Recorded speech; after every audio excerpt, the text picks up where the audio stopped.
Legend.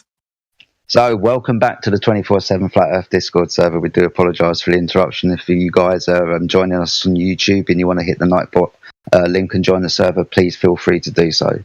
Do apologise that we had a little bit of... obviously, the show ends. We can only go for like 12 hours. We've got a couple of people in the chat. Let's give a shout out to everyone. So, we've got Armitage in the house. Good morning to you, or good afternoon, Armitage. We've got Big Root. We've got Breathe, myself, Chris Jedi, Jenna, Martov, Scrat Systems and Ethergress. So good morning, good afternoon and good evening to everyone.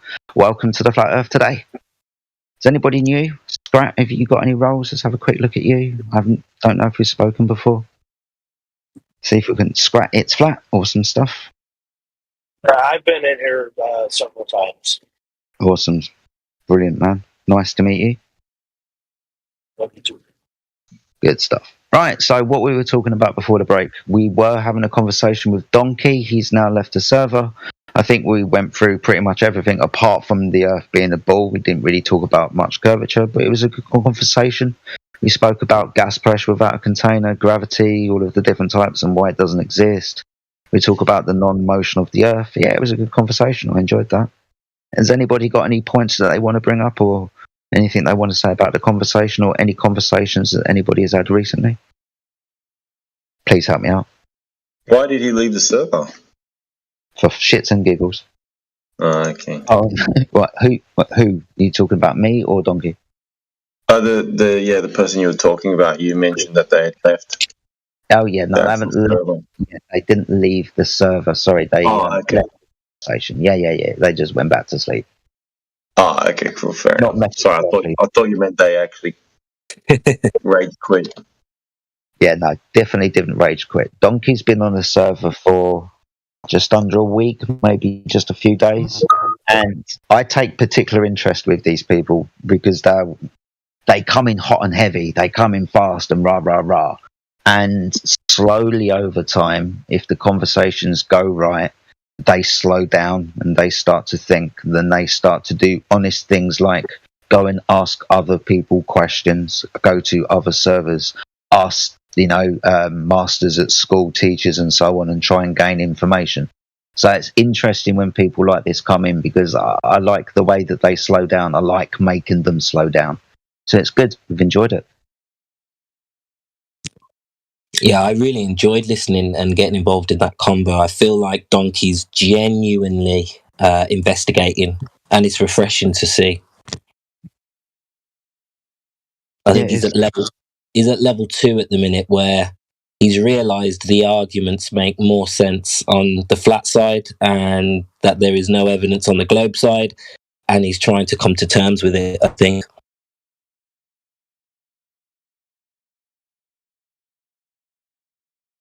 You see all different types of people coming to the server all the time. The majority of them, this is the first time that they've had these conversations, right? They might have only heard that, flat Earth is a thing for not even 24 hours, maybe not even a few days or a week, right? It's new to them. So they come in thinking that potentially this is stupid. Well, obviously it's stupid, and they could prove the Earth to be a ball in a flash. They just need to point at something and declare something within the story and say that that's true. It's true because it's true. So when these people come in and they start slowing down and they start thinking, yeah, I take that as a personal point of pride. For not just for me, but for the server itself and for the overall truth. Hey, look, the truth just demonstrates itself to be true. It's just the way that it makes people react that is interesting to me. Yeah, well, he was reacting how I would expect a civil person to react, which is nice. Yeah. We've had a few people in the server over the last couple of days who are just hot and heavy and shouting over, talking, and you guys need to explain this. And when you start, answering that question, they're talking through you and they're asking something else, and we're all over the fucking place going on, and it gets frustrating. And I get pissy. We experience all types of people in this server. It's just nice when we have these conversations, and it's good when you see people coming back, like Brandon. Like, why are you still here, Brandon? Right, Brandon W. Yeah, we all understand, and we've probably met that guy. Why are you still coming back a couple of weeks later, mate? It's because it's interesting, right? It's potentially because we've got something to say, that there's a truth somewhere that has resonated with you, and you're going to stick around in the server to understand what the fuck is going on. Why do people stay? Yeah, Donkey's staying, Brandon's staying, people stay. I've known, and I do know, what the hell, I know many people in this server that weren't flat earthers. They came in to troll in their golds. Like 2 years later, 3 years later, their main intent was to come in here and troll and make us look silly and feel better about themselves because their life ain't good. Now they're flat earthers because the truth speaks for itself.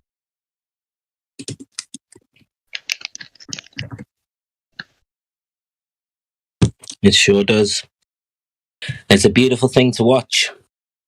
I know me and Jenny were we were loving it. You know, every question he asked was a progression on the last question. So it's so much fun.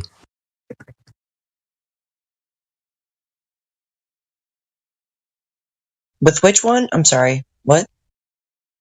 Like every question he asked, like he was moving on through the questions and he was progressing. You know, it was like the way he was asking the questions was the same way my mind worked. You know, okay, well, if that's the case, then what do we call gravity? You know, okay, if that's the case, then, you know, it's a logical sort of progression. So it feels like you're getting somewhere, you know, and I find it so exciting. And I think you did, Jenna, you know, to see it happening. Yes, absolutely. I was like, oh, he's back. He hasn't gone anywhere. Holy crap. He went into a different server and asked the gas pressure question. Oh shit. He got to see firsthand that these globe weirdos have nothing but ad homs and gaslights and absolutely no evidence for their belief. That's and he knows it. Yeah, that's what he got to see. Yeah, he knows it. I just wish more people could be, you know, slow down a bit, spend more time, and really sort of get to the bottom of it rather than come in here looking for an argument. That's when you get the bad side of Chris. Say what? See, now I'm miles away again. I heard my name. I just said when they come in like Donkey, you get the best side of Chris. That's the side we love. All right. So the other side's entertaining. Yeah, I was going to say, what's the other side of Chris? I know what that one is. Brandon might have felt that last night. Fucking hell, poor sod. Felt a bit bad. Not for too long, though. Nah, nothing. I definitely don't want to make out. I think that there's anything wrong with it. I think I'm a bit like you in that sense when I'm with my friends. Like I'm a bit like a dog with a bone. Somebody's got a bit of arrogance and they want to make some false claims. Let's slow down. Let's go through it. You know, it's quite scary for them in that moment. I've always been like this. If somebody says something stupid, my ears pick up and I'm like, what? I've always been like this. And I give this to a warning as everybody in this server, right? I don't care if you're a flat earther or a globe earther. You say something stupid, my first reaction is going to be, what did you just say? I'm like, excuse me, wait a minute. I can't help but interject and interrupt and be like, whoa, whoa, whoa, hold on. Yup, I feel that.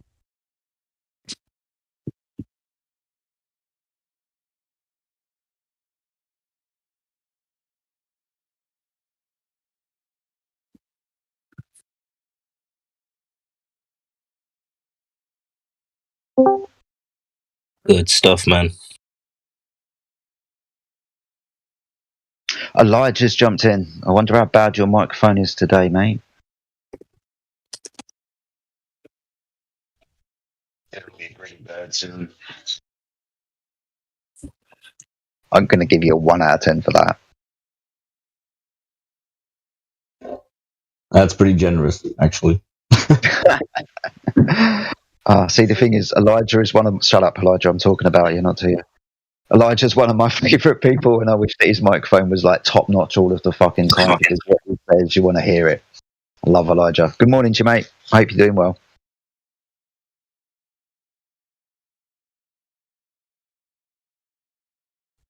Fuck off. Yep. Good morning. Good morning. Good morning, my friend. I hope you're living your best life, mate. I hope things are going really well for you on the other side of the Atlantic.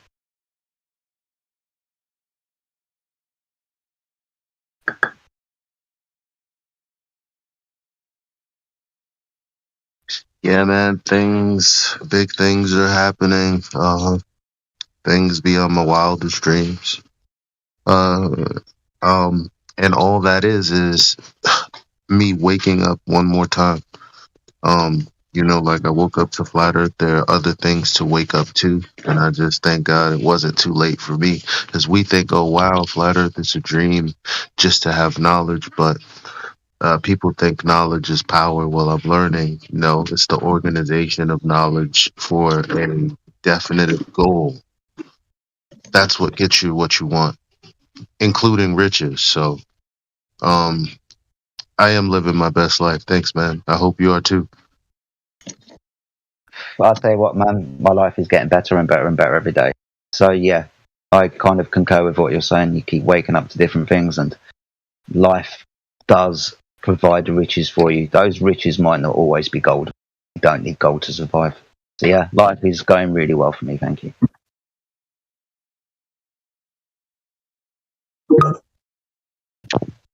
Elijah, before I forget, mate, do you have contact with Sleeping Warrior?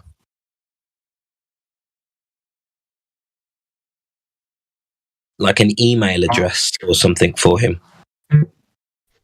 No, I could probably try and get one. I believe he's a trained lawyer. Is that right? No. Oh, he's not? Kind of, from what I understand, he's majority been trained, but I don't think he finished the course. I might be incorrect with saying that, but from what I remember and understand,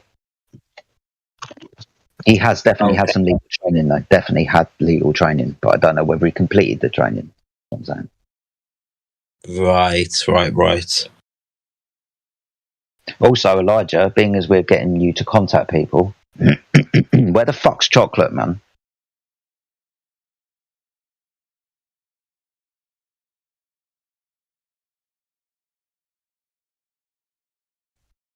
No, he's going through his own stuff, but he does show up on Nathan's. He was there yesterday, so and Nathan's is always a good place to go for the basics and the fundamentals. Always something new going on. Oh, I'll tell you what, maybe I should chase him down. That's a good point, mate. Yeah, thank you for that. I know where he is. I just think he should be here. That's the thing. I think he should be here. I think so too. Yeah.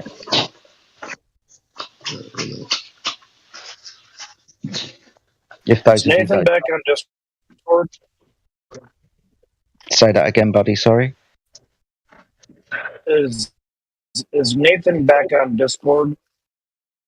Yeah. Oh, can somebody give me an invitation to the server or something? Because since they got kicked off, I haven't been able to find them. All right. Gotcha.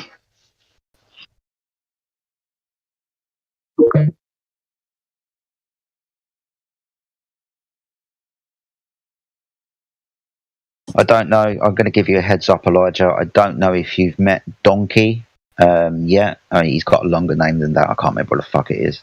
But he's been in the server for a few days now. Came in a little bit hot and heavy. We've had a couple of conversations with him, and it's starting to break through, possibly in some way. So keep your eye out for this guy, mate. If you could have a conversation with him at some point, I'm pretty sure that you could give him some of your knowledge and help him along the way.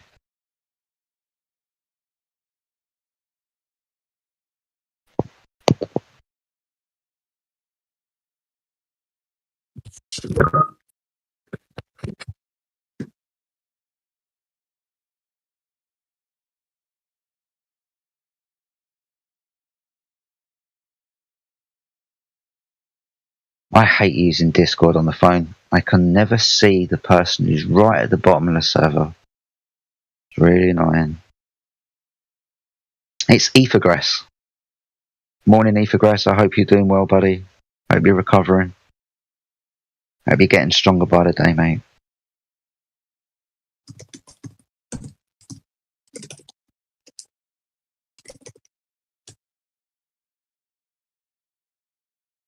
Jenna, did you find out if Jan's got a microphone and have you asked him to join the server and get involved in the conversation?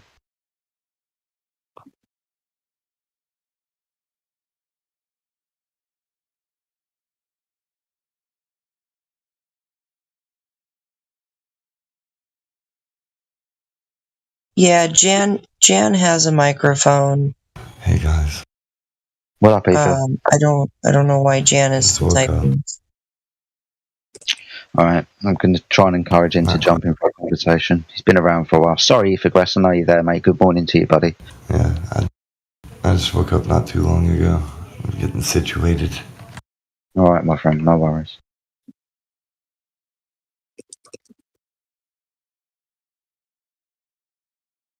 Jan says he can join in 3 hours.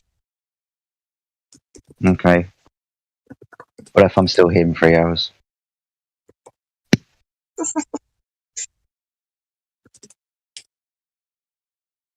Like, what if I'm not here in the next 30 minutes? Fuck you, 3 hours. Yeah, right.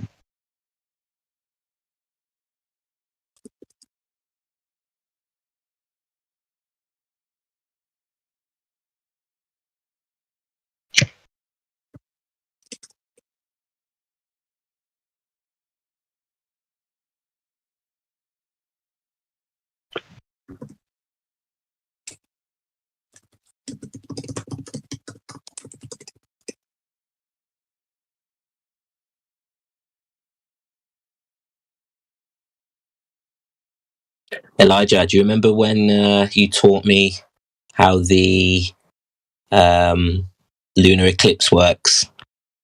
You took about an hour of your time to explain it to me about a year ago. Do you remember?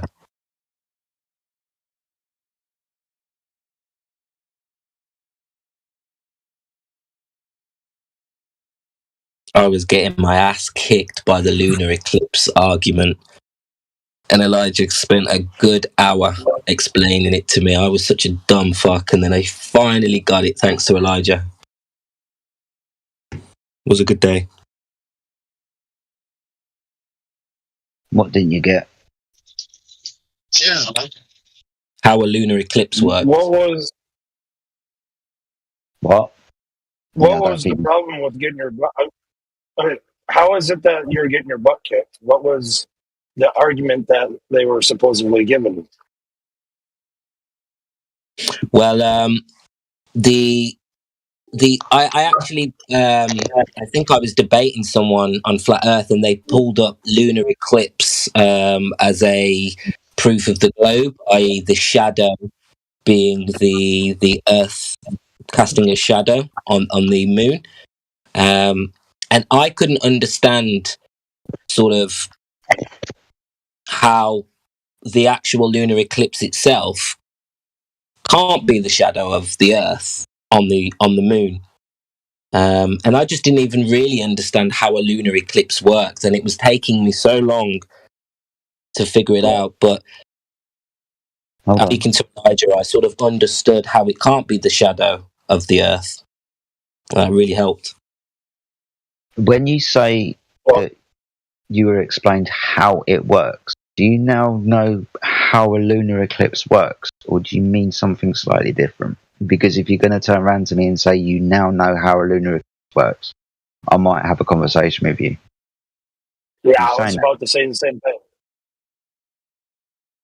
Well, I couldn't understand what possibly else could explain the shadow on the moon. Well, first of all, do you know what the moon is? No. Okay. So would this be a speculation as into another reason how this could happen? Sorry, buddy. Didn't hear you talking.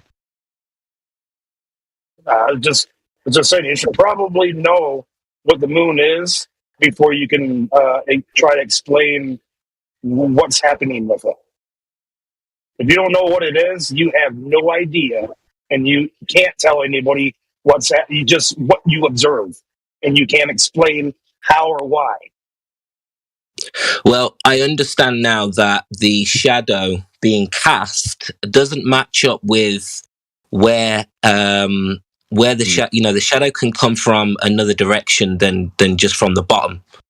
So I know you can actually demonstrate that this shadow is not acting as it should.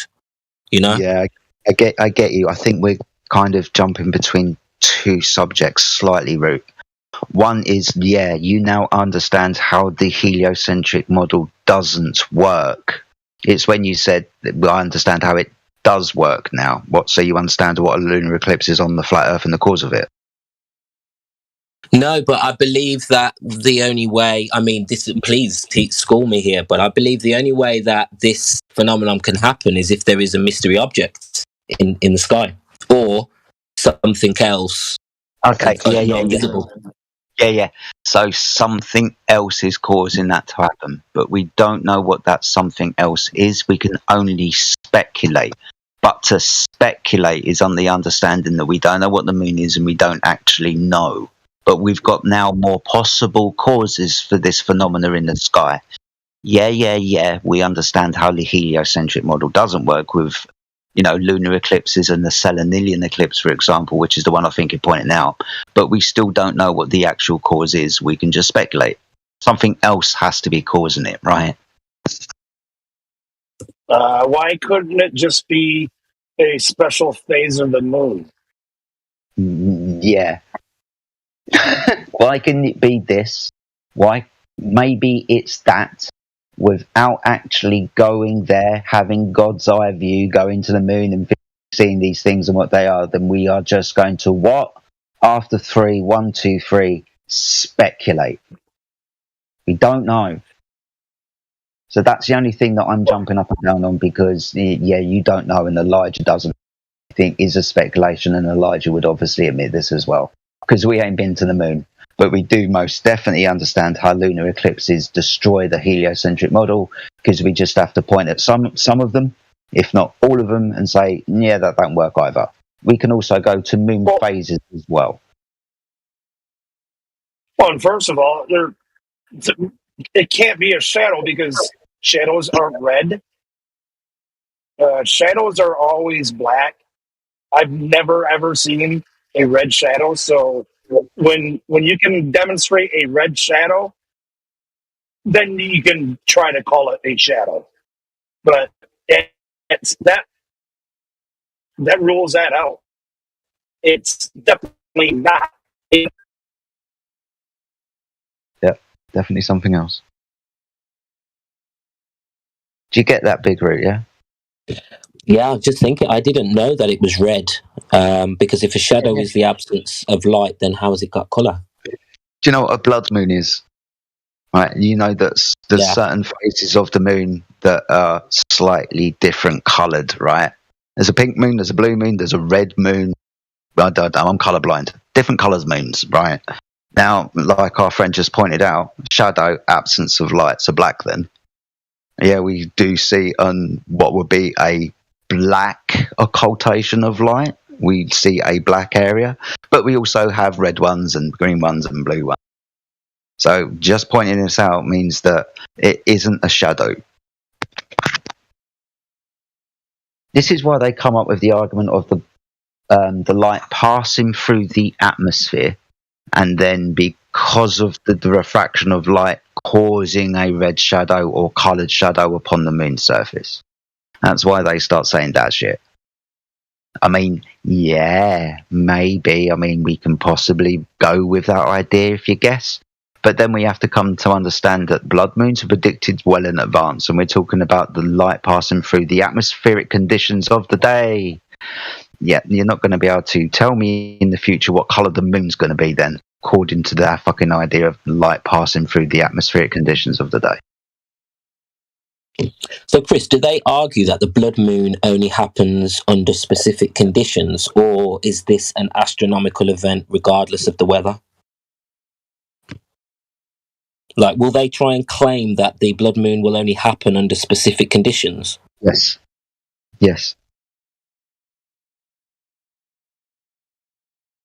Yep. So in order to convince a glober who believes this, you have to demonstrate to them that on that day, or maybe on multiple observations, we've got different types of conditions. You're going to have to make weather predictions 100 years into the future, yeah. Right, yeah. I mean, again, the heliocentric model, by which way would you like me to slay you today? And fucking hell, point something out and we'll pull it apart, right? The moon changes colour, but that's a fucking problem. We can see a shadow on the moon when the sun is in the sky, and that's not moon phases. Apparently that's an eclipse, and the shadow's on the top of the moon, not the bottom of the moon. Oh, that's a fucking problem. Right? Oh, I see a crescent moon in the night and an almost full moon in the day. That's a fucking problem. Yeah. I see the fucking moon and sun above the horizon at the same time. That's a fucking problem. Well, I don't mind seeing the moon in the sky. It depends on what phase it is, right? For example, if you're in the night side of the Earth and you're looking out away from the sun and you see the moon behind the Earth, you understand that the moon is having the full light of the sun cast upon it, right? It is only then when it goes into the shadow of the Earth that the full moon is eclipsed, right? But if you see a crescent moon during the night, you understand that within the heliocentric models, you should only see crescent moons during the day because the moon should be between the sun and the Earth. And we should only see a tiny sliver of the amount of the moon surface that we can see that has the sun's light cast upon it.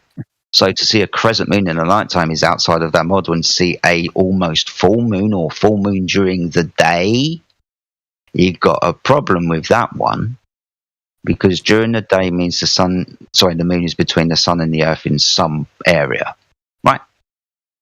Can't see the full side of the illuminated side of the moon if we're on the other side of the moon.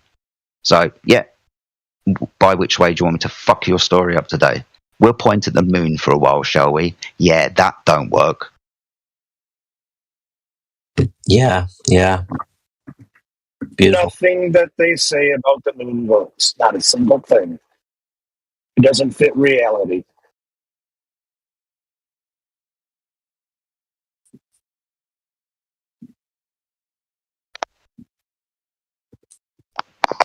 Yeah, I still find this the hardest subject, which is why I brought it up. I appreciate you talking about it. It's a really sort of confusing subject for me. What's confusing about it? Why do you find it confusing? Well, it's just, the observations or whatever, the shadows, how they should be cast and what you should expect to see when. I find it hard to imagine what we should be seeing. I agree with you. We definitely should be seeing a crescent moon, at midnight. But it's hard for me to understand what we should be seeing. Not going to see a crescent. Sorry, Chris, go for it. No, Big Root didn't. You're not going to see a crescent moon at midnight. That's a full moon that you're going to see.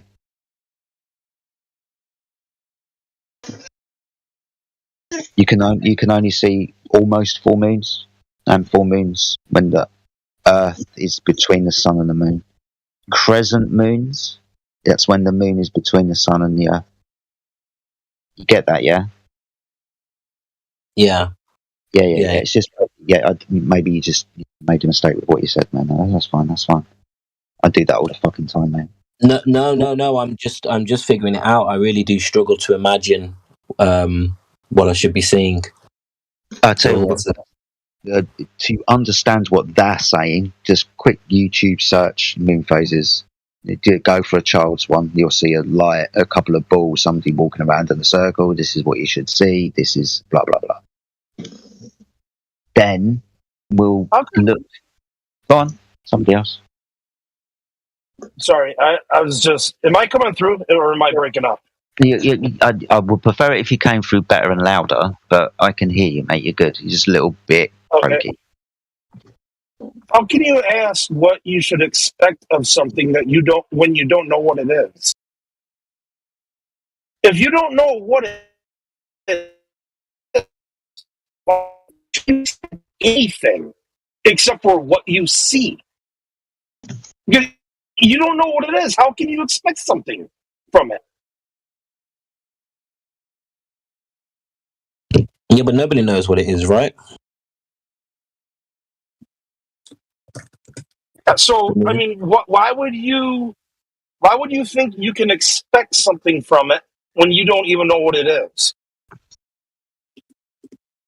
You just watch and see what it does, and if it has a pattern, then you can expect it because you see a pattern in it.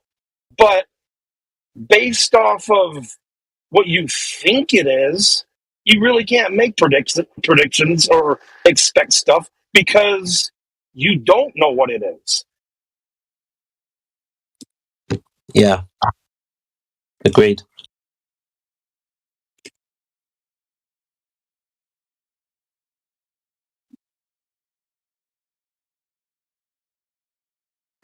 This subject came up during a conversation with somebody, and I realised I didn't know what I was talking about, and it wasn't something I could wrap my head around easily. And even though I said Elijah helped me last year, this has just proven to me actually I still need to learn more basics when it comes to the moon phases and what we should be seeing. Again, should be. That's based off of fallacious reasoning. That they say we should be seeing certain things because they're starting from the assumption that it's a rock in a vacuum with the sun shining on it. That's fallacious reasoning. You shouldn't expect anything unless you notice a pattern in what it does. Yeah, what I mean is what we should be seeing in the pattern. So I'm not saying what we should be seeing to a heliocentrist. I'm saying what we should be seeing in reality. What, you know, the moon phases are real. So we see a pattern. I just don't know what we should be seeing at what time of year, you know, and then relating that to the globe. And the only reason why I want to relate that to the globe is because these arguments have come from globers to me as a proof of the globe. So for me, I'm doing it backwards, and you're right. I agree with you, and I'm glad you're almost telling me off, sir. But I respect it. Sorry. Well, you're not telling me off, but you're laying down where my logic is not is not correct, and I really appreciate it because this is clearly something that I don't understand. Okay, well this is what it's a really simple thing. Ask them, is there any evidence to that proves a globe without begging the question that they already assume what it is. Without begging the question, what is the evidence that proves it's a globe? They won't be able to give you anything because they have to start from the assumption that it's a rock in space. Oh, do you know what? I used to believe that to be true as well. And you are correct. The majority, if not all arguments, depend on you begging the question that this exists. Apart from one thing. It's not just the moon. The whole heliocentric model, they have absolutely zero evidence that doesn't start from begging the question. The very first thing they do is beg the question on every single so-called evidence for the heliocentric model. Sorry, didn't mean to interrupt you. No, you're right. It's You carry on with your point, and then we can discuss the only thing that doesn't require that they beg the question. It's just one thing, mate. I just wanted to point it out. That was all.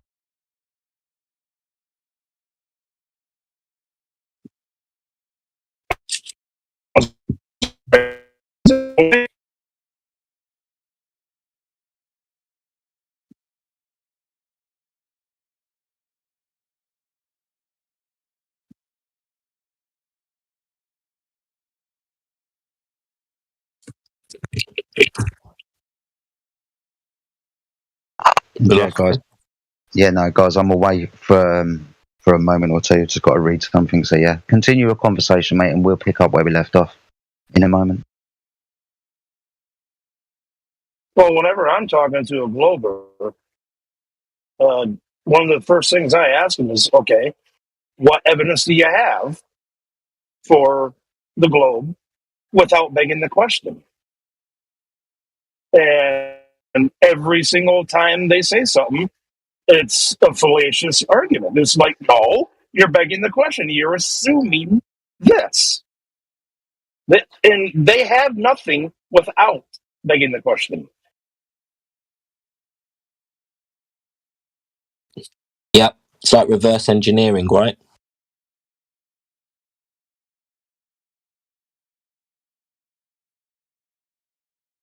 It's actually really quite sad.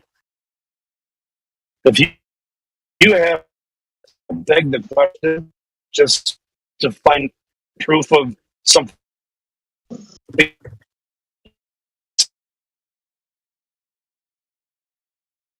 Sorry, Scrat, you're roboting really bad. Is it just me, or is he roboting Big Root? Yeah, he is badly. It's probably me. Yeah, I'm a truck driver and I get in bad areas. Sorry. Yeah, you're in a bad area at the moment.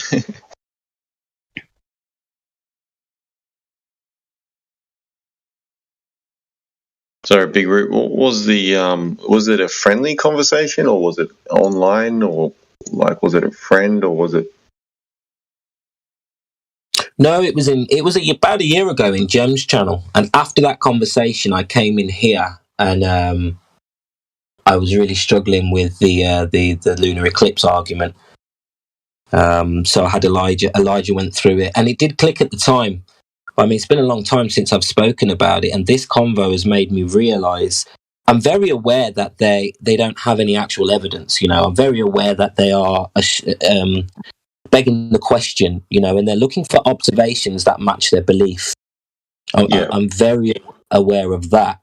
I think what it is I think I was just making the innocent statement that I find it hard to imagine the model, not the model, but where the phases and how it should look, and to be able to make sense of that. I think that's the bit I struggle with.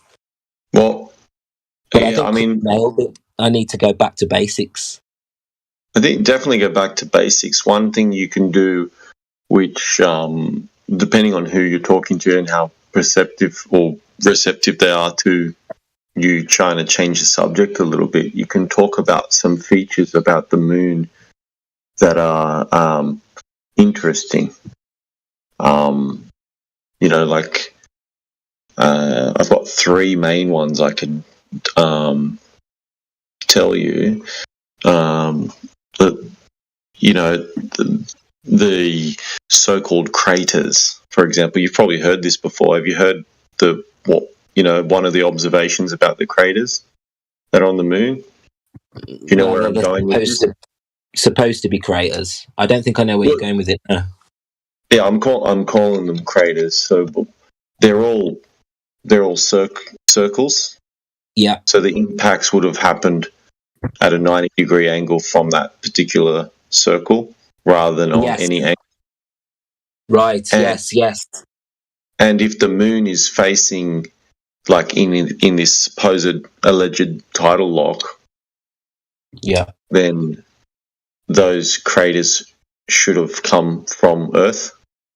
So did we go to war with the moon at some stage? Oh, good question. Good point. Yeah. So what I'm trying to get at is you can make these observations, and everyone can look at a picture of the moon and make these observations and ask these questions. You know, why are these so-called craters that are meant to be impacts from the asteroids? And where are the asteroids, by the way? You can see the crater, but you can't see a big boulder sticking out of the ground or anything like that.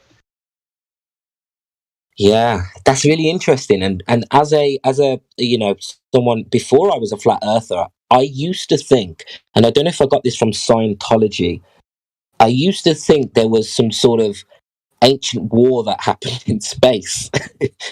And there is like this idea floating around in sophisticated circles of basically like a planet blew up or something. And it's just weird how you make you connect these silly ideas to make excuses. It's a typical Glober thing. They don't do it on purpose, but this is what I did when I was a Glober. I put it down to some ancient galactic war. It's ridiculous, isn't it? It's cool. It's fun to think about. But the other that's one of the big ones. So that's one cool one. It's more of an exercise in thinking critically about a picture or something that you're looking at. The other one that I find interesting is is supposedly a ball, and it has some characteristics that make it look spherical. I would say that that's definitely an observation you could make, that it kind of looks it. But being that the sun is what's meant to be allegedly illuminating it, there's no hot spot. So if you shine a light at a ball, you will create a hot spot essentially, where it's brighter in that spot, and it will sort of taper out from that. But the moon doesn't have that characteristic at all. Now there's some arguments, against that, but that it's not really anything definitive. It's not saying it is a sphere or it isn't a sphere, or it is physical, or if it's not on it. All it's saying is this is an observation that we're making. Why isn't there a hot spot? It's just... Yeah. Well, can I? What are the arguments? What are the arguments against that? Because you can clearly demonstrate that you cannot have uniform brightness from one light source on a sphere. Yeah, the argument is that it's too far away and the lights are just spread out so much, diffused, and it's not how it works. And because it's the other, which is a stupid argument, but the other one is it's so dusty that it doesn't produce what we're saying. But that kind of goes against their argument that it's reflecting light as well. That it's a rocky, dusty ball. Why is it reflecting light at all? So yeah, that's the argument I've heard, is that it's too far away and that it's too dusty and made of rock to be able to have a hotspot that you can notice with the naked eye, or with simple photography. So what is it that's too far away? The moon or the light source? The light source, the sun. The light source is too far away to for that to be the case. But yeah, that's the when the light source is further away, it changes the property of light. Yeah, that's a good question.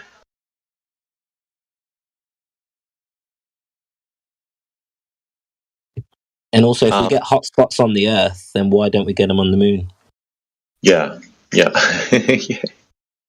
So that's another fun one. The other one is, have you heard about how in the heliocentric model the moon is in the exact location at the exact distance, and it's the exact size to be able to exactly fit the moon during the eclipse, and that it's the sun is allegedly 400 times the distance and the perfect size for that to actually happen. The mathematical probability of all of those factors happening at the same time is astronomical.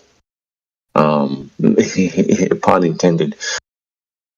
I heard someone say that, and they said the chances are the equivalent of a hurricane going through a scrapyard and coming out with a full-fledged fighter jet completed. That'd be David Weiss. You heard say that. Yeah, I've heard him say that. Yeah. I thought that was a cool one. Yeah, well, no. And the fact that we see the same face of the moon all the time, it shows that either the moon is not rotating on an axis, or it has to be rotating in the opposite direction as Earth at just the right speed for us to always see the exact same face.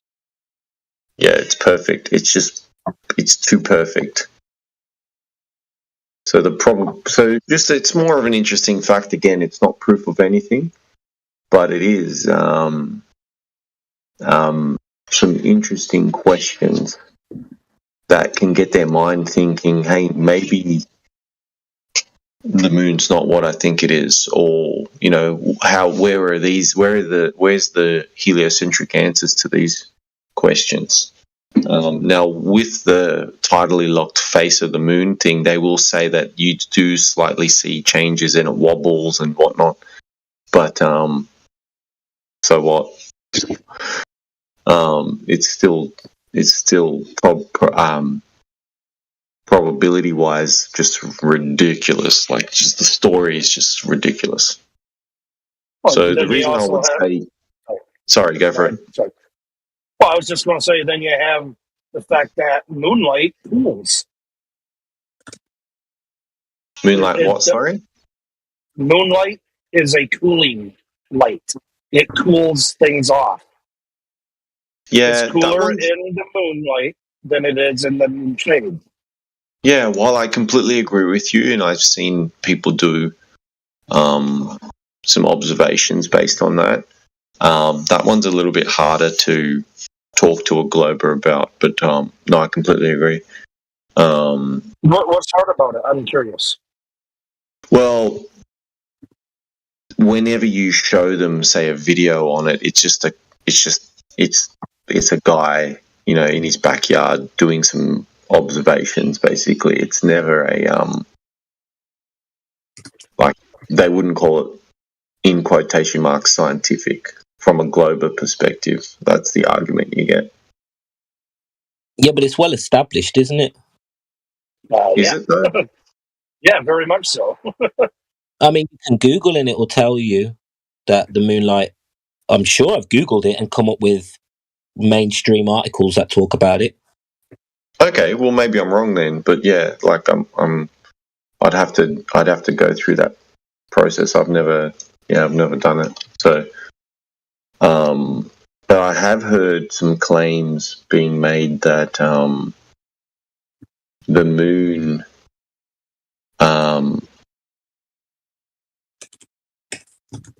like does the opposite of the sun when it comes to, like, if you leave meat out, for example. I can't remember if I'm probably saying it backwards, that the moon will preserve while the sun will decay, or the other way around, rather. The other way around. Yeah, the other way. I'm saying it backwards. Yeah. So there's all interesting stuff, but like what I'm trying to get at is, if you're getting into that argument and it's like going nowhere, and they're talking about, the moon, the Earth getting in between the sun and the moon and causing shadows and whatnot, you can start talking about this in a redirection kind of way if you feel like you're don't want to go down that path. Plus, what the other guys are saying is they can't prove anything. It's all straw man, all begging the question. So, but that's sometimes to argue with someone. Like, they can really shut down if you start telling them that they're doing logical fallacies and begging the question and all this sort of, like, then you're probably getting too far into the weeds on their arguments and stuff like that sometimes. So you have to make that judgment call as to how you proceed. They accuse you of begging the question. Really? That's funny. Now, when you say that goes nowhere, when you're talking about the effects of moonlight and stuff, that's clearly observable. Why? The only reason it doesn't go anywhere is because they deny it or ignore it. Correct. Yeah, you're right. So, 100%. I mean, that's clearly demonstratable, and it very clearly observable. So just don't let them, when you talk to them about it, don't let them just, wait, hand wave. Say, hold on, what about this? This is clearly observable. What do you have to say about it? Yeah, I completely agree. I just wouldn't put it in the same class as the other three, because you can go outside and have a look at the moon and make those other observations, whereas that one, it kind of requires a little bit more. If you want to do it for yourself, it's more hands-on. Do you know what I mean? But like, I completely agree with you.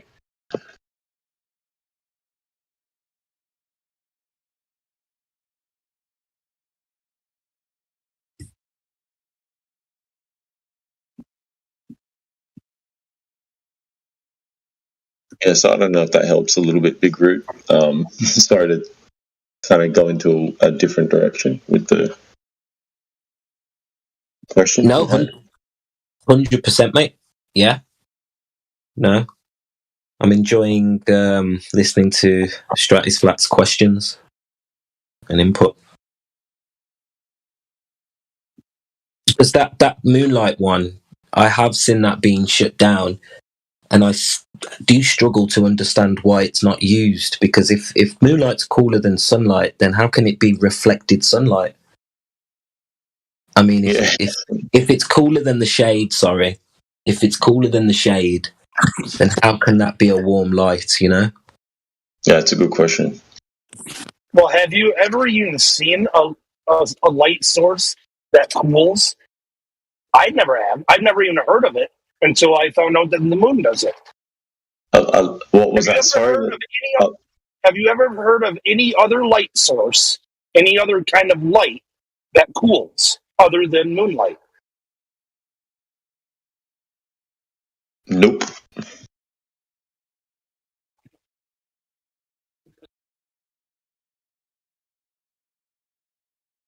There's also the argument that if you can go outside and you can read to a full moon, the amount of light that is being emitted from the moon, if that's so bright, then when these guys were in their spaceships and going to the moon, they should have been blinded, essentially, with how strong it is, because that's, according to their model, has to travel quite a distance to get to us.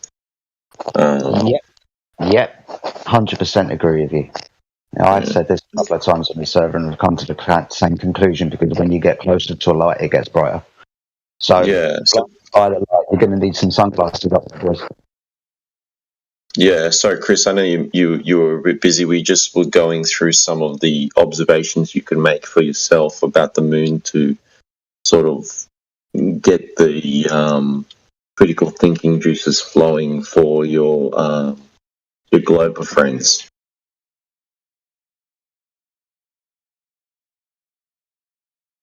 Oh, okay, that sounds cool. That sounds interesting. What's up, guys? Hey, guys. What's up?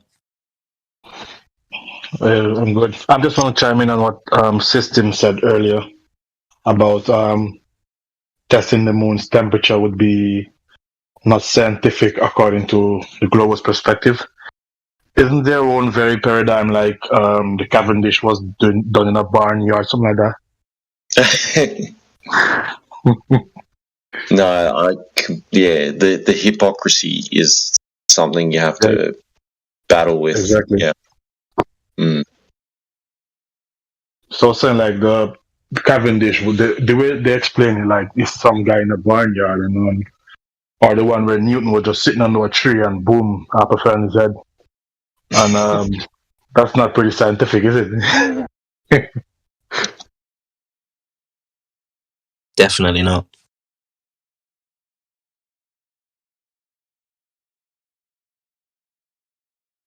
So are we all in agreement that the argument that moonlight is cooler than the shade is probably not a good argument when talking about how the moon isn't reflected sunlight?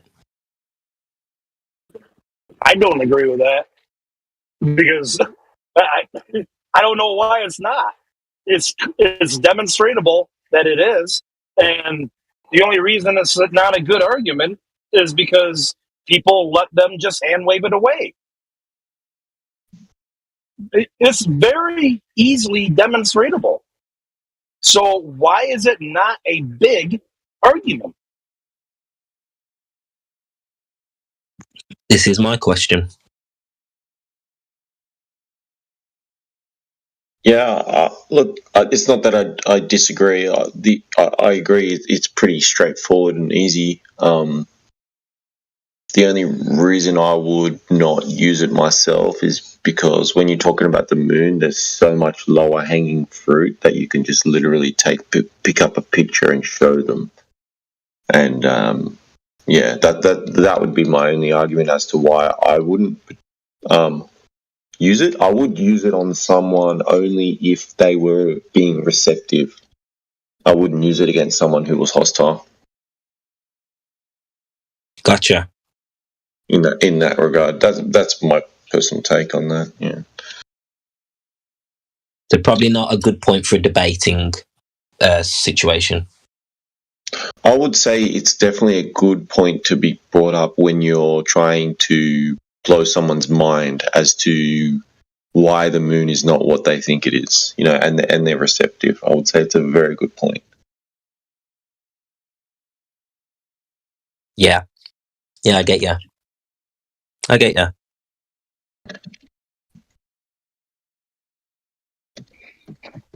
think it should be more for people, right? Really looking to think that really someone who's close-minded that's really hand waving everything you said.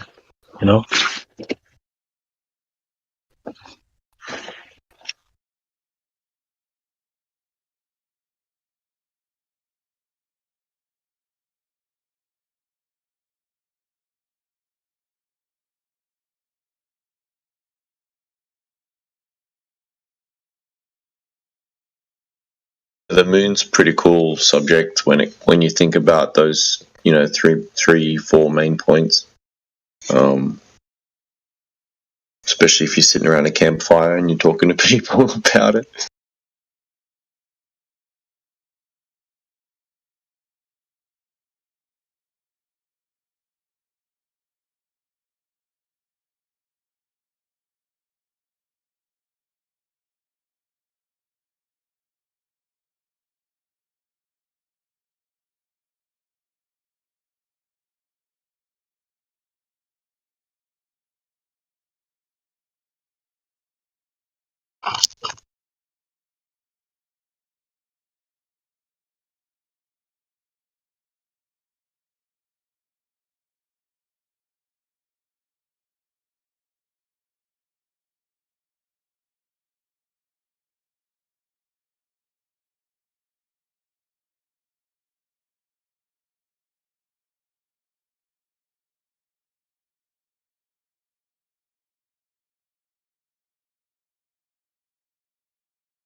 The moon's a funny topic because you get a lot of people pointing to it as a proof. It's like, why are you looking up? Like, fuck. Show me the curve first, and then we can look up. It's because they drag us away from curve as much as possible. I think they already established in their mind, like, if they said, what's causing the shadow on the moon? The Earth is causing the shadow. That means they already have the Earth proven, right?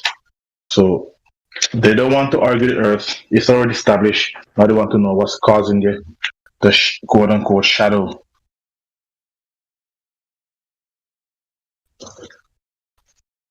They don't even know how disingenuous they are.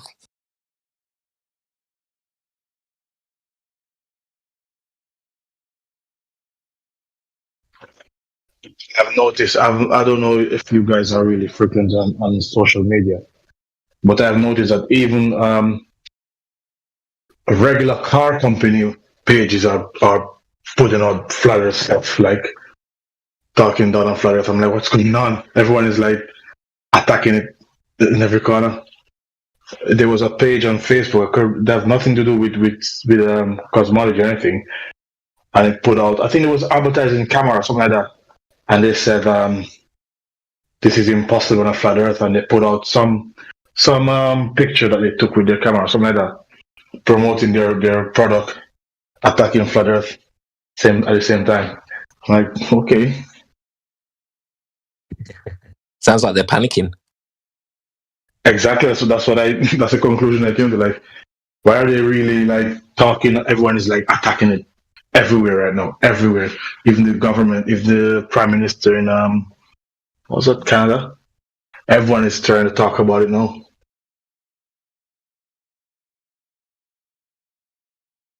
People have been saying this for years, but I don't know. I've been in it for so long. Is it growing? Are we getting anywhere?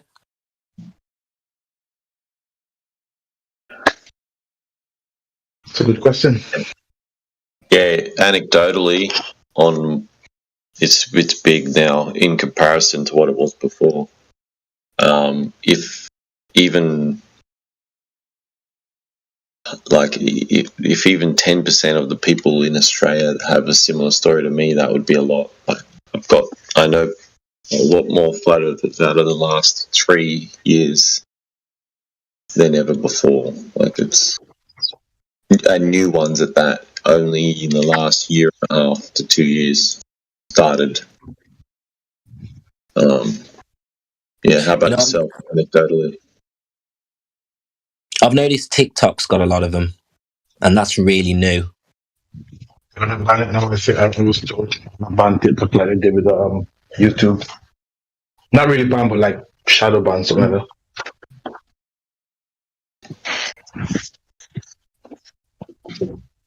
The irony is, if it's not shadow banned or banned outright, some truthers won't, take it seriously.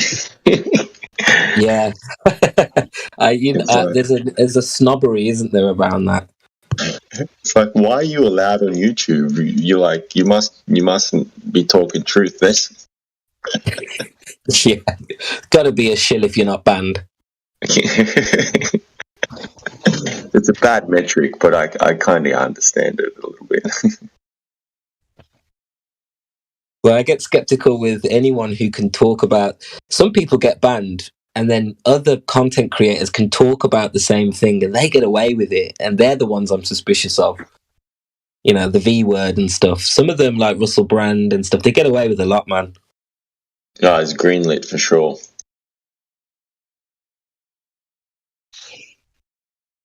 And then Alec Jones gets a full ban, so I don't know what the hell they're playing at anymore. Yeah, but on the flip side, I think that's like he kind of has to be. You know what I mean? Yeah. That's for other reasons, because he's an idiot. So, like, controlled op, then if you let him, he kind of does him a favor by banning him, doesn't it? And what's the best way to get people bought in is to have a common enemy. So from a flat Earth perspective as well, you could see how it would work. Let them run for a bit on a platform, get a good enough viewing, and then ban them after they've got an alternative set up, or they don't even necessarily have to have an alternative set up. They could, have one in the works, and that's Struggle Street.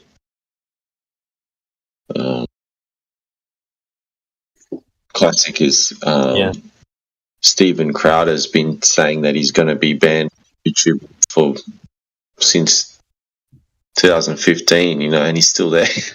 So it helps sell. It helps sell subscriptions to off-platform stuff and make sales.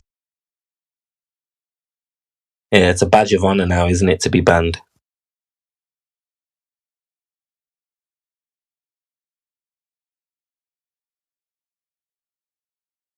Yeah, it wouldn't surprise me if some fake bannings just to make.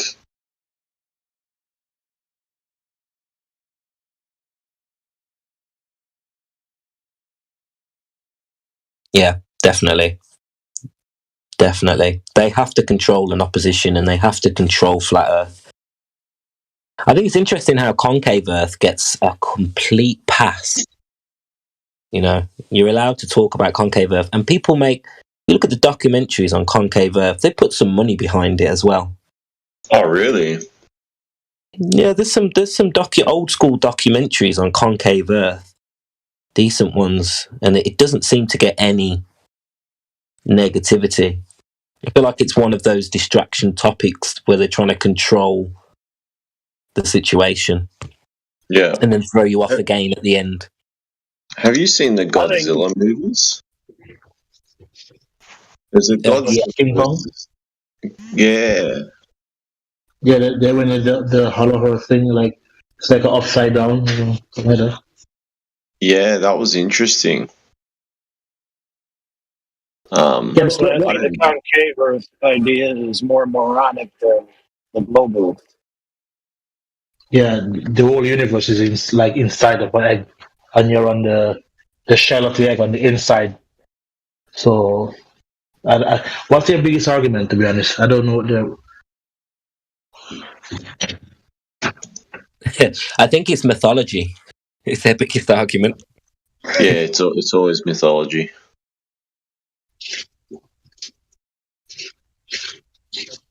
I think Globers don't understand perspective, and Concave Earth clearly don't have a clue about perspective.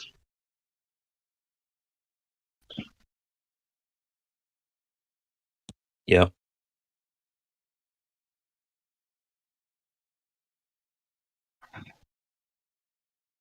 I've seen where do you know the guy? What's his name? Jesse. He was arguing with Witsit on Earth Awakening about this journey he had with the observer and the building and the autographical view. Have you ever seen an argument? Was that the recent one with Witsit? The guy with bald head? The one where Witsit has to pull his teeth to admit that the building would appear to drop in the distance. After a couple of days, you admit that. Yeah, on Modern Day Debate, yeah? No, his name is Jesse. He was on Earth Awakening. But oh, no. I think his name is Jesse. Yeah, so he did this drawing where he said, the observer, let's say you're next to a building 20 feet high and you're 6 foot tall, right? And he put a distance between the observer and the building, and also he said that the observer has to look up still to see the top of the building. And the whole argument was, would the building appear to drop in the distance? The guy said, the building cannot shrink. No one said it will shrink. You understand? So it was a whole argument. He's just to understand his own rebuttal. Yeah, it's like a sleight of hand. I think I have seen that. And yeah, Witsit went back and laboured the point. because he was basically saying he wasn't saying what Witsits was talking about. He was talking about shrinking. Yeah. Yeah, Witstit never said shrinking. He was strawmanning Witstit, and it was like bringing up saying that the building is the same size anywhere you go. But Witstit was asking like, when you observe it from your point of view, do you still have to look up? He said no. Then why on the orthographic point of view the line is going up towards the top? So clearly orthographic view doesn't take into account perspective at all. So that's what he was trying to tell him for hours and days, and this guy just won't get it.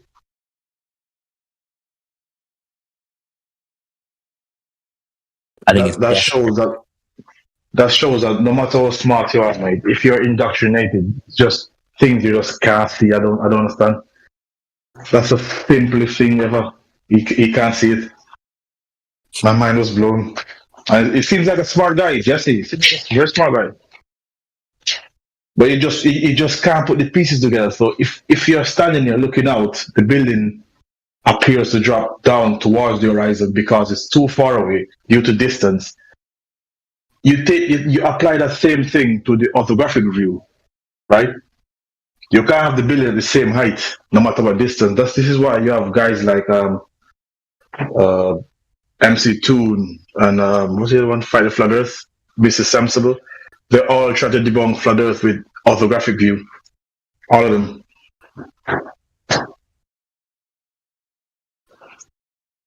Yeah.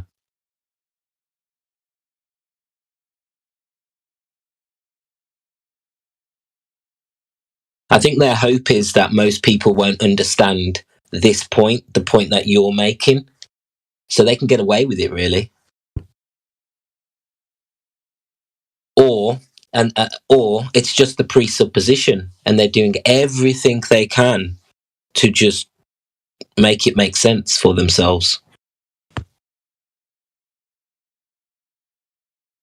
Either way, it's desperate. Yes, it's desperation. I like when they said to Winston, that's word salad. Okay, what did I say? What did I say specifically? That's word salad. You know what you said. Yeah, what is it? You know. You know, you was there. You were there this morning. You said it. Yeah, but what was it?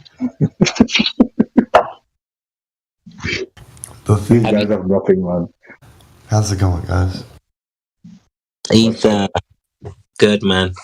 How you feeling? Same shit, different day. No, I'm doing okay right now. I'm in a little bit of pain, but I'm not going to bitch about it. Anybody find any evidence for curvature or rotation or container for gas? Always on job, I see. Just saying, man. Trying to figure out what's going on.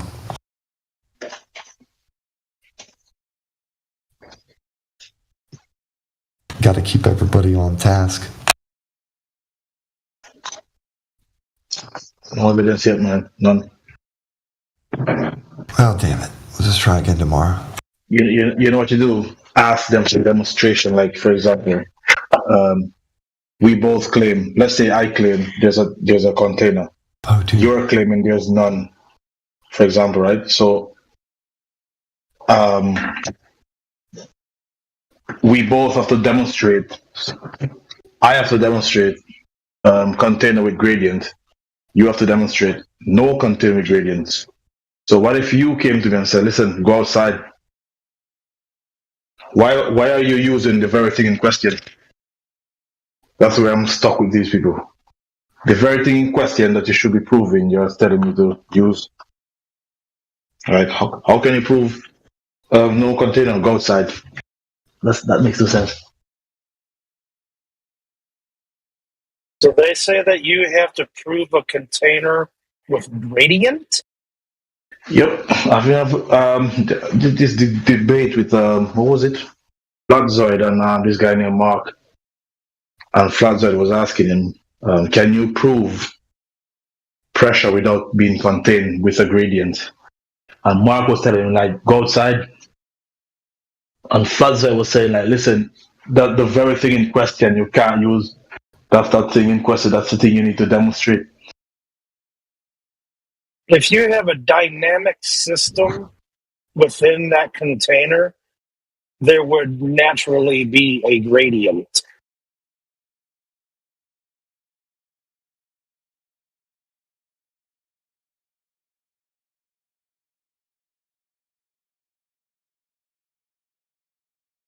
During the debate, Francois did demonstrate. I think he was using a tank with two different temperatures, and the gradient, there was a difference between the top and the bottom. So Francois said to him, like, it's your turn now. Get a vacuum, put something with pressure, take the lid off, and put a gradient, and that's where everything was stuck. Yeah, interestingly enough, though, regardless of what pressure system you have above an object, it doesn't change the shape of the object. So gas pressure, while useful for defeating certain arguments, isn't really necessary or logically contingent upon the shape of the Earth. I agree, but one of my favorite arguments is if you can't have gas pressure without a container, that means space doesn't exist, and without space, the heliocentric model is completely dead. They absolutely have to have space for their model to exist. So all you need to do is destroy the fact that space is impossible. Outer space. Just so that the surface surfers don't grab onto just the word space and say, well, you don't think that there's spaces in your room? Yeah, he means outer space specifically. You trying to deny space and time, bro? You don't believe in satellites? I did not mean to send that.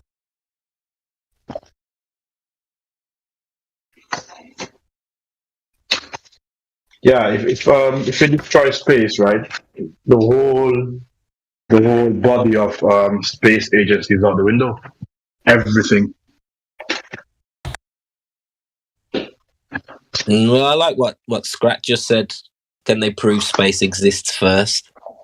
I've noticed when I ask a lot of questions, it always goes back to the basics, doesn't it? The best answers are just go back to the basic. Can you prove gas pressure without a container?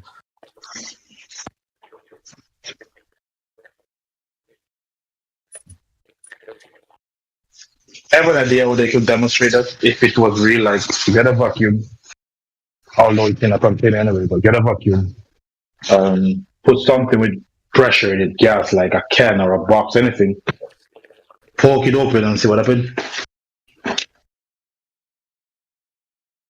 Oh yeah, I forgot. They say it's not enough gravity to hold it down. Sorry.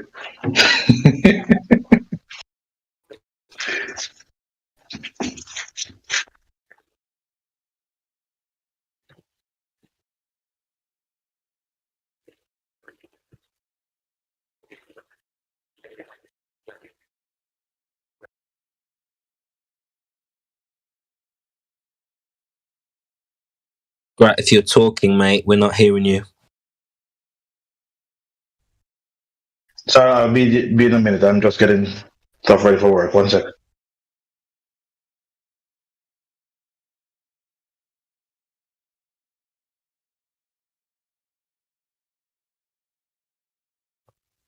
Hello?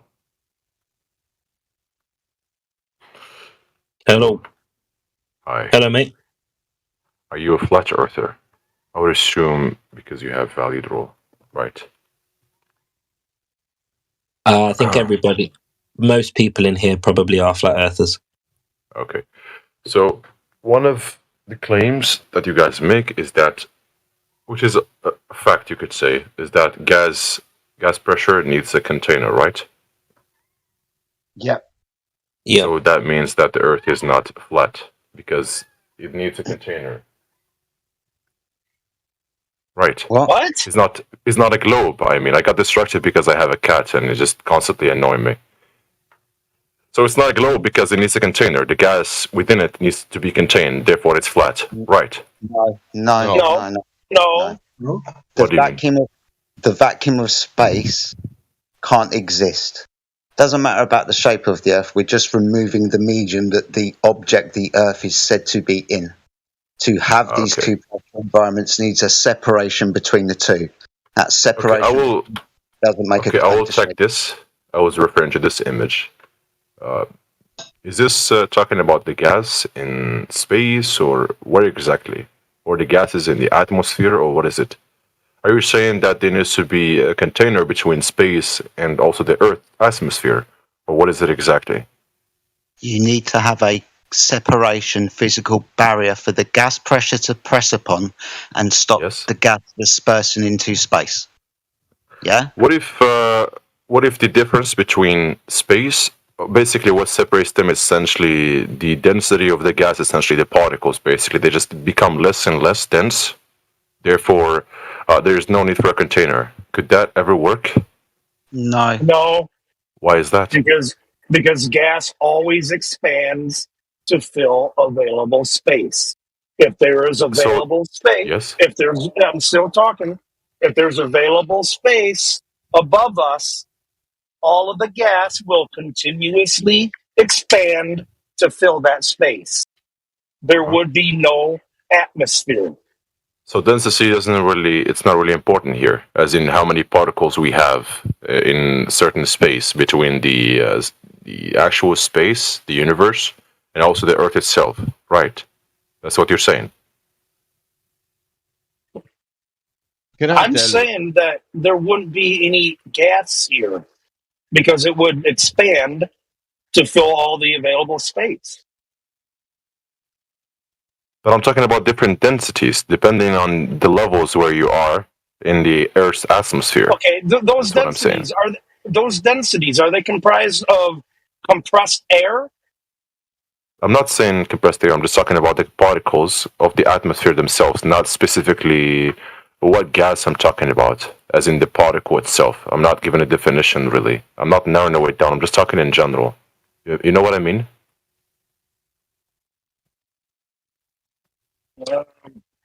Not really. Just the fact that there wouldn't be any air here. If it wasn't contained, there wouldn't be really any density. I mean, originally, as it's produced, well, yeah, then it'll be dense. But as it expands, it will just get less and less dense. And to actually, there wouldn't be anything to hold the gas here. You understand what I'm saying? Okay, so let me think of something. So in the Earth, we have different levels. Basically, particles are just different variants in the Earth atmosphere, right? And eventually, those particles, the type, doesn't exist within the space itself, essentially, if you leave the Earth's atmosphere, basically. Right. All of the gas. No, what you don't understand, what you're not getting, is that there would not be an atmosphere. It would be impossible because it will all expand outward. So there's no. Do you understand that the atmosphere is comprised of compressed air? Yes. Because it can't expand out. So that's how we have an atmosphere. That's the only way. Give me a visual representation. Do you have any image?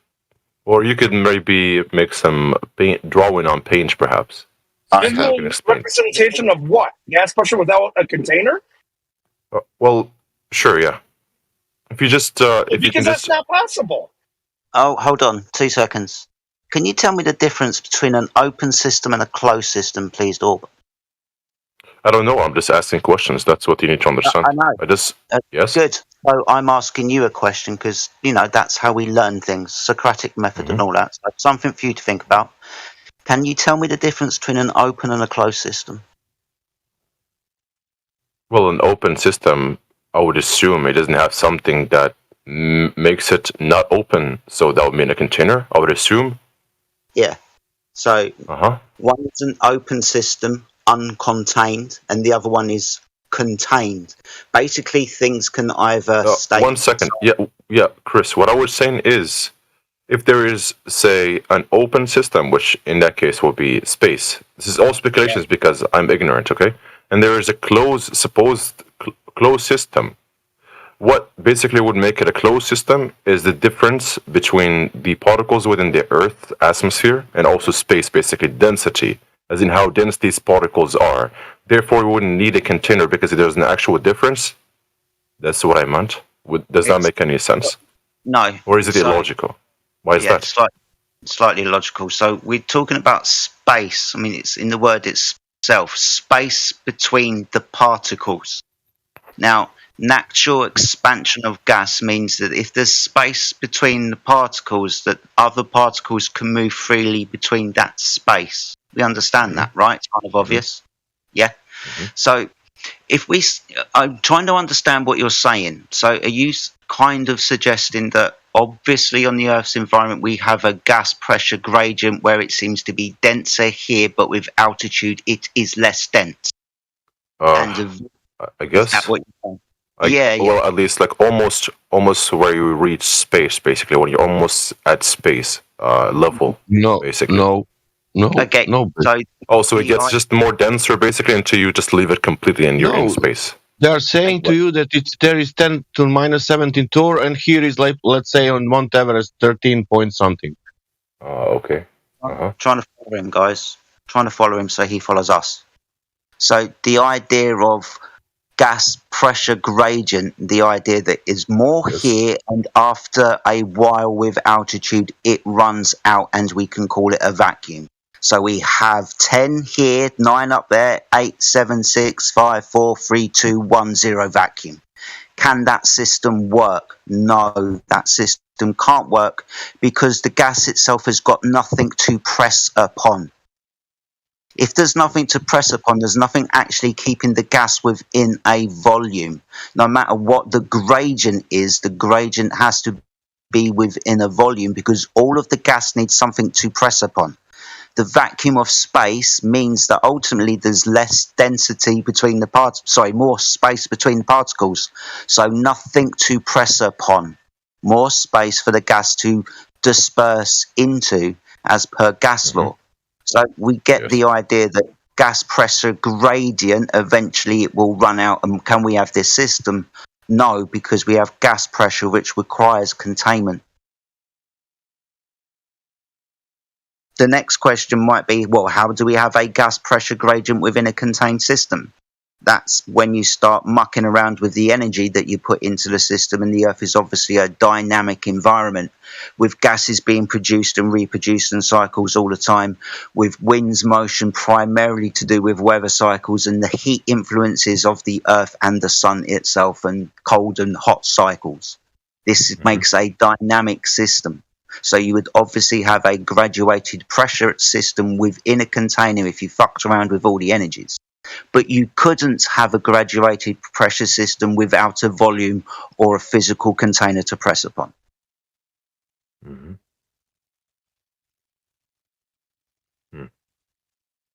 Does that help you?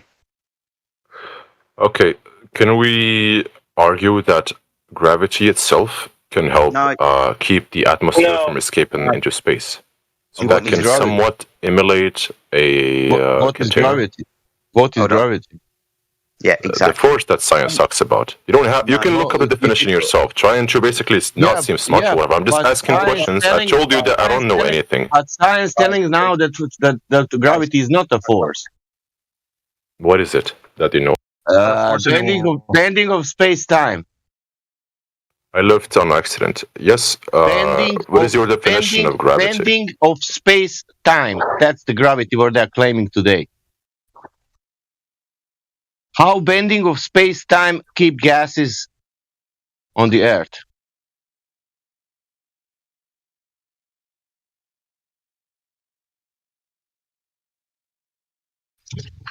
Nothing.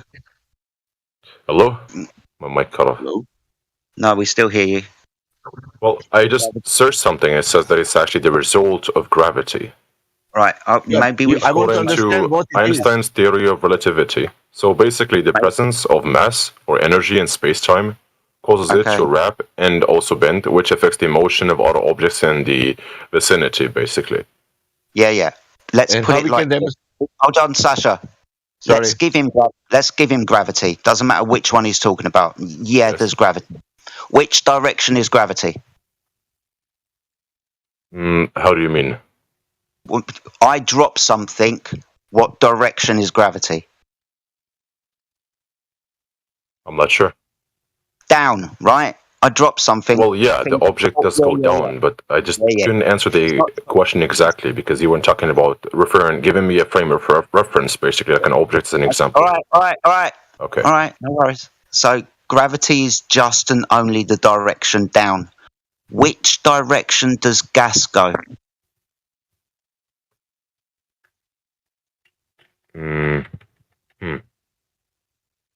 Are you talking about the gas on Earth? Right. Yeah. Where we All are. gases. Yeah. All gases. Which direction does gas go? I don't Or think you which- can just give it a direct. I can't give you a direct answer because it has, All, it's okay, different. the answer is all Yeah. directions.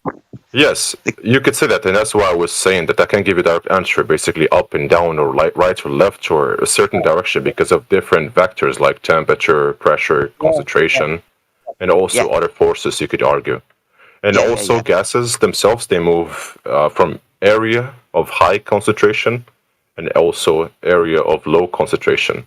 Exactly. So being which as we gas. call diffusion, as far as I know.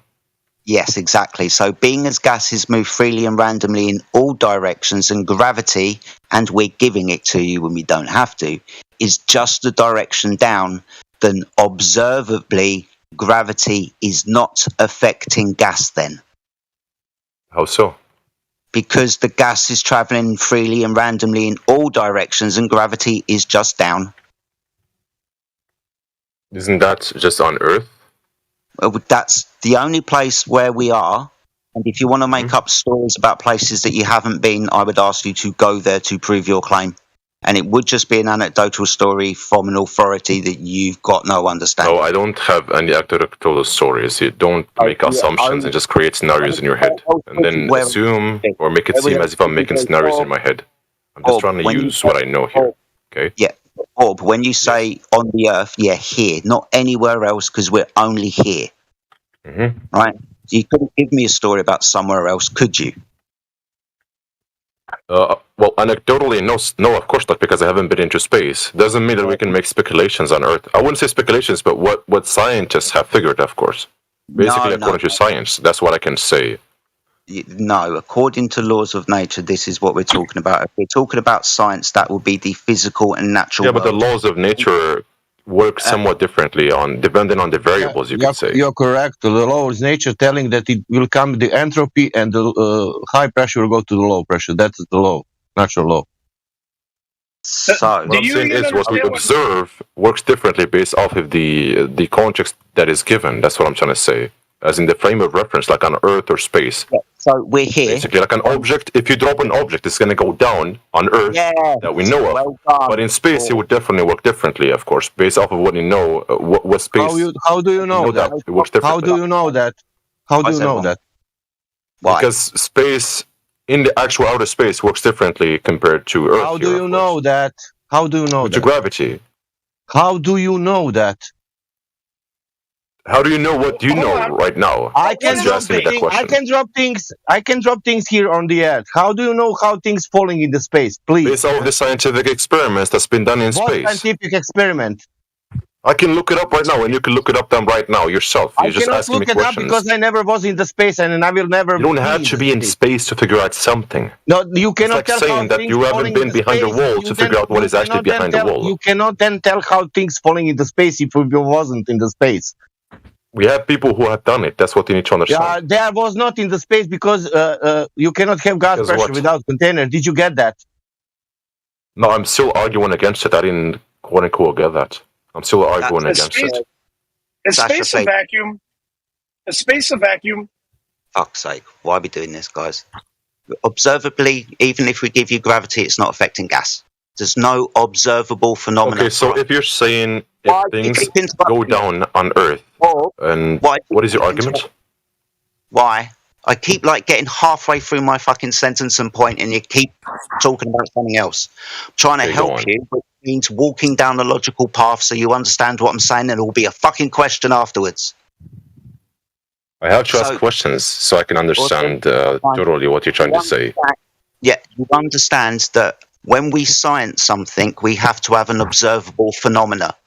With gravity acting on gas, we don't have an observable phenomena because gas moves in all directions and gravity is just a vector downwards. So it doesn't matter what gravity that we give you, it doesn't observably affect gas. Now, you said something about a scientific experiment that proves gravity. Can you provide one, please? So you're saying with gravity acting on gas, basically affecting gas, we have no observable phenomenon. So No. Okay, so it doesn't do what exactly? It doesn't You prove can't- what? It demonstrates that even when you say gravity, that's not the thing that's keeping the gas here. The thing keeping the gas here would necessarily have to be a physical barrier, not gravity, because that's not observably acting on gas now, is it?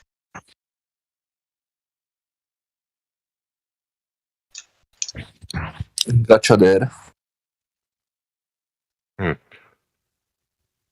Well, you could say the effects of gravity on gas are not always immediately observable in, say, everyday situations, but science says that gravitational forces exerted by the Earth is what actually keeps the gases in the Science atmosphere from doesn't escaping say into anything. space. One more thing. Science doesn't What do say you mean? anything. That's what we know of so far. Science Are you doesn't talking about say some anything. science that you made up? What Science do you mean? doesn't say anything. Science proves. That means you need to use scientific method, and then everybody knows that that is the truth. You know that is empirical. Okay, truth. And I can explain it to you. So no, the you reason cannot why we don't explain it to me. typically, I am trying to explain it to you. If you just say you can't, that doesn't mean that I have to just basically keep my mouth shut and just not argue. I can just say you can't explain it, therefore you don't have to say anything. That's not how a debate works. Chill out, Bob. Chill out. Oh my god! I am chill out, but it's telling me, oh, you can't, therefore I just can't talk at all. That doesn't make any sense. That's not how you have a discussion. Right. But you first of all, you started with pseudoscience, what you don't know what it is, and then you are claiming that like a science. What do you mean Do you agree? pseudoscience? I've literally just been trying to explain to you. Now you're saying that I don't know what to say, therefore I just can't talk about it at all. I'm telling you, you are claiming pseudoscience like a science. That you are doing now. Okay, prove me wrong. Then what exactly okay, I that will I'm saying prove that you is wrong. I will prove pseudoscience? you wrong. There is no scientific method that is proving gravity or affecting the gas. Now you can say, okay, Sasha, I can prove you wrong. There is a scientific method proving, and then now you show me, tell me the name, year, method, everything, and it's all right.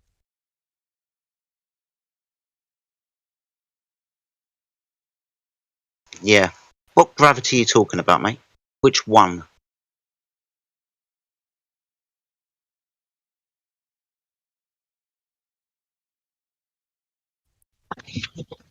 Can I ask him a question when you finish? I don't know. We've asked 3. Do we want to add another one for him to answer? Or what It's the same gravity? topic. Oh, sorry. Go ahead. Or what gravity? Like I said again, Earth's gravity itself. That's what I'm Okay. saying. That's what keeps the gases from escaping into space. And So that's related to Earth's one- mass, which creates, that's the source of it, since I'm going to talk where it comes from. It's because of the Earth's mass creates a gravitational field which attracts the gas in the atmosphere down towards the surface of the planet. So basically you could call it down. In opposing to space, of course, because it just works somewhat differently here due to the factors, or say, the reference that it is given here. So basically similar to how a ball on a string is pulled towards the hand holding the string, essentially. So you could say the force of gravity decreases with distance from the Earth's surface, which is why the density of the atmosphere decreases as you move higher up in added altitude. So on the Earth, Earth's gravity is strong enough to hold onto the majority of the gases that you're talking about in the atmosphere, even at high altitudes. Why? Why are you talking about mass attracting mass? Because that's one of the variables. That's one of the factors that actually caused it to happen. Well, I'll ask the question and maybe make it a bit broader for you. Why are you talking about the old idea of mass attracting mass that wasn't scientifically proven and they didn't want to be associated with it, which is why Einstein came up with another idea? Why are you talking about the old and busted? What do you mean busted? What does that mean? As in broken, superseded, doesn't work. Broken as in what exactly? Doesn't work, hasn't been scientifically proven, which is why they came up with another idea thanks to Einstein. Right? Obviously, you understand the mass of the object bending and warping the fabric of space-time, which is not mass attracting mass. Mass attracting mass was the first idea about gravity, which they couldn't scientifically prove, and they moved on to another idea. So why the fuck are you still talking about it? Is there anything that proves do you it? want me to, hold on, do you want me to quote some professors? Like Professor Brian? I wasn't necessarily referring to mass attracting mass in a literal sense. I was talking about the concept of gravity as described by Newton's law of universal gravitation, which basically states that every object in the universe that we live in attracts every other object with a force that is directly proportional to the product of their mass and inversely proportional to the square of the distance between them, basically. Yeah, we know, but that hasn't got any scientific validity to it. There's no experiment that proves it, which is why... Well, I don't know. You'll have to ask them because they don't have one. They came up with another idea, right? Even that Cavendish experiment wasn't as scientific. What is that other idea that you're talking about? Mean it's like the fifth time I fucking different experiments? No, well, there wasn't any experiments. But this is why Einstein come along with another idea, because there wasn't an experiment to prove the mass attracting mass bollocks, right? As far as I know, that there is. Like balloon flights is an example. What, the Cavendish experiment? That's not an experiment because you couldn't formalise a hypothesis out of it and fails on all 4 steps of the scientific method. What, that not experiment? What about laboratory experiments and also satellites measurements? What about those two things? So satellites are in contention at the moment because we're still trying to have validity for the vacuum of space. Being as gas isn't affected by any of the gravity that you have been or trying to have been talking about over the last 5 minutes, because gas moves randomly and freely in all directions. It's why I gave you gravity in the first place. But I can take it away because it didn't exist in the first place because there's no scientific experiment that proves it. Right? Unless you can give me one.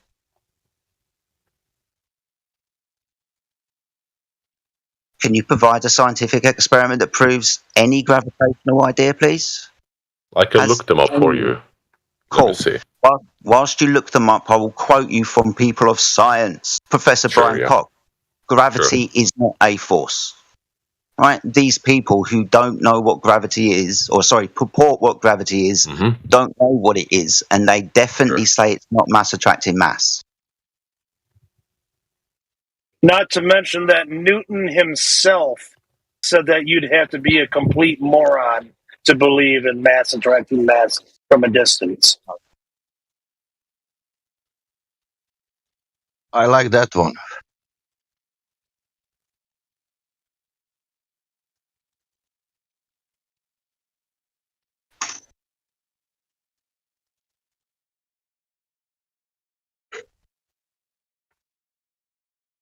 Yeah, to quote Newton, he said, "It is to me so great an absurdity that I think, that I believe no man who has in philosophical matters a competent faculty of thinking can ever fall into it." And here's Introduction to General Relativity by Lewis Ryder. Since Newton's theory is inconsistent with special relativity, it must be abandoned. Why have you not abandoned it yet?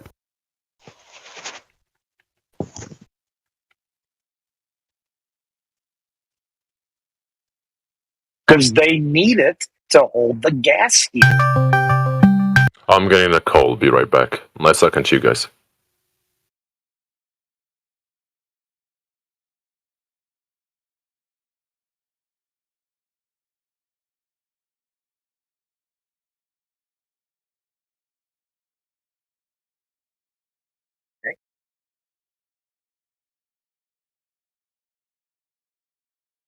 I wanted to ask him, why is gas escaping the surface of Earth from underneath coming up?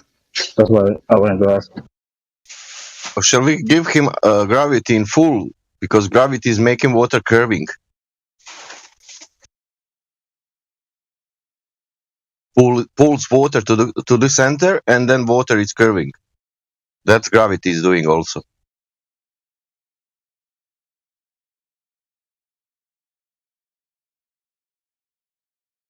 Well, the point, though, is that even with gravity, there's no example of gas being affected by it.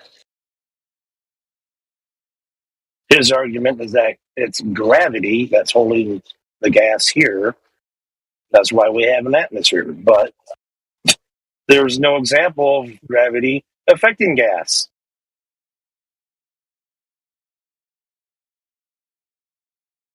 Our science is saying because they have experiment and they are speaking about that experiment, or they are saying because they are only saying?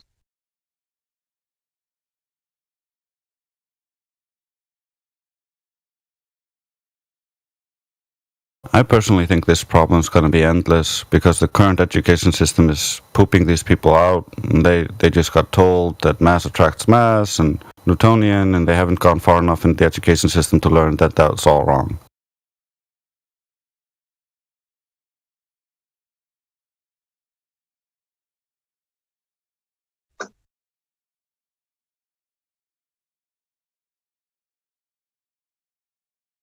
It's only an approximation that's useful, not an actual indicative of how reality actually works. It works like this, Trace. When you say the name Einstein, that's enough. You don't need to know even nothing about him. Everybody knows who is Einstein. That means if Einstein realized the most intelligent person in the world, that means why I should to go and research what Einstein did, because he knows better than everybody else. Yeah, I think that's actually what tripped him up now, because all of a sudden he's fighting against Einstein, and that's not what he wanted. I don't understand why so many of them use mass attracting mass instead of bendy spacetime. I basically just went over it. It's because early on in the school system they just get taught Newton because they're constructing this cosmological idea in their heads, and the Big Bang is all based on gas attracting gas because they believed in Newton, and so you got to start with that, and then later on you throw Newton under the bus and you bring in Einstein because all the observations of the things in the sky don't actually match Newton very well, so they need to create bendy spacetime and to try to make it match. It's just a bunch of plaster and tape. There's no actual substance here. So do these guys think that both mass attracting mass and the warping of space-time is happening together? Is that what's going on? Many of them think that it looks like mass attracting mass, but it's bending of space-time. So, like, that's why they say it's an approximation that it just the cause isn't right. It wasn't exactly that. Like, it's not a force. It's a bending warping. So. They just stacked another bullshit thing on top of it. It's let's be clear. Newton didn't validate the cause of anything. He created a mathematical construct that had an explanatory function. That's it. And he didn't even believe it.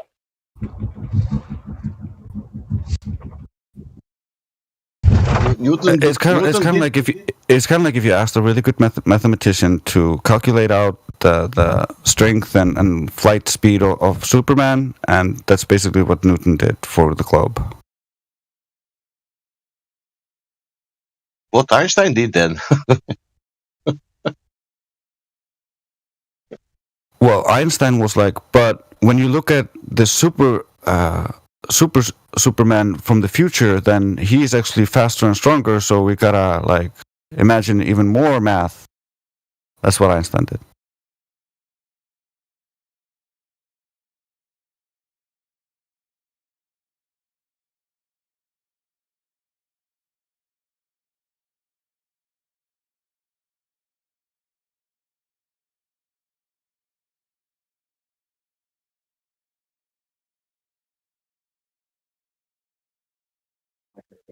Shoulder, though, I think. We get 4 dimensions with Einstein.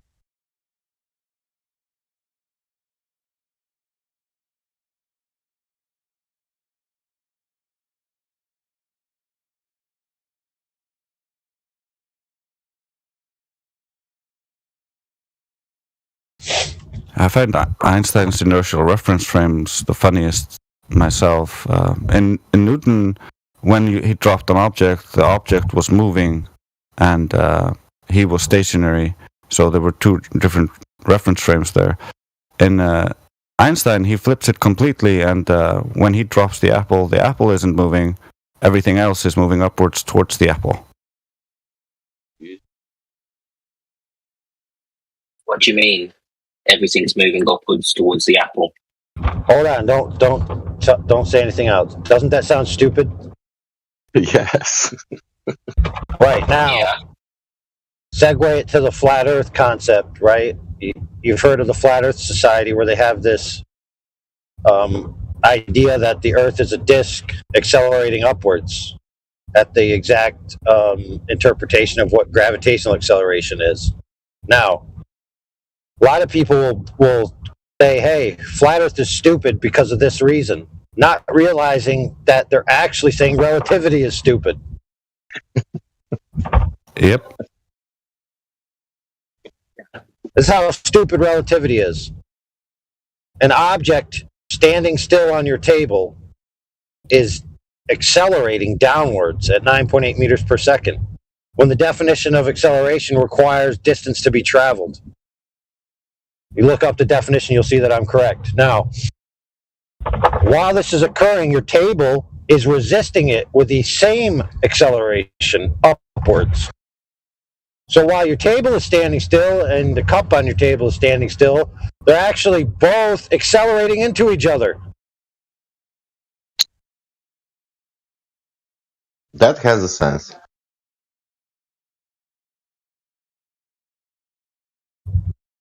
That's 100% correct. It's just hilarious.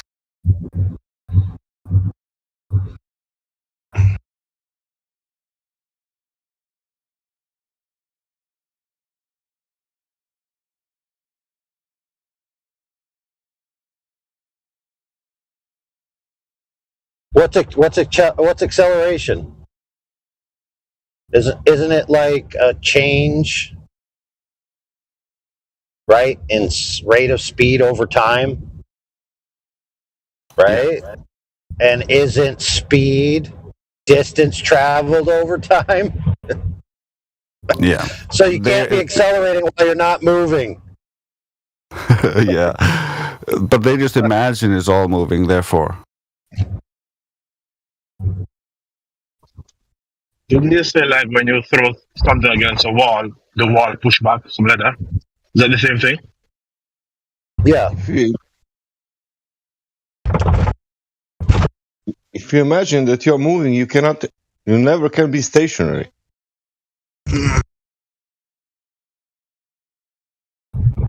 Yeah, that's why in Einstein's it's only stationary when it's dropping at free fall. Jesus. Well, that's not even true. In their worldview, nothing is stationary ever. Even though it's a stationary where you're at, it's moving relative to something else somewhere. There's never actual absolute stillness. Yeah, that's special relativity, and it's all relative.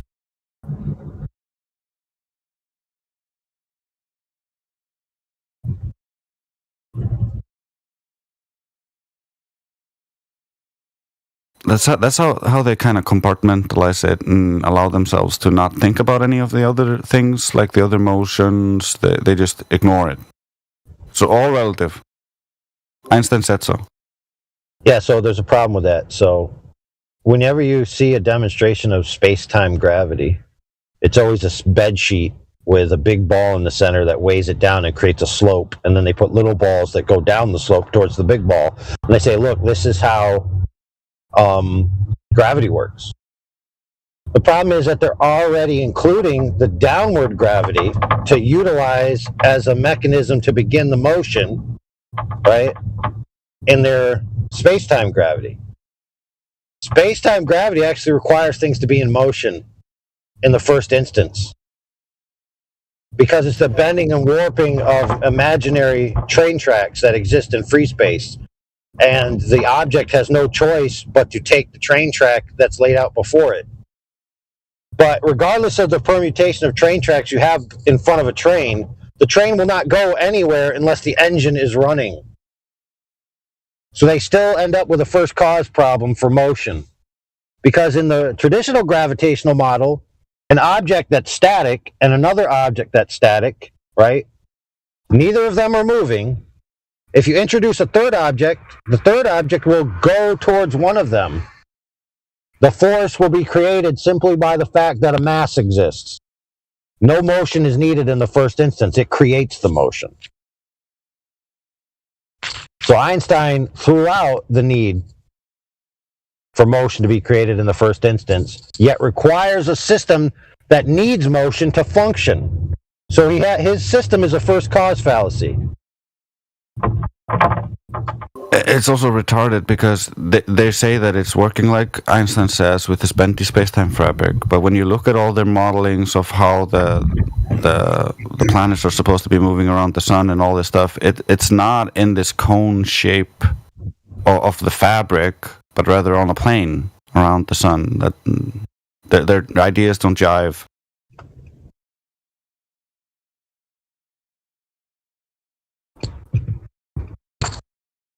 Nothing of their model makes sense with reality. I have a question about the space-time and the bowling ball. When it bend, the bowling ball bend the fabric downward, right? Why you say that they go up or down in space? All the demonstration is showing up or down, or angles or stuff like that. Not to change the topic, but. Well, no, it's sorry. You just got to imagine everything's a road, right? With a car traveling on a straight road. Okay, the car's traveling on a straight road, or even better, a train traveling on a straight track, right? So the train's going to follow the track wherever the track leads. If the track is straight, the train's going to go straight. If I come in and bend the track, the train's going to follow the track.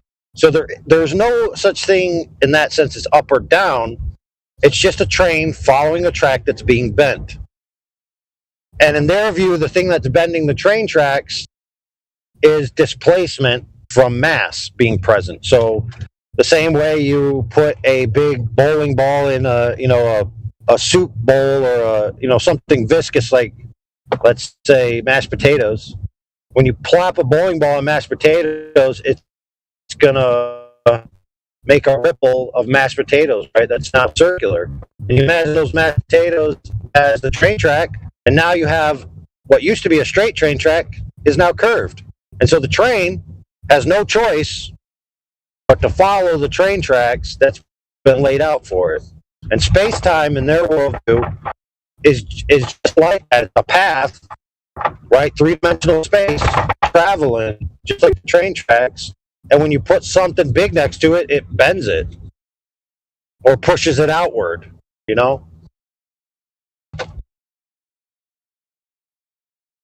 Hopefully that clarified it and didn't make you hungry.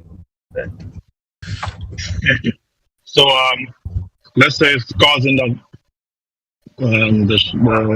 bend, you said.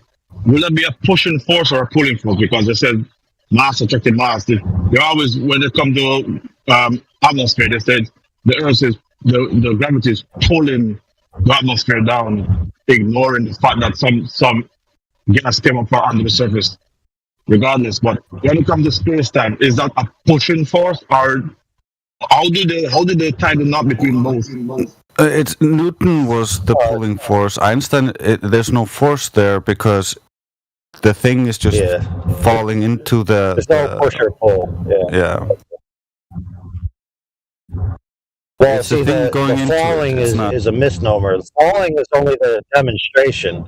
That's only the demonstration that they can show you with their little balls on a sheet, but it has nothing to do with pushing or pulling. It has to do with the displacement of the literal space things travel through itself.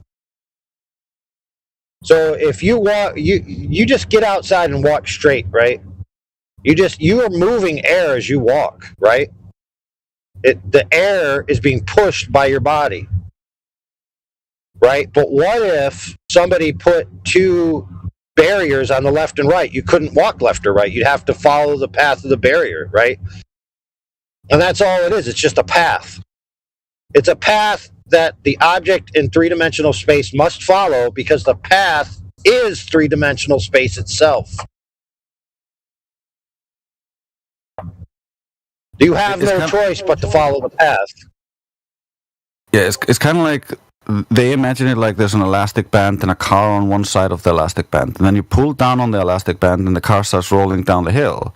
There's no one pushing or pulling the car. It's because you change the geometry the car is resting on.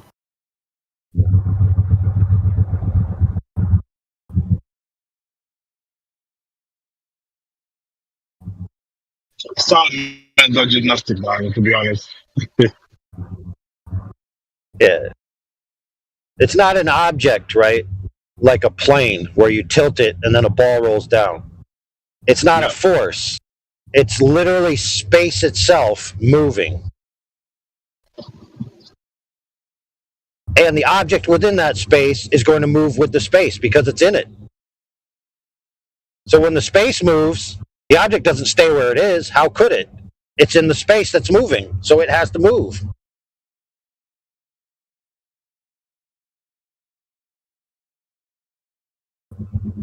Which creates a problem, right, with F equals ma. They say force equals mass times acceleration, right?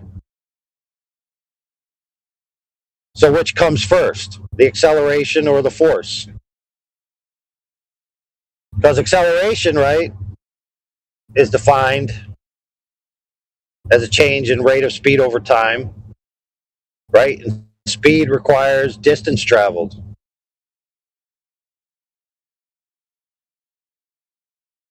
So it's very confusing, and it does have a self-caused loop in there, which essentially makes it practically incoherent. Is that a chicken? Summarily dismissible on its face. Is that a chicken and the egg? Exactly, chicken or the egg. Yeah, exactly. That. They're in a loop with everything. Well, the answer to the chicken or the egg problem is very simple if you think outside of materialism. The answer is whichever one the designer designed. That it's no longer a paradox. Then it's just a question. They try to phrase that question as a paradox, but it's not. If a chicken is created fully formed and then it has an egg, there's nothing wrong with that. That's not a first cause fallacy.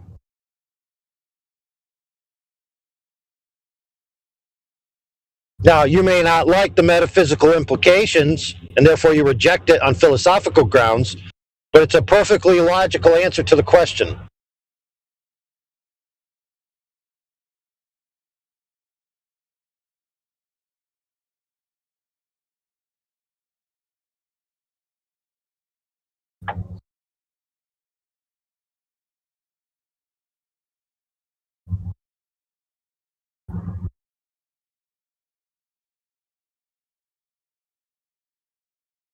Yeah, when the guy was saying earlier that gravity holds the atmosphere down, I don't remember the guy was talking earlier, but when he was saying like which direction does gravity pull, and also follow up with which direction does gas go, that alone destroys his argument.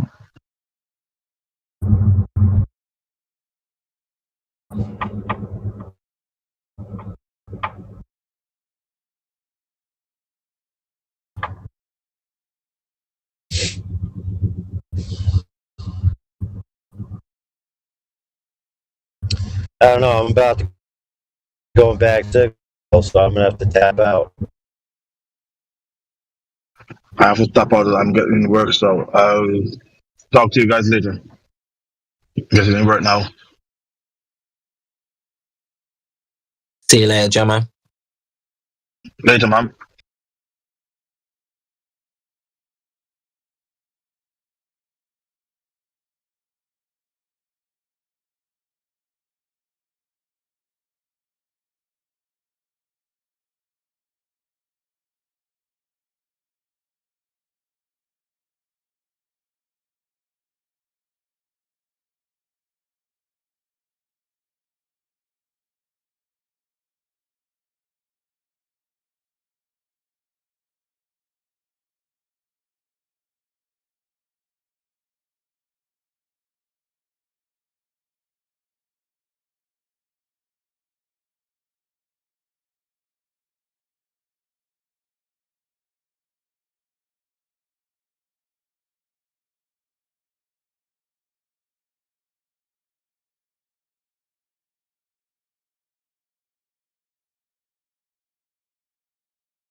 Awesome stuff. Bush Baby, number one, you've got control of your mic. Just unmute yourself, buddy, and we can have the conversation about the shape of the Earth and all that good stuff. So, Bush Baby, welcome to the server. Don't let me down, bro. You sound very cheerful and like up for a conversation. Oh, wait, hello. So yeah, hello. It just took a second. Hello, my friend. No, you're good, mate. You're good. Okay, so my main question is why? Why what? What's convinced you to think the Earth is flat? Well, me personally, right. Just got you in general. Yeah. We'll ask everybody else in a minute, but for me personally, and you'll probably get the same answer for most people. If the Earth is said to be a ball, then there should be observable and measurable curvature over distance. Wouldn't you agree? I would, yeah. Awesome. Unfortunately, we don't observe it, and we do not directly measure any curvature over any distance of any water. Being as they say the surface of the Earth is over 70% water, we should be able to observe and measure it there. Unfortunately, we don't. So if there is no curvature to the surface of the Earth cannot be a ball. Okay. So, sounds pretty simple. Yeah, so that's interesting because I'm a physics student. Cool. And I have measured the curvature of the Earth. So that's interesting you say that because, yeah, with lasers, incredibly high. Oh, sorry. I'm asking in reality. Yeah, no, in reality. No, yeah. You know Lake Geneva? Yep. It's a relatively large, Lac Léman, if you've been over there, I think that's what they call it. Well, if you be measured across the lake with a laser, and it's sort of difficult to measure because obviously the ripples of the water could disrupt it because you want the laser to be as close to the water as possible. But there was a curvature. It was interrupted a bit by the ripples of the water, but we did measure a curvature. That's for sure. What was the distance, my friend? Oh, probably a good 60 kilometers. Well, no, not that long. I'll have to look it up. I mean, this happened like 4 years ago, probably. So yeah, 4 years and a half actually. I'm not sure. I believe I have to look it up. I need to find the actual two places that we were at. But have you ever thought about, aside from that, how everything works with a flat Earth? Okay, so aside from Bash, you didn't give us any distance, any data for that. You'll get that. This is something that has happened 4.5 years ago. I mean, I'm gonna have to now bring it all up. Oh, but you have some observation what you cannot present, but it's there. No, okay, right, yeah. Basically, I mean, to be fair, I wasn't coming. Yeah, sorry. It's all right. Sasha has done this himself, so that's interesting.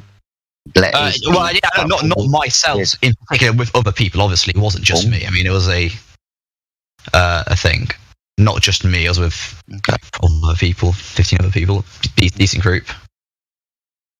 That's fine. The reason why we're asking for the distance is we are just going to turn around to you and give you other laser tests of distances between 10 and 25 miles over distances of water where we hit the target that we're not supposed to hit.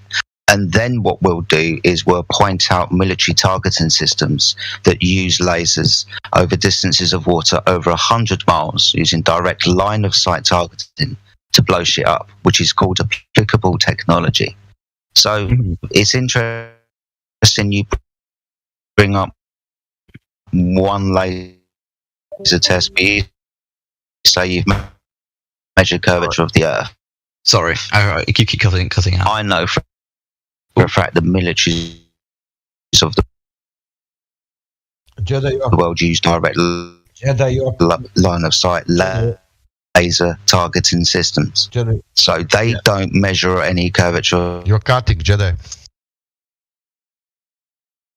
Sorry, you keep cutting out. I can barely hear what you're saying. Sorry. Yeah, he will come back. All right, okay.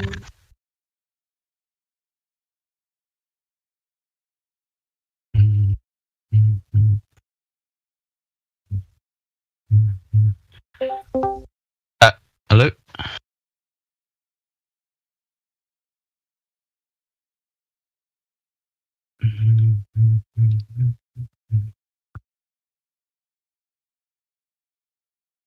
Quick microphone check. Is that better? Yeah, I can hear you. Awesome stuff. So just to recap on what I said, it's interesting that you bring a laser test. We could give you up laser tests 10 miles, 25 miles. And then what we would do is we would compound the issue by bringing the Navy into the argument and point out their laser targeting systems that target ground-based targets of over 100 miles. Okay, so with this, how powerful are these lasers that you're using? Because that's a big thing with the laser tests, is that because using do this, the light will start to refract as it moves forward, as it moves further and further away. So although you may have, say, the diameter, you may be a meter at the source, it may also be several centimeters at where you're actually measuring it, especially if you're especially at 10 kilometers away. So there's that problem part of it. So you also account for all of that. So when you say when you do a measurement like that, often you have to use if the laser isn't that powerful, you can use how strongly is your mathematics? It's all right. Okay. So have you heard of differential equations? Potentially, maybe not, maybe. But you can solve one of those effectively to figure out where the exact center of the light is in respect to the larger diameter at a certain range is. And you'll find that if you do that for that particular laser, that you do measure the curvature. In these tests, how close to the waters did you do them at? Have you done one personally, or at least witnessed one? Right. So we could show you ones that are done, say, a couple of inches off the surface of the water. This was the one done in the south of England, down at Brighton, over a distance of 10 miles. A couple of inches, blue and red lasers opposite end of the spectrum. The ones that are done over Lake Bissell, I think it's Hungary or somewhere in Eastern Europe. Both laser and target were about 2 meters above the surface of the water. And then we can start talking about Navy ships, and I'll give you 20 to 30 foot above the surface of the water. All right. Okay. So I actually haven't looked into all of this, because the reason why we did this test in the first place wasn't actually to debate flat earthers. It was more of a just sort of a what's the word for it? We were actually originally at CERN, with as a trip, and it was just something that we were given the opportunity to do. So we decided, why not? Because we had a few days to burn in Geneva, so it was something that we did. But I'm just interested. I've never actually thought about what you guys have said with the lasers, with the different tests. So I'll have to probably have a little look into it to see what you guys have done. So other than that, is there any other evidence that you can point to that points the Earth to being flat? Yeah, celestial navigation. Do you know what a sextant is? Sorry? Celestial navigation. Do you know what a sextant is? No. A sextant. Okay. Yeah, do you know what a protractor is? Yeah. Yeah, I am. Yeah, Awesome. yeah, It's an angle measuring device, isn't it? Yeah. Yeah, awesome. So a sextant is basically a glorified angle measuring device, right? Right. Oh, is it one of those sort of like things that they use? I don't know what they're called. I don't know what they. I'm not sure if it is, but carry on. Okay, so they use them at ships at sea to, I don't know, get elevation angles to stars at known times of year so they can navigate across the Earth using the stars, yeah? That's what it is. Awesome. You know that, well, you know what a triangle is, right? You sound like an intelligent man. You know what a triangle is, yeah? Yeah. Carry on. Yeah. No, that's fine. Can you measure an angle with a curved line? No, you can't.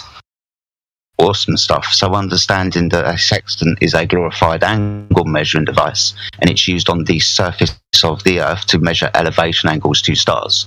You will understand that, being as you just said, you can't measure an angle if one of those lines is curved. If you're doing it on a curved surface, that would be the ball Earth, then a sextant would be non-applicable. You couldn't use this device on a curved surface, for example. What you could do, celestial navigation. Sorry, I point something in. So, there's a few things about that I would like to say. You heard of tangents? It's sort of like to do tangents and circles. So you can... Yeah. Okay. There's a similar thing you can do with a sphere. Instead of using a tangent, you can sort of intersect it with a plane.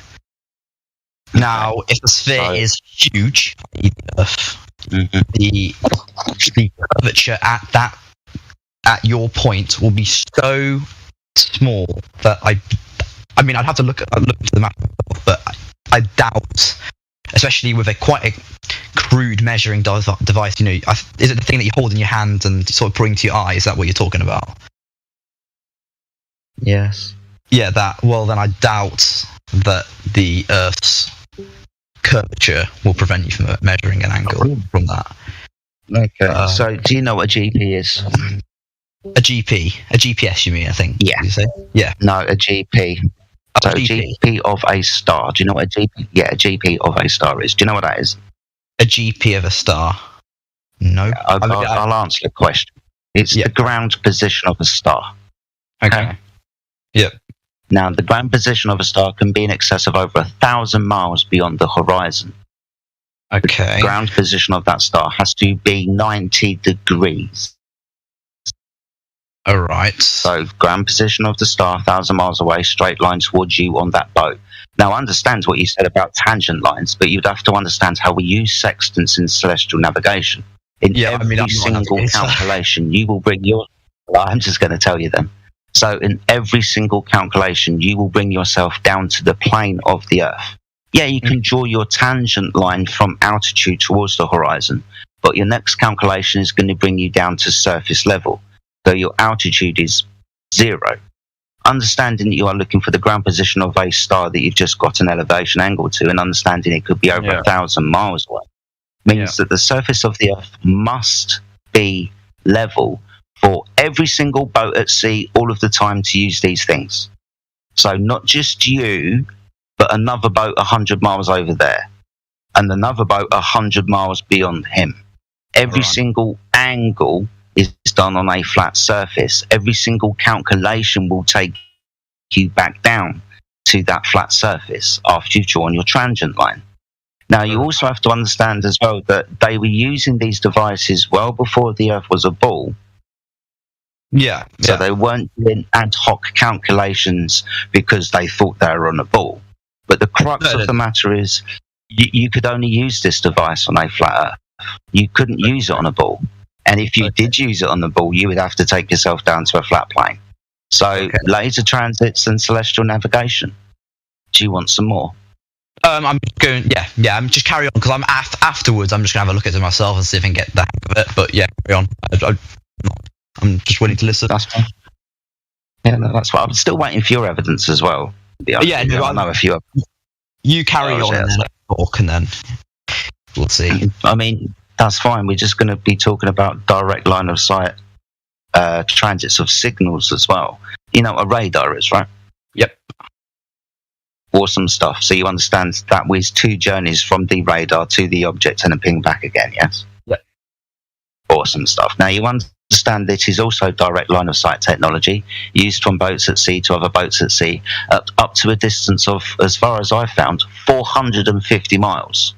Mm-hmm. So that would be a 900-mile transit from the boat to the object and ping back again. Now, this would be impossible over a curved surface because the curved surface would get in the way not once but twice. Yeah, but the thing is that waves diffract as they move through a medium. So, again, that's fine. They will... Hold on. Sorry. Hold on. And that's fine. You said you wanted me to talk, so I'll talk. Mm-hmm. So I'm just going to be pointing out all of the technology that the navies use. The first instance was the celestial navigation. They've got to get places. They wouldn't be able to use this operation on a curved surface. We wouldn't be using sextants for that. I'm then going to point you to the laser transits, where we have direct line of sight laser targeting systems up to 100 miles. I've now just pointed out radar systems. But first of all, we're going to have to see the object, and that's why we use infrared cameras. Infrared cameras see the object. We then make sure with the radar that that object is actually there, and then we ping it twice with 2 different lasers, one blue, one red, to make sure that we've got a target. So 4 pieces of technology that would only be applicable on a flat Earth. They wouldn't be applicable on a curved surface. Keep saying Okay. Okay, so that's... There's okay, 4. Yeah. Okay, so have you got anything else, or shall I do you want to talk? No, let's go. Let's go to your stuff now. Okay, so so the first thing that my personal biggest thing is actually gravity, because obviously, as someone who studies physics, it's something that is very integral to everything we do. So a lot of things that we do. So, and the way gravity behaves is not possible now on a flat Earth. Like, it just physically will not work. And you can you think about it. If a gravity, you understand that the vectors to the force weight, which is the force that is applied on an object due to it being in a gravitational field, point directly towards the center of gravity, as they call it, center of mass, I guess you can also call it, of the object. Sorry, mate. Sorry. What's gravity? Gravity is, well, what is gravity? That's an interesting question. Well, the force the object experiences is weight, and that is because it is in a gravitational field. Because I'm talking about Newton's explanation of gravity, not general relativity, which is beyond. Well, I understand it at a reasonable level, but not enough to explain it to someone else. But Bush, baby, real quick, yeah. you know that those two are entirely incompatible on a conceptual level, right? Maybe they give the same outcomes, but they're incompatible. You do know that, right? Universal gravitation, though, or Newton's laws of universal gravitation, help us. But the explanation. But Newton's laws. If you say they are laws, then Einstein was kind of, wrong. No. You got to listen. Universal gravitation doesn't explain why gravity happens and why we're seeing this. That's what general relativity does. Universal gravitation. No, they're incompatible. But sure, go ahead. You need to look it up, mate, because you said it was beyond your scope, right? I guarantee you, it's entirely incompatible because they're conceptually different. It's not a force. It's not a force in Einsteinian gravity. No. Yeah, I do get you, but that's the explanation. When Newton developed all of these. But look, if you put a piece, he had no idea. Okay, mate, it's entirely different. If you put a piece of cheese on the floor every single day, right, and when you wake up, it gets taken away. There are 2 different theories. Either someone, like a person, takes it away, like your sister, or it's a mouse which eats it, right? Now, both of those theories would offer reasonable explanations to why the cheese vanishes, right? But they're incompatible. Newton's. I don't know how to explain it. Newtons You and can- Einsteins are incompatible. A force is incompatible with Einstein's, where there is literally no force. It's just space and time curving. The whole point of Einstein was that Newton was wrong. That's what he said himself. So don't go saying that they're compatible, because they're not. I never said they're compatible. Okay, that's great. I never did. So I never said they were compatible. they're incompatible then, right? Yes. Well, at a conceptual level, like you said, yes, they are. Okay, nice. Yeah, sure. I never claimed that Newton's laws of universal gravitation explained what. I don't know how to explain it. They modelled how objects moved in gravitational fields, not why they move. That's Einstein's part, the why. The how, or not. How's a bad word, but what they're doing in the gravitational field at a at our level. I don't know. It's very difficult to explain, but how they move, if you see what I mean, can be modelled by Newton's laws of universal gravitation. Why they move, that's Einstein. If you see something, I probably butchered that horribly, but yeah. One thing that Newton's laws of gravitation, the equations that we can use, to predict where objects are and how objects fall, they do work. So Newton wasn't completely wrong. His explanation for why they worked was wrong, but the actual modelling of it wasn't. So if you think about it, if you think how we model, say, even an object just falling towards Earth, a simple ball, we can model it using Newton's laws of universal gravitation, and we get a right answer, the same experimental answer that we do if we just dropped the ball and measured it, or performed a measurement on how. Yeah, exactly. Or how fast it was. So, yeah, okay. Well, the point being is that you cannot if you had a flat Earth, the Earth, and it's a giant flat Earth, like a flat disc, like us. Hold on. Sorry. Done. All right. So I'm just going to give you a piece of advice. There's no gravity on a flat Earth, my friend. Okay, but then what's the explanation? Yeah, there's other explanations, but we'll get onto that. My question for you is, have you actually got a scientific experiment that's proven any of this, mate? And if you have, can you give it to us? Yeah, yeah. Because, hold the fuck on. All right, so, when we stop talking through me, mate. I'm listening. Talk. You're doing thank you. So when we go and, watch educational programs on TV, when we speak to any of these science communicators, they will turn around to us and say, gravity is not a force. You know who Brian Cox is, don't you? That's a question. Yeah. So you know who Brian Cox is? He says gravity is not a force. You know who Neil deGrasse Tyson is? Unfortunately, I don't like the guy, but carry on. Yeah, he doesn't know what gravity is, mate. So I can run through George Musa. You can think of gravity as a force, but it's not. Yes, and that's exactly what I just said when I said that's fine. It doesn't matter. Versus but why I'm giving this skill, mate. A lot of backup from science community. Why people talking through each other? It's starting to really annoy me. Okay, so the evidence for it is that if you have a vacuum chamber, and you don't even need a large one, you can have a tiny one, actually, a meter. But not even that. You'll find that the objects will accelerate towards the Earth at the same rate, independent of all their masses. Okay, what happens if I drop gas in the vacuum chamber? Well, then you've put an extra parameter, which is air resistance No, I'm not. Sorry, I'm not dropping anything else. I'm just dropping gas.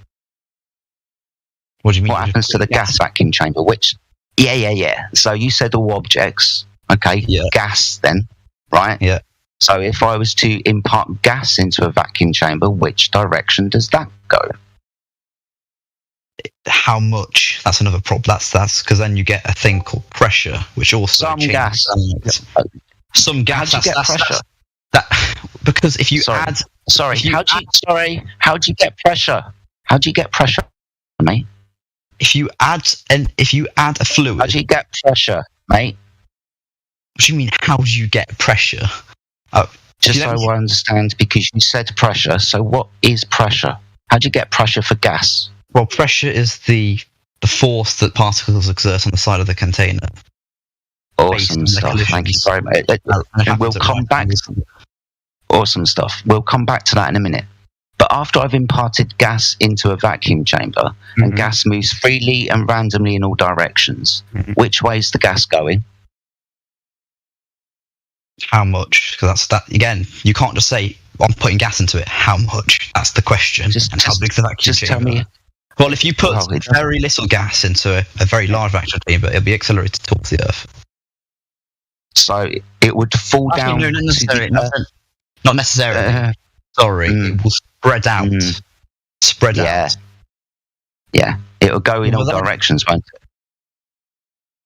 Yeah, it will fill the space as best as it can. Yeah. And it will also press up on the limitation of the chamber, which will be up the ceiling. Right? Yeah. Awesome stuff. So, just a quick question. How in an open system do we have gas pressure adjacent to a vacuum? You're saying, what do you mean? Sorry. How do we have gas?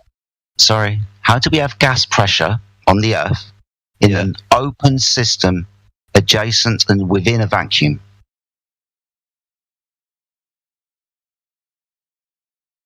That is a good question. There will be, well, I cannot answer that question. No. See, this is the problem. So we can talk about gravity all day, and I'll tell you what, I'll give it to you. But at the moment, it is observably not affecting gas, because gas goes in all directions. You've already admitted that the necessary antecedent to gas pressure is a physical barrier for the gas to press upon. They declare the Earth is an open system, devoid of containment and adjacent and within a vacuous space. According to the second law of thermodynamics, the gas will fill that space. The higher pressure will disperse into the lower pressure environment, unless stopped by a physical barrier. So, we've got a huge problem with what they tell us about the Earth and where it is, because you can't have gas pressure without a physical barrier for the gas to press upon. You've already admitted that, haven't you? I have. So I can give you gravity. Yeah, I'll tell you, whatever gravity you want to give me, that's fine. But observably, in science, we don't have the phenomena to even ask the question about, because gas moves freely and randomly in all directions. So you say objects, so you can drop a ball and that will go down. Well, that's why I gave you gas. Okay. So understanding the second law of thermodynamics, understanding entropy, invalidates the heliocentric idea of uncontained gas bodies in vacuums. You can't have that. I'll have to look into that. To be fair, that is a point. It's one of the main reasons why I'm here, mate. It's a law of nature, right? Applicable always. You understand what a football is. You understand what a tyre is. Yep. You know that when you impart gas into that volume, you will have gas pressure, the force of the gas exerted on the walls of its container. Now, you know what an open and a closed system is. In relation to thermodynamics and matter transfer, they declare the Earth is an open system, rockets to the moon and remote control cars on Mars. But that would also mean the gas, Jupiter, a giant ball of gas, uncontained from a vacuous space.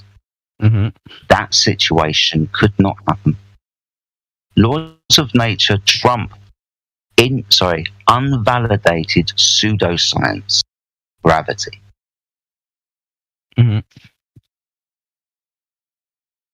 Interesting. I'm currently thinking about this. That's fine, mate. I urge you to think. Yeah, that's what I'm doing. Just for me and for everybody else, just slow down a little bit, mate. It's not a race. Enjoy the conversation, all right? Yeah. I just wanted to add a little something on top of what you were saying. Keep in mind, in the heliocentric model, they're claiming that it's an expanding volume, that the universe, the edge of the universe, is expanding outwards faster than the speed of light. So keep in mind, they're not just claiming that there's a vacuum of space above our heads. They're claiming that there's above our heads an expanding volume while we have consistent gas pressure here on the surface of the Earth.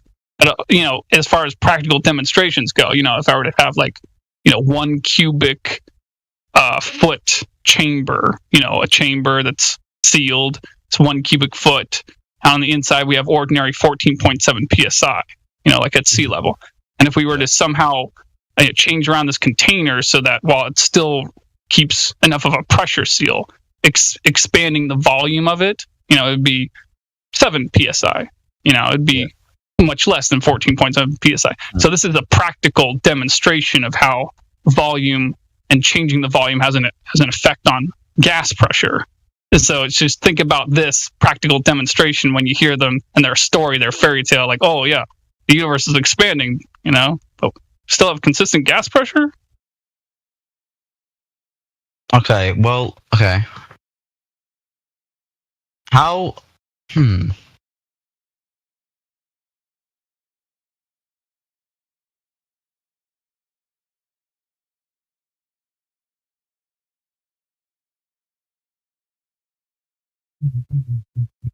Balls of gas just don't coalesce in vacuums. Gas disperses in all directions and feels the limitation of its volume.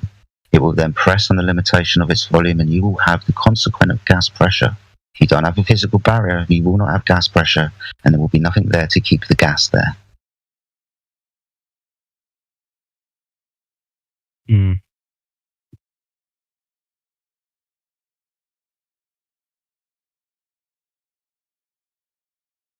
I'm just thinking, the globe model's broken. Gravitational idea only applies to the Earth if it was a ball.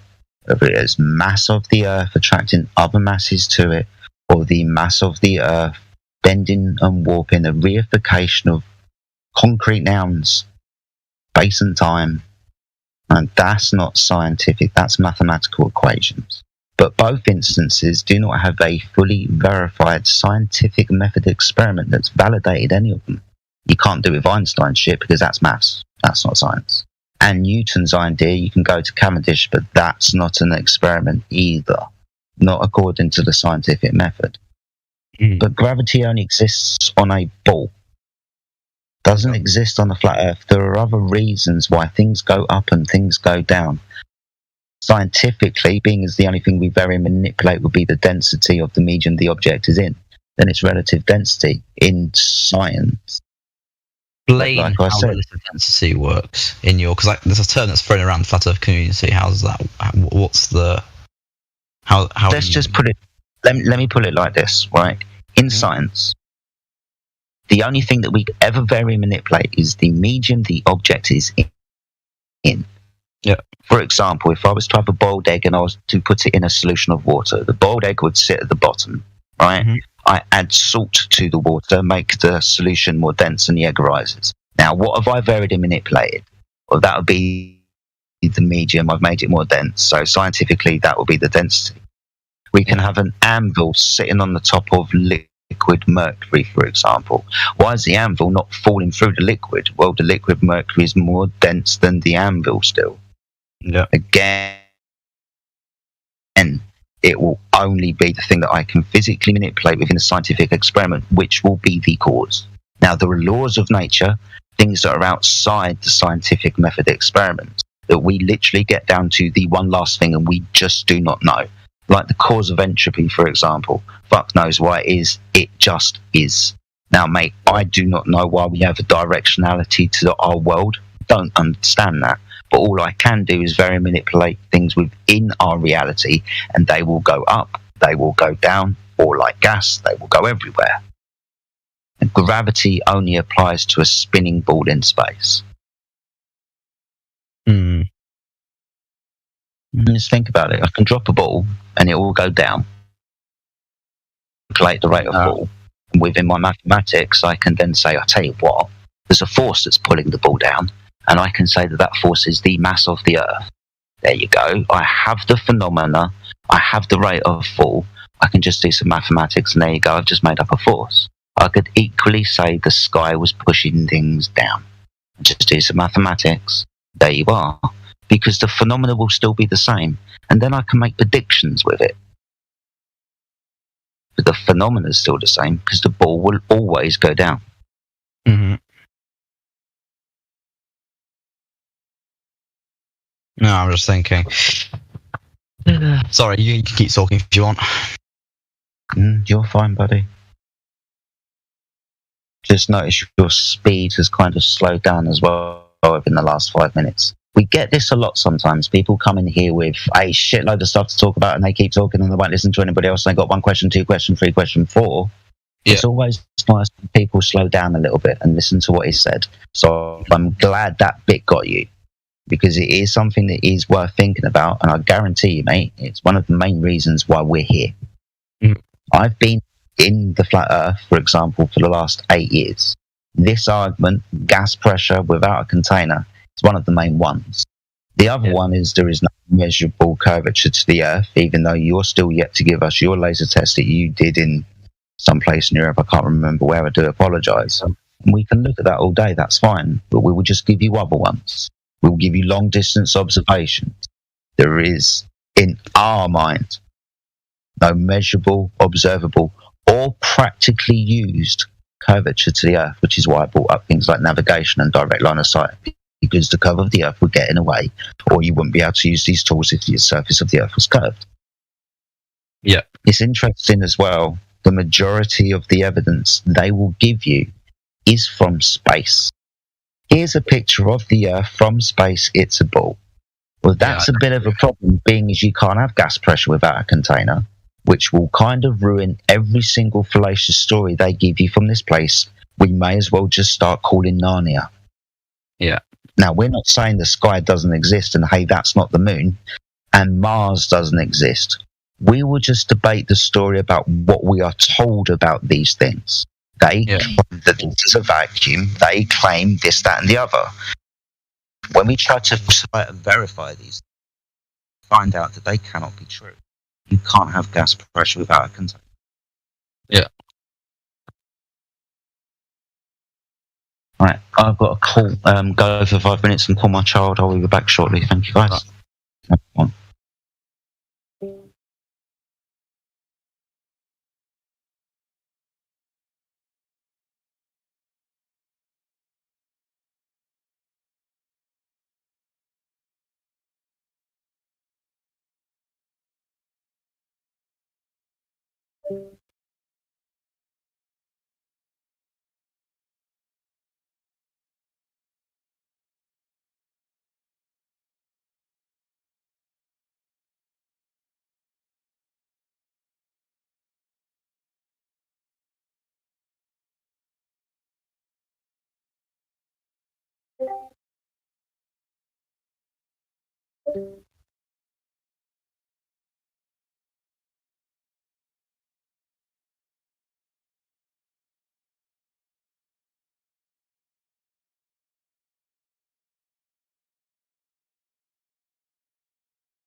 How's it going, guys?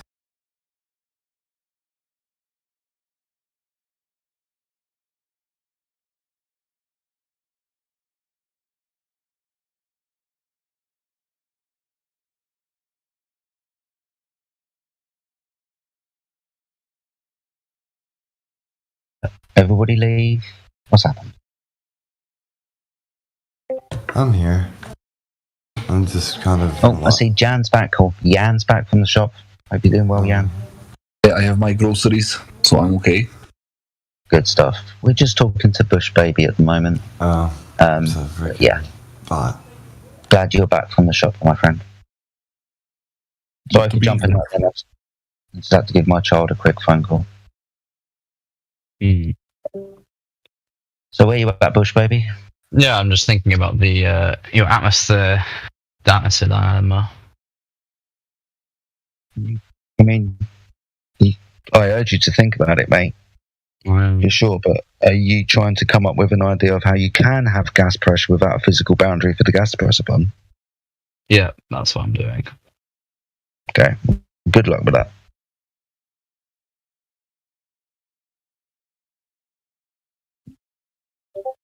You went to vacuum chamber in our conversation, right? Which is interesting because you need a physical barrier to separate the two vastly Yeah, but you do realise it's the atmosphere outside pressure areas, right? Barrier. If you didn't have that physical boundary between the two, you wouldn't be able to have a vacuum, would you? No, because the air from the outside of the vacuum would push into it. Yeah, exactly. So the open system of the Earth, the gas would disperse into the vacuum, wouldn't it? Wait, no. Because in the example that we had a vacuum, and you put a gas inside that vacuum, and it will disperse to fill that vacuum. That's true. But yes,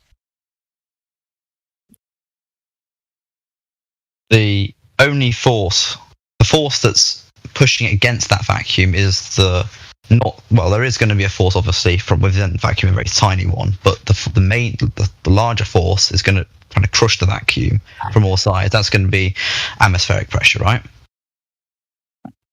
Yeah, the gas will fill the space. Yeah. Yeah. Yeah. The higher pressure system will disperse into the lower pressure environment. Yep. Push baby, can I ask a question? Yeah, sure. Can you now compare the size of our atmosphere? That's the paradox, but doesn't matter. With all this out of space vacuum. Yeah. What do you think? What is stronger, our atmosphere or that? You know how big is that vacuum space comparing our atmosphere? Evidently huge. Yeah, I cannot even imagine that. I cannot put that in my mind. With that given numbers of space and everything. I cannot even. This is something like. I will try, and this is nothing. This is even small numbers. Something like a lighter in the Atlantic Ocean. Yeah. Yeah, and that lighter has the small, around, big air, you know, and that water cannot go in. Yeah, that's the comparison.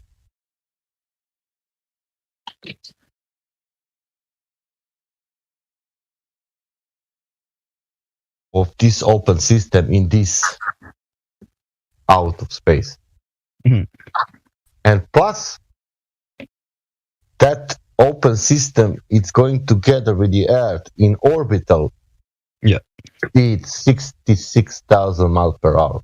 Not only static, you know.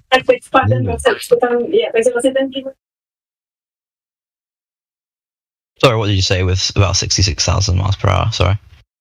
I'm saying that all this gas, it's also moving together with the air because it's going around this. Yeah. That's also interesting. Yeah, but you're not going to feel a force because the speed is constant, velocity is constant even. Sorry. And I'm telling you that open system, it's going through that, what Jedi explained it to you, what is that vacuum and what the gas will do in, let's say in some, if you put a little bit, do you remember when you said if you put a little bit in gas in some vacuum chamber? Now imagine how much atmosphere, how much that is gas for this vacuum of the space. Yeah, I told you, compare that and we are there. That's ridiculously small. Even if it's big, doesn't matter. You will still fill the space.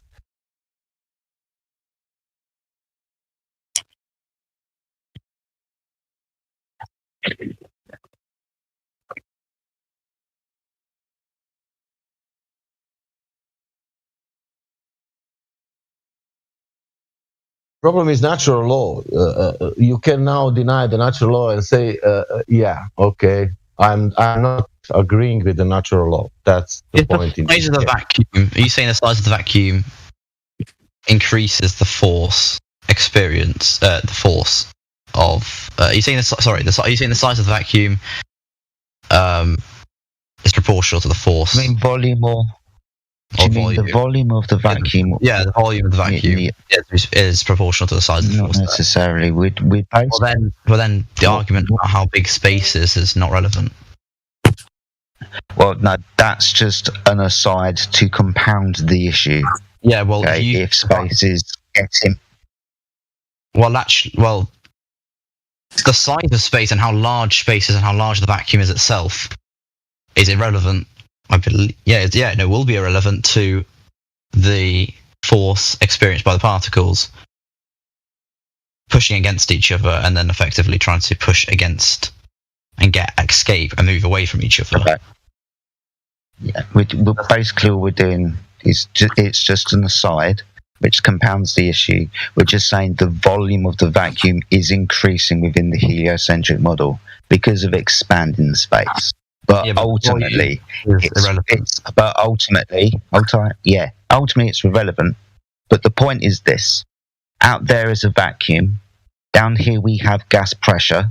To have gas pressure, we must have a physical boundary for the gas to press upon. If there is no physical boundary, then the higher gas pressure will disperse into the lower pressure environment. That's entropy. So it's a big fucking vacuum. The rate of the vacuum is 10 to negative 17 torr, I believe. Whatever it is, there's an awful lot of. This is why they call it space, because there's a lot of space between whatever particles there are up there. But the point is, it's a lower pressure environment, uncontained and open to the Earth's high pressure system. That cannot exist. Jedi, how much we can produce on the Earth a vacuum chamber? Sorry, I think it's negative six. Yeah, it's 6, 7, something like that. Yeah. But that's 10 to minus 17. That now that's not that it's between 11 zeros. It's not like a double. It's 11 zeros. That means 1 million times, 1 billion times stronger. Stupid, isn't it? Yeah.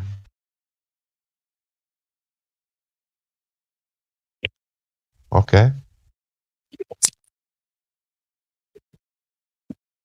Container. So I'm going to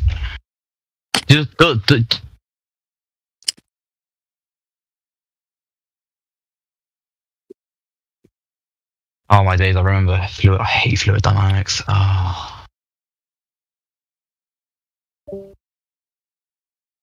That's okay. Yeah. We understand how gas acts, don't we?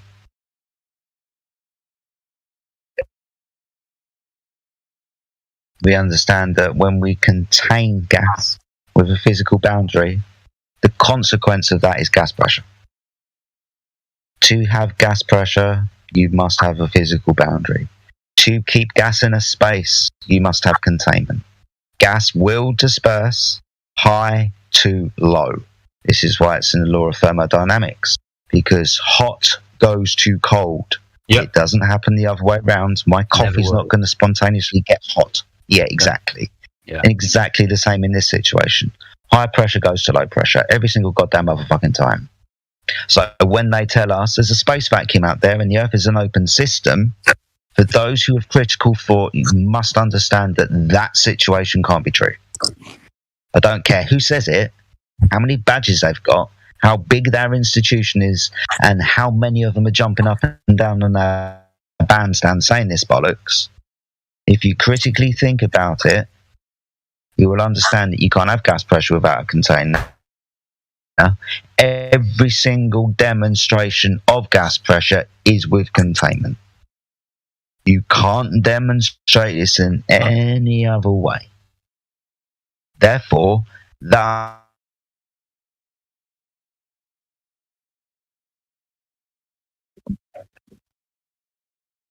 Yeah, I'm just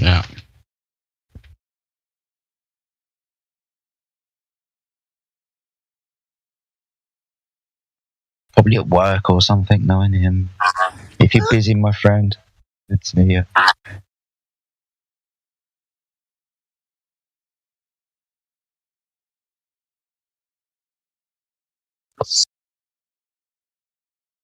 What up, Jedi? What's up, Mayhem? How you doing, mate? We're just talking to Bush Baby at the moment. We've been talking for, say, maybe the last half an hour or so. We've just got up to, well, not just got up to, about 10 minutes ago, we got up to gas pressure without a container. And, yeah, we seem to have maybe reached a point where he's starting to think a little bit. Okay. Because he understands, he's a smart lad, right? He's a physics student. He's done all this type of stuff before. So we're talking about gas pressure without a container, and poof, he's gone quiet because he's trying to figure this shit out. Yeah, Well, no, the that is. practicality. Go on, Bush Baby. No, I was gonna say because there is actually a point there. The practicality should strike you, as in, it should cause you to pause a little bit, because if there's a narrative that says one thing and, you know, reality says another, then you should go with what reality is telling you, because it doesn't matter what anyone says, it only matters what the truth is, right? So yeah, the fundamental laws of our nature is what's going to govern you should govern what your understanding should be, not what people are saying. Yeah, I really want to do math right now, but I don't know. Yeah, go on. Sorry, no, I was just the only real because obviously the point with containers and gas, right? That there is a point there. Well, you can't have gas pressure without a container. It's a necessary antecedent. So, in order for their gas pressure to be there in the first place, you'd need to have a container. It needs to be contained. That's how you attain pressure in the first place. Containment. Yeah. And that's natural law. And of course, entropy would dictate that if you release the pressure from that container, gas will disperse into any and all available volumes and fill the space. Mm-hmm. Yeah. But it's almost common sense. Everybody on Earth can know that. Or it should be anyway.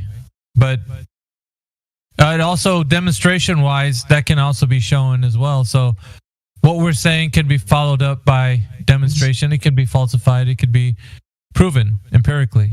So there's no need for whether you and I believe in something or not. It just matters that it's true. Have you heard of bromine?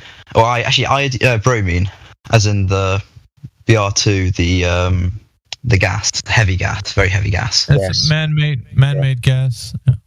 Well, it's an element. It's how bromine exists. Oh, bromine, but yeah, you meant like. Go on. Well, it's a gas, and if you open a container, it will stay at the bottom of the container.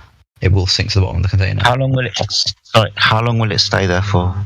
Will you be able to have an open container of bromine forever? Or will entropy still take? Yeah, entropy will still take. Yeah. So we have the same kind. We have the same kind of thing with sulfur hexafluoride. You understand that one? Yeah. So it will stay in an environment that is open to the atmospheric pressure for a short amount of time, but ultimately, in the end, entropy will take effect, and it will disperse. Yeah. Again, all we're doing is demonstrating that one dense gas, in relation to the atmospheric pressure, will do something. Will sink because it is of a higher density. Whoop-de-fucking-do.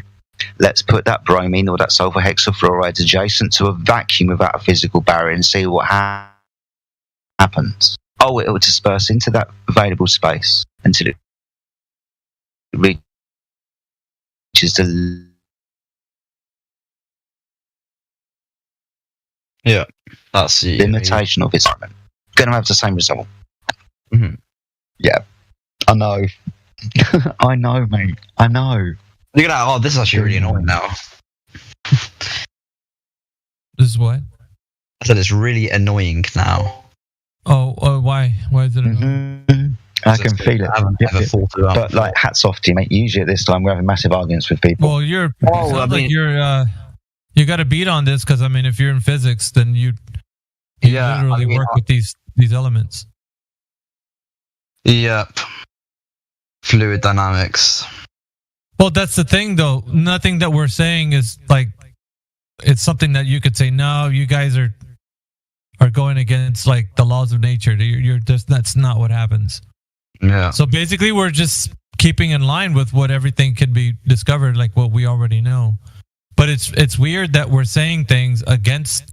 It's contradictory to what they're saying about the globe, because in this open system that they claim with the globe, there is a vacuum of space, and so the vacuum, adjacent to this pressure air, it's pressure.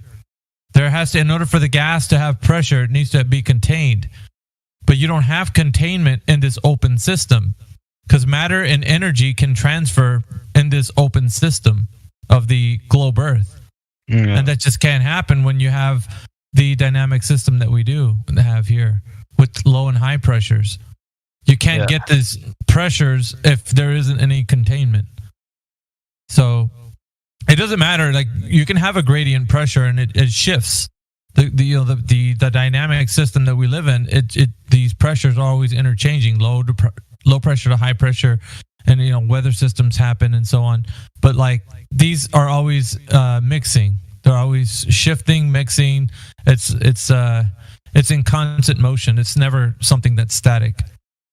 So the globe Earth has tried to give you explanations as to how things are, but when you start to like say, okay, that's an explanation, now let's go into the field and test to see if what you're saying is correct. Nobody's actually put them to the test, which is what we're doing here. We're saying, has anybody ever done that? Like it's nice to say one thing about the Earth being a globe and it's got a vacuum of space out there and you got pressure air here and it's an open system. But the convenient excuse is gravity. The bending and warping of the fabric of space and time. They're saying that's what's holding the gas here, right? Gravity. But then again, it's like, well, then you're going to have to say, when does gravity hold any of the pressure of gases?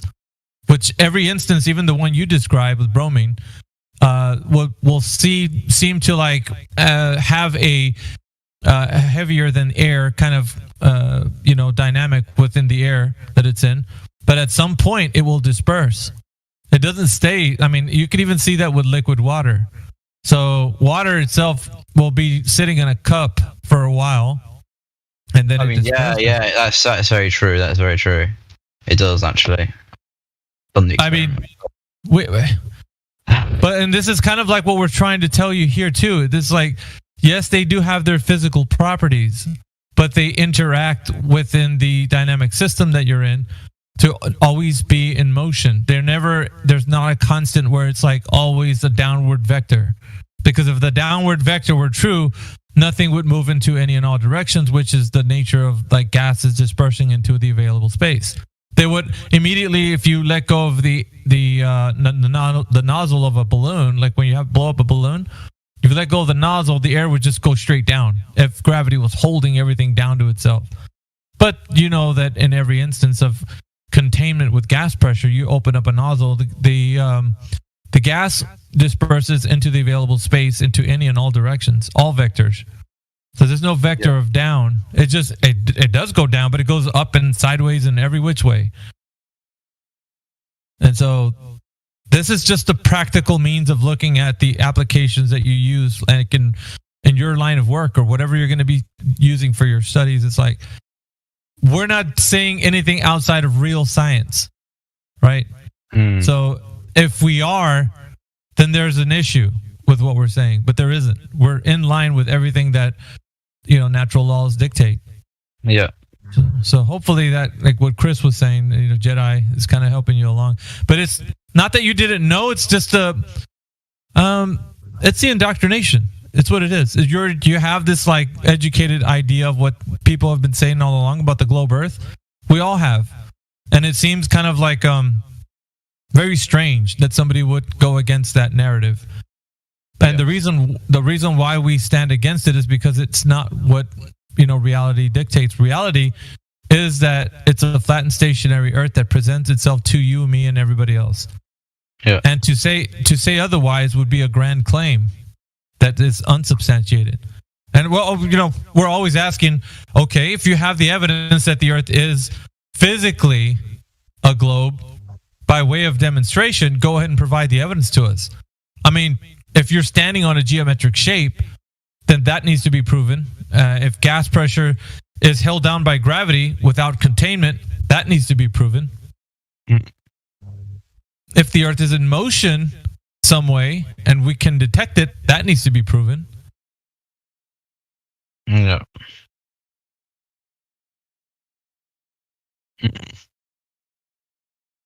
We can go a little bit deeper, but like these are the grand claims that the Earth, or the people that would say the Earth's a globe. It doesn't matter who's saying it, whether it be a professor, your next door neighbor, your parents. Like nobody's rivaled it.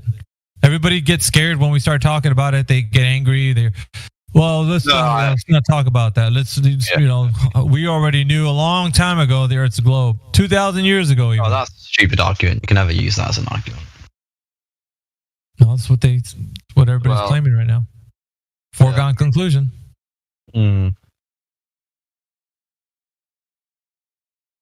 Yeah. And you can look into that, Bush, if you don't believe us.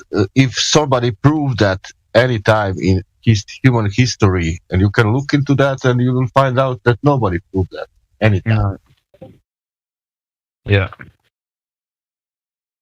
But it's hard because if you're in academia right now, you're going to find out really quickly, Bush baby, that you can't stray away from the paradigm that's already created. If you want to play ball with them, if you want to have a career, if you want to continue to work within the scope of the realm of like what they want you to be in, like that's what you're choosing is your passion. If you stray away and you say anything outside of that, the thing that maybe you don't know at the moment, but perhaps you do, I don't know, is that if you start to think critically, then you're going to be outside of the curriculum, outside of the paradigm. And they're not going to like that very much. So this is why we're saying it's just something you should weigh considerably if you're going to be staying in the field that you are. Because, I mean, a lot of people, a lot of good scientists might lose their jobs if they would say the truth. They would speak truth, which is like what it should be, right? Like you guys should stand up for truth working in the fields that you do. But, I mean, if you want a livelihood,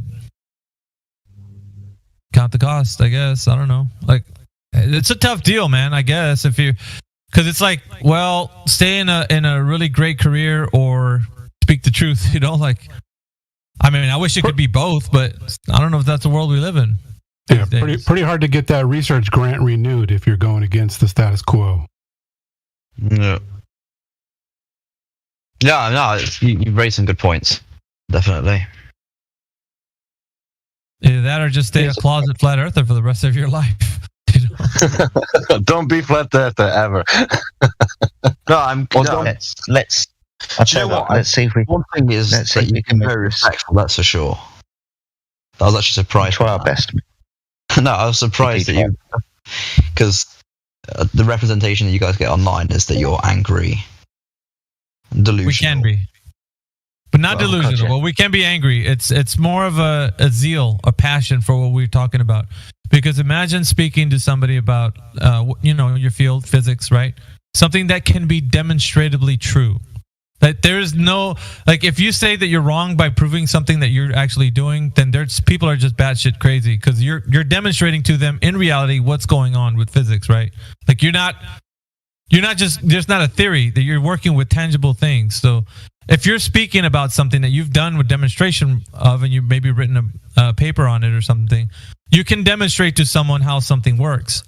That's the lunacy of somebody denying that is probably the same as what is happening in here, which is probably why we get the rep we do, because the delusion is actually on their side. They want to stay to the delusion of the globe. It's like it's a lot more fantasy than it is reality. So, and that's kind of the zeal that we have. But go ahead, Sasha. We are grow up like that. I grow up like that. I grow up like this. It's obvious. It's a fact that Earth is sphere. That's my position. Without any knowledge about that, that was my position. I'll tell you what, guys. Let's try and move this on a little bit further. I mean, I don't have much time here. I've got to go in 5 minutes. In 5 minutes, but I mean, yeah, not a problem. I was just going to ask you a couple of questions, mate. And hopefully, it won't take too long. I just want you to be honest with your answer. Okay. If you know, then please, I'm going to ask you for verification of how you know it. If you don't know it, then just let me know. Yeah, sure. Obviously, we're talking about the shape of the Earth, my friend. So, just going to ask you: do you know at any point in history how the measurement of the curvature of the Earth was done and proven to be so? Not the measurement itself. No, sorry, I don't. No, okay. But would you say it might be a belief that somebody has done this, you just don't know how? I mean, I guess so, yeah. Cool, awesome stuff. Second question. Kind of the same thing, but with regards to the motion of the Earth, the actual spin and its orbit around the Sun. Do you know in any point in history how the motion of the Earth was measured and detected? I think its spin can be picked up with a gyroscope. You think? Is it like first-hand knowledge you can give me all the ins and outs, or you just got a vague recollection of it? Vague recollection, I guess, yeah. Okay, cool. But would you say it's probably a belief that you've got it might have been done somehow with a gyroscope, but you're not sure how? Yeah. Okay. The third question I'm not necessarily going to go into because we've kind of covered it for the last 10 minutes, but I'll ask you anyway. Do you know any way that you can demonstrate gas pressure without a physical barrier for the gas to press upon? Nope. No. See, those are the three main claims that they make about the Earth. They say that the Earth is a ball of a known radius, diameter, and circumference, and this ball, Earth, spins upon its axis and travels around the Sun, and it does this within the vacuum of space. Right. Now, all you've done really, to me, mate, is kind of, you've been honest, and you kind of just elucidated that it's more of a belief that you've got. It's most definitely not first-hand knowledge, is it? You don't know this first-hand. You just believe it, don't you? I guess so, yeah. Yeah, that's the honest answer, mate. And to be honest with you, it's the only answer anybody can give us. We only believe that we're on a spinning ball in space because somebody's told us possibly somehow that it's been done. We don't know it firsthand. For example, we don't feel any motion of the Earth now, do we? No, but that can be explained. Yeah, but that can be explained. But first-hand knowledge, we don't feel any motion of the Earth. No, we don't. But that's because the Earth is moving at a constant velocity. I mean, I can explain that actually. It's not. I mean, well, if you're talking, it's also changing velocity over time. If the time is very small and the change in velocity is tiny, the force you're going to experience is so small that you're not going to be able to, you will not be able to feel it. Awesome. So what you're doing is you're giving me an explanation as to why we don't feel the motion of the Earth. But you're not telling me how it's actually measured or that you actually feel it, right? You just give me an explanation. Ad hoc one. Well, so you can measure the force that an object experiences based on its change in momentum, and that's something that you can definitely measure for objects on the Earth, a car or whatever, plane or whatever. And if you apply that to the Earth, then if you apply that to the size of the Earth, then and you apply the same principle, then you would be able to explain why the Earth isn't Yeah, but remember this. Remember the second question that he asked you, Bush Baby. Sorry, what? Repeat. The second question that he asked you was about the Earth's motion. Yeah. And what was your answer? I can't even remember what the question is. Sorry, I'm really tired. Carry on. Can you please repeat the question? Yeah. He was asking you the question about the Earth's motion. So axial rotation, the Earth spinning on its axis, and its motion around the sun. Like there's different motions that he was referring to. So yeah, I mean, in terms of is the Earth actually spinning? Then because you don't experience a force, that doesn't prove that the Earth is spinning. So I agree with what you're saying. Yeah, you can't know that the Earth is physically spinning. But the fact that if the Earth was spinning, you'd also not feel a force. I mean, it's. But that you're telling me what it's not doing. I want to know. Yeah, no, exactly. That's what I'm saying. Well, so the second question was actually geared towards what your knowledge base is on its actual motion. Like, how do we know that it has been detected that it's in motion, and what I don't know, apparatus or device has been used to measure this, or can we know? And so the answer there was that you don't know. No. Right, and so that's the issue. The issue is that people that want to look at this logically and be able to detect physically if there's any motion, it's not able to be detected in any way, shape, or form by a device or an apparatus that can do this. Okay. But as far as ideas go, theories, I mean, that's anybody can come up with those things. You have been listening to excerpts from the 24/7 Flat Earth Discord Live YouTube channel. If you would like to join the discussion, simply type in your address bar discord.gg/flatearth. Thanks so much for listening.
All right, that's enough silence for the Fantasy Globe. Is there anybody here?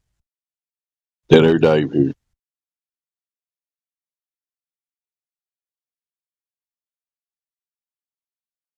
Y'all can quit over silencing each other. You're doing a good job of it. How you doing, Dave? What's up? Hope you're well, man. Cheers, Big Roke. Doing good. Beautiful day here in Kentucky, Midwest, USA. Sun is in the sky. I can't tell you what it is, but it's there. I'm glad it's there. So. Beautiful. Great day here in Birmingham, UK. That's rare to hear somebody in the UK say it's a beautiful day. Usually it's like it's raining and cloud covered, right?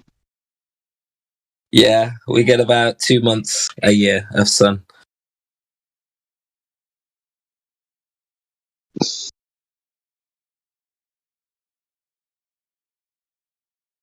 So let's shout out anybody listening. I don't even know if we're on YouTube now, but if we are, or if we're not, anybody's hearing me talk. You think you live on a spinning ball that exists in an impossible vacuum of space, please come in and discuss. We have information to share.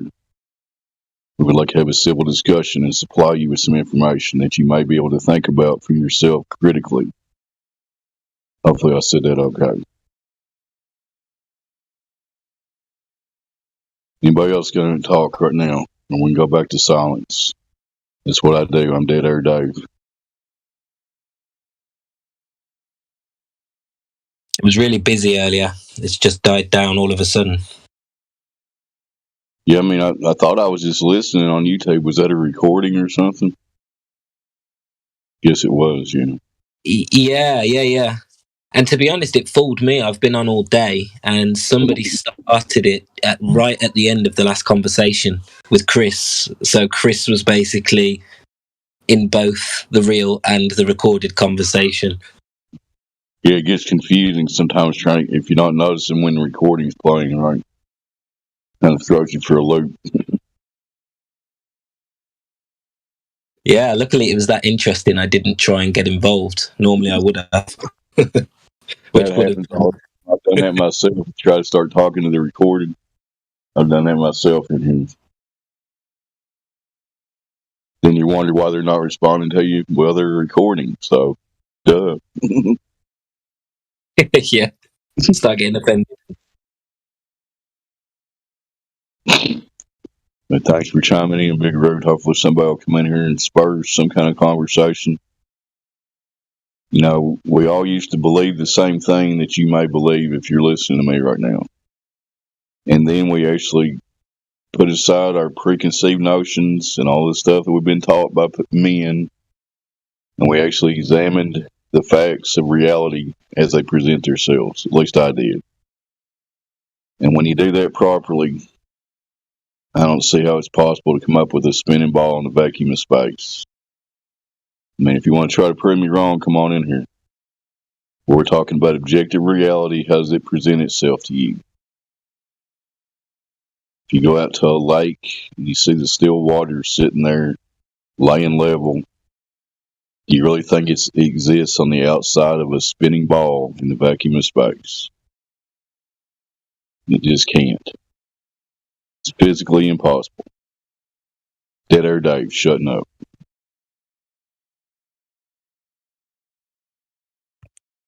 That was good, Dave. It's the only way people will get involved. Someone's got to keep it going.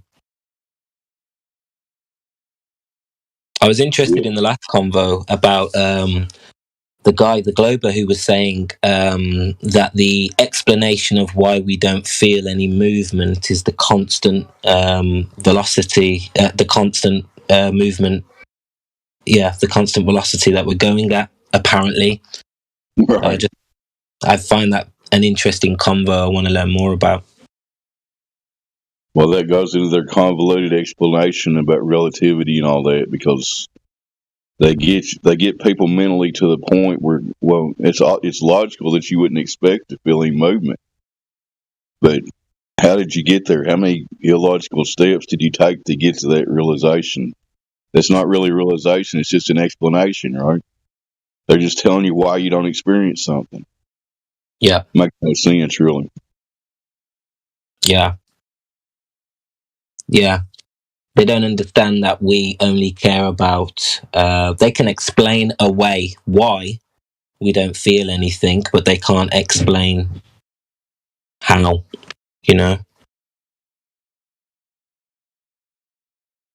Yeah, if you get down to the bare bones logical roots of it, it's still, there's emotion being claimed, and they've explained it while we don't feel it, but they haven't identified that it is happening. You know, it's just a story. And so many people get lost in the story and they just buy the explanation and they're, well, smart guys got this, you know, this is way above my pay grade. But the thing, that's the simplicity of this whole thing. It's not above your head. It's where you live. It's what you experience. And then you let men tell you that you experience something totally opposite of what you actually experience, if that makes any sense.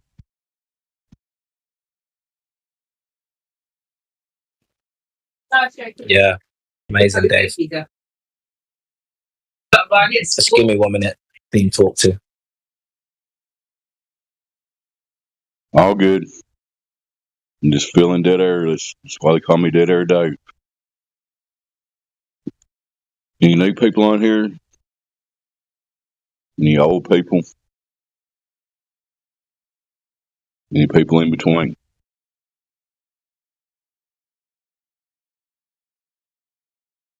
I see Timbo's there, probably working. Currently antipodal to me. It's raining upside down there, maybe.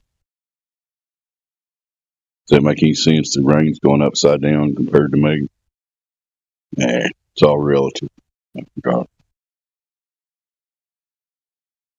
Who else can I pick on? Jenna Massey currently thinks that she lives on the outside of a spinning ball in a vacuum of space. Is that correct, Jenna?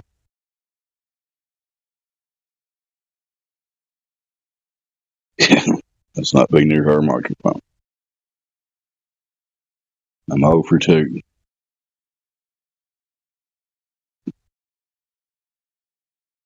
Anyway, great time for someone to come in here and spur a conversation about the reality that we all experience. What is the shape of the earth? Is it a ball?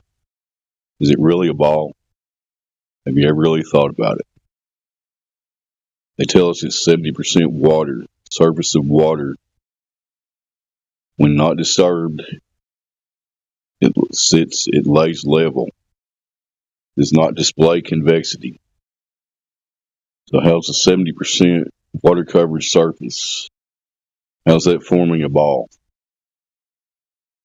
And then put that ball into several different motions and vectors. How does any of that make any sense? You just think about it in the basic level. That's all I got. Somebody else talk.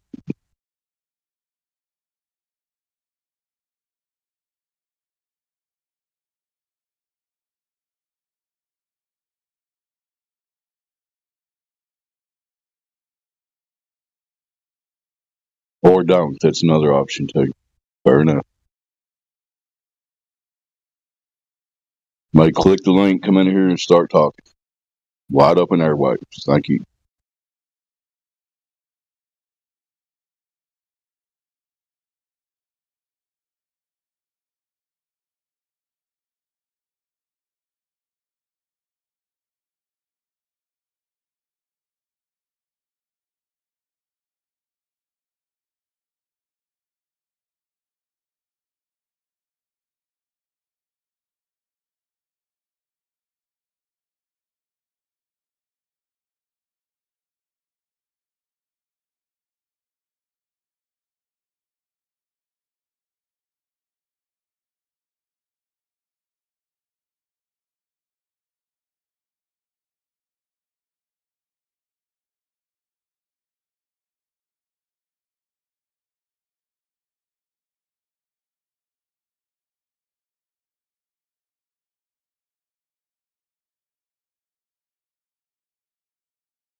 Awesome stuff. Bush Baby, number one, you've got control of your mic. Just unmute yourself, buddy, and we can have the conversation about the shape of the Earth and all that good stuff. So, Bush Baby, welcome to the server. Don't let me down, bro.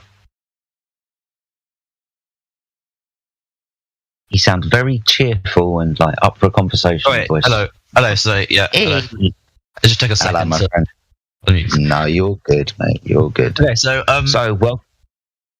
my main question is why? Why what? What's convinced you to think the Earth is flat? Well, me personally, right. Just got you in general. Yeah. We'll ask everybody else in a minute, but for me personally, and you'll probably get the same answer for most people. If the Earth is said to be a ball, then there should be observable and measurable curvature over distance. Wouldn't you agree? I would, yeah. Oh.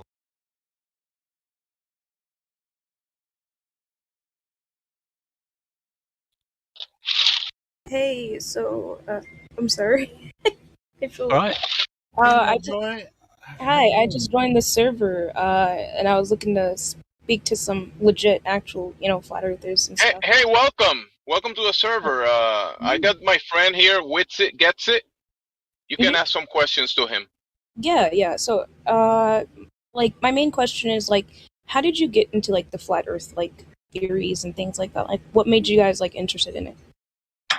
I'm sure everyone has heard about it in different ways, but hilariously enough, the first time I heard of flat earth was in a song by B.O.B.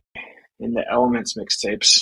And since he had pointed out a lot of other conspiracies I knew to be true, like genetically modified organisms being bad for you and blah, blah, blah, I was like, well, I'll look into it because I told my friends to listen to it. Now I look. So that's how I found out about it. Then I just was like, well, we'll debunk this super fast. I'll just go look up a picture of the Earth from space.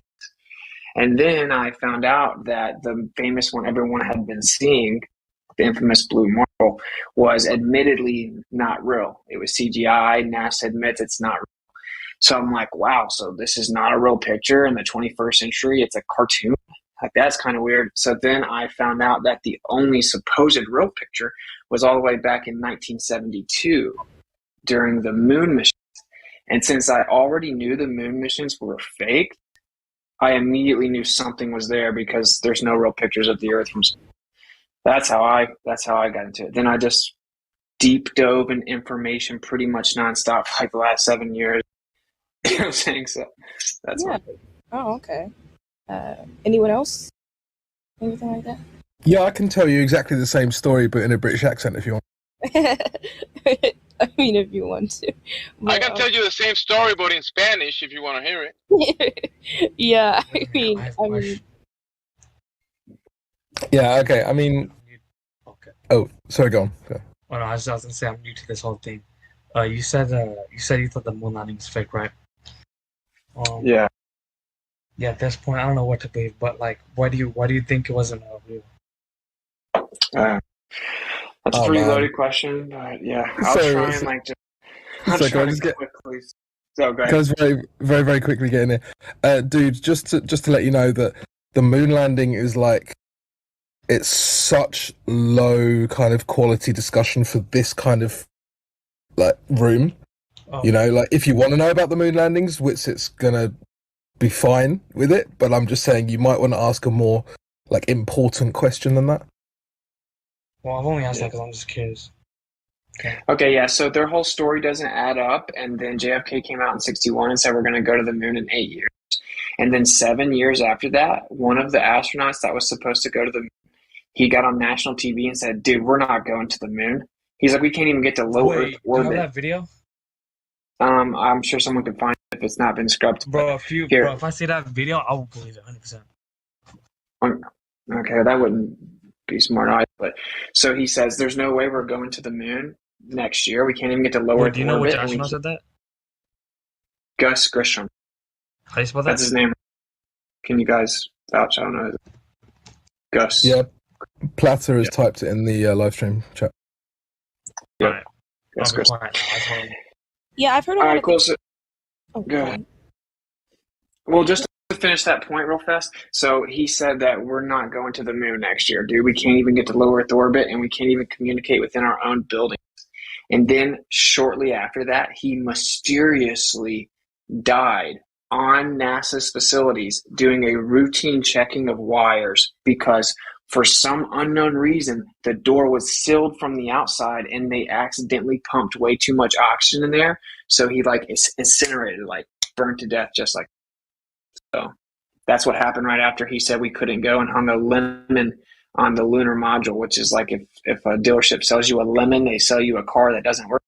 He was making a point that it doesn't work. And yeah, they took him out right after that. Then miraculously happened to pull it off the next year. So seems legit. Yeah, also, I would say that it wasn't just him that was incinerated, it was his whole crew, so all three of them. Oh, damn. Yeah. Oh, wow. Those are the real unspoken heroes. Yeah, I've heard a lot about the moon landing. That's my main reason, like, I was kind of curious about it, because I've heard a lot of debunks of the flat Earth theory as a whole, so I kind of wanted to see a different perspective, like, because I watched a lot of this. There's just one guy who debunks a lot of flat Earth theories. I can't even remember his name, but he's on Professor YouTube. Dave. Yep, Professor Dave. Yep. I was wondering what are you guys' thoughts on Professor Dave? Just one point before you guys debate, break that down, real quick.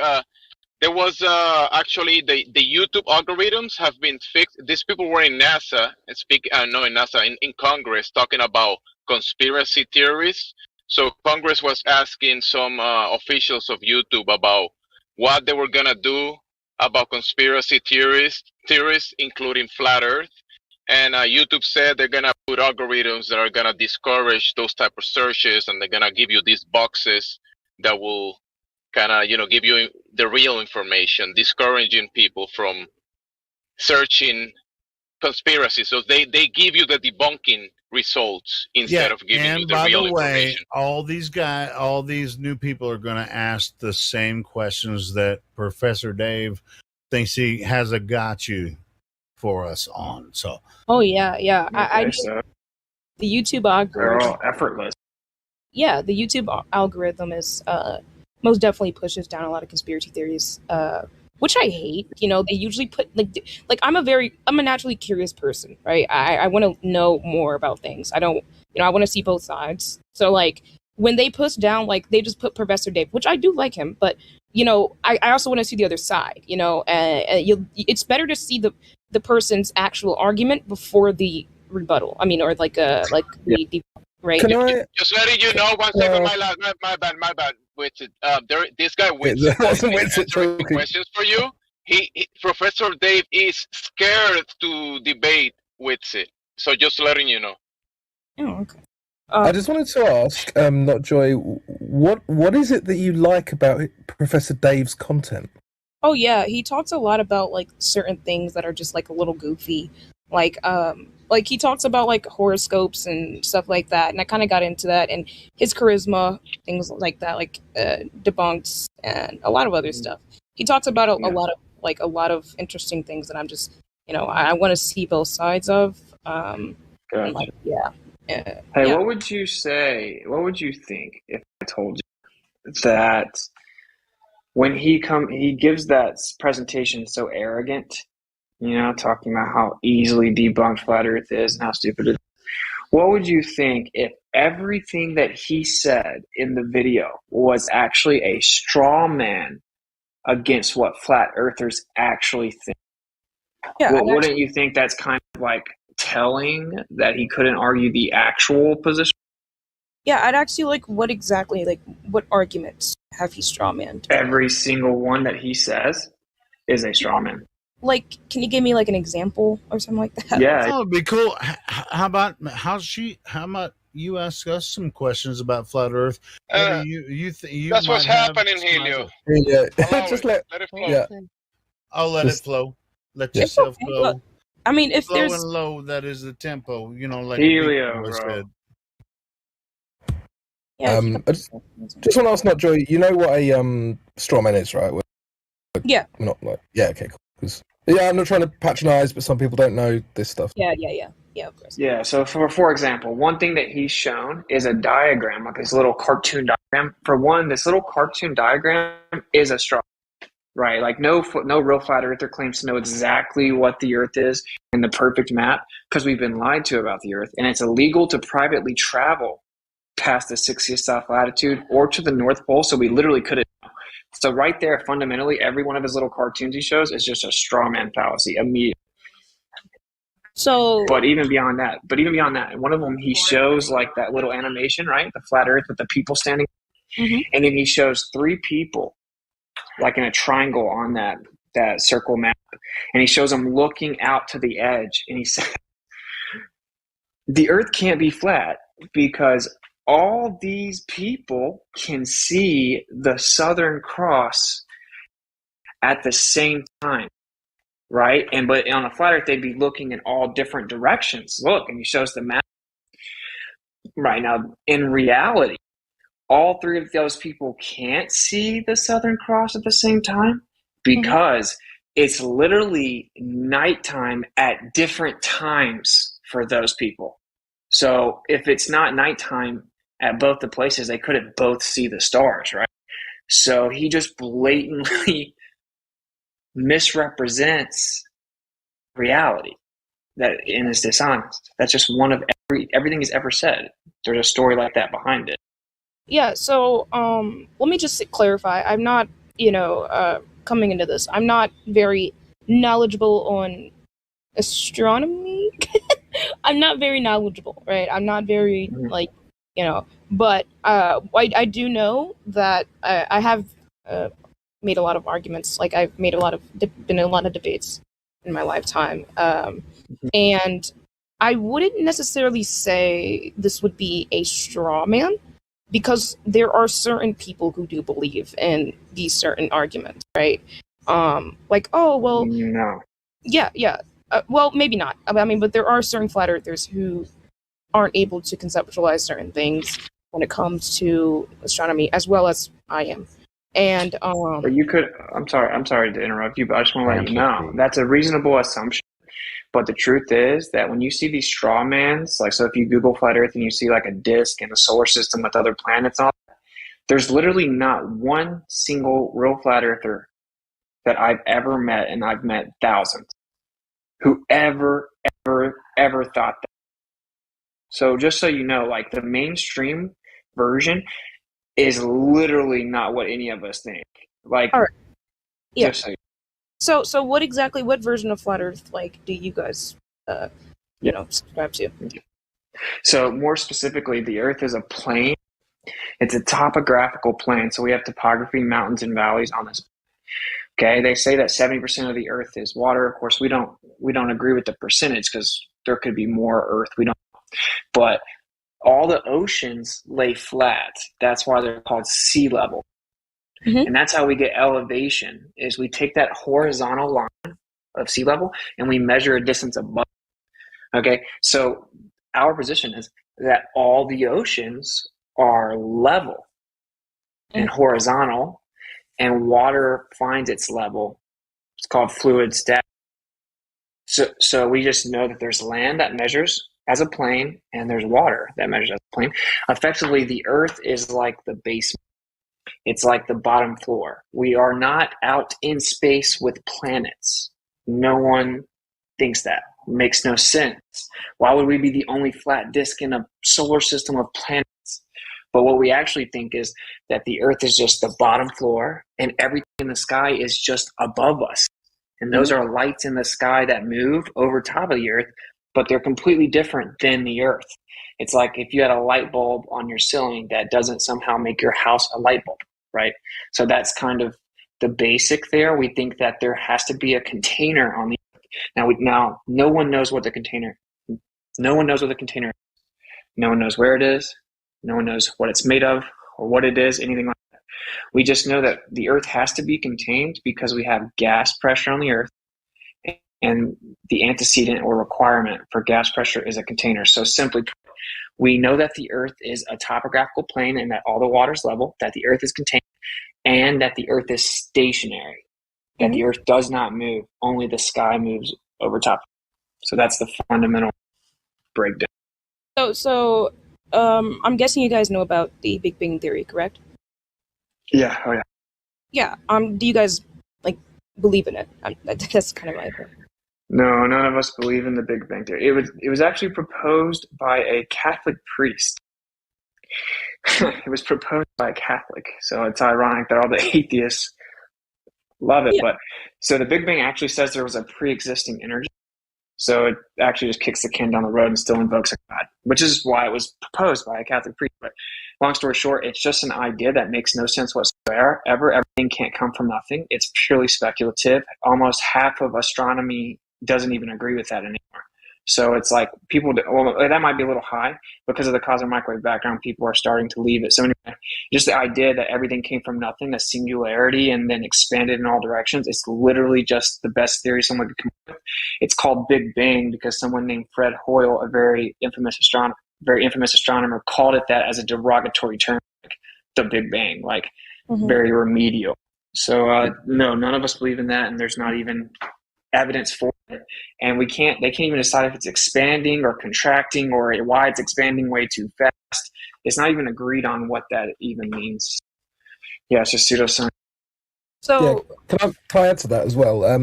There's all these kind of like ideas as Witsit just laid out, that when you get more into the details, like for instance, how did the moon get here? Right? I don't know if you've heard about the story behind how we have a moon. Yeah. You've heard of Theia and the kind of. Actually, no. I haven't heard about this like before. Okay, fine. So if you look it up on Wikipedia, it's like giant impact theory or great impact theory, something like this. And they basically say that a big rock hit the Earth, and then a little piece of I forget if it's a piece of the Earth broke off and formed into the moon, or if a piece of was it that? Yeah. Okay. And so then, oh yeah, of course, because that's their excuses to why the rocks that come down were similar. Yeah. Okay. So a piece of the Earth kind of breaks off and then forms this moon, which just happens to be the same angular size as our sun. Total coincidence, not. And then it just happens that we can only see one face of this moon, even though had it been breaking up, it would presumably have some kind of motion of its own. There's no friction in space. There's no reason for it to have slowed down at all. There's all of these anomalies that completely how do I even say? They're just, you can't make good excuses for these things, but they just tell you that they're true anyway, or at least that they're theories. But the one thing I would say is look into the rocks that were allegedly brought back from the moon and the excuses as to why they have similar makeup as the Earth rocks. And it's because of this theory. This is one of the kind of prevailing theories as to how the moon got there. It's complete nonsense. It's completely unverifiable, but they tell you with a straight face that it's likely. Yeah. So Go ahead. Yeah, no, it's fine. Go ahead. No, okay. I was going to say is you'll see that the reoccurring theme is that even though we're put off as crazy for not believing the science, most people don't even know what it is they're talking about or what the quote-unquote science is. And one example is what he just told you, is that the Mars-sized body hit the Earth, exchanged energy to its core, broke it up in a bunch of pieces, but then turned back into a perfect sphere. And then one of the rocks out of the thousands decided to stick around, also turned into a sphere because gravity coalesced it over millions and billions of years. And then it stopped right where it needed to where it looks like it's the same size as the sun, even though it's actually 1/400th the size and diameter of the sun. It just coincidentally stopped at 1/400th the distance, also purely random. So it looks like they're the same size, and that the moon locked perfectly with the Earth. And if it was going 1/4 a mile per hour faster or slower, then we'd see the rest of it. But it just stopped right there where it needed to look like the sun size and the perfect speed and mass so that we never see the other side of it. And basically we're just basically calling bullshit. So we're not actually crazy people that don't just believe science. We just don't believe in like nonsense. You see what I'm saying? Yeah, so I'd like to ask you guys, like, why? One thing I've never understood about flat Earth theory and globe versus flat Earth, right? Is why exactly do you guys like? This is gonna sound kind of like this isn't like meant to be mean, but why exactly do you guys necessarily care? But if that doesn't, I don't want to say it like that, but like, why Okay. does it matter? I can't really That's say a this. good question. It's a good question. Yeah. So, this is the answer, right? If the Earth is, which it provably is a plane or flat and stationary, right?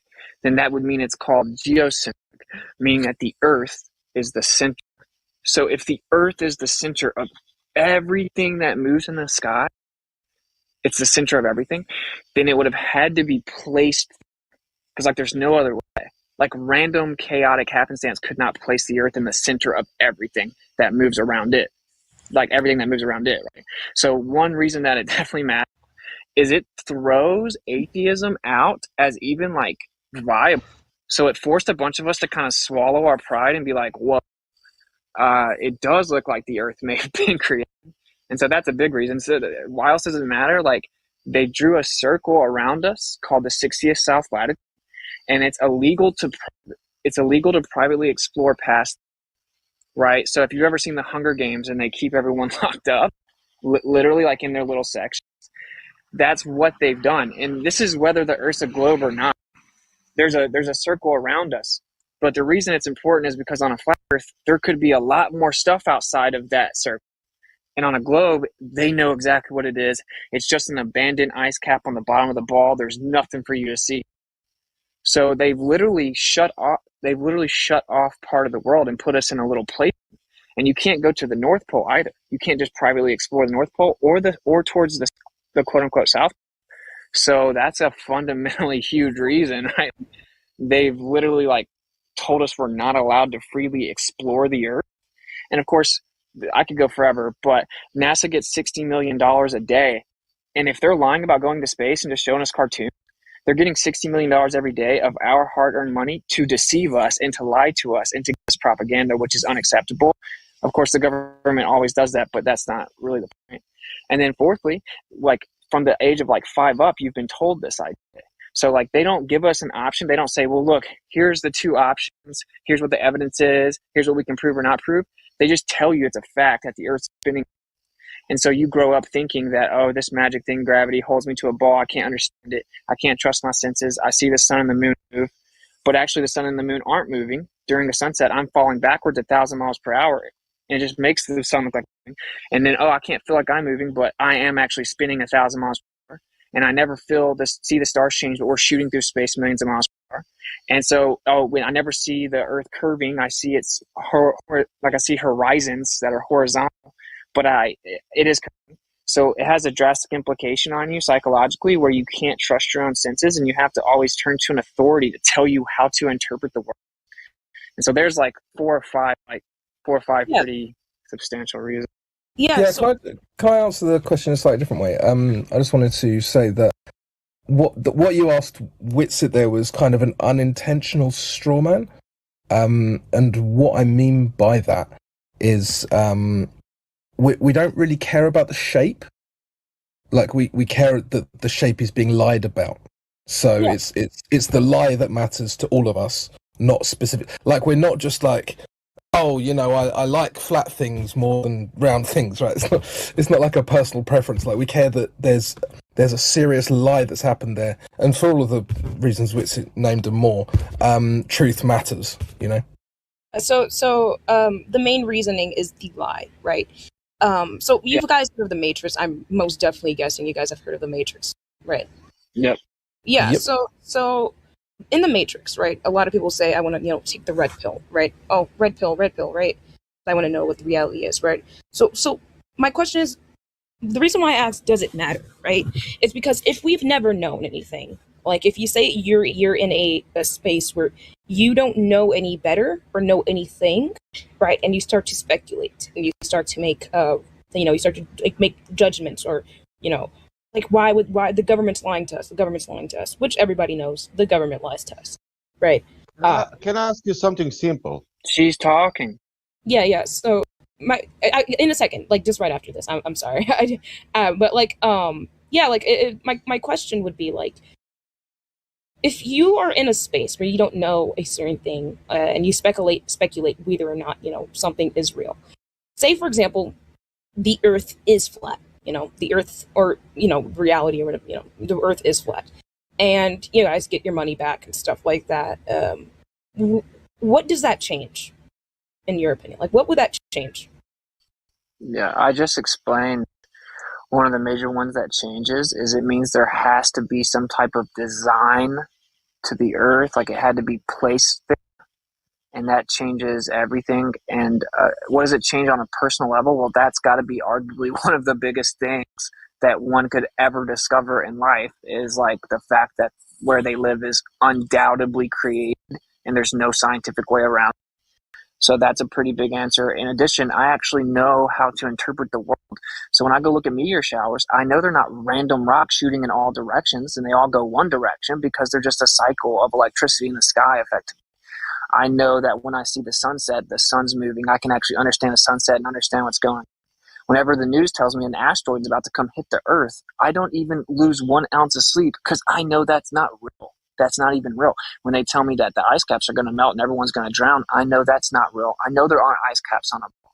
So there's all kinds of fear and propaganda. And what it really does is it makes you step outside of their blue pill version of reality and realize that there's something far different going on. And then you get to know the truth. You get to start understanding and putting pieces together that you've been deceived. And I would say that truth and understanding, those are probably like the most important aspects of life, arguably. Yeah, so even still, I guess I'm just trying to wrap my head around this a bit better. So you get truth, you get to know the truth, and you can understand things better. Now, even then, like I said, even if we figure out that, the world is flat and that they're kind of keeping us in a certain hole, will you still be able to travel over the Antarctica? Like, you be able to travel further? If everyone figured it out, then maybe we could demand that we're allowed to do so. But when 99% of people are basically adhering to what you're effectively saying, which is what's it really matter, kind of like kind of nihilist, right? Kind of like nihilism, like nothing matters. Then no, we would never figure it out. That's why we do this. We don't want to convert people to flat Earth, because honestly, if you can't understand it and be honest enough to be real about the info, we don't really want to hang out with you anyway. But it's just the fact that not you specifically, of course. I'm just making a point. Yeah. But we just want everyone to have a fair opportunity to make their own decision. That's literally it. We want everyone to see the information that's been hidden from us, to see what the evidence is, maybe go test it for themselves instead of just believing it, and then we're fine. And it's just that 5-year-olds are being brainwashed with this idea. 5-year-olds are being brainwashed with this idea, and that's not okay. Everyone has the right to be accurately informed and make an informed decision. I mean, that's basically a war crime, right? Basically not allowing informed consent. We have the right to we have the right to know the truth, and so we're fighting that everyone gets to make their own fair determination, as opposed to one out of ignorance and conformity and distraction. Yeah. So not necessarily. Well, nihilism isn't exactly the right term, really, but I get what you're saying. So like I said, if it is so. And, how do I phrase this the right way without asking the same question? The quote-unquote brainwashing that, the Earth is a globe. The Earth is a globe. You don't get any other choice or decision. And that this... Oh, my God, my grandma's calling me. I'm so sorry. What the hell? Just give me a second. Okay, no, I'm just going to finish this. That the Earth is a globe and things like that, and it's that my question is, even though we know the government has rule over a lot of things and everything, and even if, oh my God, I was going to say something. I'm sorry. I'm so bad at wording myself. It's all good. It's you're kind of asking the same thing again, right? Even if you figure out, then what's it going to change for you? What does it do? What's it of value? What's going to happen from it? Why does it matter? What's the actual point in fighting all this for what? What's the goal? And that's what I'm trying to explain to you. It's an individual journey and you figure out the truth, and then you go from there. There's a lot of things that would happen that would make the world better if people figured it out. For one, we wouldn't be little slaves in a circle. Like we're literally in a Hunger Games on Earth. What a joke. I think that's really sad. So like, yeah, it's an individual journey. You're going to have to, let me just say this. The first step is to figure out if they lied, not to figure out why would they lie. Well, what would it change if they did lie? What does it matter? It just figure out if they lied. If your boyfriend cheats on you and I have a video of him cheating on you, you're not going to say, I'm not looking at the evidence until you can tell me why he would lie, because I do all his laundry and cook all his food, and he said he loves me and his parents love me. He would never cheat. Why would he even do that? Why would I even care like that you say that? There's no way. Well, you could just look at the evidence, figure out that they lied, and then you can go from there. You can choose to stay with the lie. You can choose to ignore the evidence or whatever. You can try to figure out why he cheated on you.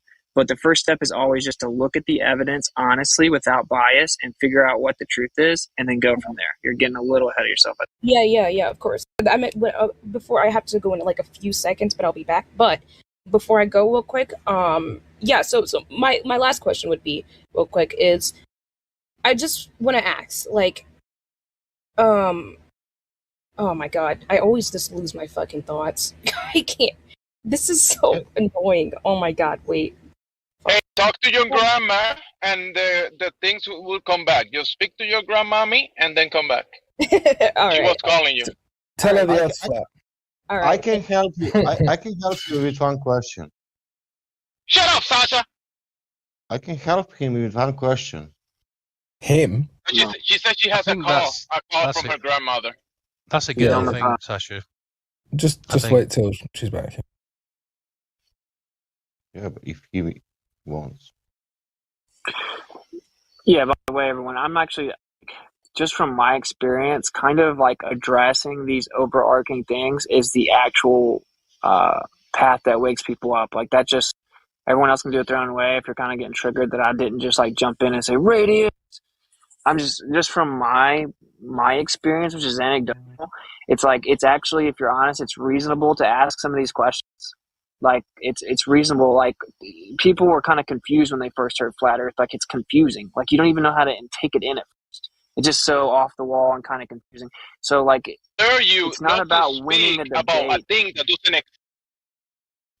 What's it? How dare you not to speak about something that doesn't exist? You know, like the radius of the ball. Yeah, well, yeah. I mean, that's where I was about to lead her to, but I just, like in the real world, when people come up to me, like when I was out there doing activism or afterwards, because normally they'll wait for the camera to go off to come up to me, and like just having the real chill conversation with people where I explain and I look in their eyes and they can feel that I'm being sincere. That's just like a really big lie, and it changes how we look at the world and etc. Like that's what really resonates with people, because if you don't get past that like barrier they have, dude, you can just slap them in the head with the R value all day. Hey, stop talking. How do you have gas pressure without a container? How do you have gas pressure without a container?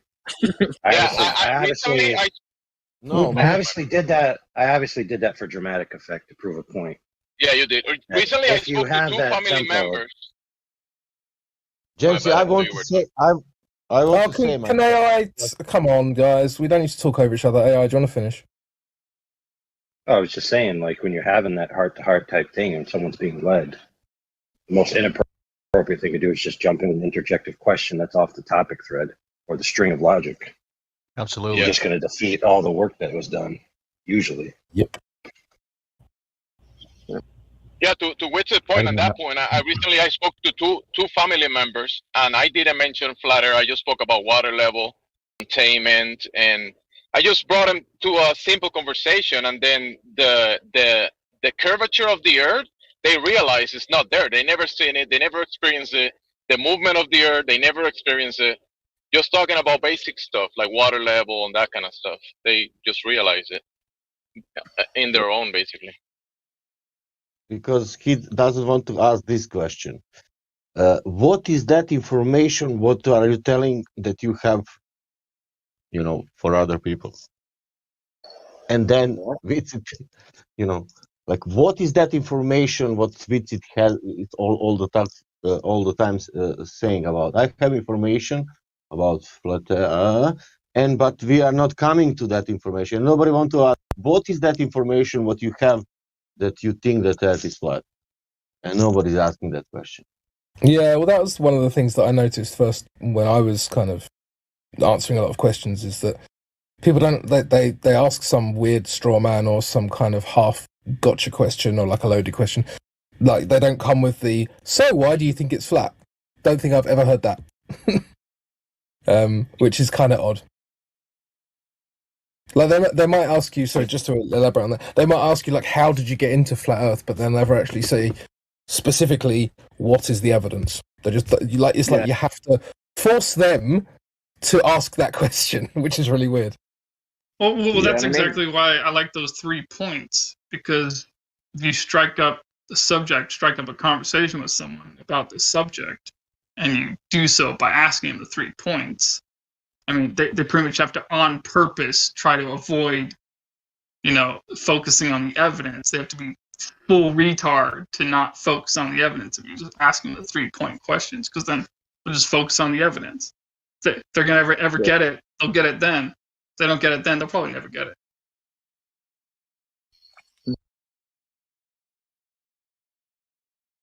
Like, I like the 3 questions. It's a good approach. Like, just from my personal experience, it's more like macro ideas. Like geocentrism does work really well.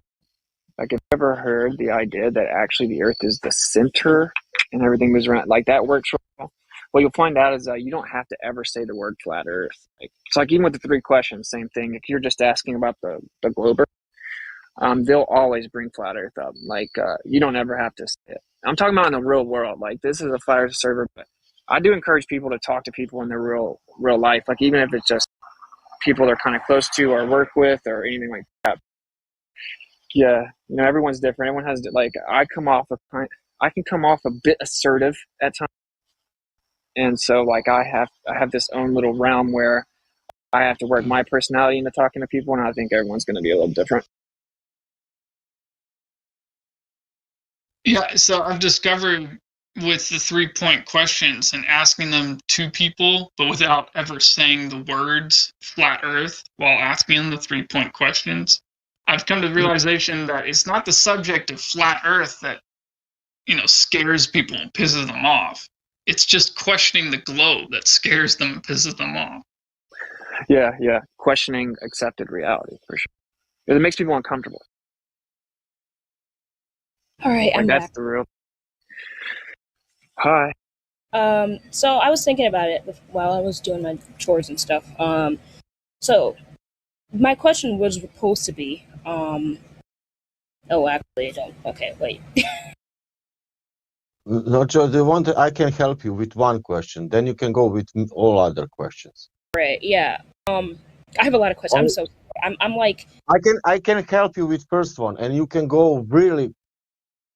After that one, you can go. Okay, ask these guys, anyone here, why they know or think that Earth is flat, and what is that information what they have?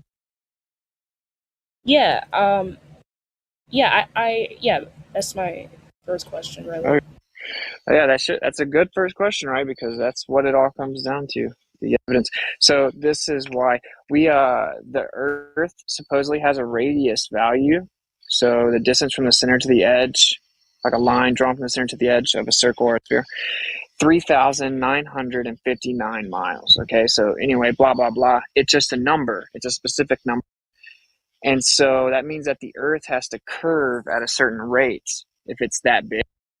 So you can actually go out and you can measure the Earth and test the Earth to see if it curves at that rate, right? Because it's just geometry. If it's a sphere, then the ground has to curve at a certain rate. And, they tell us that's what boats disappear over.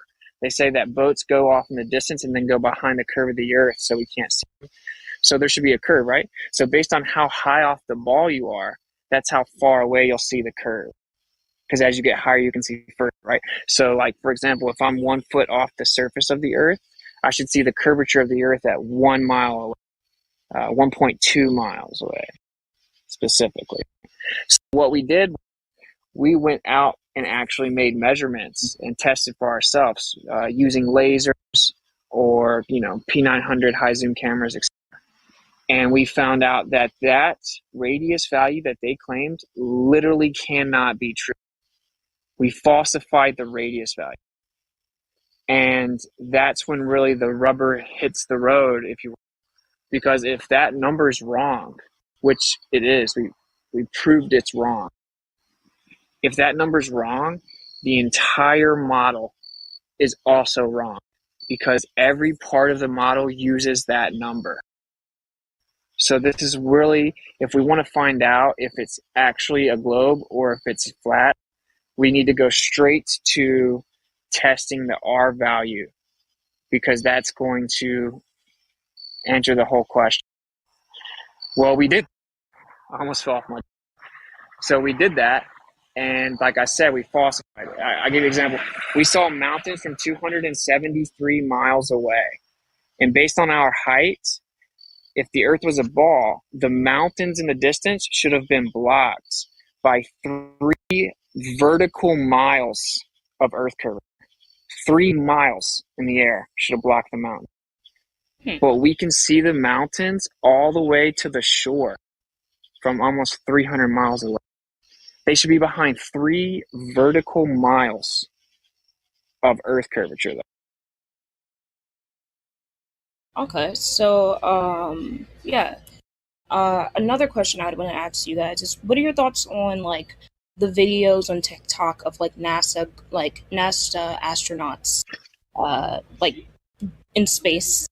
Like I don't know how to explain this. I think I might just have a video, but yeah, one other question. Also, from did you acknowledge that what Witsit told you? Now, did you acknowledge? Yeah. That? Yes. I'll bring it back. I'll bring it back.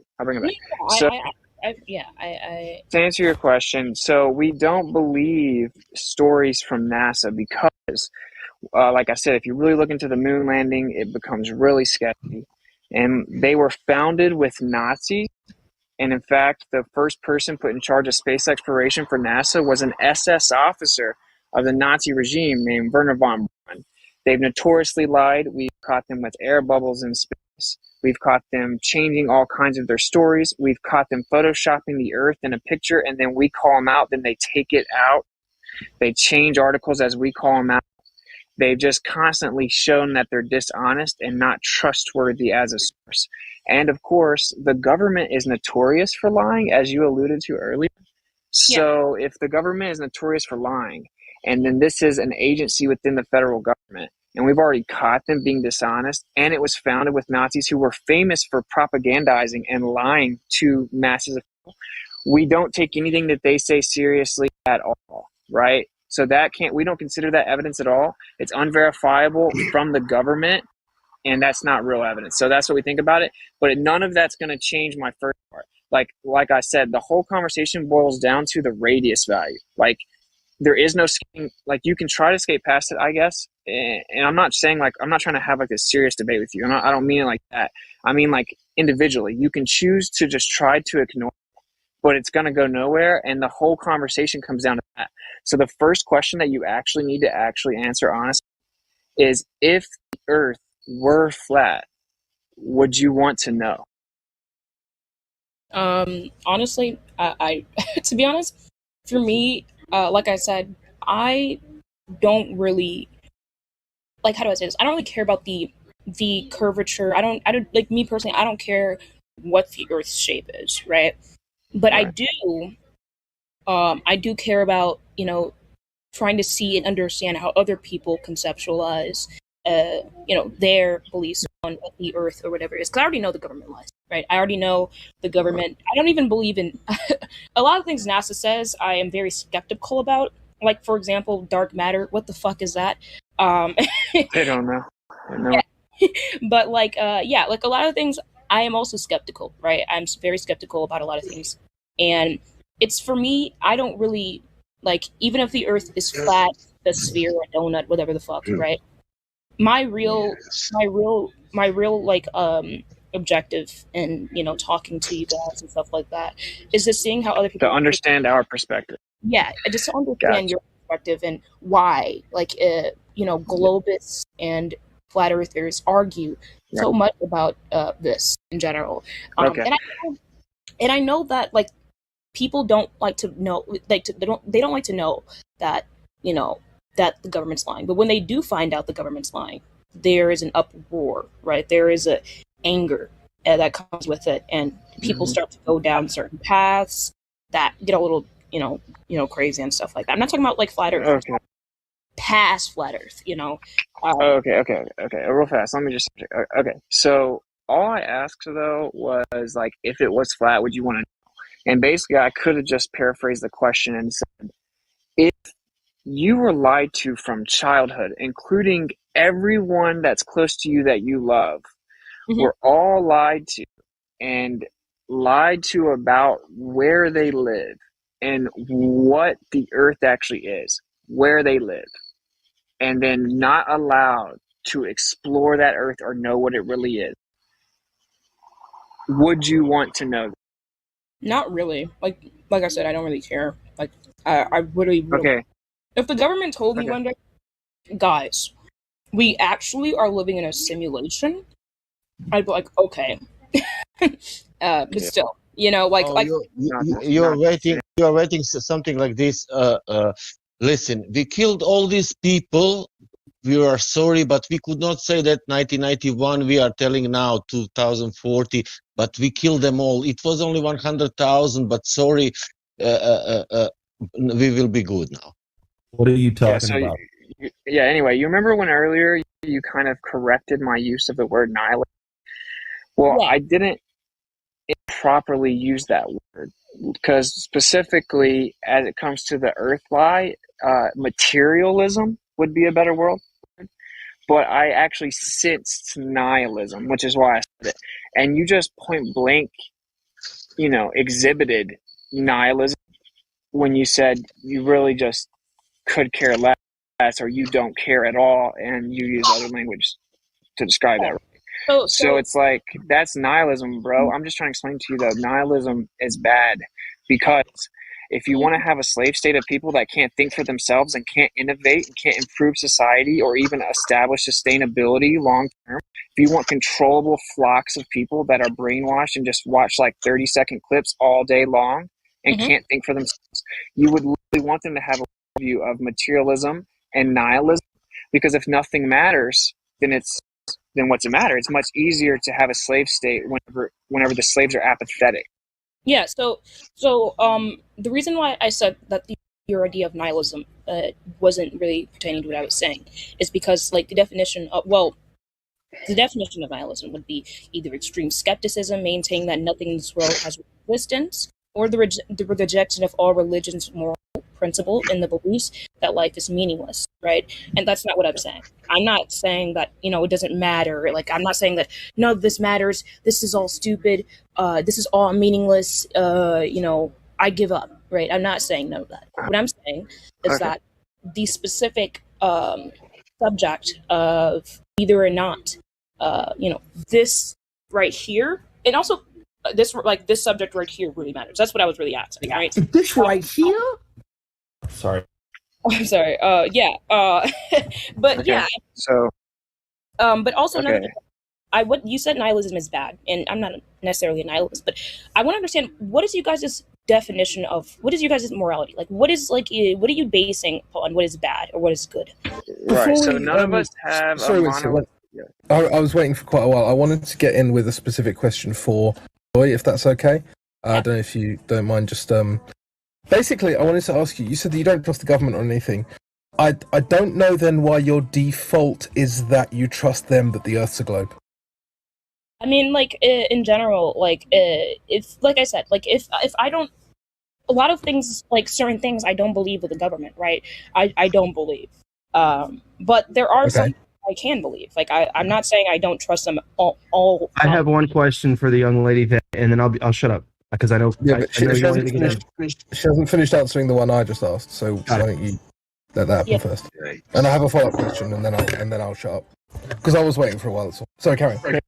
Yeah, I was just pretty much saying, like, in general, like, if for some things, like, I don't believe, like, there are some things in general that I don't believe. Like, I'm a vegan, so, like, a lot of things that, the government and science tells me, I'm often keen to reject. But when it comes to the globe, like the globe Earth theory, or the flat Earth theory, whatever, I've just heard better arguments about the globe Earth theory than I have about flat Earth theory. So I more or less am inclined to believe that. But if there are flat Earth theories that, if there is like good arguments that I hear in this server, then I most definitely can change my mind. Either way, the shape of the Earth in my mind, it can be anything. It could be a fucking glob of mustard, and I really wouldn't care. Yeah. Okay. So my quick follow-up question, and then I'll yield. Do you know what anchor bias is? No. Okay, so anchor bias is the tendency for humans to believe the first thing that they were told over the second thing and beyond. Do you think you might be suffering from some sort of anchor bias with regards to the Earth shape? Yeah, maybe. I mean, but at the same time, like I said, obviously this is probably some sort of anchor bias, right? It may be some sort, but at the same time, like I said, I'm completely open to changing my mind. If I hear better arguments or things like that, I'm completely open, and that's why I came here, so I can get a better look at other perspectives, right? Yeah, this is probably anchor bias, but I do want to, expand my knowledge on these things. So yeah. Okay, fair enough. I don't want to be guys that's like crazy or anything like that. Like I don't want to do that. Like I know I'm not crazy. I've been tested. yeah. Like I've been called a crazy vegan before. I know what it's like to feel like, your opinions are just being shadowed and stuff like that. But yeah. I think most people here are just numb to it now because it's like, that the people calling you crazy are just ignorant, so it doesn't matter. Yeah, But yeah, sorry, I just wanted to say, I enjoyed talking to you, but I'll yield now. It was nice talking to you. Yeah, I'm vegan too, so good on you. Oh, that's good. Hey, That's good. Crypto, I'm really sorry, man. I got to work on stepping on people. You all know that I have to do that, so I apologize. All good. So, all good. What else I say? I like who I'm speaking with. Sorry, I don't have the thing pulled up. No, not Joy. Not Joy. Okay, I really like the way you think and the way that you're coming about. Like presenting yourself to this information to us. I think it's respectable, and I think that you really, you're on the right track, and that's nice to hear. And you sound really honest, and we don't get a lot of that from Globers here. So anyway, the question I wanted to ask though, because it's really loud at my place right now. The question is, and I guess it's rhetorical, but if there is an answer, I would like to hear it, but I'm pretty sure we all know the answer. And it's about the government lying. So how many lies does it take to make a liar? I mean, I believe the government's already a liar. I believe the government's already. So they could be lying about other stuff than the things you've already caught them in a lie about, right? Yeah, like when it comes to a liar, right? I've met many liars in my I think we all have. And I know that I can be very like I said, I'm very shaky. You're very shaky with a liar, right? You're not very sure as to what they say. So you look up the evidence for yourself and you figure it out for yourself. And that is what I did with the government. I look at the evidence as I got older and tried to see which opinion I agree with the most. And I guess I believed I agree with the opinion, the government's opinion the most, right? Because quote unquote, I'm eating bread. Sorry, sorry, I got distracted. Yeah, but when it comes to the government being a fucking liar, I always make decisions based on if someone tells me, hey, the government said this, that shit's a lie as hell. I'd be like, oh, okay, let me go look up some stuff about that. But yeah, sorry, that was no, that was a great response. Thank you so much. And one last thing, oh man, I had it. Yeah, I do the same thing. I was listening to you and then I forgot it. Which means I was actually listening. Yeah, you do the same thing. Don't worry. Hey, well, I might figure it out later. So go ahead. I do yield the floor. Thanks. government's making program for education, and in that program, we have the globe where water is curving. The problem is when you go into reality, that water what government teaching you doesn't curve. That's the point. Yeah, of course. I mean, in general, like, how the way I think about it, right, is if the government lies about every single thing, every gosh darn thing, right? So here's a list test real quick. What about 9/11? 9/11. You think that happened? Yeah. The way they say it happened? Well, I'm very skeptical about that, but the event did happen, did take place. But I'm Yo, can I cut in here? No. Heck no. Gotta be a little more specific than that, Fraud. Well, I'm a New Yorker. That's That's why I asked her. Does she believe it the way it happened?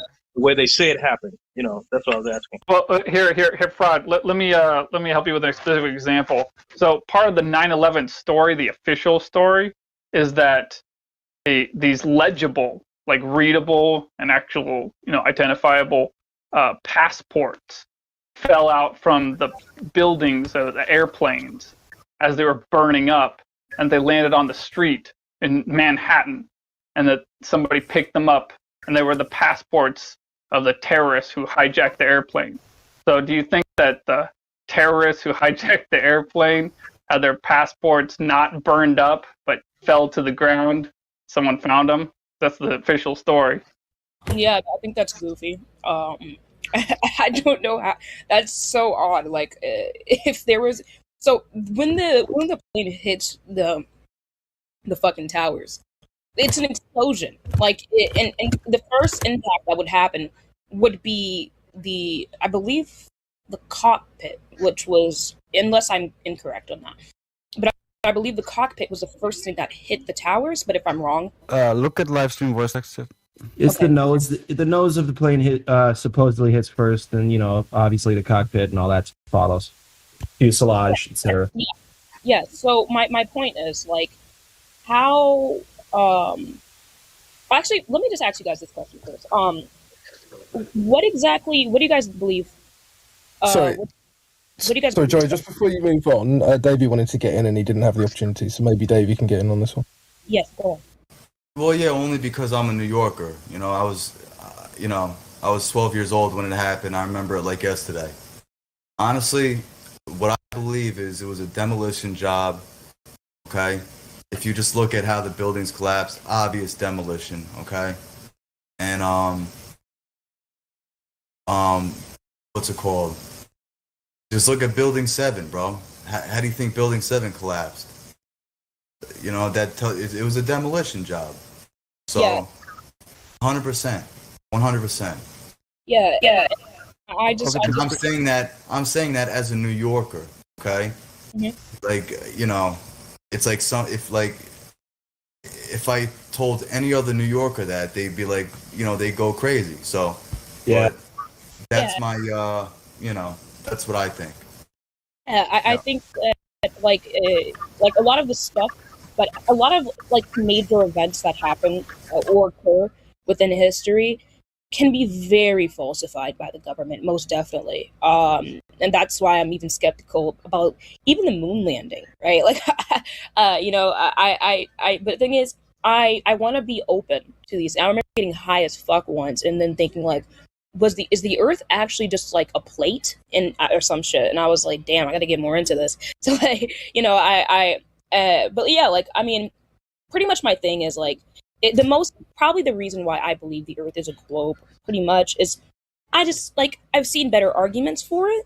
But I'm pretty sure I'll see good arguments here too. So, well, I don't think that you really heard a fair argument then. If I'm being honest. Wait, I'm sorry. What'd you say?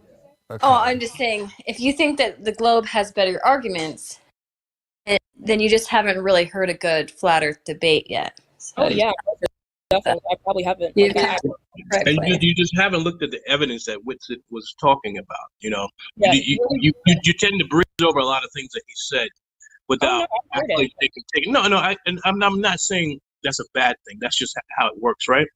I definitely. If you look the radius, and how if something's shaped like a basketball, it has to have curvature, right?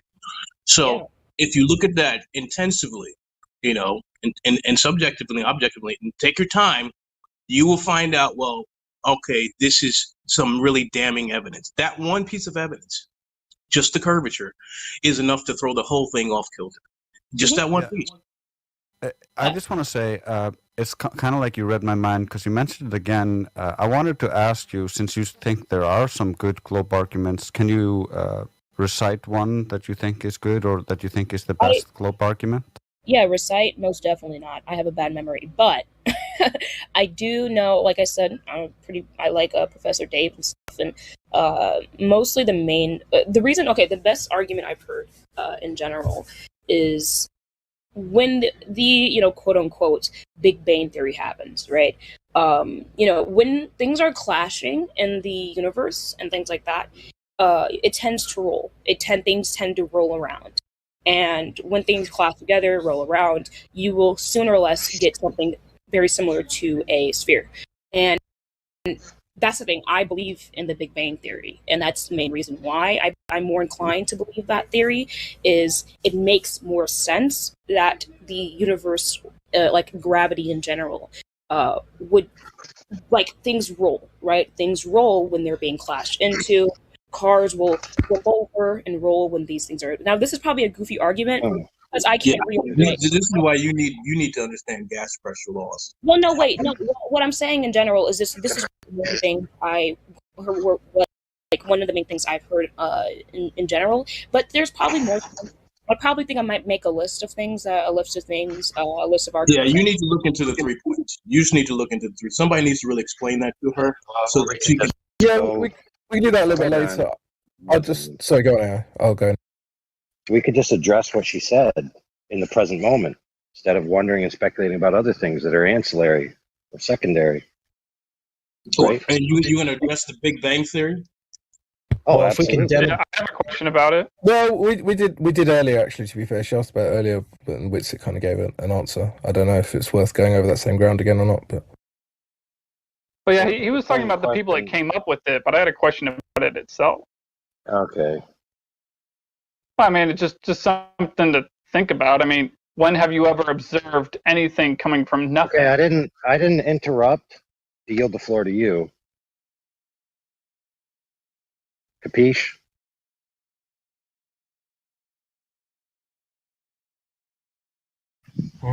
I thought this is what you were describing to do.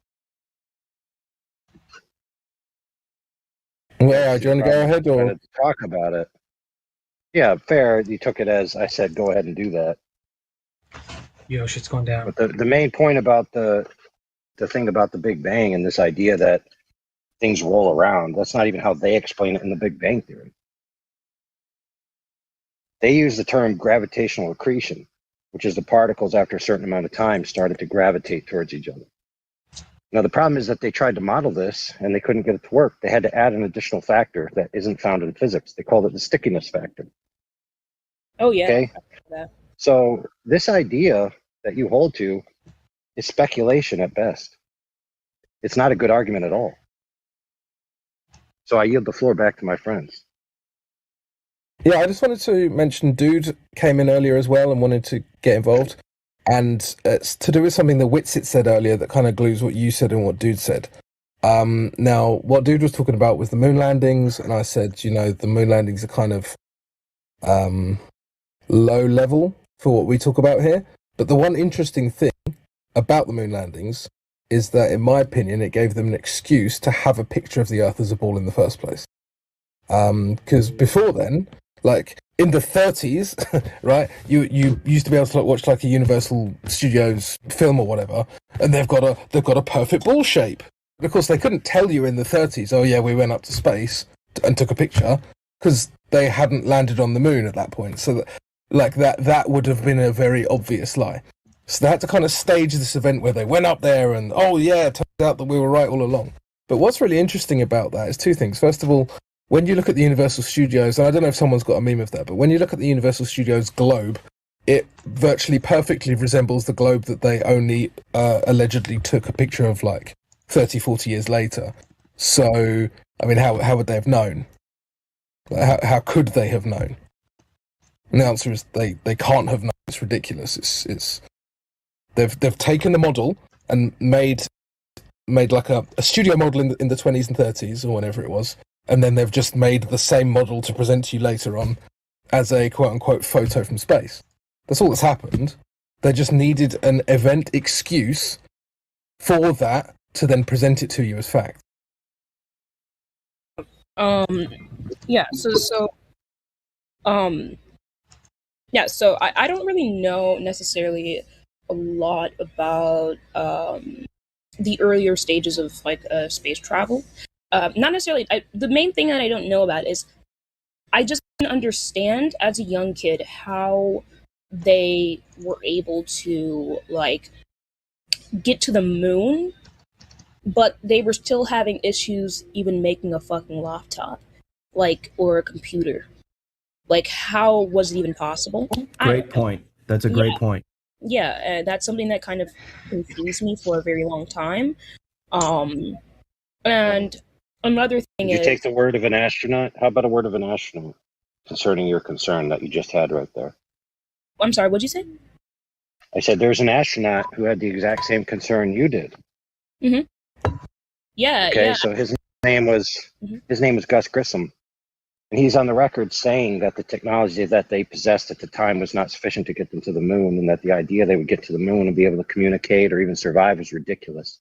Exactly. Yeah. Right. And guess what happened to him? Yeah. That's what I'm saying. Yeah, he got suicided.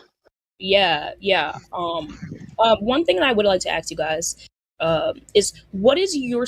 I think I've heard it so far, but I just want to make sure I'm clear of this. What is the strongest argument other than the we falsified the radius? No, there's no other than. It's just different versions of falsifying the radius. Like I said, if the R value is wrong, the whole model's wrong. Why would we look anywhere other than that? That's what everything's built on. Like, to claim that you're going to space, you need a radius of orbit. To get gravity, you need the radius. To get the day-night cycle, you need the radius. To get the seasons, you need the radius. To do the mass, you need the radius. To do all the orbital trajectories, you need the radius. Like, everything's about that. Everything, including how you map anything onto some conceptual model of a globe. It's all about the R value. I told you one where we saw mountains that should be blocked by 3 vertical miles of Earth curvature, but we could see the mountains all the way to the beach shoreline. So we have 2 options. Either we're seeing the mountains just as they are, where they are, or it's actually lifted up optically 3 vertical miles and then stops right where it would to look flat. And it looks exactly like it really would. Yeah, I feel like an argument against this one. I was like, I think, okay. So, do you guys know like the Mirage argument, like about? Like, yeah, that's what I was telling you. That's what I was telling you. Like, the 2 options is the globe's option is that the mountains were lifted, like you said, like a mirage, basically, like optically lifted up in the air, and there was an illusion where it looked like the mountains were directly in front of us. And the Earth was flat. But it's actually 3 miles below the Earth curve. That's the answer. So just saying that doesn't mean anything. That's why the people that actually go do it for themselves are really the ones that definitely become flat earthers. Because you go and you see stuff in the distance and you're like, that's not a mirage, I'm just looking at it. So, you know. Can I present a hypothetical for you, not Joy? Just to kind of crystallize this whole refraction argument for you. Yes, please. Right. Let's just say that I was telling you a story, and then you looked at the story and you were like, oh, well, for that story to be true, then my friend who can run really fast must have run a mile in 3 seconds, right? And then you concluded that because your friend can run fast, that he must have run that mile in 3 seconds. Would that be logical? Or would you be saying to yourself, hold on, no one can run that fast? Yeah, I try to, understand. Yeah, you'd say no one can run that fast. So when they say that refraction is doing all these things, they're not actually proving it. They're not demonstrating it. They're not showing you. They're just saying light bends, therefore light is bending at the rate we require it to at all times. Do you understand how those 2 are very different statements? I know that our eyes, aren't necessarily fully valuable sources of information at times. I'm not talking about eyes at the moment. I'm actually just talking about the nature of light, and this gets much more complicated. And there are people who debate this to a much higher level than I can. But I'm just trying to get you to understand the logic, right? So the logic is what's important here. So the logic is that them telling us that that the light bends at this specific rate at this specific time. Is than it being right in front of us like that. Is that what you're trying to? Well, it's as Witsit said. It's like everyone agrees that it's possible for light to do all sorts of weird things, right? But it happens within like a range, and what they're effectively asking for is a limitless range of what light can do, how it can bend, how it can act. Literally. But without actually proving that that's the case, right? So this is why I brought in the friend running a mile in 3 seconds. Like, we know people can run fast, but it's like there's the quickest runners of all time can run at about 10 to 11 meters per second, right? Yeah. So they can't run at 100 meters a second or 300 meters. So you have to consider reality when they're making these arguments like refraction. That's not actually an argument because they haven't quantified anything. They've just presented an idea and then said, because I already know I'm on a globe, therefore the light is bending in the way I require it to. They haven't actually made an argument. It's called sophistry. Oh yeah, go on. Well, no, just do you understand his point? Yeah, I get what he's saying, right? When it comes, we, instead of looking farther into it, we, are like, okay, well, this is what it says and this is what it is. Right. Like, if you go into it knowing that there's no question about it, it's not up for debate, the Earth is 100% a ball, and I know that no matter what, then you see this evidence that directly falsifies it, you're not even considering that it could falsify it. You're just desperately trying to come up with a way that it would be explained. And that was just the first example I gave you. We have another one where we're 1 foot off the ground. So if there's a ball, it should block my view super fast. I'm like right on the surface of it. But when we looked out at 1 foot, we could see the horizon over 10 miles away, and it should be less than 2 miles. It should be 1 mile effectively, 1.2 miles away. But the horizon's over 10 miles away. So there is no Earth curvature blocking us on this Earth, and we've done the tests. We've done the tests all over the Earth. So you name it. Like, I traveled the U.S. making observations all over it. The whole United States is flat. Okay, the whole United States. Yeah. So also another question I'd like to ask is actually, first of all, can you guys list DM me some things like experiments that some flat earthers Yes. done? Yeah. Do you know where the voice text is? Yes. Okay, so yeah, the voice text people will just drop stuff. Like, we can drop the black swan, which I just described to you. They already did drop the mountains earlier. We can show you lasers. So we've used like laser experiments, if you will, demonstrations. From FE Core, which is a field of engineers that debunk the curvature. We shoot the laser over the water, and it should get hit and obstructed by the curve of the Earth bulging up. But it doesn't. It goes all the way 20 miles to the target. Mm-hmm. That's just impossible. It's just impossible. The Earth should block the laser.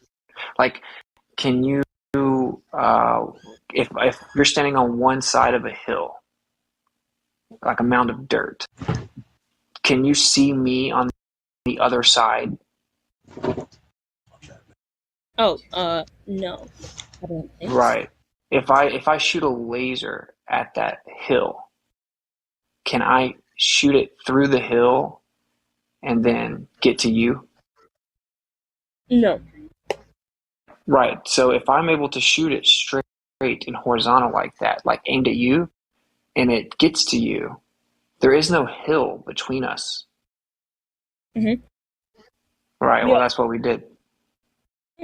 Well, I'll look more into this because, like I said, I'm not very knowledgeable in it, and I want to see both sides. And I'm not even, I'm not very knowledgeable about.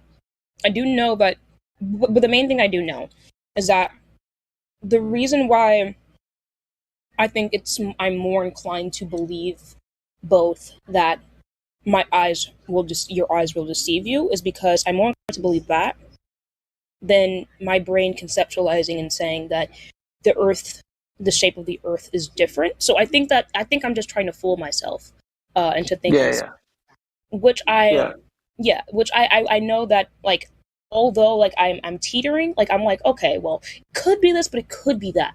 I do want to make sure I get a good grounds of like good both arguments. So I'd be, That's cool. Yeah. Yeah, I'd be. So this is sorry. Go on. I was going to say, I think that I was going to jump in with this anyway, but perfectly after you said that, the first step actually is just to examine your current belief. So it's like instinctive for us to go try and pick apart, like, what could flat earthers be talking about or whatever. But like the truth is, to have a justified belief, right, you're going to have like empirical evidence for your belief. But more so, before you can have a justified belief, you have to actually understand and know what the belief is. Right. And so that's the first step, is actually just to go learn the globe, because what we found out is the public school system doesn't seem to want to teach you a lot of it. And basically no one knows anything about it. Like, I offered $100 around the entire United States for people to answer 3 basic globe questions, like how many times does the Earth spin a day and stuff like that. And people couldn't win the money across the whole. Anyway, the point is just examine what you hold to be true right now, what you hold to be true right now, and then try to find what is the evidence that actually proves that's true. Because I've always only just heard, and you're going to find out that that's really the biggest that's like the biggest eye opener right there, is that there's no evidence for any of the globe Earth claims of curvature or motion. None. Yeah. There's no actual evidence. Yeah, it's pretty. One thing that I often used to like think about, like, this is kind of goofy, but I promise I'm not doing any trolling or anything like this. What are you guys' thoughts on the donut theory? And I know this sounds stupid, but I genuinely want to know what you guys think about it, because I was like, I think there was this troll in some like debate argument or whatever, and I heard them say it was a donut, and I started looking deeper into it, and I genuinely, and I'm not kidding with this, I genuinely started to think about it. What do you guys think of that? If that makes any sense. Because I don't know. Stop the cap. I know, no. I'm laughing because like I feel like I sound stupid right now, but I'm being honest. Like, no, it's all good. Yeah. Like, what do you guys think of maybe like any other shapes or elements of those shapes that you guys have? So, just so you understand, flat isn't a shape. Like, it's just a description of something. Yeah. Like, right. So we don't claim a shape, but for there to be a donut, then there would have to be curvature on the Earth that was measurable and detectable like that, because a donut would have that. Now, I will say that we're not allowed to go to the center, and there is a magnetic field in the Earth, and if you look at how magnetic fields work, there's a center of like a toroidal, field of energy, effectively. And in that sense, the electromagnetic field does look like a donut. And so would there be something to that, as in like that shape of energy around the Earth? And then what would be like the center of the donut or whatever? We can't go there. So long story short, that's the answer. The Earth is a plane, though. The Earth itself is a plane. The water all surrounding the land is horizontal and flat. And what I mean by donut is pretty much not like a round donut, but like a flat donut, if that makes any sense. Like a flat, like kind of like a disc but wider, like a donut but flat, if that makes any sense. Like, I don't explain it. Like, I don't. Yeah, I don't know. Like I said, we don't really know what's in the center. We don't know what's in the quote-unquote North Pole. It's illegal to fly within 500 miles of each direction of that place, which is totally not sketchy. And then both the North and South Pole on Google Earth are just a bunch of cartoons. Like, they literally just give you cartoons, like blatant animation in those areas of the Earth for whatever reason in 2022.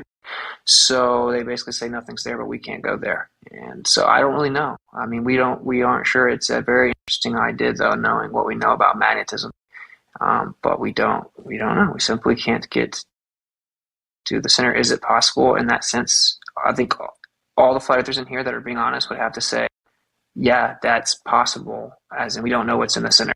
We obviously know that the Earth has depth, and we don't know how far it is, but blah, blah, blah.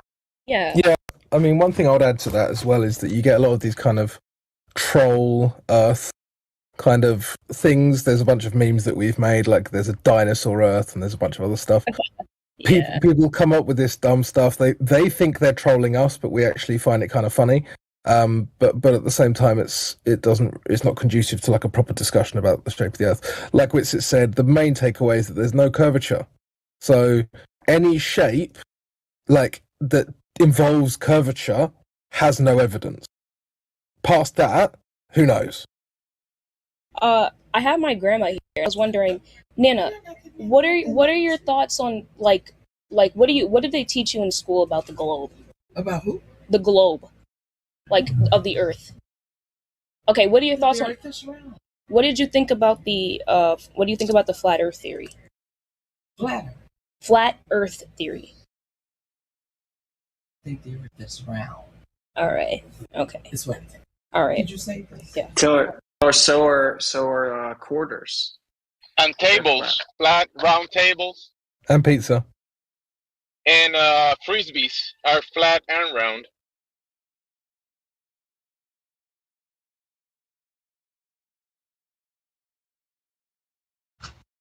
Nana seems pretty chill though, not gonna lie. Yeah, you could probably definitely get her. Figure it out yourself, and then she'll listen to you open-minded, it sounds like. Yeah. So, dude, what do you think about the conversation so far? DWOD. What do you think about the convo so far? Oh, I don't know. I was playing Batman all the time. You doing what? I was playing Batman all the time. Batman. Yeah. I think I stopped listening after you guys stopped talking about like the moon stuff. All right, well, go back to the moon stuff if you want. Oh, whatever y'all want. I'm just listening. Do you think we landed on the moon then? Maybe. But then I think though, like that little like shuttle thing they went in looked kind of like didn't look that like advanced to even make it past like the asteroid belt. So I don't know. I'm like conflicted. I don't know. Yeah, I mean, if I bring up pictures of the LEM, it's pretty sketchy. Let me just bring it up. Very sketchy indeed. But to pull that off though, like to fake that, yeah, that would be very difficult too, right? Why would that be difficult? Like how could you like all the people involved, like in broadcast and everything, like there had to be at least one of the people that were like for example, the people in like the telecommunication thing, like making sure they can get a signal in the shuttle or whatever, oh yeah, well, we can talk about that. So many people involved, like at least one of them had to be like, yo, wait a minute, maybe we should like, I don't know, it's just... Yeah, do you want to know how they got the signal to present it to everyone else? How? They had to take a third-hand feed. So none of the television companies were allowed to have a direct feed. They had to literally film off of a screen in NASA. Yeah, look into it. No one said anything. That's crazy. Look, bro. You're about like. Okay, let's put it this way. You're about to make a shit ton of money. Pardon my French. But people look so interested. That's good acting, huh? Well, yeah, but that's the point, right? So you are in charge of a television company, right?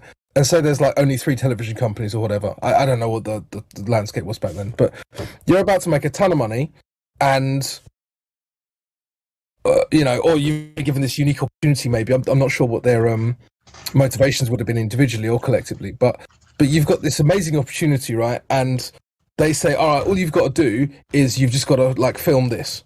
Like, are you going to be like, or are you just going to go ahead and do it? Damn. I mean, but the astronauts though, wouldn't they already make a lot of money? Oh, astronauts are absolutely loaded. And also they're part of like if this is all like, with the government and this is like planned, like wouldn't they already like be like loaded? Like if they're hiding a government secret, bro, these are government people, right? They would have been having money. It's got to be something else. I mean, there's a bunch of layers to Maybe, this. maybe space. for I guess sure. it could just be a space race thing. You know, competition maybe. I don't know. Oh yeah, but they would be in on it, right? Like the Russian, if the Russians and But the then why Americans, was it more Russian to be on it? Like, what if? well, because they're not really enemies. Oh, maybe. How do you guys think so you guys, just so I know, you guys do believe in space, right? Not We really. don't believe in outer space. We obviously know that there are lights in the moon, in the sky. But the outer space vacuum with all these different distances and stories about the sky, no. So outer space is fake. No, Is there literally space with stuff in it? Yeah. Yeah, it's like asking the difference between do you believe in the Earth versus do you believe in Middle Earth. Well, I believe in the Earth, but I don't believe in hobbits and dwarves and ents. You know. Wait a minute, Have you crypto. Have you? Yeah, we don't believe in outer space. We believe in God's firmament. That's it. It's the dome. Have you guys seen the P900 stars? Don't speak like for the everyone. stars zoomed in, how they're like twinkling. Don't speak I for think everyone. It's kind of sus. Yo, too many people talking. All right. Crypto. Yep. Have you seen the P900 telescope stars? How they're like twinkling? Yeah, but I'm not a photographer, so I don't know if that's like a lens effect or what. Yeah, people say they're out of focus, but it's digital, and digital compared to analog does seem to show pretty interesting frequency patterns on lights in the sky. We don't actually know what's in the sky, but we can also do something called sonoluminescence. You can send sound waves in water, and it'll actually turn into basically like a little star, and a little bubble. So light can be created from water with sound. But yeah, so we don't really know what's up there, but we just know that what they said is a lie. And I have a phrase for this. Falsification is independent of replacement. Pause right there. Someone. Falsification is independent of replacement. And back to the space thing, there is. Okay, good. So I wanted to pause it to make a point with the sonoluminescence. I just thought about it. Yeah, that's true.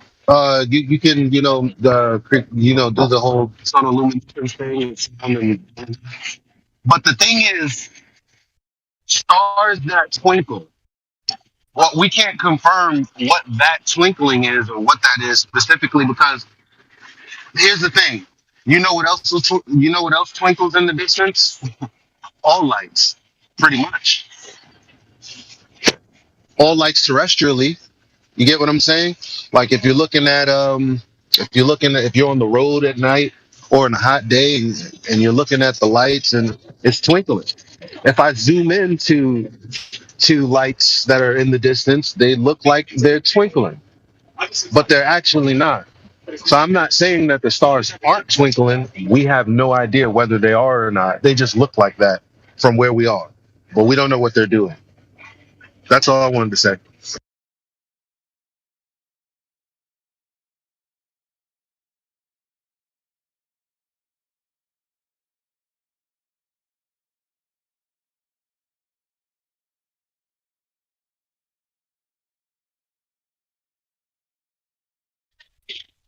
You can press play. Thank you.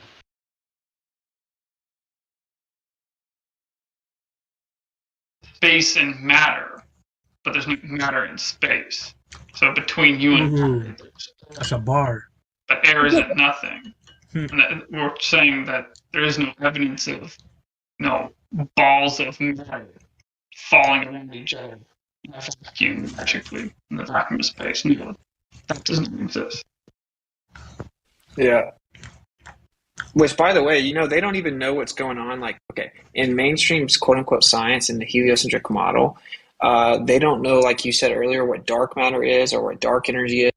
They're estimated to be off 10 to 120 zeros with their math. There's not enough there's not enough mass in the galaxies. There's way too much energy. The expansion rate is far too slow. That needs to go 10 times faster or is going 10 times faster than it's supposed to, one or the other. Everything, okay, like they just now found out that they were off by over 100 light years from how far away Polaris is, which is like the North Pole star, like the center of the sky where all the stars move around it, basically. Anyway, so my point is that their paradigm, when people say, do you believe in outer space? Or do you believe in space? You think space is big? Whatever. It's like, bro, do you believe in outer space? Because you're not even really sure what it is, but here, we'll tell you. And make sure you actually believe in it before you ask if I believe in it, because, you know. It is just a belief, and that's all you can do is believe in it, because nobody has first-hand experience of this fictional location. Although, like, the reason why I'm asking this is because, like, my point of, like, belief, right, is I just want to understand, like, the complete, point, like the whole, whole little package of what, the theory is in general. Because, like, like, I'm trying to understand where exactly, where's this? If you were really powerful and you wanted to control people, lots of people on the earth, and you wanted to keep getting power, so money and power, so you would really know that land is like the most valuable resource in the world. Many wealthy people will tell you, one thing they don't make any more of? Land. When you ask them about an investment or something. Okay, because everyone knows this. So if powerful people had an objective to control the large mass of people and continue to be powerful, wouldn't it make a lot of sense if you could keep certain land to yourself and keep them confined to wherever you allow them to go? Yeah, sure. I mean, me personally, if I was in power, I wouldn't really, like, care. Like, but, I mean, yeah, I get what you're saying. So, like, okay, when you go to, like, Mount Everest and stuff like that, have you guys heard of people saying, like, you can see the curvature of the Earth at Mount Everest? Have you guys heard that argument? If so, what are your, takes on that? Yeah, so the argument's like, you should be able to see across the whole earth. Hey, dude, when you're not talking, you gotta mute your mic. You can't stand your mic. It's all good, bro. So, yeah, we can't see forever. So, for example, there's a Hollywood sign in California, and on certain days, you can't even see it from, like, right down the street because there's so much stuff in the air between you and it. So, now that's because of pollution, typically, that you really can't see it. But the point is that when there's stuff in the air, eventually you can't see through the air anymore. So if you're looking through like thousands of miles of air with densities, then you're looking towards the surface with the most dense air for long periods of time, for long distances, you're not eventually going to be obstructed. You can't see forever. In addition to that, on a flat surface, as things get further away from you, they decrease in angular size. Like when stuff gets further away, it gets smaller. Like if someone walks down the street, they're going to look like they're getting smaller, but they're actually just getting further away. Well, the same thing would happen with Mount Everest. So the combination of angular size change and that we cannot see forever through endless atmos answers the question. The Earth is flat, and you wouldn't expect to be able to see across the entire Earth. It would literally be impossible to ever do such. I'm a bit confused because maybe Jace's going to say something else. And then can I just go ahead? So I think Not Joy actually asked about seeing the curvature from high altitudes rather than the specifics of things shrinking in the distance, but correct me if I'm wrong, Not Joy. I thought she said you see Mount Everest. Oh, my bad. Maybe I misheard. No, I think she said that you can see the curvature from Mount Everest. So yeah. Oh, I'm sorry. Yeah, which is what I want to address. So I posted a GIF from the top of Mount Everest, which shows no curvature to help you. And then I also have a video from Neil deGrasse Tyson where he's talking about how they can't see the curve even higher up. So Anybody who says that they can see the curve from the top of Mount Everest is just simply lying to you.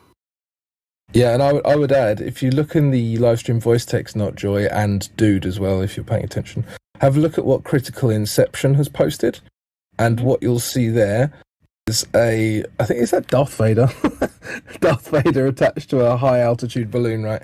And you'll notice that there's this big curve of the Earth, and as the camera goes up, the curve actually inverts, right? So that's not the curve of the Earth, actually, that's the curve of the lens. So it doesn't prove anything. Oh yeah, I'm not talking about. Hold on, here I'll show you a better example. Let me just. Can I share my? Oh no, I can't. But this thing that Critical Inception has posted will be higher than, like, way higher than any flight. It's higher than Mount Everest. It's higher than any of that stuff.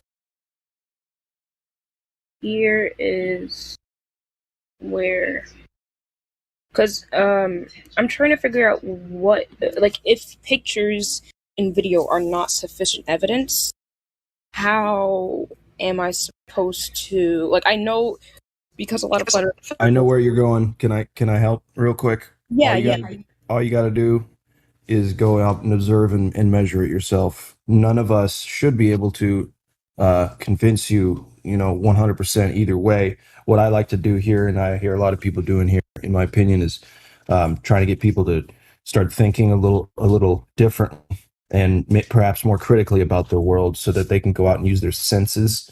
So you can go out and use your senses to observe and test and measure your reality instead of take someone's word for it. So yeah, the best way to do it is to go see for yourself. But yes, well, we've been here a while, so go ahead. Yeah, well, still, in general, like I said, like, I'm not here to, I'm here to see both sides in general. I'm here to see both sides and both people's strongest arguments against these things.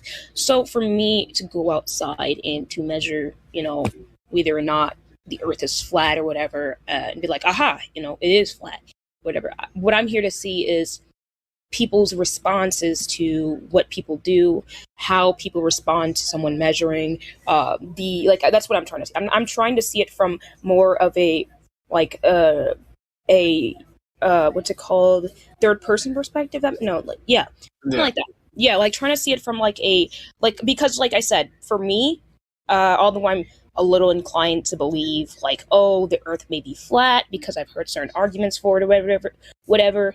Still, I'm still, teetering, whatever, and, sooner or later I might teeter to this side or whatever, depending on how I observe the arguments. But yeah. Did you hear what Crypto said back to you? He said, he was showing you things much higher than that, where there is no curvature, and Neil deGrasse Tyson actually explains that from 128,000 feet, and even since then has said something about 60 miles up, you wouldn't see the curvature. So, someone is obviously just taking a picture with the fisheye lens of a GoPro when they get up on the mountain, and I can make the sidewalk look like it's curving with my GoPro. So, effectively, it's just that if that's the best evidence for both sides, like you're saying, that one's pretty bad. Yeah. I'm, like, looking at pictures of Mount Everest and pictures of people high up on the mountains, and because, like, I'm so confused because I see pictures of curvature and then I don't see pictures of curvature, and, like, I know what a GoPro camera would look like. Like, I understand how GoPros will curve the, like, lens, but these aren't GoPros because they're not curving the outer, whatever. Anyways, but can I interject here? Yeah, can I help you out here? So what you're talking about is subjective. So it's really not that different from going up into an airplane and saying, I see the curvature of the Earth from the window of this airplane, and I'm standing next to you on the airplane. I look out the same window and I say, I see a flat Earth.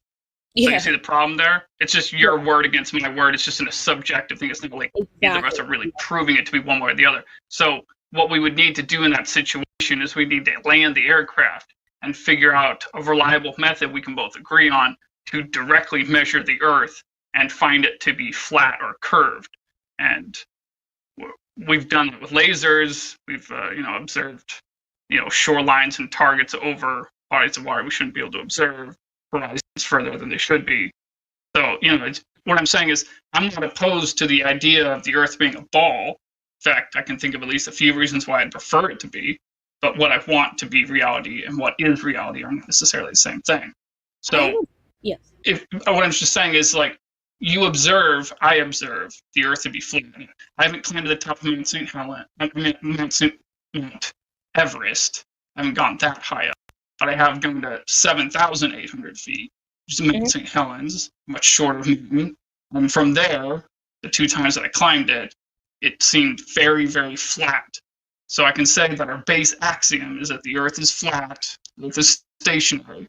It's only when we can have a direct measurement of curvature or a direct measurement of axial rotation, then we have evidence to the contrary that we can acknowledge. Until then, to the best of your knowledge and to the best of my knowledge, the Earth is flat and stationary.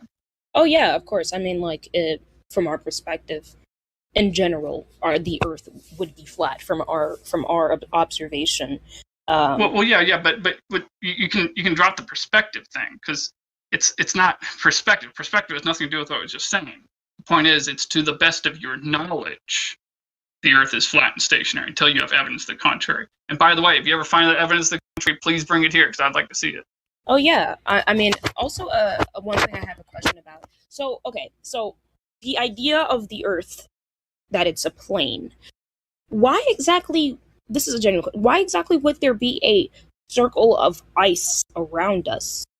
I don't like. How do we don't know why. We don't know why the Earth was designed the way that it is, nor do we even know exactly what it is. We don't actually know that there's an ice ring around us, like per se. It seems to be what all the evidence shows in every direction south. We're not allowed to go there. We don't know answers to why would the Earth have this in its design or anything like that. Like we just know what is and what is not, and the Earth is not what they said that it is. And you could just start with the fact that it's not moving. It's literally not moving. It's stationary, and just take it step by step and look for the evidence. And there's no evidence that it's moving. So, like, can you think of any evidence that the Earth is moving? I think you have to really think about it on a fundamental level. When you see stuff move in the sky, like the sun or the moon, or if you take time lapse of the stars, you'll see them move in circles, right? So the stuff in the sky moves. We have 2 options. One is that the stuff in the sky moves. The other option is that actually all the stuff in the sky is sitting still, and we're spinning, but can't feel it. So it makes it look like the stuff in the sky moves. That's our fundamental 2 options, right? Okay. So, I'm sorry. I'm getting bombarded with a lot of information. So if I'm not like listening to a specific thing or whatever, I really apologize. It's not because I'm like, maybe my subconscious is trying to avoid it or whatever, but I don't know. I'm bad at taking in information. Also, hi, Paige. It's okay. It's okay. Yeah. I feel similarly as you do as well, not Joy. I've been on the fence for a while. I've been here for but I'm just not here often. I actually had a question. So I got home from work and I looked up at the sky. This was maybe a week ago. The moon was full and it was casting some sort of halo in the sky, and it was rounded. What could explain that if the Earth is flat? Why did it look like there was a round of light? Because the moon is round. It's a circle. I thought that's what you would say, but like if the sky was okay, then wouldn't it project in like each direction, or would it still be round because of its original shape? Okay, so round doesn't mean sphere. A circle is round. That's all we ever see of the moon is the same moon. They say that it's one side of it, but we've never seen another side. We see a circle light in the sky. Sometimes there's an aura around it. So that's, yeah. How does the globe explain local illumination from a light source 250,000 miles away? Maybe that's the better question. But either way, gravity's the answer. I want to get back to the main question I was asking her, and it can be towards you as well. But you guys understand the fundamental decision you have to make is that either we see stuff move in the sky because the stuff in the sky moves, or because it's sitting still and we're moving, we just can't feel it, so it looks like it's moving. You guys know that, right? Oh yeah, I thought that the Earth moves and the sky moves as well. Is that not true? No. So the Earth, like the stars and the sun, it has a fixed frame of reference relative to the Earth.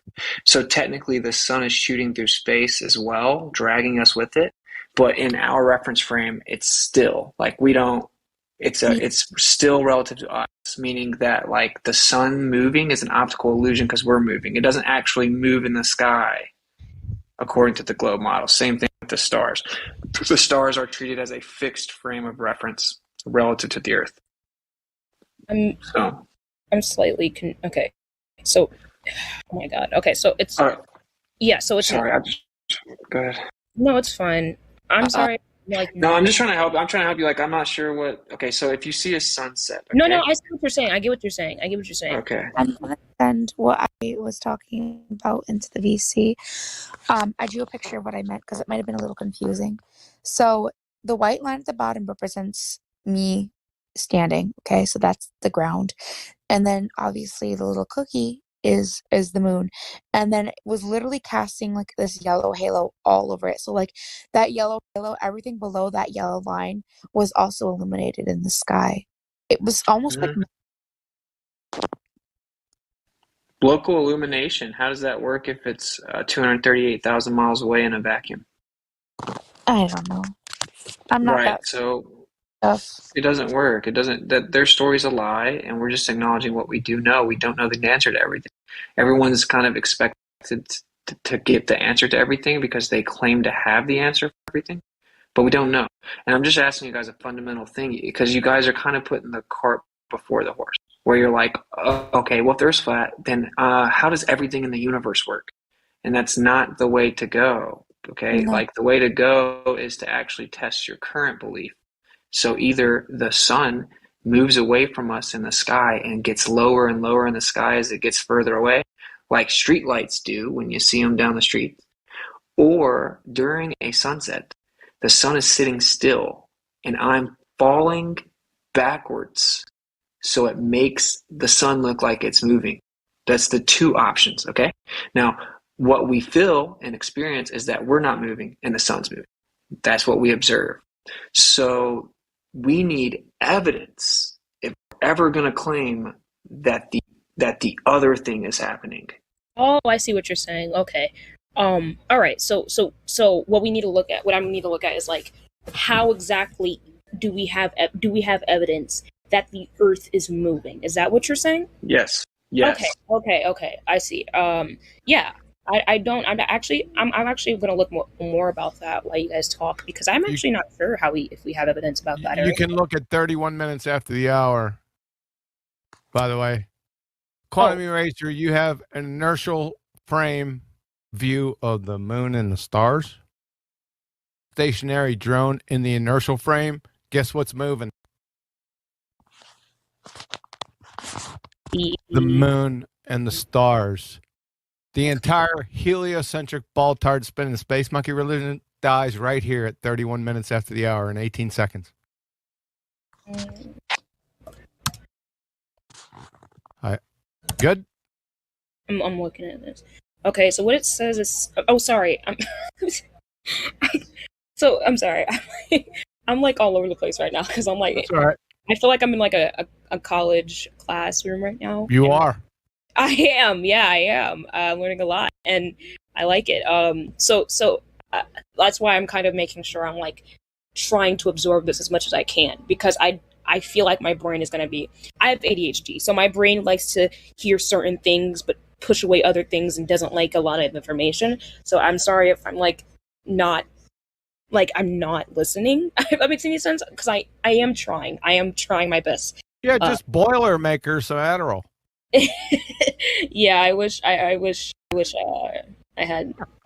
I'm doing a lot of nicotine right now. I probably need to stop this because it's probably making me more anxious. Or We'll go to 31 minutes after the hour. It doesn't take that long. It's 18 seconds. You got a stationary drone. 31 minutes. Right? Yeah, and it's got a view of the moon. And you could see the stars. I don't know if you could see them all that.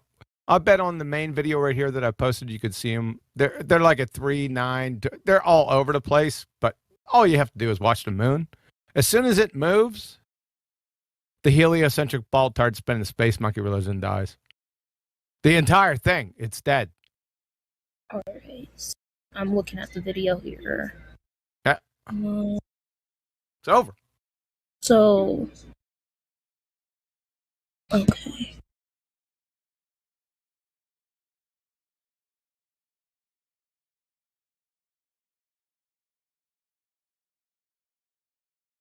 Huh.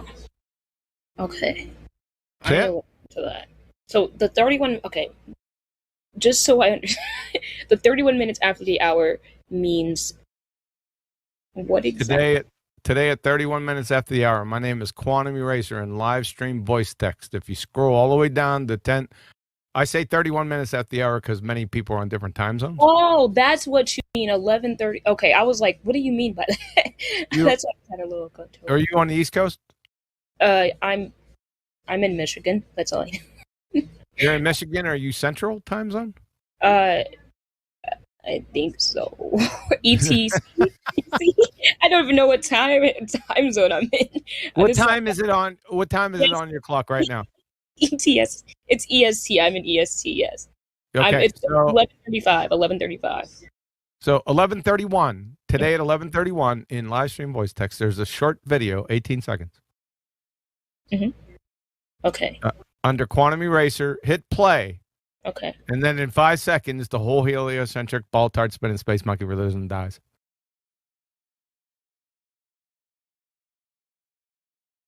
Okay. As soon as the moon and the stars start moving, from an inertial reference frame point of view, it's all over.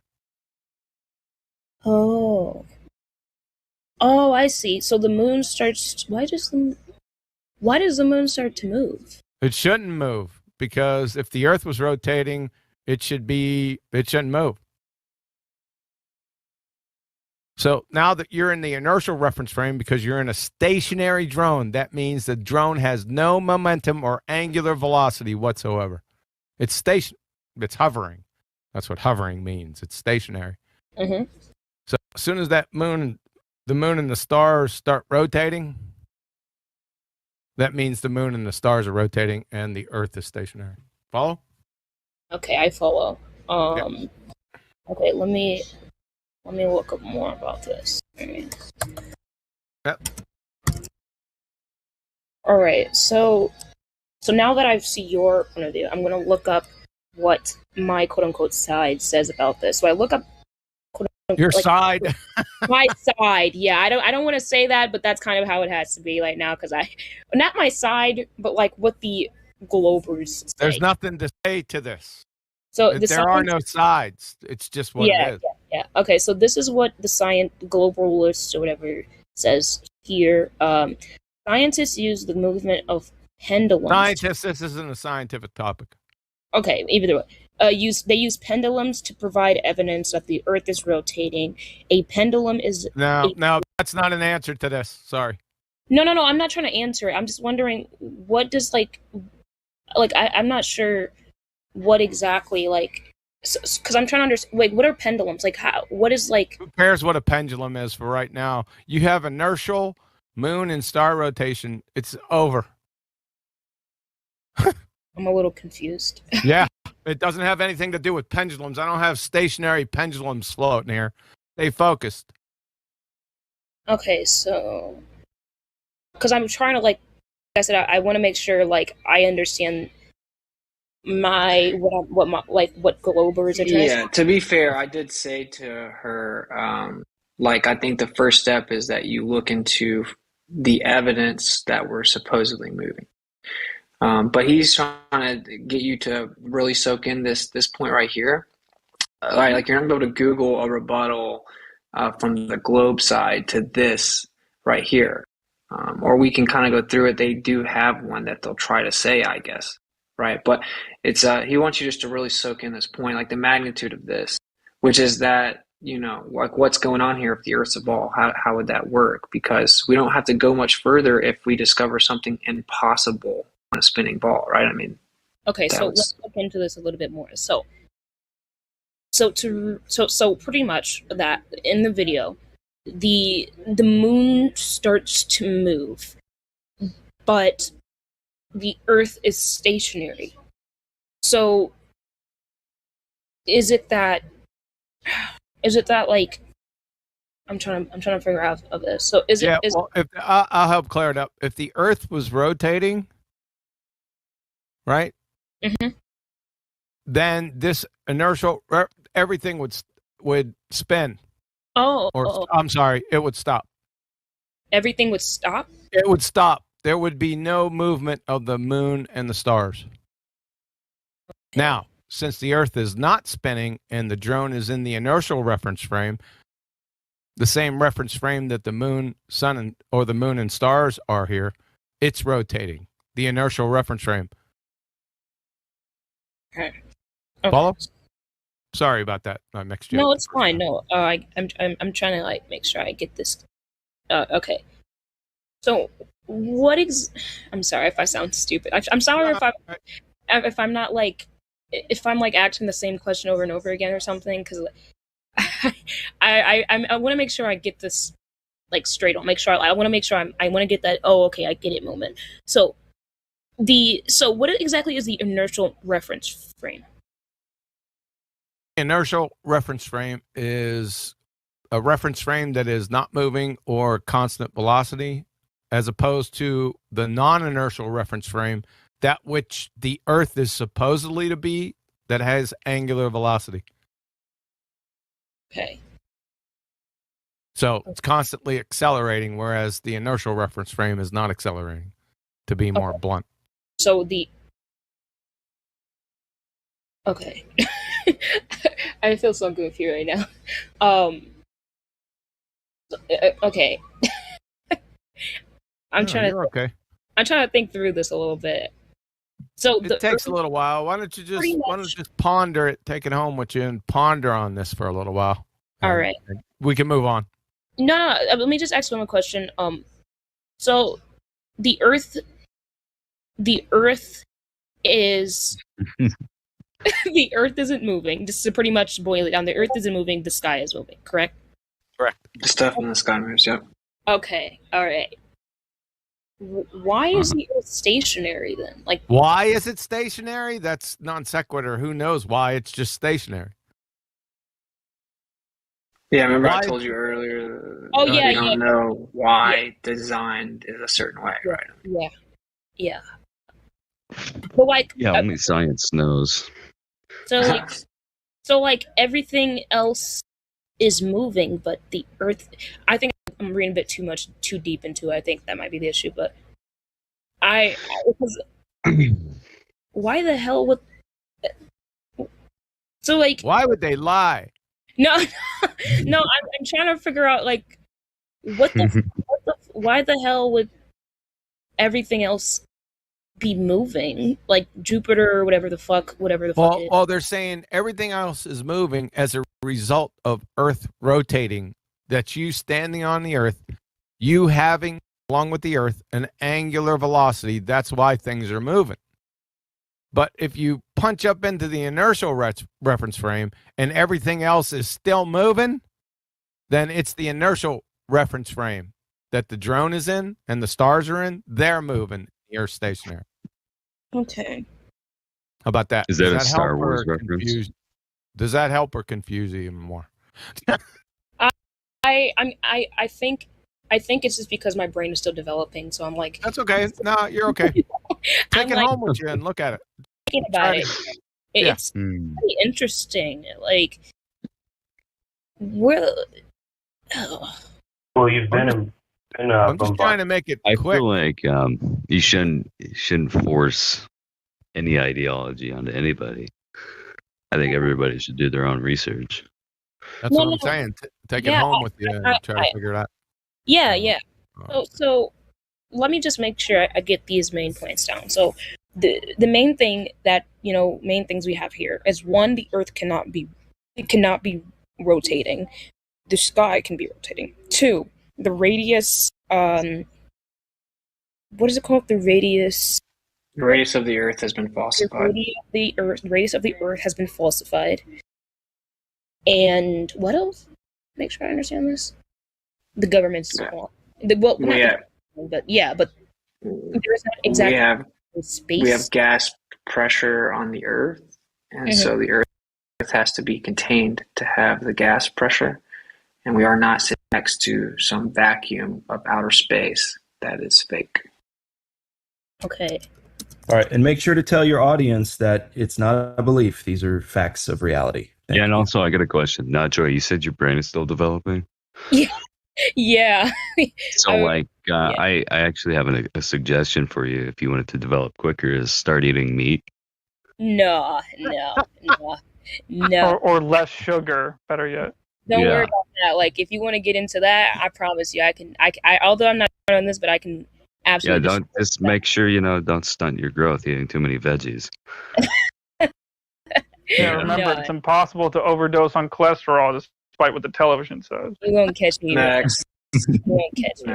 But anyways, so what about planes? Like, okay, that's the main thing that I really kind of got me interested in the whole flat earth thing, because I never understood. I was on a plane, during, I went on a trip, and I went on a plane, and I was confused on how the hell we were flying straight. And, okay, maybe it's because I wasn't flying that far, right? I wasn't really flying that far. But the entire time when I was looking at the plane, I have videos of it too. There were no curves. And I know it's probably because I wasn't flying that far, but at the same time, I was just wondering, also, another thing is, what are you guys' thoughts? How the hell does, clouds work then? Clouds work, you're jumping all over the place. So the Earth's I'm not. sorry. Yeah, I'm doing that again. I'm doing it again. I'm sorry. I'm just, my brain, what about this? What about this? What about this? And, Yeah, I got a what about this? I got another quick killer.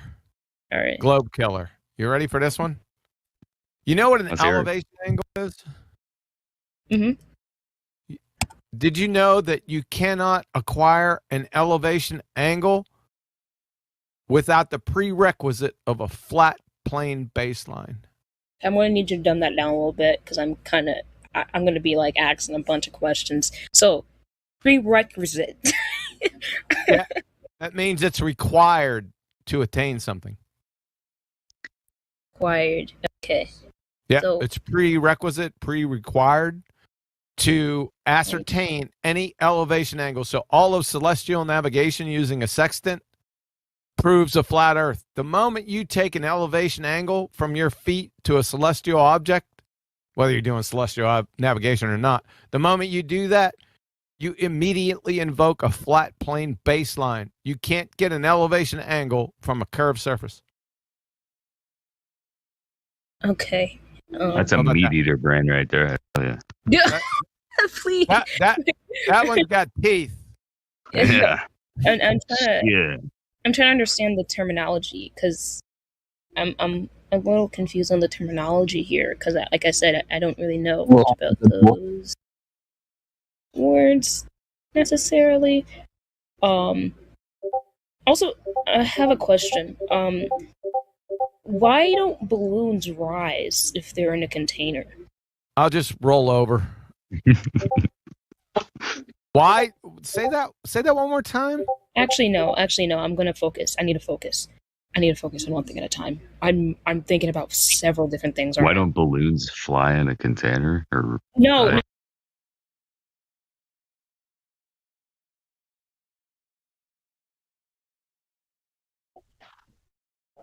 What happened? Hello. Why y'all stop the tape? One more time, please. Why did you stop the tape? Whoever stopped it. I never stopped anything. Then I'm not talking to you. Can you mute your mic while I ask who stopped the bot and why? I didn't. I don't have the power to stop the bot.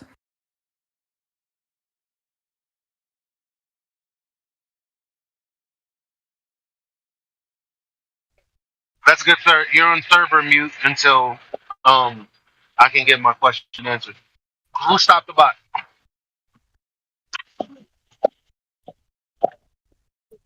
Anybody? What'd you say, Elijah? I was asking who stopped the bot. Let me have a look.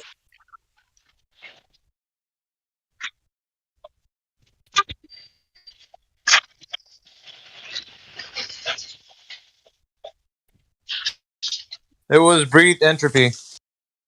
I think he paused it. But yeah, there seems to be a lot of people in here anyway. It's a good time if any to stop the bot. They're gonna stop it. All right. I just expect people to answer me when I ask them a question. Where to just go quiet after you executed a command in the chat. Yeah, he's never been on voice, but he's only been on text in this server, so that's probably why he didn't answer you.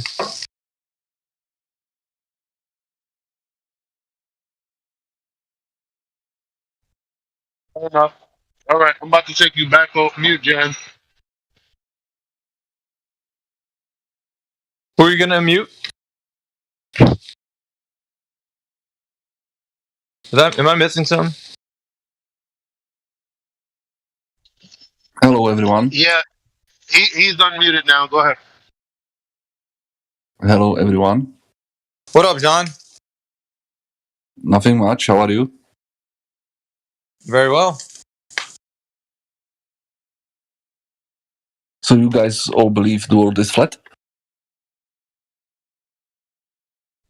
Well, first things first, what brings you by?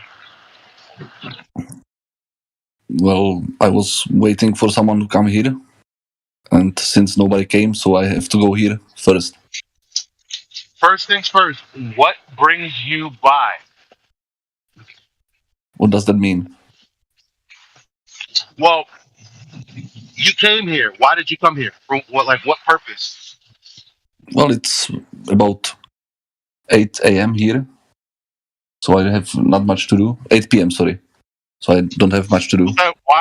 Why are you interested in the topic? Why are you here? We've met before, man. I was here a couple of times. It's a very simple answer. What would you like to know during your stay here right now with us? What's up?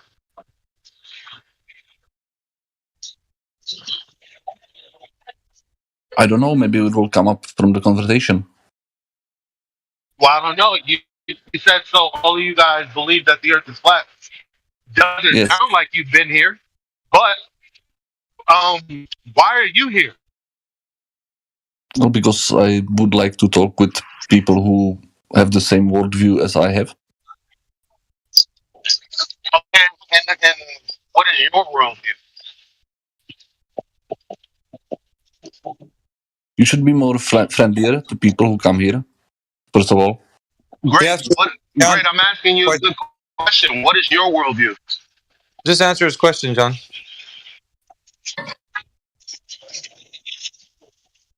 It's a quite loaded question. Why? You mean about the shape of the Earth? No, your worldview. You said I have a different worldview than everybody else, or you want to know more about what people's worldview. What is your worldview? No, not the same, but similar. Okay, so what is your Also, worldview? the other server, there are few flat earthers there, but very few, and they are usually overpowered by the globers, so you can't really talk about anything interesting. John, what is your worldview? I mean, you're not going to stay here long. I mean, not now that I'm here. I'm not going to do it. I was watching a very awesome clip, listening to a very, and I'm not It's about really to let hard the to rest of understand the you, I'm room sorry. degrade. It's really hard to understand you, what you're saying. Elijah, you're I breaking was up. saying, I'm not going to let the group. How about now? Yeah, you're a little bit better. Go ahead. Right. I'm not going to let the room degrade into meaningless conversation. That's why I'm asking you why you're here, so I can make your stay meaningful. But if you can't answer that, then I can't help you. You said you want to be around like-minded people with a like-minded worldview. Well, I Yes. can't tell you if if your worldview is similar to anyone else's without knowing what yours is. Well, are we talking about the shape of the Second Earth, of the all, worldview? let me tell you right now. I don't have a worldview. So if you came here for that, well then, I mean, you're wasting your time. So I'll just tell you now, I don't have a worldview. So now what? Well, I can talk to someone else. You know No, you won't. what's strange is you didn't answer his question even still. Hold on. Who the fuck do you think you are? No, you won't. Because because before being rude, I'm just asking you what your worldview is. I asked you why you were here so that my responses could be tailored to you. Maybe I could share some information with you, but you're being very difficult. And so I won't let you speak to not a damn soul in here. How about that? Well, then I'm leaving. You can Bye. just go on whatever other server you're used to going on. That's fine. We're not pressed. Someone else will come along. Someone who wants to be here, who deserves to be here. You feel me? You did, Elijah. That's what I thought. Because they don't, I don't want to have conversations where people don't answer questions. I mean, what the hell is that? They're probably used to that in other servers.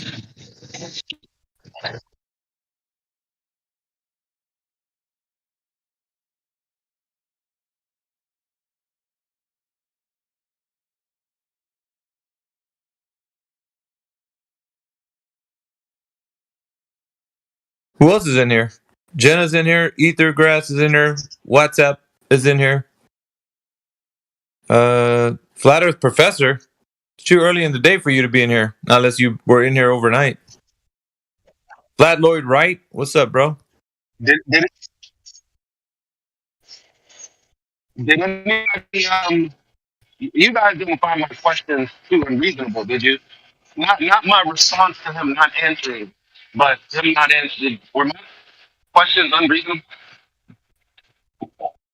Nah, he just didn't want to answer it because the implications of him answering it would mean that he would have to answer some follow-up questions. That's why he said, it's a loaded question.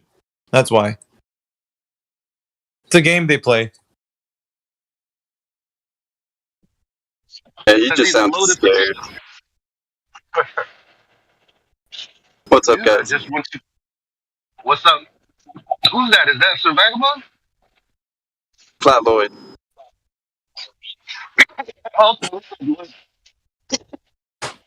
But yeah, I didn't think you were asking, too hard of questions. But you're absolutely right. I mean, if you can't answer that from the get-go, it's like, why are you here, man? And it did maybe sound like there was a language barrier, but I thought you guys were pretty patient enough. You asked it, gosh, like 6 times.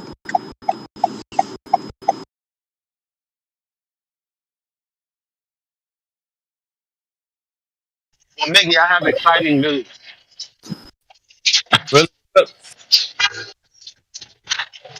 There's a term for these globe bullets that we haven't used that is more befitting to them than any term in Webster or any other dictionary. All right, lay it on me. Are you excited? Because you know I'm going to drag it out. We can guess. I mean, have we used it before? I mean, no. No one has ever mentioned. No one has ever uttered this word in this Discord or any other place that I've been over the years. But you know what? You know what was interesting, and it came off the back of something Nathan said, and it's the one thing that gets me going, gets me upset all the time, is because I don't like answering for shit that I didn't claim.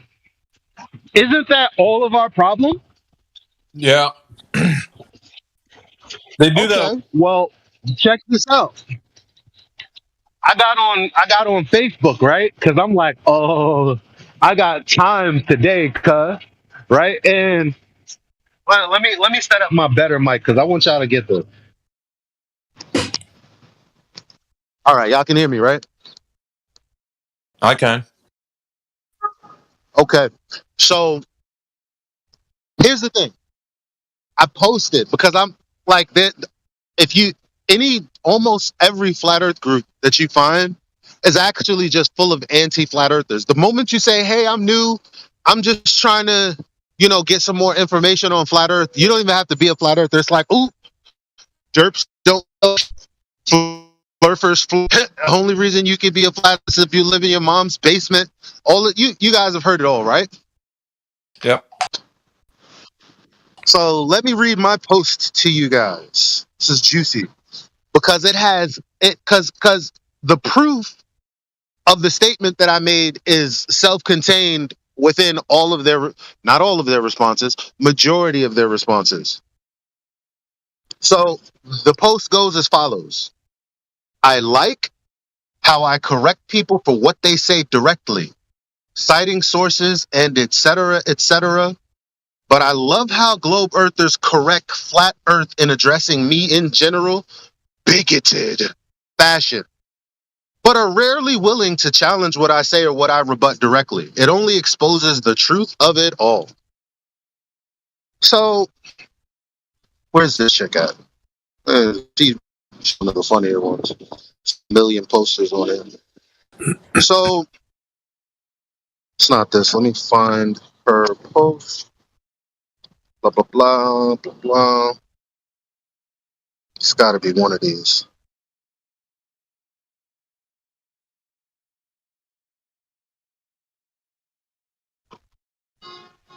And sometimes they straight up just delete their posts so that because they know they're got. Okay, here we go. I think I found it. So she said, Kathleen Penny on Facebook, hey, welcome. Hope you come here because we're talking shit about you. Hey, well, I just read some of the comments to you on your posts, and they're anything but bigoted.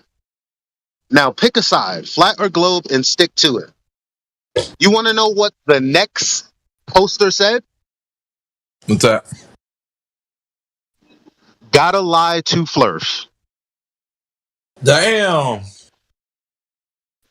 She didn't even hide it, huh? So when I said the evidence is self-contained, that's what I meant. So think about it. Every anti-flat earther, matter of fact, you don't even have to be an anti-flat earther. Every person who believes in the globe that has come in here year to date has been a bigot because they've assumed our position and without actually having looked into it, ridicule us without any prejudice or with prejudice simply because we're flat earthers. So you believe in the flat earth. So why this? So why this? So you flat earthers this, you flat earthers do that. You flat earthers aren't scientific. You're a bigot. That's what you are. So let's look up the definition for bigot. This is gonna sound very nice. Or bigotry.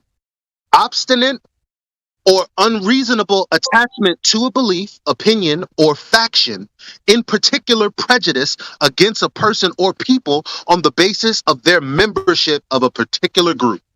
Bigot. Yeah. How the fuck do you like that, you bigot ass bitches? And I'll relax my tone and my cursing, but you get the point. How you feel about being bigots, guys? Cause guess what? The only way you're gonna not be a bigot is you're gonna come in here, not put a claim on me that I haven't given, wait for me to state my claim, and then address it directly. If you do anything other than that, you're a bigot. Yeah, that's pretty strong right there. I like the way you put that, though. It's strong and it's true at the same time, right? That's crazy. Indeed. Strong but true.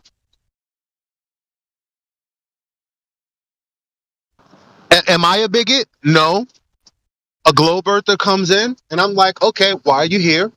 I'm like, okay, well, what do you believe? And they're like, well, I just wanted to know about your claims. I don't have a claim. So you don't have a model? You flat earthers, not? Yeah, bigot, shut up. Now, if you approach the conversation correctly, and you're like, well, I believe I know that the earth is a globe because of the evidence. And I'm like, oh, what's your evidence? I'm directly engaging you. I'm not saying, oh, you're a glober, so you're this, you're that. No one's ever heard me do that. That's not, you know why? Because I'm not a fucking. So we're dealing with people that are nasty in their lives. I've never liked this. And I don't like them now. 100%. No argument there. Yeah, this is the unfortunately, this is the arena we're in. There's no, you can't just say that they're not bigots. That's what it is. By the description of the definition, that's exactly what they do when they come in here. So, let me read that again. Obstinate or unreasonable attachment to a belief, opinion, or faction, in particular prejudice against a person or people on the basis of their membership of a particular group. So first and foremost, they think that we have a membership in flat earth, okay? As if flat earth is a claim to a shape, as if we make claims to what the all of this stuff. So they think we're a membership of some kind of cult, like Flat Earth Society, right? And then off the base of that assumption, they go ham on us because of their unreasonable attachment to their belief. It's the only reason they engage us. Some people engage us and they come in here genuinely, ask us, what's going on? Why are you guys in here? Like, why is this place a thing? I'm not really sure what's going on because the internet, censorship, blah, blah, blah, blah, blah. That's a natural person. The people who come in here to defend their belief by shooting us down with no evidence, that's a bigot. Sorry. And you guys all stepped into it for the good part of 6-7 years. Well, now I'm going to call you out. hell yeah. I'm with that. And they always say, you flat earthers. Every time they try to remark in a rebuttal, they'll say, well, don't you flat earthers believe this? Or isn't this what you flat earthers? And they're always putting us in that category as if we're some sort of, one entity. And like, what it is that they don't understand. So they're categorizing us in a group. And by doing so, they're labeling themselves bigots in the process. So it's exactly what that said. Then they're obstinate when we're speaking to them. So there's no getting around that the description or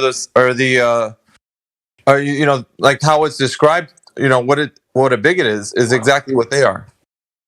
I mean, you can't say it any other way now because you can't even look at it any other way. You're like, dude, you're just a bigot. Like that's all you are right now. And then you can just pull up the only way to prove me wrong is to come in here and go, okay, I'll play. What is your claim? And guess what? You think I'm scared of that? Sasha, every chance he gets, God bless him, when he hears a conversation between I and another person, Sasha's basically begging the person, can't you just ask Elijah how he knows that the earth is flat? Just ask him. Ask him why he says it. Ask him. And they don't. It's that, look, I'll prove it. Look, okay, let me give you more examples because let me read some more of these. Okay, so remember, I said I like how I correct people for what they say directly, citing sources and et cetera, et cetera. Hold on, I got some money coming in. Let me grab that real quick. Okay, but I love how globe earthers correct flat earth in addressing me in general bigoted fashion, but are rarely willing to challenge what I actually say or what I rebut directly. It only exposes the truth of it all.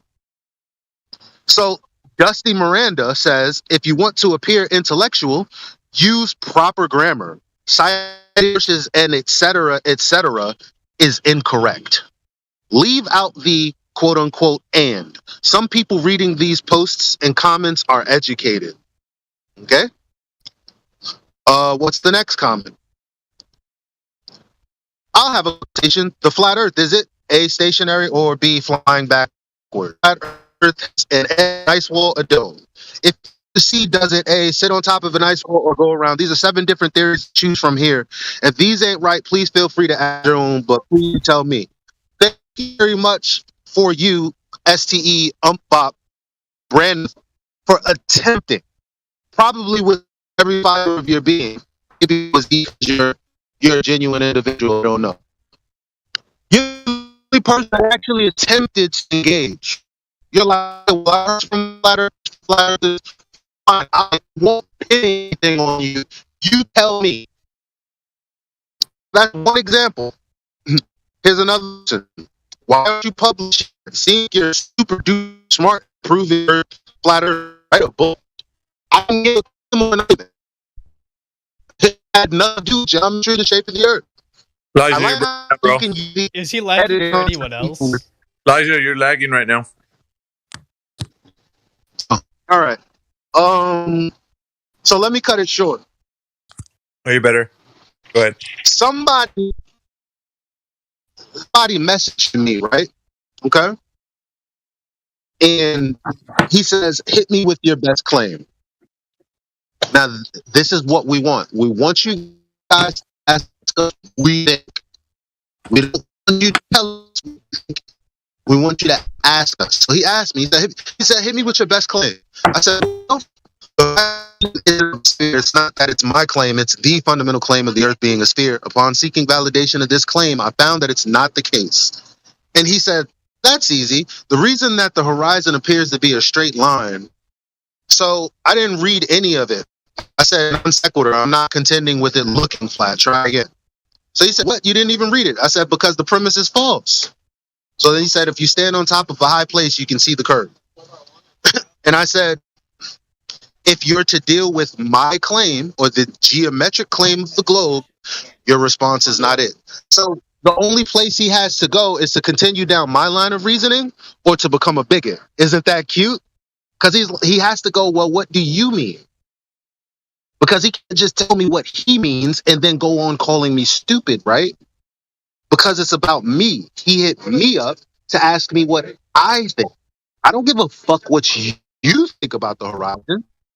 I don't care if you think it curves left or right. I'm not bothered with any of that. I just want to know if you believe that the horizon is or not. Because my claim is it's definitely not. So he just repeats what he says. And I said, waiting for you to respond to what I said. He said, I don't understand. He said, your argument is you can't see the curvature of the horizon. And I said, that's not an argument. That's an assertion.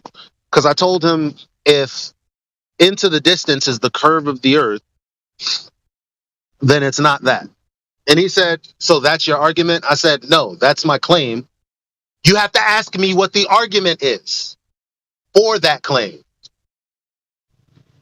And then I said, I'll help you.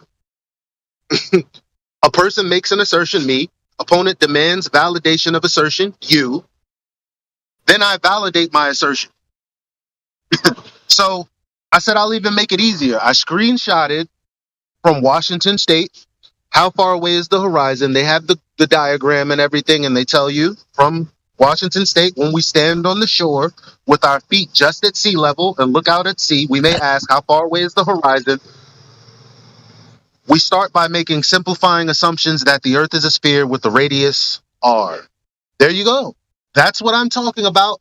My claim is that this claim is false. Guess what he didn't do?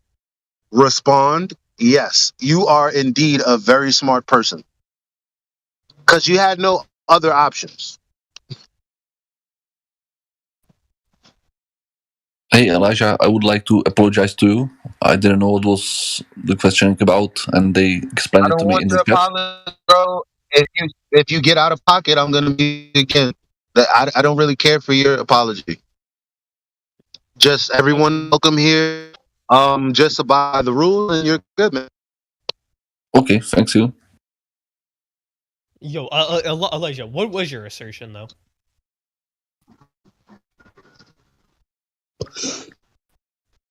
My assertion was that the horizon in geometric. Oh, sorry, you lagged once again. Can you try to clear up your internet? Elijah, you're roboting.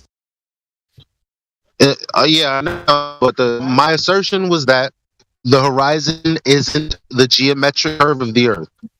What does that mean? It means that 1.2 times the square root of the observer's height doesn't give you a line of sight to the sagittum from where you're standing. That's the hump of Earth that you cannot see past. So there isn't a tangent to a tangent point as described in the geometry and the graph that I can send you, or the diagram that I can send you. That claim right there, it means that if I'm an observer of 6 feet standing at the shore, then the horizon distance, the geometry, the geometric Earth measured distance to the horizon is about 3 miles. That's So, obviously Elijah, I posted a diagram in the live stream. Halting Sphinx, you can look in the live stream and see a diagram.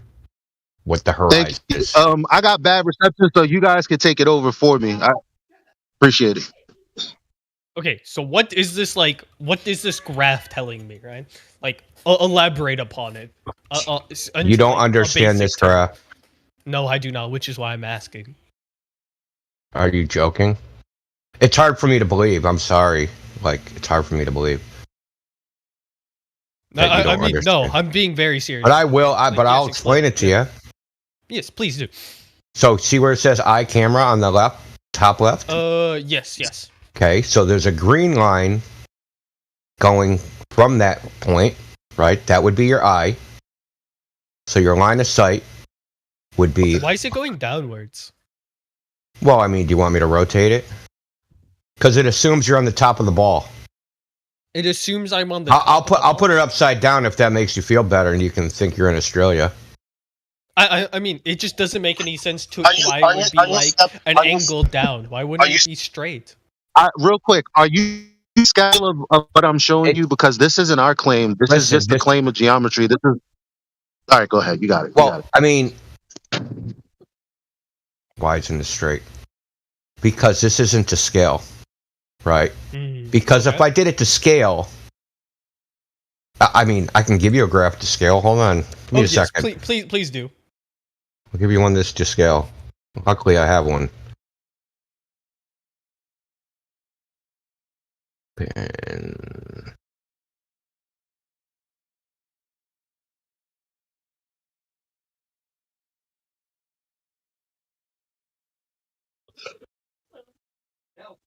It looks like we got some more people that joined our chat. So as soon as we can, we can.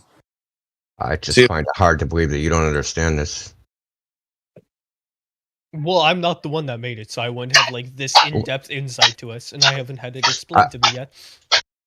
Well, I mean, I just you know can't what? believe you can't just look at it and understand it. I just don't understand how you don't understand. Oh, if I just look at it and form my own conclusion, I might form a false conclusion. I don't want to misrepresent what you guys are trying to tell me. Well, no, it doesn't matter because this isn't our claim. This is just a fundamental. Why was it posted? What? This is the globe geometry. I'm about to mute you, dog. You gotta be. This is the globe claim. Hold on. Indio, please. Oh, Indio, just 1 second. Yeah, go for it. 1 second. Bro, this isn't a claim that we're making. I'm trying to lay down what the claim in general is. If we live on a sphere, then the horizon is a measurable distance based on the size of the sphere. I know you don't think me, the flat earther, made that up. Because that's what the confusion is. It's something that you should have known from geometry class that you do not know. It's something that a lot of us didn't pay attention to until we got into this argument. Okay? So what we need to understand is an EDU posted that. I'm just saying it because I understand. You don't understand it. Would I give you the 5th grade 1 minute and 3 second video about how the horizon works? I mean, because if you don't understand that, then I really can't help you. Okay, so my main question would be like, okay, so how does this relate to your claim you made, right? Because I asked you, hey, Elijah, what was your claim, right? because I obviously want to attack your claim.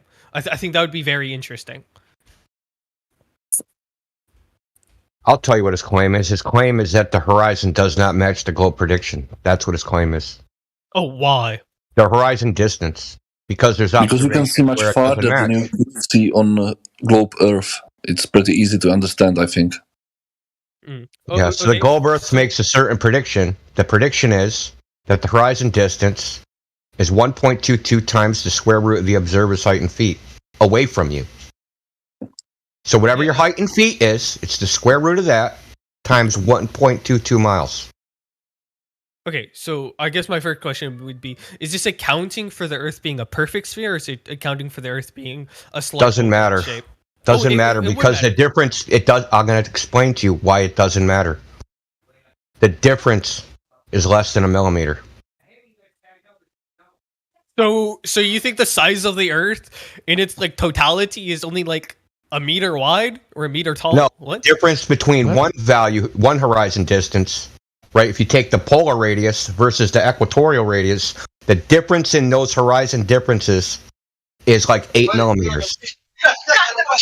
He doesn't know what you're talking about. So it's yo. irrelevant. He has no idea. What does this mean for this like equation you've demonstrated? Like what is the importance of like where I'm standing? compared to the size listen. Come on, compared to the shape? Miggy, wait, It isn't- Miggy's not talking. Before we continue, why don't y'all just play him? Look, because look, he's playing a game with you, Indio. Like he's trying I'm to play aware with of me. that. But I like. Elijah, I know what I'm doing.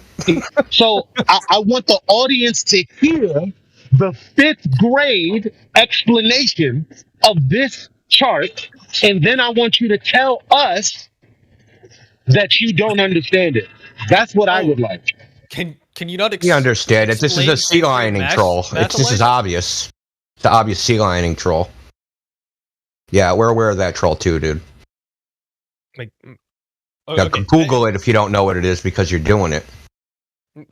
what are you saying, Indio? Like, why are you randomly attacking me? I'm not attacking you. I'm Well, I'm clearly pointing out what you're doing. I'm not attacking you. You can take it any way you want. What am I doing then? Please elaborate. I just told you. Sea lining troll. What does that mean to you? It means what it's defined as. And what's its definition? Do you Sea know the lining colloquial refers to the definition? disingenuous action by a commenter of making ostensible effort to engage in sincere and serious civil debate, usually by asking persistent questions of the other commenter. It's a type of trolling and harassment that consists of pursuing people with relentless requests for evidence, often tangential or previously addressed, while maintaining a pretense of civility and sincerity and feigning ignorance of subject matter. Okay, so I think your direct issue. You just got red. Hold up, we got Indio, recorded. right? Yo, we got look. I'm We got not asking for evidence. I'm asking for you to explain your position or your claim. Why do I call it a sea lining troll? And even if I this am, is right, third are grade you, like, geometry. So wait, so are you telling me you can't explain third grade geometry? I can. Don't answer that. Don't answer that. Well, then this would be. Don't answer that. Look, you had to be taken under control because the way that this part gets away from the horse so fast is that you guys talk faster and say stupider things, and then because we're getting trolled, we start fam. That's not how it's gonna go. So I just I think it's label funny. every anti-flat earther a bigot because of how they have to argue when they come in here against us. Now, I also know that people who are just dumb that don't know anything but think they're going to come in here and troll and sea lion troll. See, what is it? See, I like it. Today's a good day, man. Can I continue? I want to unmute this guy though. So, yeah. So, okay. So I'm going to explain it to you. Something very. Do you know what a hill is? Yes, I believe so. So you can see the slope that's on your side, but you can't see the slope that's on the other side. In the peak, right? The slope up, the peak of the hill, that's where your eyesight, right? Your line of sight intersects the hill before it starts curving down and away from you, right? Yeah. That's what the diagram is. So if the Earth is a ball and it has a curved surface, your line of sight right? Where the horizon is, that's where your line of sight will intersect the curvature of the Earth before it starts curving down and away from you. Oh, okay. And would this not change on like how steep the curve is? Well, where that intersection point is, where that horizon is, will depend on the size of the ball. So different radiuses will yield different horizon distances. Yeah, and I'm asking if there's like a very sharp curve, right? Like instead of it being a circle, it's an oval. Would there not be a massive difference? No, it depends. It depends on the difference, right? The technical term it depends on the eccentricity of the oblate spheroid. Like the eccentricity of an ellipse, right? So there's a ratio. If there's if there's one eccentricity, if that was the value, right? That means it's a circle. That means it's a sphere. So they use this value, right? So if it's 2 times, right? That means it's 2 times wider. The flattening is 2 times. So the equatorial radius versus the polar radius will be 2 times what the polar radius is. That would be the flattening. So say the equatorial radius, right, from the polar radius was 1,000 miles, and the polar radius or the equatorial radius is 2,000 miles. The eccentricity would be 2. Do you understand that? Okay. So it's a multiple of one radius compared to the other. It's technically called the semi-axis versus the. Can't remember off the top of my head. Semi-axis versus the major axis of an ellipse. So that's what an oblate spheroid is, right? It's an elliptical shape. It's not a perfect, like, it's analogous to, like, an ellipse is analogous to a oblate spheroid or a prolate spheroid, and a circle is analogous to a sphere. So a circle is a 3-dimensional sphere, and an oblate spheroid is a 3-dimensional ellipse. Yeah. So in the globe Earth model, the polar radius versus the equatorial radius, right, is off by 11 miles difference. An 11 miles difference on a 25,000 mile circumference and a 8,000 mile diameter in a 3,559 mile radius. So it's like 3,956 mile polar radius, and it's like a 3,964 mile, equatorial radius. The difference, if you do the curve calculation, like per mile squared, how much the curvature drop is, the difference is millimeters. Okay. So. And I can't give you the exact values if you want. Like, it's not that hard. It's not difficult. Yeah. So my question would be like, why can't this be like some uneven shape that the Earth is, but it still is some curved object? So wait a minute. Go ahead, Elijah. Go ahead. No, you go. I mean, I gotta ask you a question with a question. Why are you here? We're not here to debate what the shape of the Earth is. There's only one claim to the shape of the Earth, and that it's a sphere with the dimensions that Indio just laid out to you. What? So who said that? Whoever said that was my assertion? What? Well, there's an official, quote unquote, official. It's not official because no one signed up for it. There's a claimed radius, 3,959 miles. That's the mean radius. It has to be that. No. Listen, dude. No, it has to be a square. What? Look, there's a mean radius value for the Earth to be an oblate spheroid of the size they say, and it has to be that. And I'm going to tell you why it has to be that. Because all the distances that they claim, like distances between cities, distances between countries, size of countries, distances to the planets, size of the planets, distances to the moon, distances to the stars, distances to the sun, size of the orbits, all of that would be wrong because they're all based upon the radius value. What? So you can test this one value and determine whether the rest of it's correct. Wait, why would it be wrong if it's a sphere? What? No, what? Because if the sphere is twice as large, then the sun is twice as far and twice as large. And then all the planets and stars, those are also twice as large. What? No. Yeah. See, this is where The Bible this is completely where- justifies this as it would make sense. What? What are you talking about? The Bible Look, no, justifies man. this. He's Siegel. He's The Siegel. Bible? What are you talking about? Yes, fucking Bible? the Bible directly depicts our solar system and the shape of the Earth, and it perfectly makes sense. What verse is it? Okay, so he's All right, Siegeling Elijah, again. I want him to tell me what verse it is. Yeah, hold on. Let me get you it. Yeah, I specifically the solar system and the shape of the Earth. Yeah, so first of all, Yeah, you're not going to last long. in Genesis 2:8-14, Oh, God. it's specifically described as the Earth having corners. No, right? quote As it, if dude. it's- Yes. Hold on. Let me literally get you fucking Genesis 2:8. Yeah, I 14. want where it talks about the solar system. Let me get you talking about the fucking Earth. Yeah, the Earth, the size of the Earth and the solar system, like you said. You know, we record this and this is on YouTube, right? So you can't tell a lie because I'll just record it and I'll fucking clip it out and I'll play it in the chat for you. There you go. It directly describes the Earth as having corners. And directly 4 of them, which if you were on one of the flat sides, you would perceive 4 corners. What does that got to do with what you just said? Well, I'm claiming that the Earth is a square or like a sphere. I mean, not a sphere, like a cubed object. And it would also even make sense because God is above logic and would just simply make this work. Yeah, well, but God Yeah, constructed. too bad the logic. word It's square or it's why the cube word- is not in any of that. What? It directly references all 4 corners. What? Can you not That's read? 4 headwaters. What are you talking about? Yes, and those are specifically referring to the corners of the Earth. Thank you. Yeah, that's your interpretation, but that's not what it says. Well, then debunk my interpretation, please. I think it says 4 lamb chops.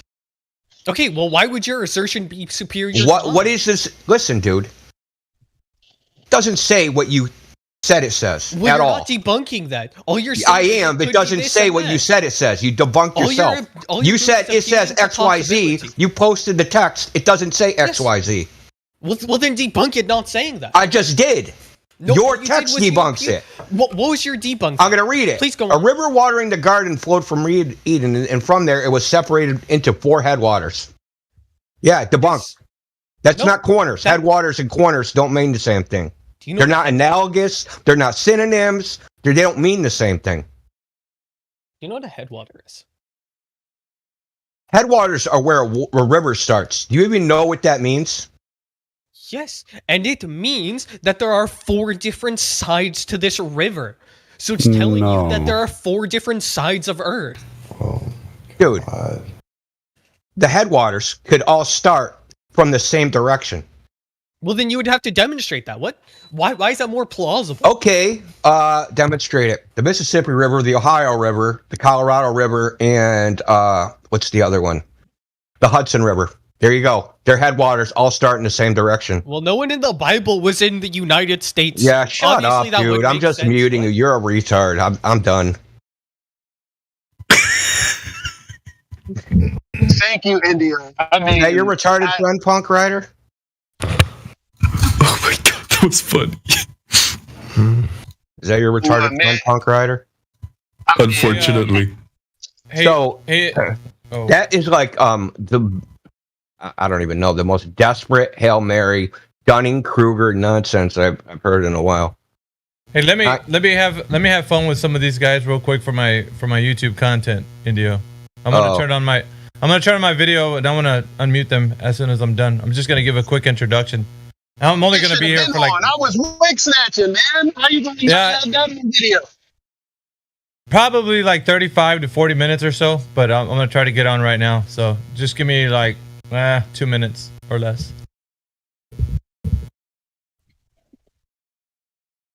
Yeah, but I'll come right back. I'm gonna deafen and then make an introduction to my YouTube audience, and then I'll come back on here. All right, I'll make sure I only unmute when my background. I got you, bro.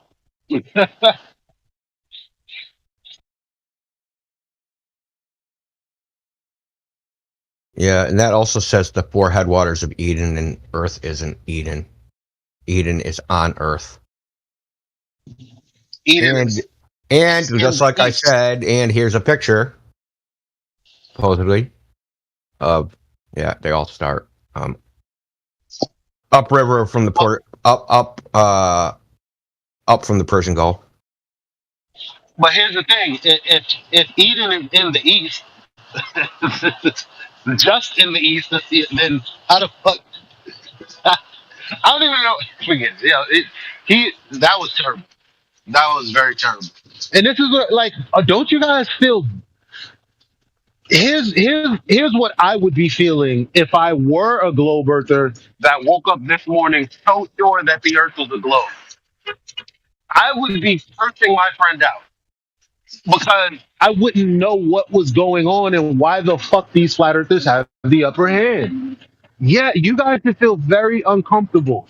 Uncomfortable is good. If you read any book on wealth and mental mental health, wellness, then you would know being uncomfortable is good. But you guys want to troll and pretend that you're okay and that you're not uncomfortable.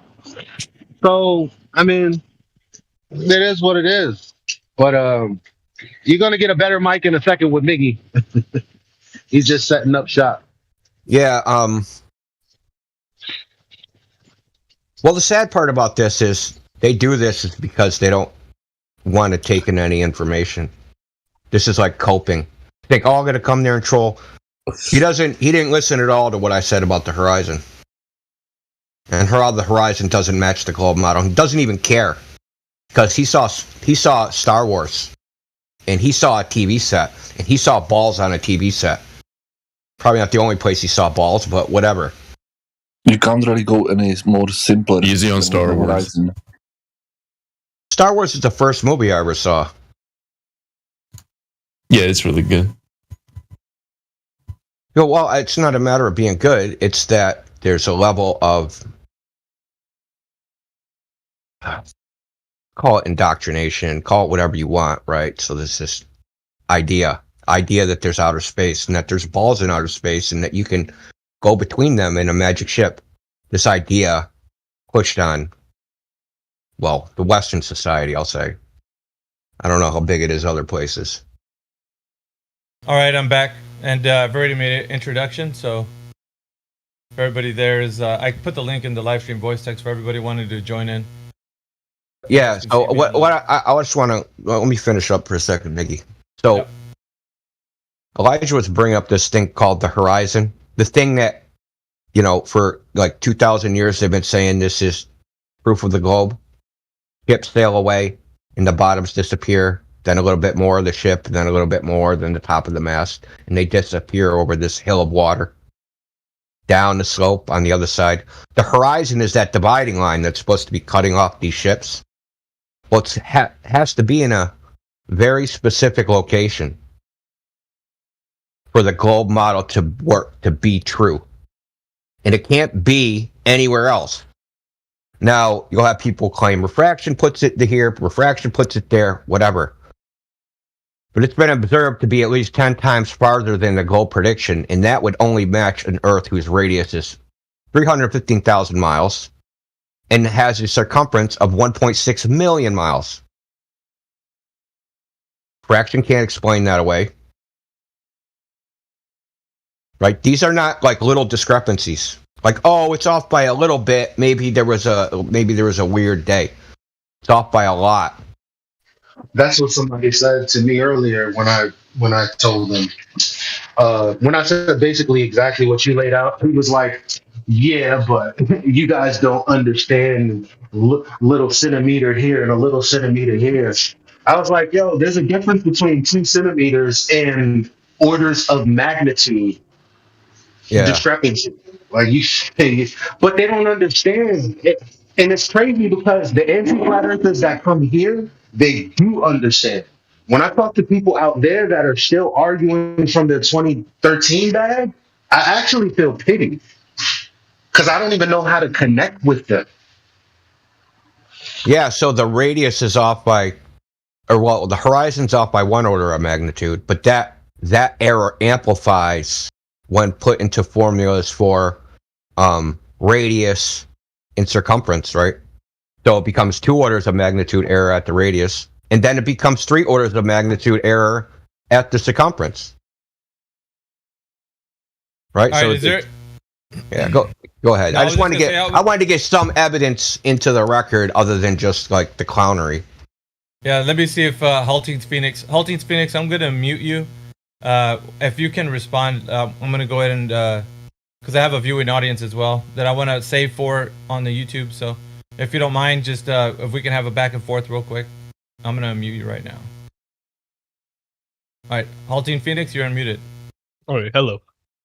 How's it going? Also, I put a link in the live stream voice text if you guys want to see.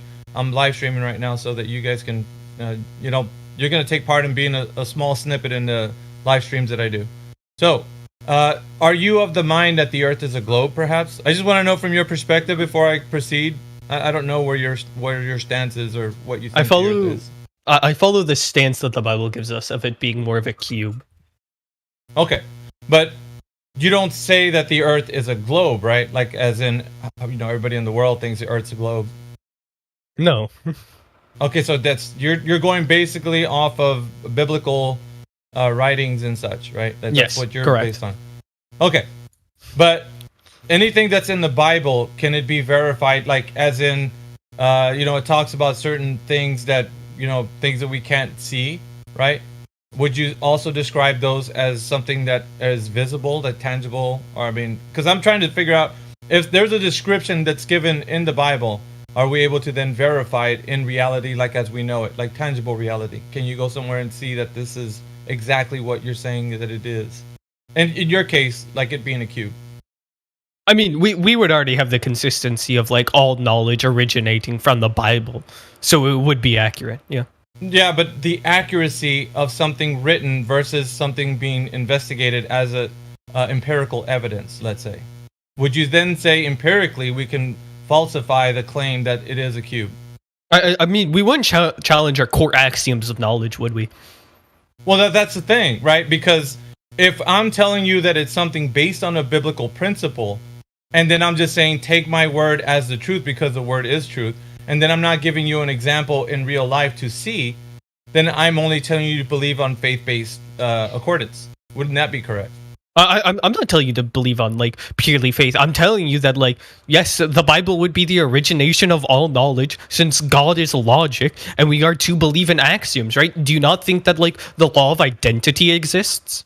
Dude, Right, you but just here's- sound stupid right now, dude. Here's the thing, right? There's some people that follow This is different killing religions. me, dude. There's different I'm people sorry, that follow Miggy. different there's different people that follow different religious texts, all right? And so the biblical text of which you're talking about right now, I would think it would be like the Christian God, right? The Hebraic, God, the God of the Hebrews, like this is who we're speaking of right now, and it's not another religious text. Halting. Yeah, I'm specifically referring to the Bible. Yeah. Okay.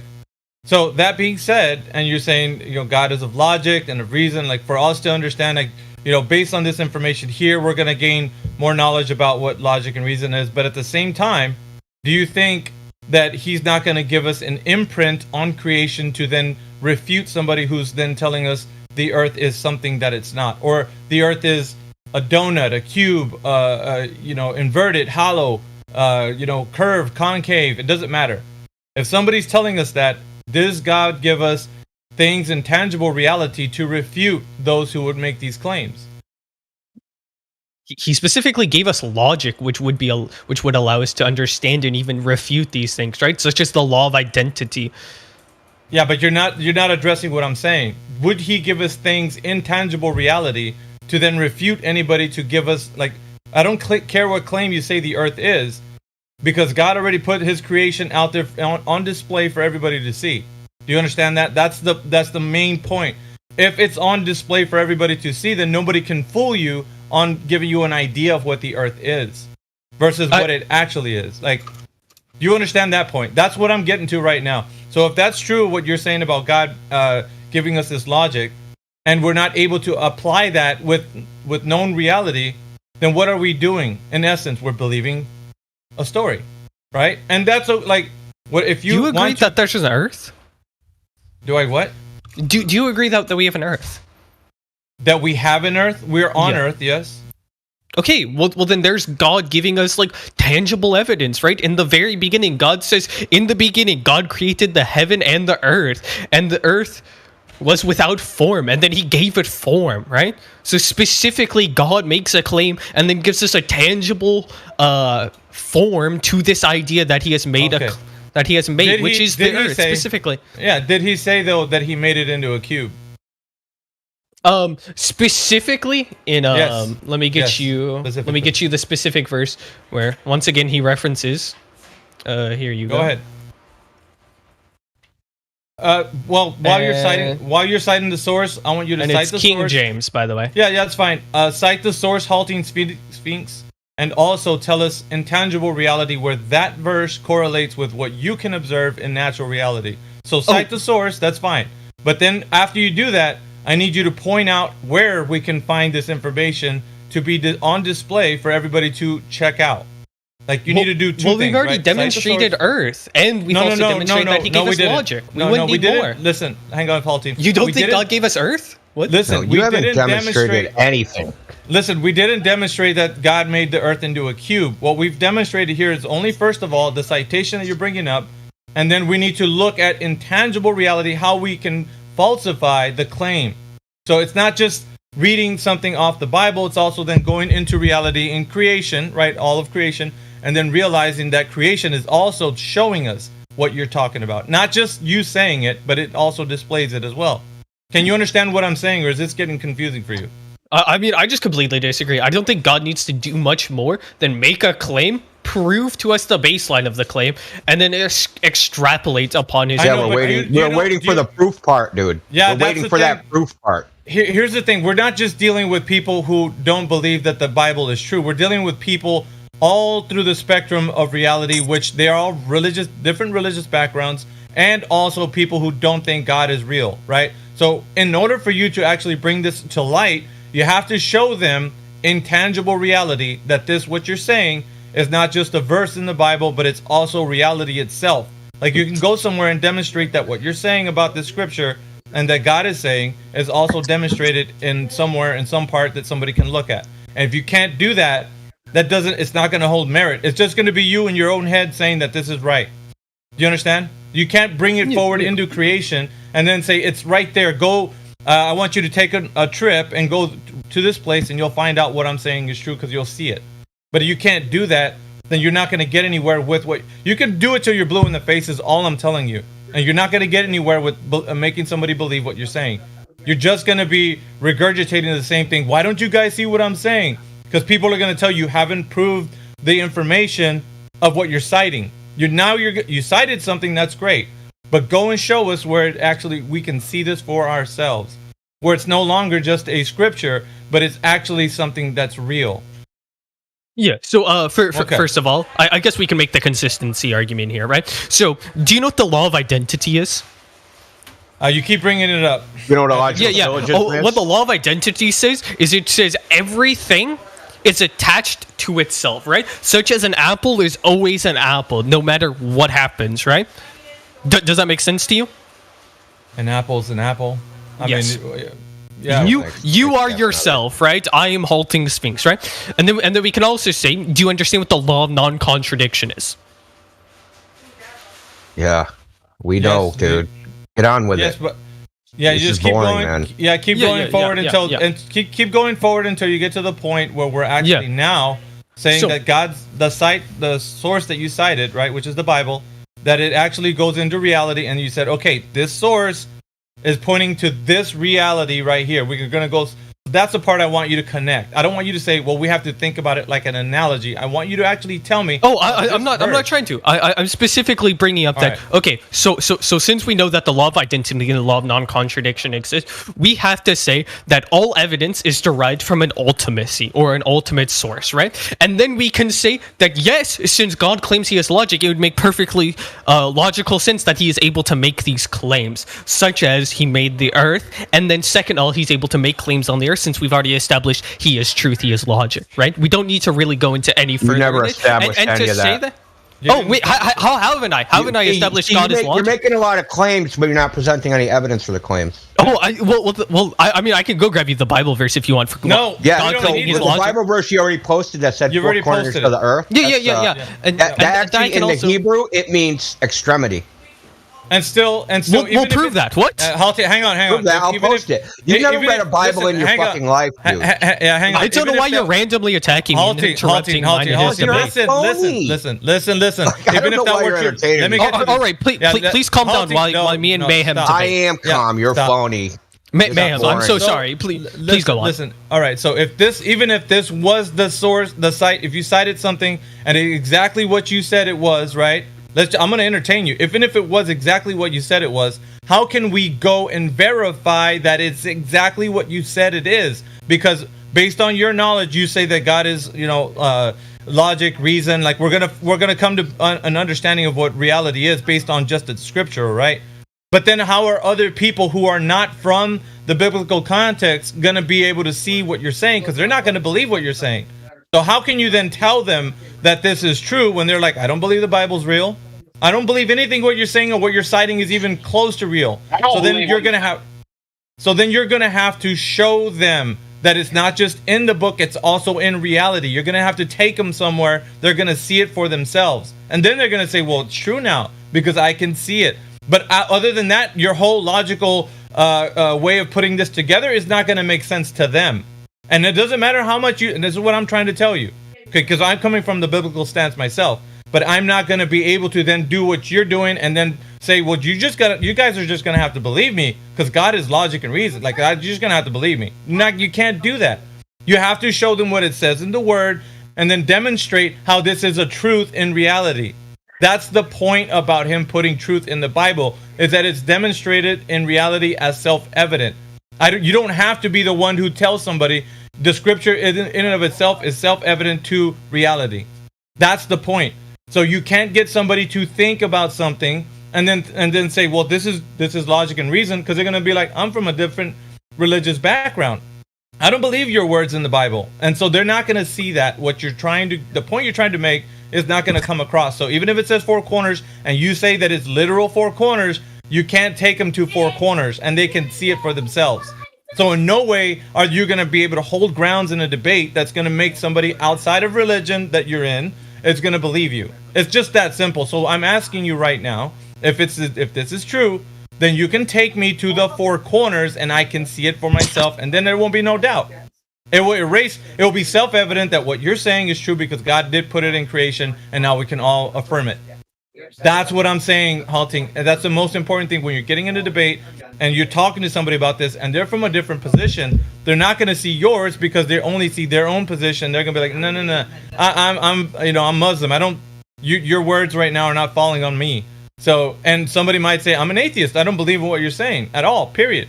And then you're not going to be able to just say, well, let me cite another biblical source. And it's not going to work. That just doesn't work. So God gives us, right? I'm telling you this because you can probably see where I'm going. God gives us a way that we're going to be able to demonstrate the self-evident truth of the biblical stance by then presenting somebody in reality something that was said in the word. So if we can't do that, that is unrevealed knowledge that hasn't been given to us yet. Like we haven't come to that realization, or we haven't been, that revelation hasn't come to us. But still, even if it says something and you think that that's exactly what the earth is, you can provide evidence of it because it's not falsifiable. You can't take them to no four corners. Nobody's ever done that. And if we can do that, then it puts it into reality. And that's all I'm saying, man. I want to reach across the aisle so you can understand. If you carry this information to another debate forum or whatever, they're going to lambaste you and then you're going to look like a fool. So I don't want you to do that. Like, you have to handle the word carefully. Like, you have to be wise in how you do it. So anyway, I just want to bring that to your mind. It's really rhetorical what I'm saying. You don't have to respond. But I think that it's important that you understand that, because it seems like you want to have this heart for finding God's truth and all that. So anyway, but that being said, Indio, if you wanted to come in. Oh, man. I don't know where to start. Everything you said is illogical, dude. And I got to tell you exactly why it's illogical. Did he leave? No, he's still here. He's just muted. No, I was waiting for Okay, him to so I'm going to finish tell you ranting. why it's illogical. You said God is logic. Whoa, right? calm down there, Sonny. You don't need to raise your voice to me. You said God was logic, right? Yes, because the Bible claims it, and the Bible is the origin of all knowledge. Give us the logical syllogism that God presented that proves that the Earth is a cube. Hold on. Yeah, go Google what logical syllogism means, and then come back. Yes, I understand propositional logic. Please calm down, Okay. son. I'm perfectly calm. Give us the logical syllogism. Yes, I'm obviously typing out for you. Calm down. Yeah, I don't see you typing in the chat. Yeah, no, he's typing it into the AI bot for him. Oh. The AI bot, ChatGPT, can't do logic. Is that why you're doing word salad? What are you on about? Please calm down. Okay, guys, don't forget to click that link. Grace is pretty much an expert on ChatGPT in this subject. Yeah, I put a link to my channel, guys. So if you can, just click on it. So, sub if you haven't subbed to me yet. I'll sub. See, one you, of the John. reasons I know, because you said it makes logical sense. There's no such thing as logical sense. Because appeal to logical sense is a logical fallacy. So how can it be logical sense? Do you not think it's like possible to appeal to axioms? What? You said an axiom was a belief, which is retarded on its I face. never claimed that. What? Yeah, you Are did. you okay? I typed it in the chat when you said it. Please give me the timestamp of that, because that's absurd. What? Yeah, it is Are you delusional? Yeah. Okay. The gaslight, that ain't gonna work either. Okay, so you're admitting you're trying, delusional. dude. Okay, Like, keep trying please to calm go down. reach deeper in your bag of second all, tricks. right? Oh, calm down. Calm down. Please calm kid. down. I don't know why you're like Thinks is trying to Deeper in your bag of tricks, gaslight. dude. Reach deeper. I believe in the oil. Just reach deeper, dude. You're literally not doing anything original. We've been through this before. Yeah, The this is servers very existed for 5 years. This is boring. Yeah, it's very pathetic. You came in here with the idea that this is a religious server. I'm going to come here, say some stupid shit about the Bible, and they're just all going to buy it. Why or are go you just with me or blabbering fight like about you're me. insane? Yeah. Oh, now the gaslight again. Do you have anything original? I don't know why you're like making these fallacies. Please, anything. Do you have anything original? Anything. Please. Okay, so you're unable to like rhetorically go against me, so you have to mute me? What? Rhetorically go against you. Yes. Why are you angry? Okay, please don't you're stutter, this, why sir. You're delusional. All you're doing is talking about me. What's to go against? You're not even talking about the subject. Yeah, You're he talking was about me, dude. India was literally calmly talking to you, and you were hyperventilating. He's being exposed, and I'm probably ruining his stream. Am I ruining your stream, dude? Am I ruining your content on Twitch or whatever the fuck? They're you're broadcasting? projecting. Yeah, dude. It's hilarious, man. He's projecting so hard. He's like, oh, calm down, dude. You Lining troll, are man. I called that shit out. spiraling, halting. You are spiraling so hard. So basically, he came in here, right, and he wants to say that the source that he cited was the Bible, and with that source that he cited, he said he wanted to provide evidence in of itself, just the word, based on the word alone, that's evidence enough to then say that the Earth has 4 corners, and that his stance was that it's a cube, right? So then we're trying to figure out and why people do this, but then we start to realize that they're all talk when it comes to the evidence that needs to be produced. It's like, okay, you said something, you cited a source. Now that's you. I don't care what you say that source says, so long as reality and tangible, you can go out into reality and say, okay, now that what I just read to you is exactly what you can go and see. I don't have to then tell you. You can see it for yourself, and you could test it, measure it, falsify it, whatever you want to do. But it's now in reality. So that's not what's happening. It's more of this kind of like a mental contortion to get people to think of the words themselves having validation for it being evidence of what it's saying, and that's just not the case. I'd also like to say cubes have 8 corners, by the way.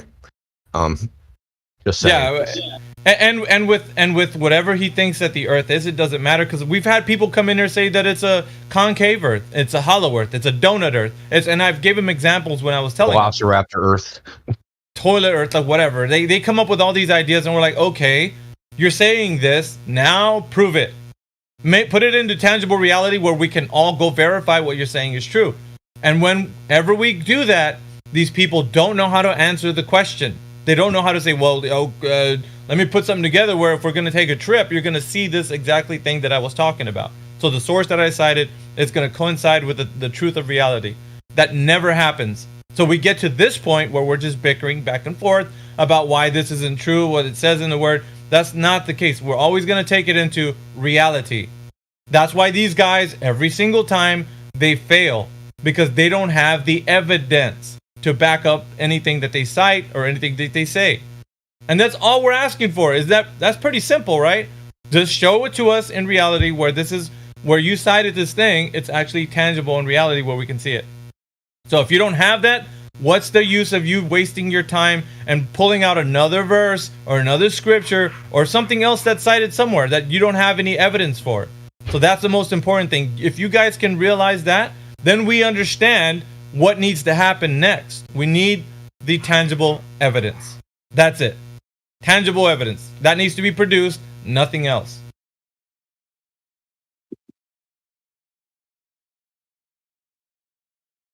So, I mean, if he's going to continue, he's going to then have to contend with giving us tangible evidence. And if it's another gaslight or obfuscation, that's not going to work. He can't even give us tangible evidence for the basis of his own claim. Like, even if you take the idea, right, that you don't have to prove anything, that the Bible is the source of ultimate knowledge and you can just go by that to determine what reality is, and we can throw out even objective evidence and just go by the Bible, he isn't even giving us evidence that claim is true. Right. Right? So, like, there's no foundation here. Your claim of foundation in the Bible, you have no claim there. You have no claim of objective reality. So what is your claim? You don't have a claim. You just word salading, typing random shit in ChatGPT. You can keep on going on. You already conceded to me. You already conceded to my argument. Already? I don't know what that... Oh, I did. This is an I win. Yeah. You guys decided to mute me, and Halting, you can't declare victory. It's not how this works. You're going to have to provide evidence. That's the only way. You can declare victory. I don't care. We're real quick. I just want to say that I just wanted to come on real quick and do a quick live stream. So it was about 30 minutes or something like that. But I just wanted to thank everybody who joined me on the live stream, if you were there. If not, this video will be kind of posted so you guys can see how I had a good refutation to what he was saying, just because he didn't understand. And so now that I have concluded that, I'm going to go ahead and hop off of the stream, and everybody else I'm going to say goodbye to on my live stream. I'm going to deafen.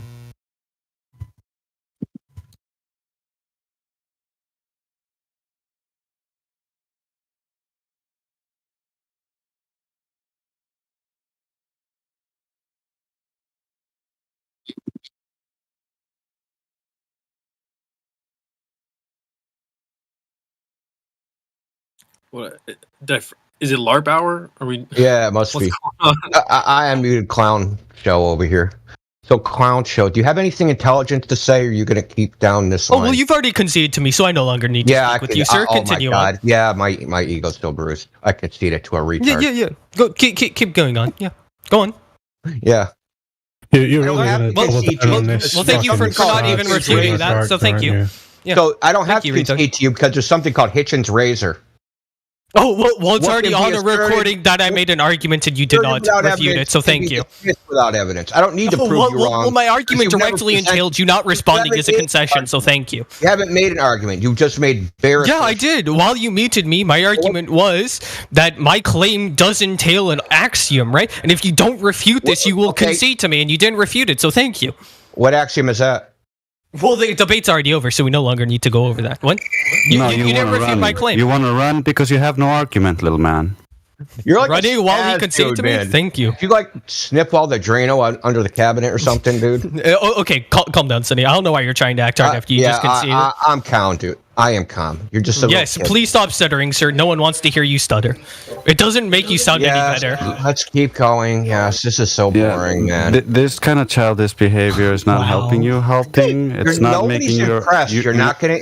You're not gonna inflame anybody, dude. We've been like boring. I'm pretty sure this guy's LARPing. I'm pretty sure. You think, Brandon?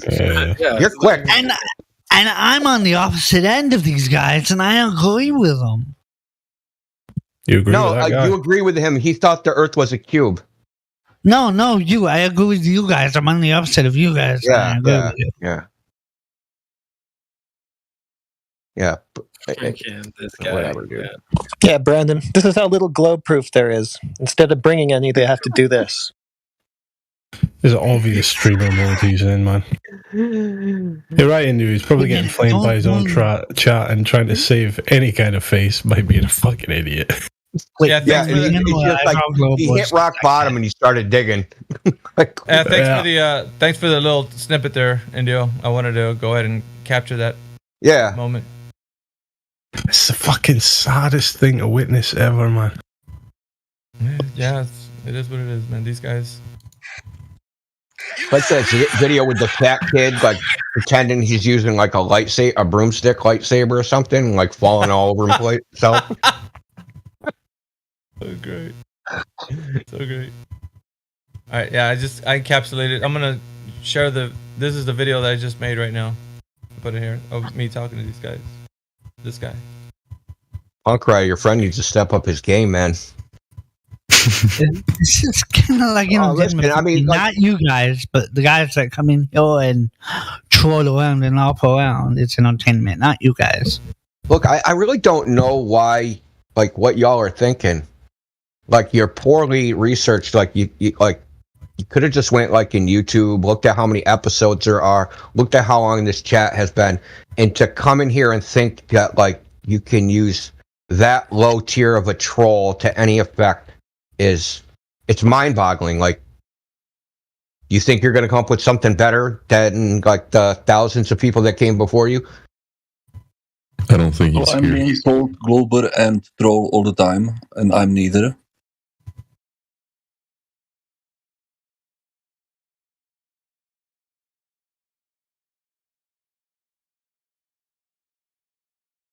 There must be like a list somewhere of like different like a flow chart of like different like little roles you can do and like logical fallacies and like games you can play. I know it's a big thing on YouTube of making trolling videos. There must be like some checklist. Oh, if that don't work, step A doesn't work. Try the sea lining troll. If that doesn't work, go to the gaslight. If that doesn't work, say they're getting mad. Talk about them. Do some, just gimmick after gimmick after gimmick, man. Just sad. Yo. Trolls definitely have nodes. Sonny, bro. Calm down. I'm pretty sure trolls definitely have notes that they go off of. Well, I mean, maybe it works on it probably does work on people that are less experienced at like just dealing with a topic like this, because we just get a lot of trolls just naturally. So we've been through all the variations. So it's really easy to pick them out. It's not actually difficult at this point. I think maybe like in the beginning, like the first year, I mean, I'd fall for some of it, but not now. It's just boring. Can we talk about Flat Earth? Yeah, that would be cool. Why should I believe that the Earth is I want flat? to tell a joke first, dude. I heard this joke today. It's hilarious. I have to tell it. Okay. Why was the trans man a vegetarian? Anybody know? Because he was a herbivore.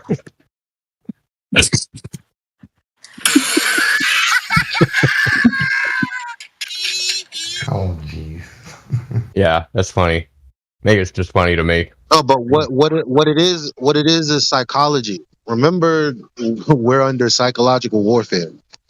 They don't understand. They're not cognizant of the fact that they've been in a flat Earth echo chamber for the last 5, 7, 8, however many years. If all you've been listening to is the stuff like Professor Dave, who every year does an update on anti-flat Earth arguments, guess what?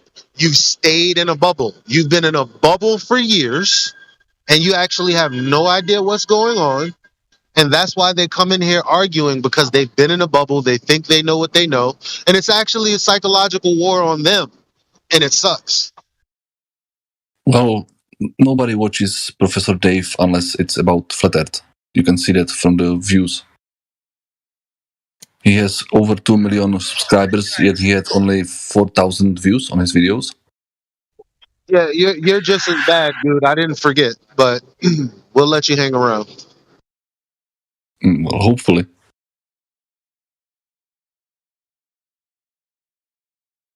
Yeah, it's a psychological, spiritual war. Like, and they don't even know that they're the target. It's not us. I mean, we get. They use them to target us, right? They're being puppeted, and they don't even realize it. That's the funny thing, and they probably think that, like, I'm talking like, oh, that's some crazy conspiracy talk. Well, why are you here? Why are you defending something, and then 5 seconds later say, I don't know, I'm not a scientist? What compelled you to come defend something you don't understand? Or come into the, join the server, type in the lobby, Earth is round, and leave the server. Like thousands of people have done.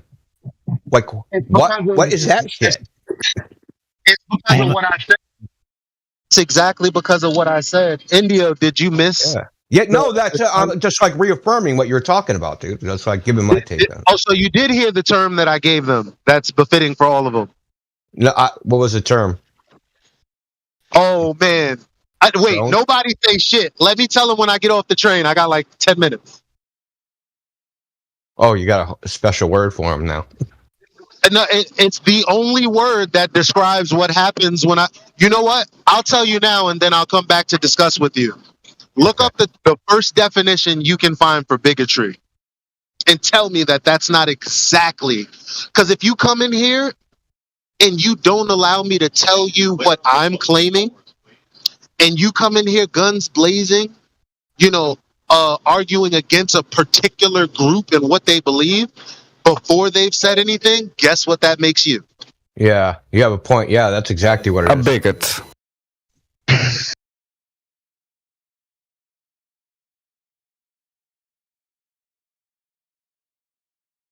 I'll be back in 10 minutes.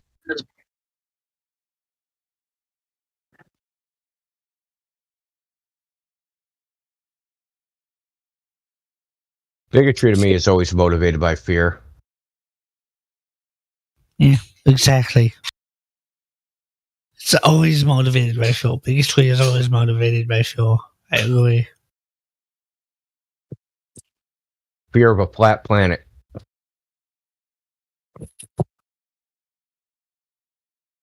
In this case, yes.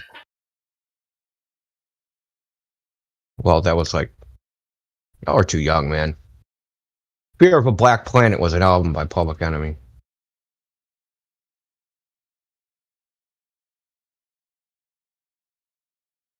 That was like a play on it. Fear of a Flat Planet. Yeah, I get it. A movie. I didn't know it was a movie.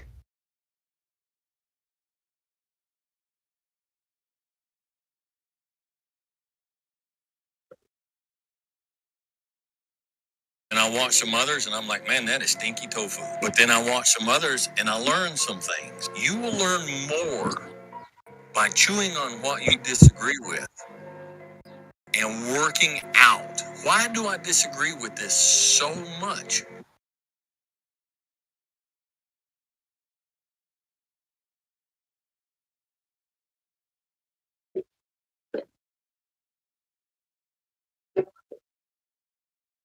One of two things will happen if you have the courage to go through that process. Number one, you will learn something.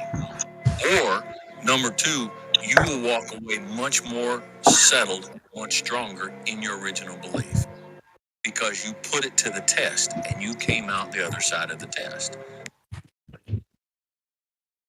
I figured out who Ha Ha Ha was. You know that Ha Ha Ha clown in YouTube chat? Mm-hmm. Yeah, so he was what is his name? I can't remember. I'll find out his name.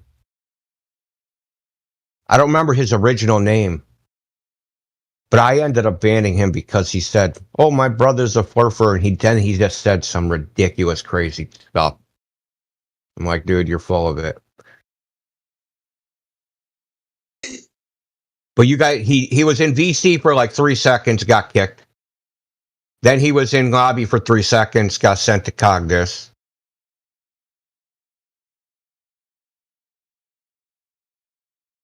And now, but listen, that was like 3 months ago. And then he started, when he got kicked out of this Discord, he was in the YouTube chat doing it. And then he's been in the YouTube chat for like 3 months like a psychopath doing the same thing. Even though he was never in the server, his like total amount of time in the server was like 30 minutes 3 months ago. Talk about like OCD, man. Or stalking.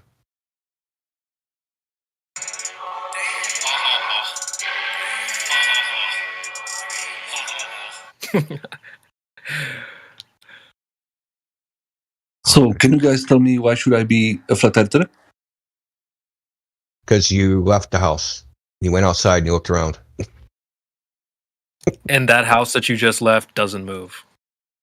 Yeah. If you went like west, you can't jump in the air and your house can't catch up to you. No, I'm moving with the house. Why would it catch up to me? The Coriolis effect. So if you jump in the air, like the house is just gonna like, catch up to you. CB sitting on the button there, man. Well, I'm moving at the same time as the house. Well, when you jump, you're disconnected from the earth. Okay. Are you magically Velcroed like the air? Not magically, just kinetic energy. Yeah, but like when you jump, your path is no longer the Earth's path. You picked the wrong house, fool! Don't you believe in the Coriolis? I don't think so.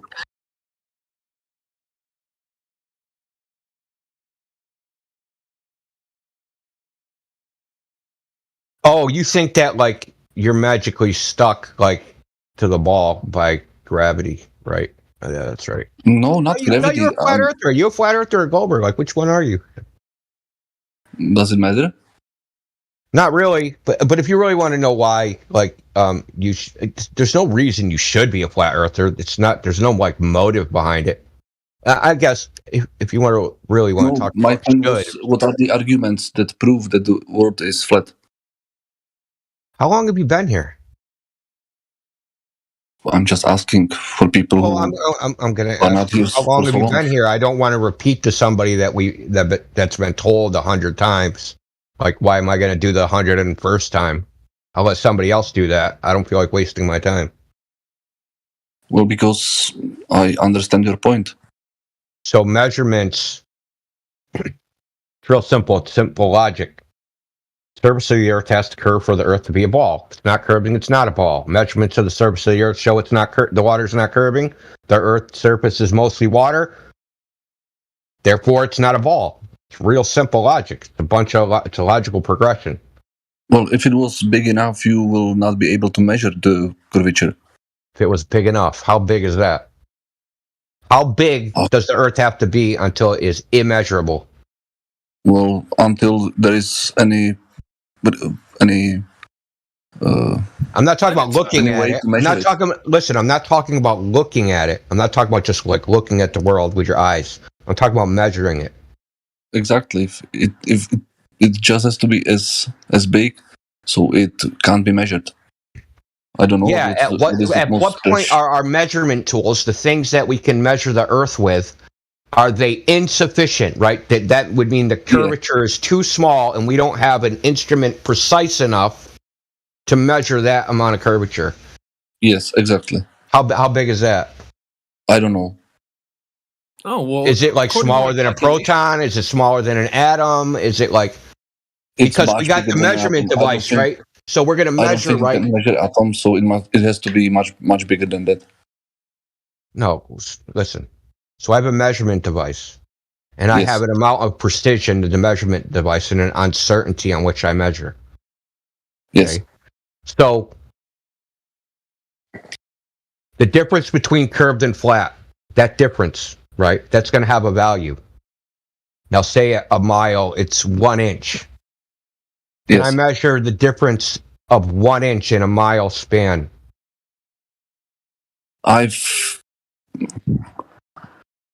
It would be really hard. It would be really hard. Yes, but I think measure a difference of 1 inch. How about over a mile? How about a foot? I think you can measure a foot. Oh, cool. So over a mile span, we can measure a foot difference. Yes, we have. I We do think have I think instruments it's that can yes. measure that.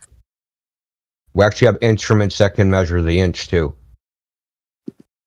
I believe so. Yeah. So you are aware that the curvature of the Earth is roughly 8 inches per mile squared, right? I don't know about the miles and inches. I know about the kilometers and centimeters. Okay. So in 40 kilometers, Yes. how much curvature is there? Like if I was I would say about 300 meters. it's like 127 meters. Okay, that's close. Okay. So this measurement's been done, and laser's been taken and beamed 40 kilometers, and instead of being 127 meters off the ground after this 40 kilometers, it was only 1.5 meters off the ground. But it started at 2.92 meters off the ground and ended at 1.5 meters off the ground. I was going to say that again. It's a span of 40 kilometers, a little more than 40, almost 41. It's like 40.9 something. So it starts at 2.92 meters, which is 10 feet, and it ends at 1.5 meters, which is 4 feet. Okay. But it should be, the goal prediction says that it should be 127 meters in the air over that span, over that 40 kilometers. It could be error. An error, a two order of magnitude error? I think so, because I think that for every kilometer you get 1 foot of an error. Yeah, so even if that was true, after 40 kilometers, that's 40 feet. You only have 400 more feet to make up for error. I think it would be so blurry that you can't really even see it. What does that mean? I don't know. I don't think that's true. I just think that if you measure it, if the ball was so big that you don't have any measurement, any item that can measure it, then you can't really tell if it's a ball or if it's. I just described to you a measurement. I know. I'm just saying, if the ball was big enough that you can't measure it, you can't really tell if it's a ball or if it's a flat plane. Well, so what they measured, right? So if you said, okay, it's a ball this big based upon this measurement, it's just a bigger ball, just flatter than we thought. It's just bigger than we thought. Mm-hmm. So this matches the radius of 65,000 miles. What? Yeah, so this test, measuring a laser that starts at 10 feet off the ground, at 4 feet off the ground, 25 miles away, or if you wanted a metric, 2.92 meters off the ground, across 40 kilometers to a spot 1.5 meters off the ground. Hello. That measurement matches a ball whose radius is 65,000 miles. That's what that matches. 65,000 How are miles. you guys doing? Pretty good. Sorry for interrupting. I just came in. You think that you measured a ball at 65,000 miles of radius? If you want that in kilometers, I'll put it in kilometers too.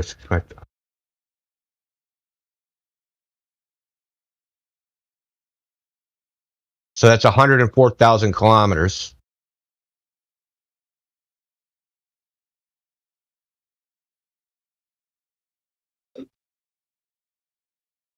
You know that the distances between places is determined by the radius, right? So if the radius is 65,000 miles, you just like increase the distance between things by 20 times. You think that like when you walk to the store that you thought was a kilometer away, now that's 20 kilometers? It's really hard to understand you. One more time, please. The radius of the Earth is based upon measurements between distances on Earth, well, far distances, are based upon the radius. So if you have a larger Based radius on value, right? radius. So we did a test, radius. So we did a I don't test. understand what you mean by this. How is it? You don't know what a radius is? No.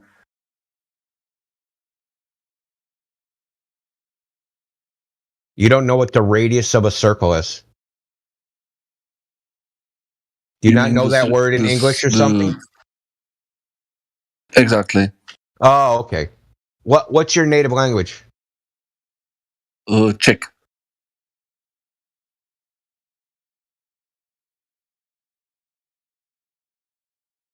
Yeah, no doubt. No. Look in the live stream. This word.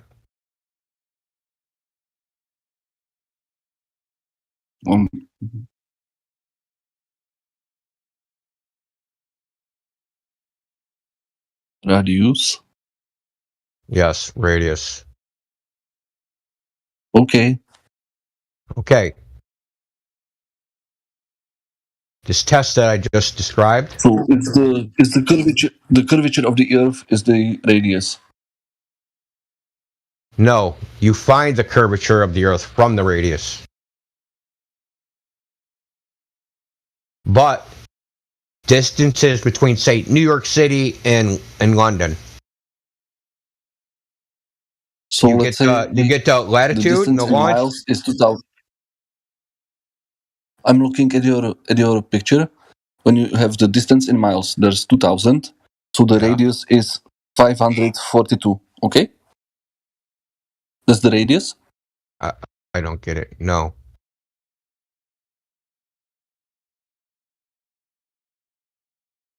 Oh, the radius is. No, do you know diameter? Yeah. Yeah, I think we have I didn't realize we had a language barrier. I think I understand. The radius is from the middle of the circle to the end of the circle. Yeah. Okay. So that's the how laser that's how test maps I are made. described to you, right? If we use that as a measurement of the radius would have to be this radius would have to be 100,000 kilometers. Well, that's much more than they claim. Yes, that's what I'm trying to tell you. Is that it's not a just simple measurement error, because that error is way smaller than the difference in the value. Right? So the error is just, let's say it's 40 meter error. We don't know. We can't measure that good. It's a 40 meter error. The difference is 2 orders of magnitude. Now, 2 orders of magnitude means should be 4. Instead, it's, so you should understand this. The prediction is 1.5 meters. Or no, the prediction is 127 meters. The result is 1.5 meters. That's a big difference, It's right? too hard for me. I'm sorry. That's too hard for me. Okay. So we get the prediction.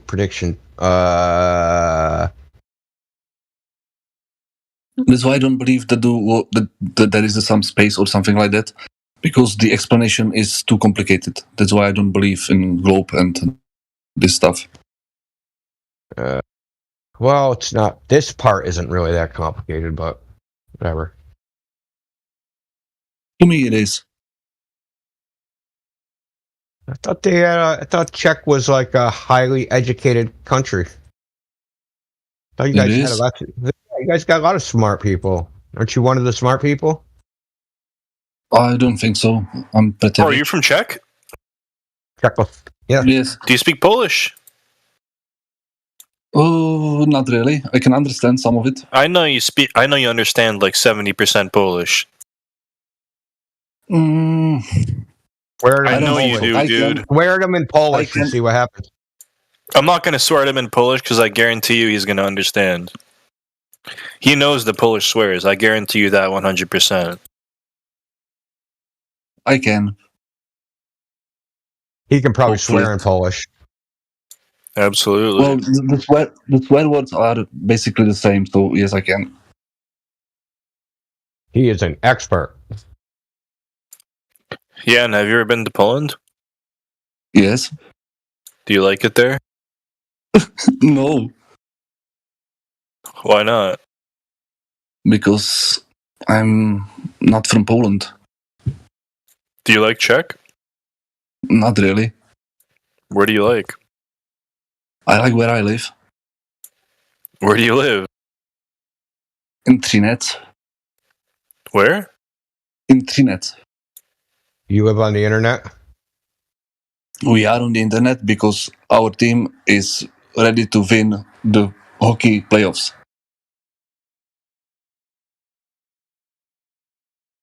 What are you talking about? Our hockey team.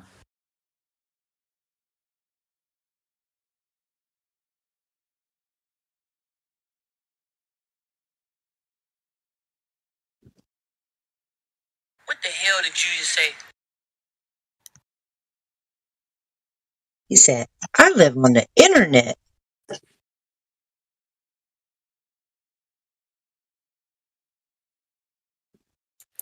That's not a good thing to say, dude. I still don't know why I should be a flat earther. Oh, Well, you don't have to be a flat earther if you don't believe it. Because your house doesn't move. We already go through this.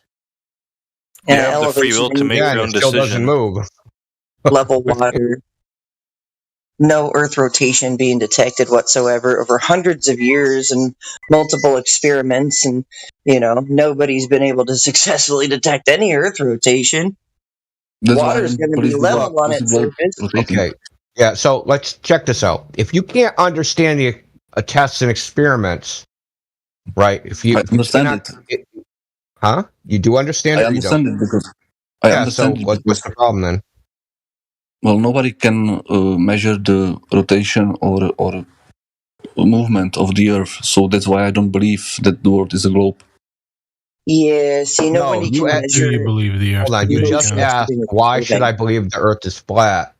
I gave you a laser measurement that showed the Earth is flat, and you don't believe I'm it. saying if the world was big enough that you can't measure it, because the horizon would be really far, then you can't say if it's flat or if it's a ball.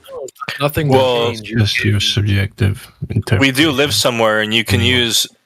We have technology that you can use to measure things. So it is very clear. You can obviously If I'm not test wrong- the curvature of this Earth that If we're I'm on. not wrong, it's measured flat. It's measured flat, absolutely, which makes it a sphere.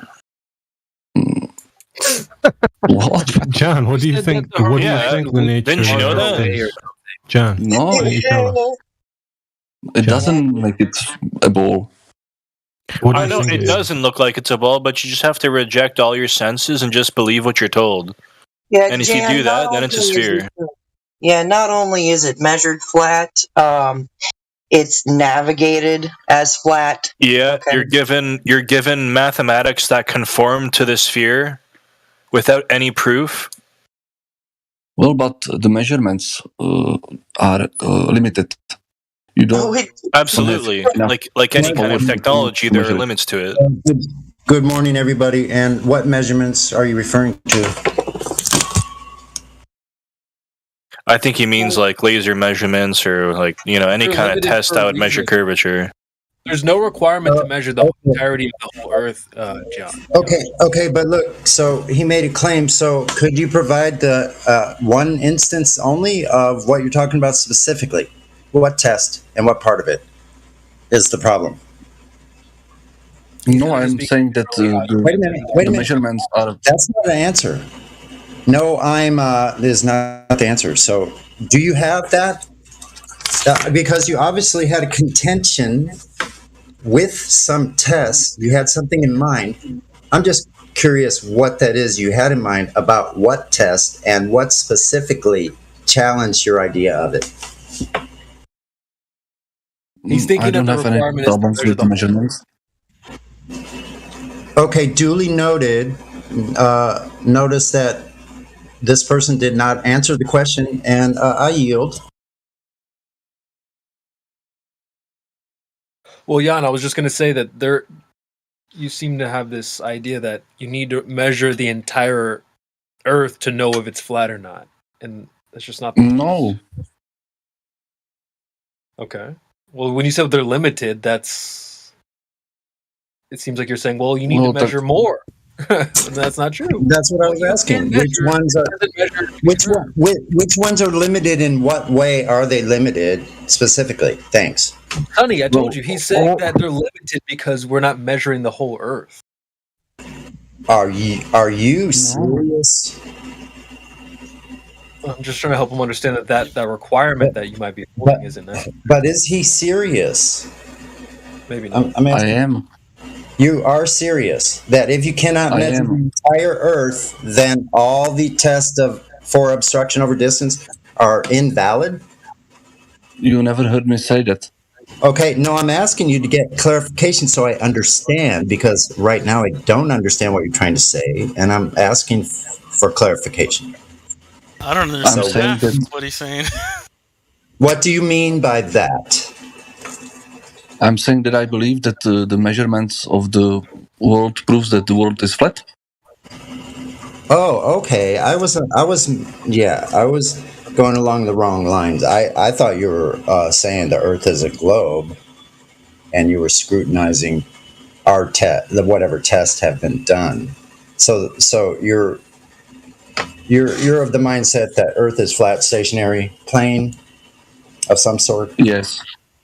Undefined shape. There's no shape with Earth yet. Okay, it sounds like you're on the same record as I am and the rest of the crew. I don't think so. So, but are you saying he just said no? No. Okay. Well. Okay. That's fine. Leave that as it is. So, what are you trying to say exactly about the test, or are you saying the tests that have been done are inconclusive? Yes. Okay, what about all the other observations that you yourself have had that defy the geometry of this supposed globe? What about all those? You see 20 miles out to sea, you see more than that, 100 miles to lighthouses. I've done this myself. So are you denying all of your own experiences and everybody else's that defy the globe geometry? Well, no. Okay. You're not defying those, like your own experience, right? Is that correct? Hey, I can. Sorry. Let me jump in here. I've talked to Jan. I'm not sure if he heard me. Hold on. Yeah, there's a language barrier here, Sonny. Pump the brakes, okay? He doesn't speak English as well as you do, so it might seem like you're not getting the answer you want. But you gotta listen more. Because if you switch languages, you'll be just as clueless. Hold on, Crit. I'm waiting patiently for the answer, and have been, and I still am. What was the question? Oh, God. Okay, so let me just help you out. I jumped in late. Let me just help you. My question was that I never got it. What? You jumped in later, right? So let me just help you out. So what? Drawing on way too long. Okay, go ahead. Let me just address this to Jan. So we're talking about measuring the Earth. It's no different than if you wanted to detect if the hood of your car was curved. So it's yes. Obviously the Earth is much bigger than the hood of your car. So if you could just imagine scaling that hood up to maybe the size of your country or a state or a continent, you don't need to measure the whole thing to know if it's curved or not. You just need to know. I never said you have to. At all. I know. I'm just letting you know. So when Sonny's jumping in, he's saying, "Oh, you're saying they're limited." No, I'm saying that's totally. Listen, that's exactly was my question about what he just clarified. So, thanks for that. And you know what? That's all I was asking for. that he doesn't believe that. Yeah, John, I got a question for you. Go ahead, Obi. What do you think the general nature of the entire surface of the Earth is? You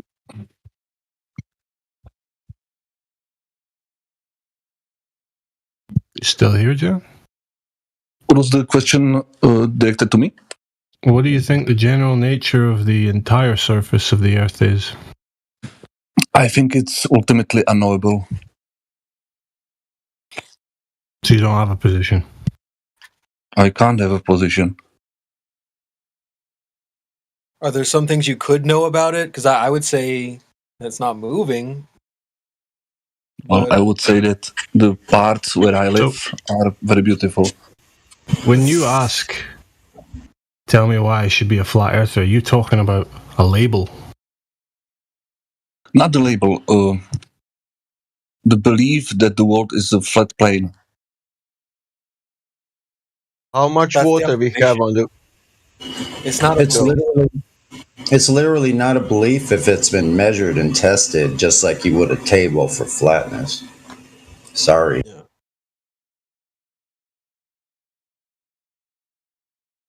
Well, the table is never perfectly flat. Am I right?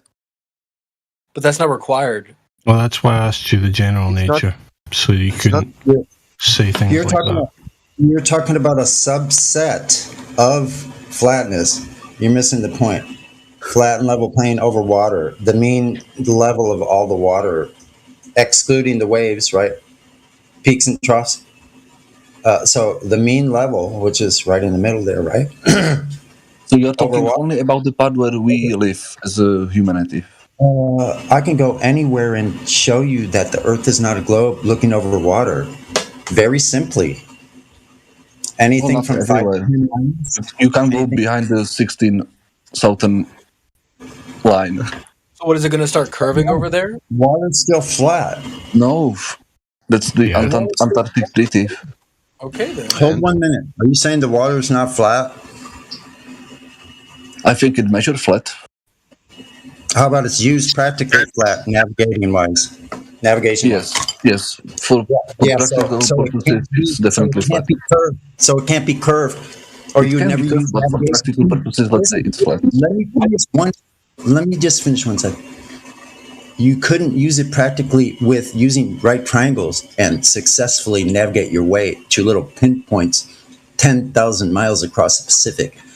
It doesn't work that way. So if it's used and it works and it's consistently accurate because people are finding their ways, using the same methods, using elevation angles, you can't have a curved part of a triangle and find your way. Well, can I ask a question? And I don't know the answer to this, but I would like to know if you can think about it.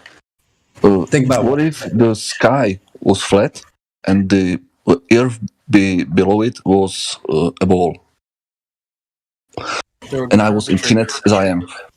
What if the sky was actually the half dome, the half sphere part, and the Earth was flat at the bottom and a perfectly flat stationary plane with foundations? You've been saying way too much for people you don't know. It's said many, many times in many places, and your experience. Too much. Any testing or measurements that it's not in motion. Sonny is fucking out of control. I don't know why. We gotta speak personally, bro. I don't know if you're like seriously. I'm not trying to take the mic from you, but fam, you know how we are in here. Like, there's a baseline, and you have been overstepping that baseline. This is the second day now. Elijah, why do you believe the Earth is flat? It's not a belief. How do you know? It's not a belief. How do I know what I don't have a belief system in it. That I don't have a claim towards it. That's why I asked, how do you know? How do I know what? That the world is flat. Because it's not a globe. Well, I know there is another globe as well, but I don't believe it's flat. What is flat? Flat is not a flat is a hold on. Time out. Let me get this straight. So there are things like salt flats, there are specular reflections off of lakes, all types of there are mirages which would require a flat surface. That's what a mirror is. So we have all of these things. Mirages are interacting. So, what do you mean by that? So the whole a mirage. In case you've heard, I know what mirage is. Just how I'm about to mute you, bro, because I don't like being interrupted at all. No, I just want to. In case you I just didn't know, want I to don't make like to myself be clear what I interrupted. want to know. No, I don't believe that you're not understanding what I'm saying. I'm speaking very slow and very deliberately. I don't need you thinking while I'm talking. I need you digesting so that you can come up with some sort of question if you have one. No, I don't have a belief in what the shape of the earth is. You ask, why do I think it's flat? Because there's a lot of evidence of flat things. Now, a table can be flat. Lots of things can be flat. It doesn't mean we know the shape. So when people come in here and ask me, how do I know that the earth is flat? Well, we've measured lakes to be flat. We've seen from shore to shore. Did I measure the entire earth? No, I did not. Are you claiming that we have flat parts on the earth and then the rest of it is what? I don't know, because flat is just a description of shit that we're capable of measuring. When you say, why do we believe that? Again, flat is a description of shit we are capable of measuring. So with all that we are capable, we measure flatness. All claims beyond that, none of us have really made. The only people that have made claims to the entire shape of the earth, guess what?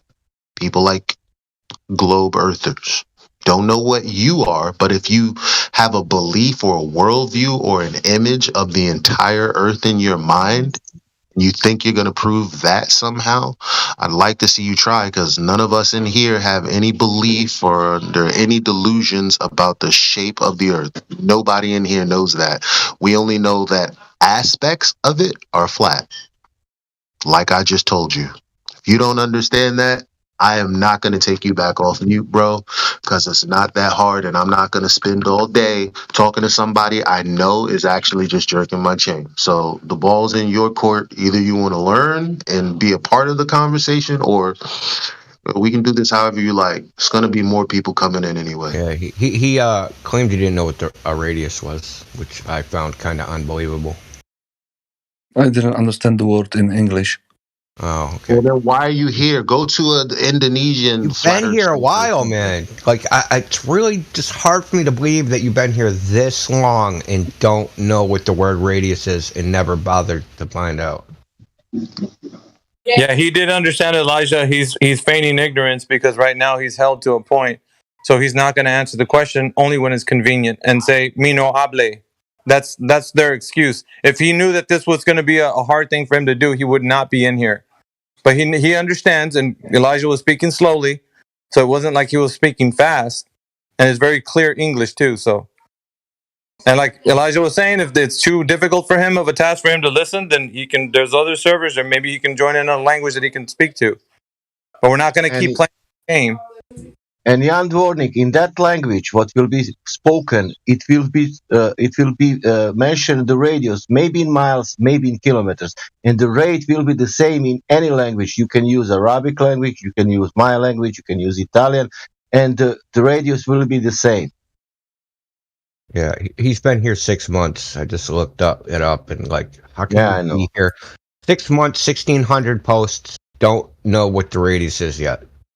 Sorry, that's too hard to believe for me. I don't even know what the radius is. I don't pay attention to it. Well, I mean, technically it doesn't exist. I went to university for math and physics, and I still don't even know. I don't remember what the radius is. Somehow I don't know why we studied. But we're not. Look, listen. These people take it from specifics about the globe, and we're taking them even further away from that by saying, okay, forget all that. What about fundamentals? Do you know what the radius of a circle is? If someone says no, they can't be here. Sorry. How about Oh, you just mean generally. how about this? He wants to know why he should be a flat earther. Why would you be anything else? I want to answer to that. What, Jan? Why would you be anything else? Have you Then what? experienced anything contrary to flat Earth? I didn't experience anything else than Earth. He was about to say, I don't understand. His accent isn't even real. Like, get the fuck out of here. Watch Rocket It is quite funny. I agree. Elijah, you said something interesting Yo, about the you mirages. laughed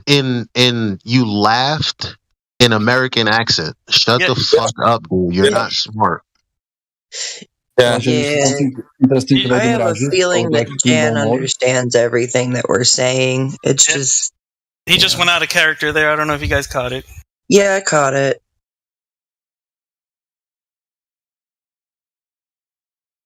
The mask always falls There's off. no language barrier. I'm just going to call it and say that he's using that as an excuse for when he doesn't understand something. No, I think he's using it as an excuse for when he's caught and he can't get out of it. So he'll feign ignorance or whatever. Yeah, same thing. Yeah. That's hilarious. I mean, Sad, really. It's not hilarious. It's sad. It's like, it's sad, hilarious. I mean, you got to give me that. and imagine he's probably doing this for free. Probably not even So, getting paid. so Sonny, you know I'm the rainbow guy. Like I'm not trying to I'm not talking down anybody's way of how they do things. But like I said, I care about my people in here. I'm not gonna let you pour your heart out to some dick shit that's not being genuine. They don't deserve to know any of our beliefs, any of our philosophy, anything. Yeah, if someone's being fake, they don't deserve genuality. I was personally addressed. I would like to just address. I would just like to clear things up for the panel. I would like to make a personal apology to the entire panel. I know, I sort of know that I'm out of line sometimes. I think my problem is more on a personal level, and that would be something that I'd be really happy in the midst of my busyness. I'm really busy, like I'm organizing and stuff, but that's besides the point. Keep an eye on the chat, brother. A personal call would be fine.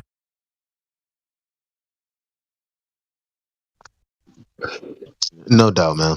No. Yeah, appreciate that you came forward with that, Sonny. But yeah, like Elijah said, if you need to call him or something needs to happen on the back chats, we'll take care of that. But in the meantime, if you are feeling any way, some kind of feelings inside, just try to remain silent. No, that's not what he said. He was saying he'd appreciated it if I would have called, and I said, no problem, brother. Next time I'll do that. Yeah, no, but what I'm saying is this is kind of like a generalization for anybody. If you feel this way, just it's better just to stay on the mute button and just not come off. Yeah, you're gonna come up and everybody's gonna hear it on the live stream. Yeah, I agree, and that's not the person That's not really the person I am, and I don't want to step out of my bounds. Like literally, I'm generally speaking a very calm person. And I have a deliberateness in my actions, and right now I'm in a very serious place where things are renewing, and I feel renewed, and everything's reorganizing. So I definitely don't want to be starting out on here with the people that I know, all of you guys, where I'm rubbing people the wrong way, and I've noticed that I've done it to a lot of people, and I just want to say that's not my intention, and it's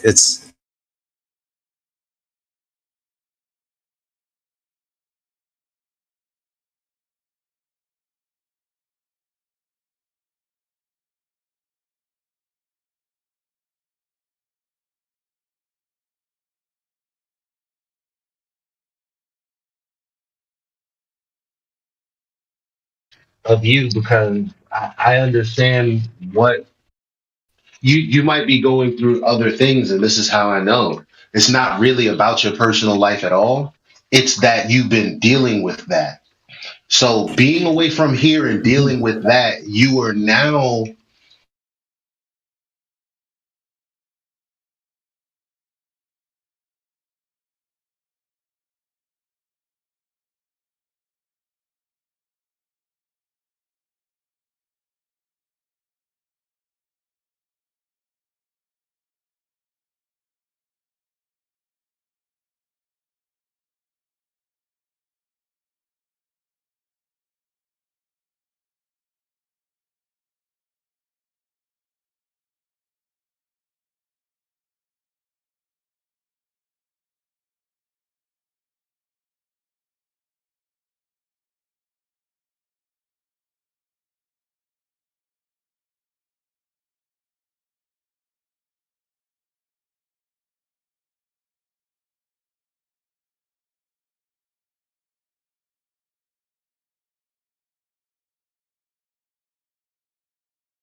make any sense that the world is flat because of that. I don't know.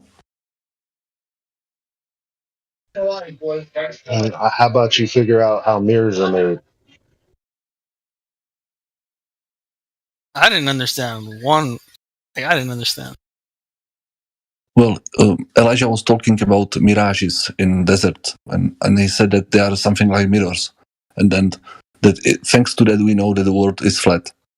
I don't understand how that works.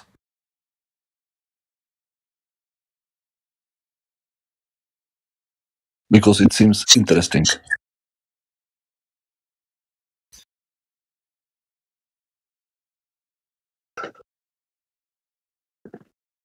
Yeah, you're just trolling. Don't you find it interesting?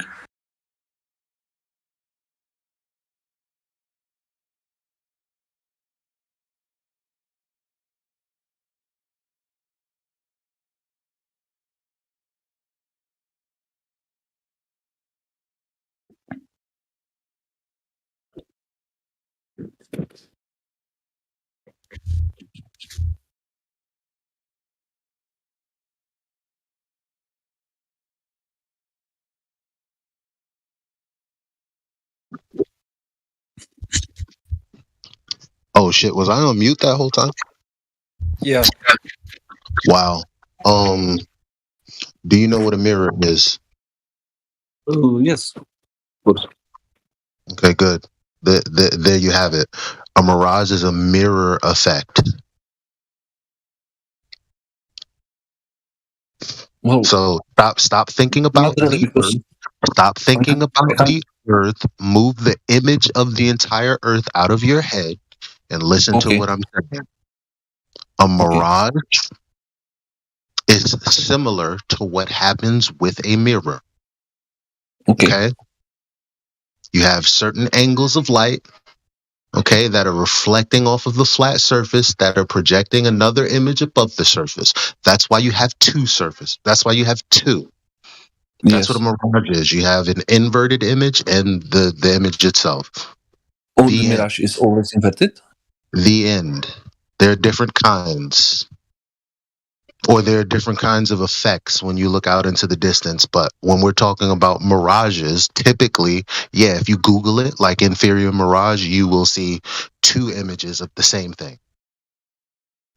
I'm not an English teacher. I don't want to have to fucking educate you until the cows come home. You know I what a understand mirror. You know what a mirror is, and mirrors are flat. If you need to know how to make a mirror and what I mean, I don't know how else to help you more than what I am. Can I just say there was one word that I didn't understand, and it was radius.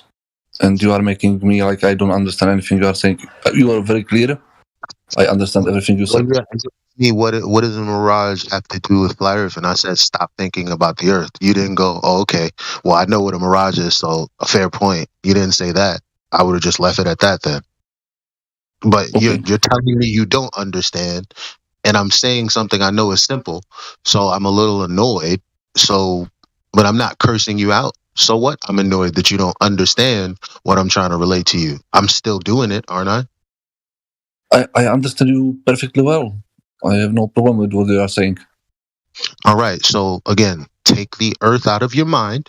The image of take that out of your mind because you don't know what it looks like. None of us have an image of what it is, so that doesn't even play a role in what we're talking about. Or what we, our explanation when we think about things has nothing to do with that. But I do know that a mirage is because you have a flat surface to mirror off of, because that's what it's defined as, fam. Okay. Eli didn't make that up. It's not an argument. There's a difference between arguments and things that just are.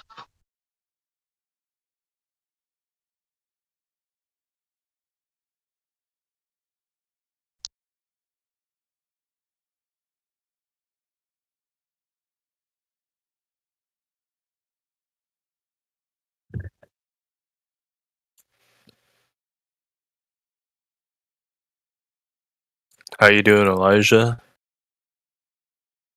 So, not much, bro. I just finished work.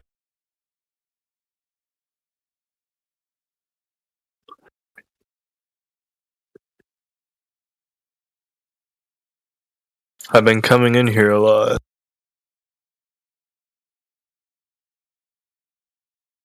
Yeah, I just want a quick message before I have to go. Don't forget to sub to my channel, guys. I put the link in the live stream voice text. Appreciate you.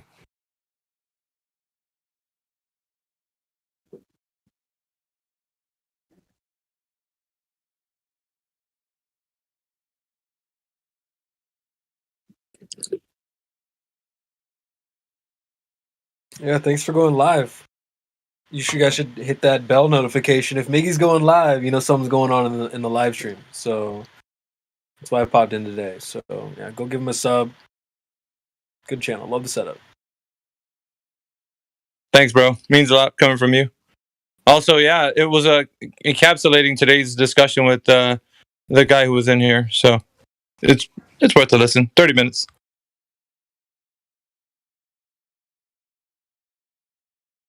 Miggy, I'm telling you, bro, you gotta poke around in them settings so we can see your mug on the Discord while you're live. I'm able to find your channel through the activities on Discord here, but it says that you have to open up your settings somehow for that. Maybe you can run through it with me tomorrow, or so we can. Okay. Yeah, I can try to. Yeah. Got you.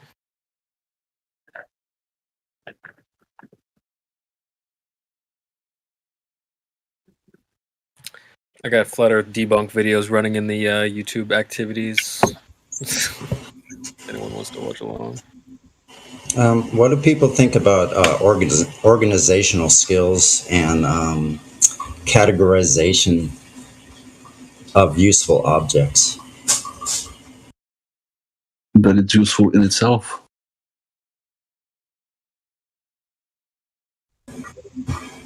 Well, because let's face it, coming from someone who like is a pack rat, which is different than a hoarder, I've learned that I've never kept something that I didn't end up using, even for something that I didn't even have at the time I found the first object.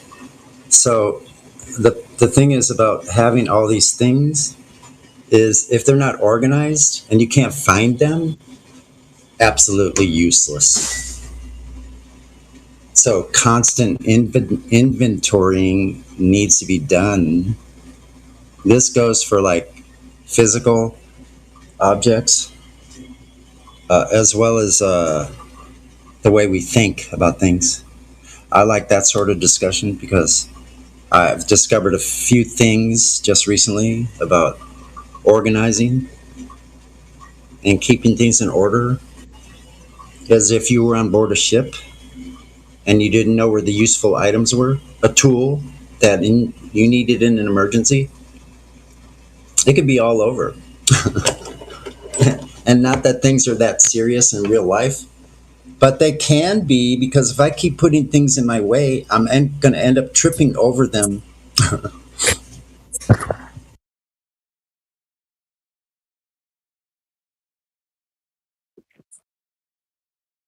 Sonny, you just gave me a great idea, and thank you for that.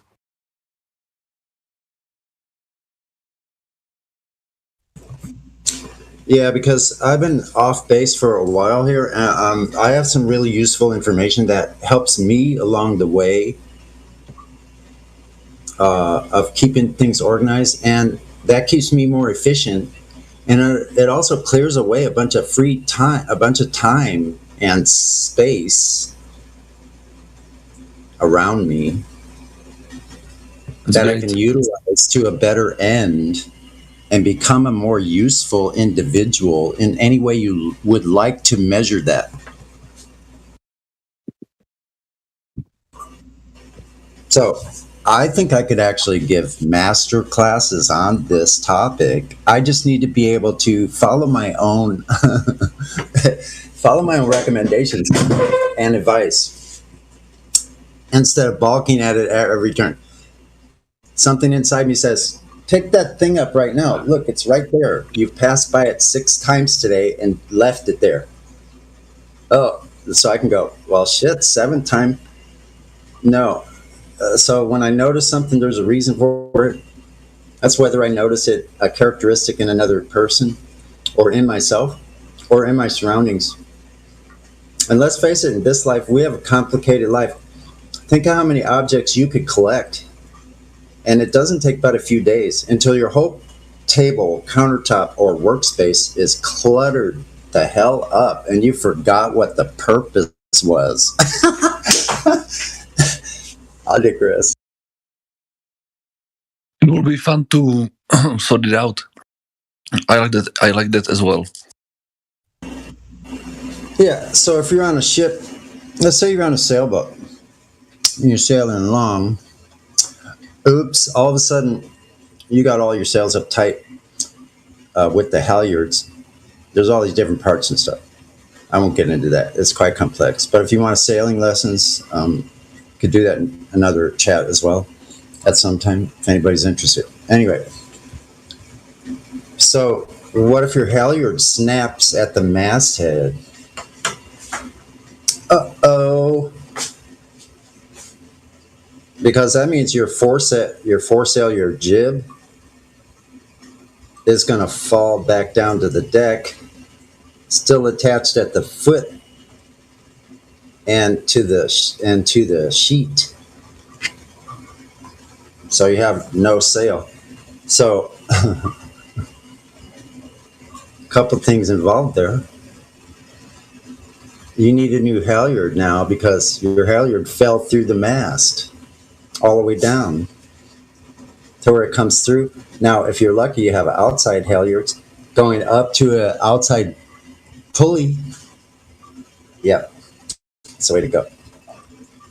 Because if it's inside the mast and it falls down and you don't have a way to string it back through, which each one of these cases is going to require you going to the masthead while you're underway with waves and currents, and let's say you're on a boat with a 30-foot mast, you're 30 feet above the water. So you need the right tool. Let's say you're out there and you're already 100 miles offshore, and this happens. It needs to be fixed immediately. This is not a joke. Your headway has been cut by at least 50%. So all your dead reckoning has to go back to that slow speed, shorter lines of distance on your flat chart. Just saying. So you need a bosun's chair, and you need to use the other halyard, let's say the main halyard, so you have to drop all your sails, sit there in the doldrums, and you have to pull yourself up to string another halyard. If you don't have another halyard, or you don't have the fittings to fix the first one, which could be rope or wire, you need to have swedging instruments. If it's a wire, tools that are wired that clamp it and squeeze these metal thimble things to create loops in wire. But you do it with rope as well. So I digress. I know it's a long topic. I'm just trying to get to the point that if you don't have the right tools to do the job, then you're stuck with no sails. Thanks for letting me share. That was my point about the measurements. You don't have the tools good enough to really measure it. There's always room for a mistake.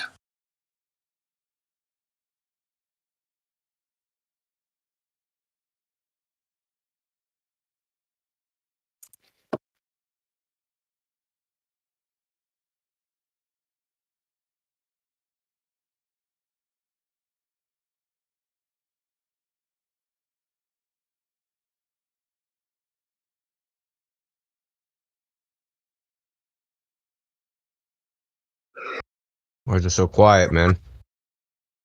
Well, what's the magic tool that you need? What kind of tools are we talking about? Well, there are no tools like that. You can't make a tool so good that it will measure flat earth. We're not talking about magical tools. We're talking about tools in actuality, real tools.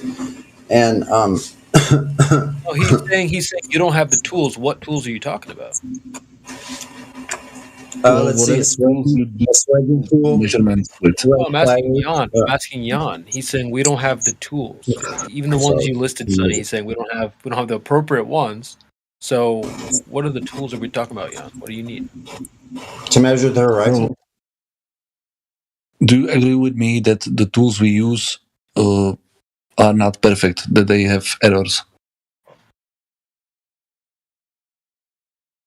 As in, like, they're measuring flatness when it should be curved? Well, all tools, none, there is any single tool that is perfect. Do you agree to measure anything? Every ruler is slightly bent. When you use laser, it can be dispersed. Where is it bent? Well, on atomic level. Man, you're way off scale here. You bring up that kind of thing. Look, we know atomic level. We're talking about looking over water, bro. Your line of sight, which actually is a straight line. No, we don't have curving, bending lines coming from like they do bounce off the object, right? Maybe the world is so big that you can't see it. The way we see light is in a straight line. That's why they call it the line of sight. You know what the other line is? That's actually an exact horizontal line used as a reference in nature is? Well, my point is that the world can be so big that you can't really measure it. Do you know what line Hold on. You didn't answer again. So do you know what other line beside your line of sight is a perfectly straight line in nature? The horizontal line? The horizon. Yes. There's only two of them. So those are the tools we have at a real basic level. And those are straight lines. I understand it. I'm saying that what if the world is so big that you can't really see? Yeah, and I'm going to say what I said before. How big is that? How big? Yeah. I don't know. I don't know. You don't know, then why would you think it? I was gonna say maybe the world doesn't exist. Maybe you don't exist. Maybe we're all just brains in a jar. Yeah, so what gave you that idea? Where did you base the idea in the first place? From some sort of information, obviously. I'm just saying, what if? I get it. Slightly, I guess it's somewhat reasonable. But Jan, let me ask you: are you familiar with the idea of like BYOB? If I have a party, you have to bring your own booze. You ever heard of that before? Yes. Okay. This isn't one of those types of setup. You can't bring your own cosmology. So you can't come with new ideas of Earth. They've already made a claim to what it is.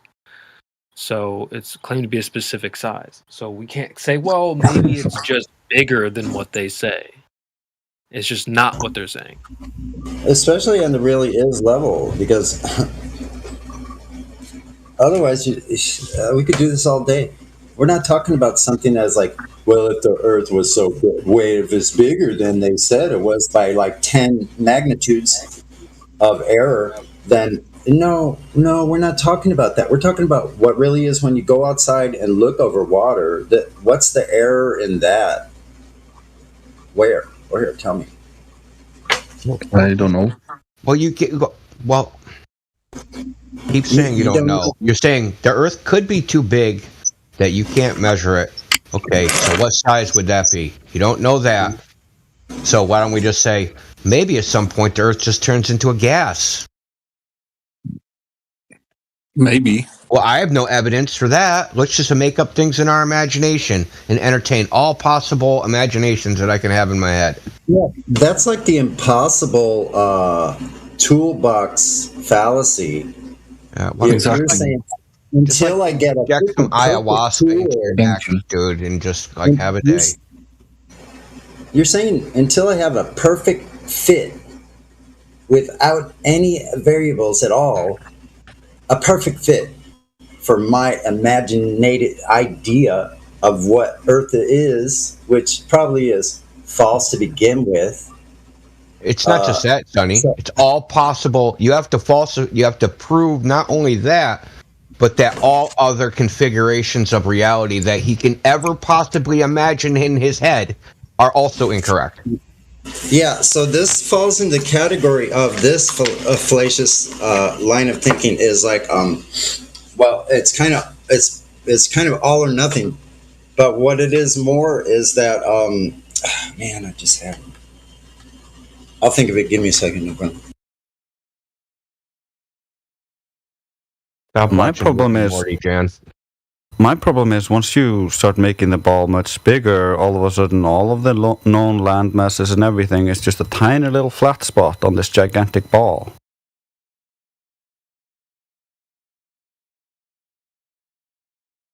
They still have to throw out all of the cosmology and everything else. I agree. Oh, I remembered. It's like if you don't stand for something, then you'll fall for anything. That's what the category I was trying to remember that I forgot, and I remembered. So that's it. You'll fall for anything then, because you won't stand for any one thing that you know is correct, even in your own experience, and others telling you that they have the same experience you do about what they see on Earth in real life. Thanks. Jan, are you a brain in a jar? One more time, please. Are you a brain in a jar somewhere? Do you exist? I don't think so. I don't think so. How do you know? Okay. I don't know. I don't think so. How sure from 1 to 100? 99. How sure are you that you're not? 99. Only 99. Only 99. There's a 1%. 99. Okay. We got it. So that means there's a better chance of him winning like a $5 scratch ticket. So it goes right back. It's more likely for him to be a brain in a jar than winning a $5 scratch ticket. Yeah. $5 zillion. So it's $5 on a $1 ticket is something like 40 to 1. Or no, it's like 200 to 1 or something. He's in magnitudes over there. I think gambling is bad, so I don't do that. Oh my Yeah, gosh. I don't do it either, but I know what odds are, and apparently you think there's a 1% chance that you're a brain in a jar. We have another sex robot guy right here in front of us. It's awesome. There's a 1% chance sex doesn't exist.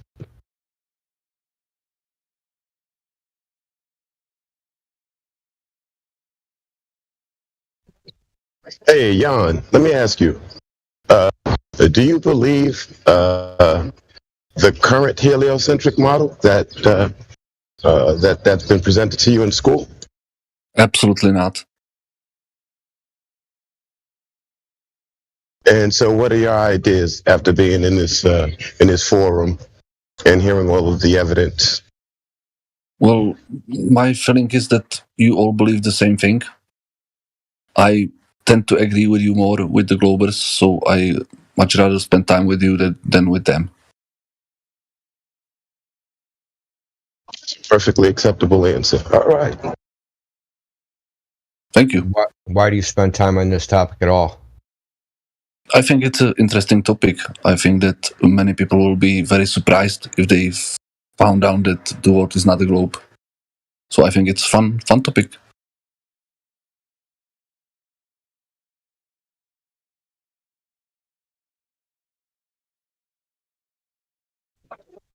And do you have any questions about any of the information that you received as far as being able to verify that it's a globe or it's not a globe?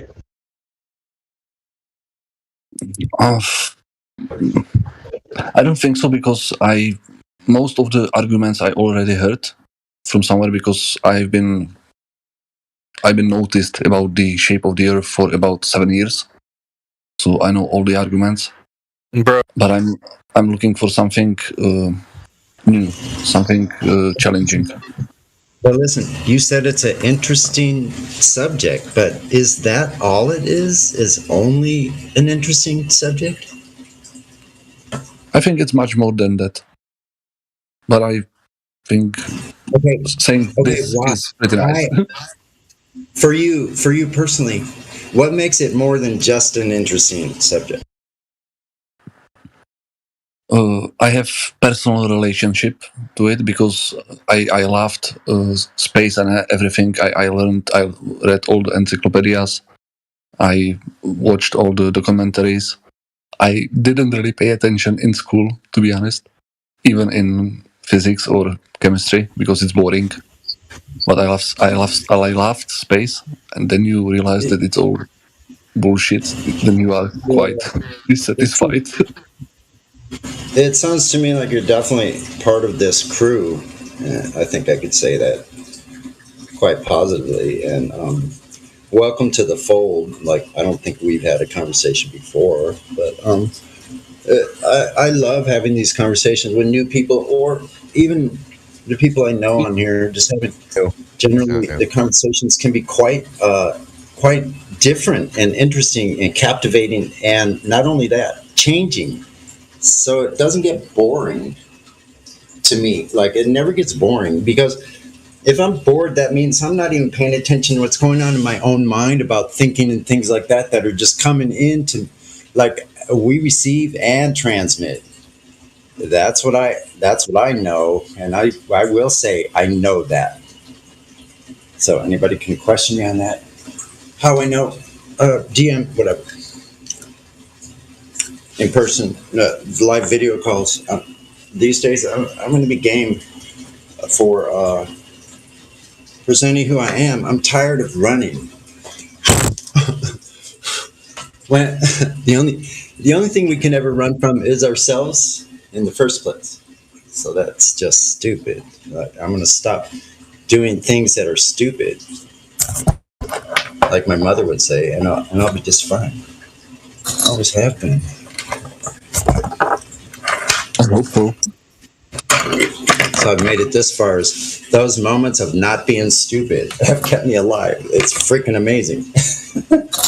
So I need to stick to that side, and I'll get less damage to myself, or possibly others. I'll leave that as a caveat.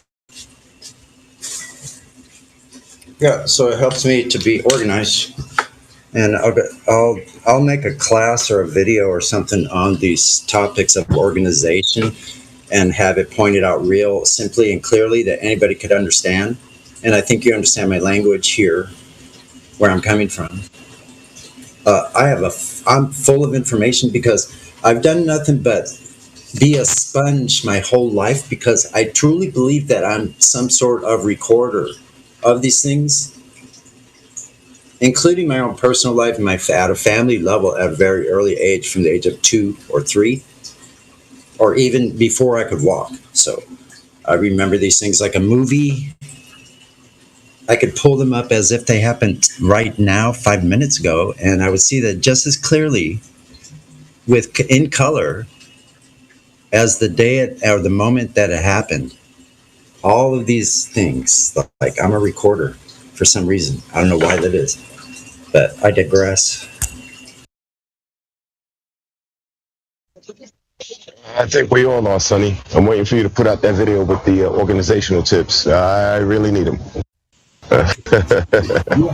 Yeah, listen, that's what I've said recently, that who is it that's actually doing the seeing in our individual, personal, unique worldview of seeing, whatever that is, which apparently it's some part of our brain which doesn't have any light in it. And the light's not making it all the way through our eyeball. It's not. It's turning it into impulses. So it's like a vacuum tube in our eye. Listen, the way a vacuum tube works is there's a space that's a vacuous place in there in a vacuum tube, because they sucked all the air out of this tube and they send electric charges, right? Positive and negative. So you have an anode and cathode. And the cathode is supposed to be the negative, where they pump like 400 volts at least to fire these things up, right? Of DC current. So that's a straight line current, positive and negative, right? You think things are going from positive to negative, don't you? Are they going from when a DC current's going through a vacuum, does it go positive to negative? Anybody got an answer to that? Basic electronics. I have no idea, but we have a Glober here who would like to know why you are a flat earther. Anybody else? Anybody else that wants to answer for that? Is electricity going from positive to negative? Let's say a DC current. Sunny, explain in most simplest terms why are you a flat earther? Because we have Glober here, so he would love to hear your story. Who's the Glober? Yeah, who's the Glober? I don't want to dox him. Just trying to spark. No doxing. How is that doxing him? Like telling us if he's a Glober or not? What are we going to go to his globe and like a Glober here? Explain why he should be flat earther. How is telling us the name of the guy who's here, who you say is a Glober, going to dox him? It's the name that he has here. Well, we have audience here, so just explain why. Just explain why is it good to be a flat earther, or why is it reasonable to be flat earther? Yeah, it's reasonable. It's very reasonable, dude. Trust me. I'm waiting for evidence of the globe. So reason is analogous to logic. What's the logic in believing somebody just because they tell you to believe them? So we observe the Earth is flat. Well, give your best argument that the world is flat, so the Glober will believe you. Look, nobody's trying to. I think the Glober needs to bring his evidence in here to show us why the Earth's a globe. Yeah, you keep trying to So you keep trying to just inject this word belief into things. There's no belief required. We don't have to believe anything. That's the point. Go outside of your house. You'll observe the Earth is flat. Real simple. There's nothing to believe. It's other people come along and say that experience is not reality. That's the belief part. That's why I said explain why it is reasonable. I just did. Experience, perception. It looks that way, so it is. Those are weak. No, that's why it's reasonable. And I explained this to you yesterday, Brandon. Do I have to do this again? Okay, it's reasonable because it's not based upon lies and deception. That's a better answer. No, it's not. But he literally did not learn anything from yesterday. It is. What do you mean it's not? So if I see a table, if I see an object, so Jan, if I see an object and it appears like a table and it appears flat, that's not reasonable to think that it's flat. It is reasonable. It is reasonable. So if I see the Earth and it looks flat, is it reasonable to assume it's flat? Yes. Okay, then. There you go. You asked why it's reasonable. It's not even an assumption. It just is flat. Well, it looks. It seems. To further Indio's point, if the table is flat and we can agree on it, and somebody comes to you and tell you that no, that table isn't flat, are you going to ask them to prove that to you? I would ask, why do you think that? Just answer the question. Exactly. So that's what we want to know. We want to know why this other person believes that they live on the globe. What evidence do they have that makes them believe that they live on the globe when their experience tells them otherwise, which is what everyone is telling you. Go outside and see for yourself, and your experience will lead you to your answer. I agree with you. Yeah, okay. So there's your reason. Now that doesn't prove it's flat. That can't prove it's flat because it makes it more reasonable to believe that it's flat. All right, I'm going to go out and play some music for one song for these people out at the coffee shop. And then I have an appointment, but be rocking this place here. There we go. Okay. Thanks, Sonny. What's up, guys? What's up, Indio? What's up, Sonny? Literally, as soon as I came, we're playing whack-a-mole with Jan here. Oh, are we? Whack-a-mole. People keep popping up. That's good. Good evening to everyone. I hope you're all good. What's been going down, man? Felt a surge in the force. Yeah, you sensed my arrival, did you? Jedi, can you... Jedi. We have a Glober here. Can you make some arguments for Flat Earth? Who's the Glober? One more time? He wants to know who the Glober is. Yeah, it doesn't matter. Oh, is it a guy in your house, or are you talking about somebody in the chat? It doesn't matter. There is a Glober here who is listening to this. It's you. And he is interested in the topic. Give your best argument. Okay, best argument.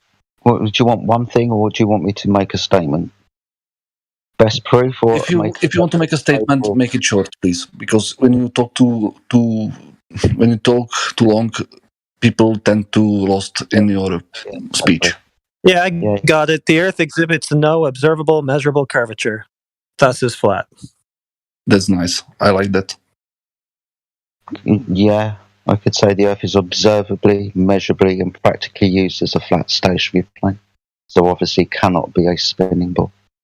I mean, if you want anything else other than that, then I'd say you can't have gas pressure without a container, thus removing predominantly the majority of the evidence that they say comes from the vacuum of space, because the vacuum of space can't exist, if you understand that law. So, yeah. I like that. Thank you. So I'm going to explain this one more time for Brandon, if he's still in here. For Brandon's sake, even though I explained it ad nauseum yesterday, and I've explained it thousands of times. Simply observing the Earth is flat is not proof of a flat Earth, but it is evidence of a flat Earth. And if you're trying to figure out what reality is, and you have evidence for one thing, observable evidence right in your face, self-explanatory, self-evident, it's right there, and that's your evidence. Even absent proof, if there's no evidence to the contrary, then that evidence is sufficient to support the idea, because there's no evidence to the contrary. So you have, is that a woman? It's got long hair, has breasts, it's naked, I see a vagina. I don't need evidence to the contrary. I don't need to take a DNA test to conclude it's a woman, right? It's self-evident that it's a woman. I don't need to go any farther. But if I want to prove it's a woman, I can take out the DNA and see a double X chromosome, and then I know absolutely for sure, 100% proof it's a woman. Now, we can do that to the Earth. We can measure the surface and prove that the visual perception that we have that it's flat actually exists objectively in reality by comparing it to something that we know is flat or straight. That we can know objectively, that's proof. It's deductive proof. Right. Now, when we explain the deductive proof, if A is equal to B and B is equal to C, A is also equal to C. You made so many points that I'm lost. No, I'm talking to Brandon, actually. I'm not talking to you. I'm talking to Brandon. I think Brandon is as lost as I am. Yeah. But no, he's not. Don't speak for Brandon. I think you're just running interference, which is why Brandon gets kicked out of here all the time. I think I understand everyone else pretty clear because they were short and on point. Yeah. You made about 100 points and I'm lost. You're confusing me with somebody. Do you want to know who you're confusing me with? Yes. Someone that gives a fuck. Like a mile away. I'm sorry. I'm too abrasive. My bad. No, you're not abrasive. You're just the act is getting old. Yeah. Sorry. Is Brandon serving was running into? Yeah, because like he's like an NPC. He resets every day. Like whatever he heard yesterday, he don't remember or doesn't like. So he came in to a little like we're talking to Jan here. Came in to do whatever he does, and he reset. So it's like I walk back into the town in Morrowind, and like I didn't take the quest the first time, so I get the quest again. Like, no, I still don't want that quest. He's an NPC. Dude, he is, man. Like, literally, the last thing I explained to him yesterday, it's the first thing he comes in and says today. Like, what? Like,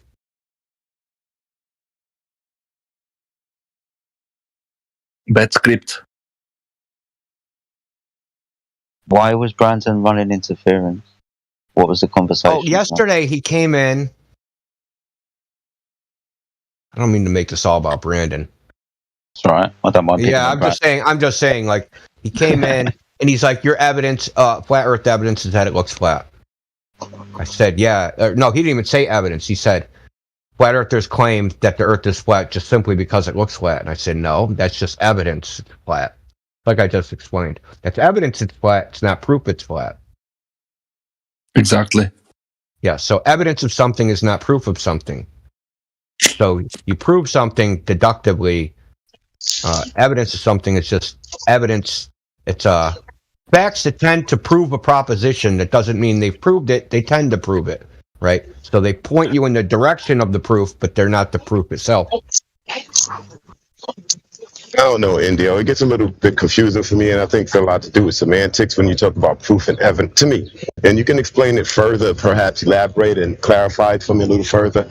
But to me, proof is a preponderance of evidence, right? So proof outside of being a mathematical term, to me, when you're talking about proving something, is just a preponderance of evidence that you have to support your claim at the end of the day. I think of proof in the logical sense, in the pure deductive logic sense. So if you have this statement, right, all men are mortal, Aristotle is a man, it's Aristotle is also mortal, right? So if the two premises are true, then the conclusion has to, then the conclusion, right? So that's proof of the conclusion if the two premises are true. It's proof of a statement there. Yes. Yeah. I agree with that. But the thing is, if your two premises are actually proven, then the third thing is proven, right? Can I have one more question to everyone? I think that my first question was not sufficient.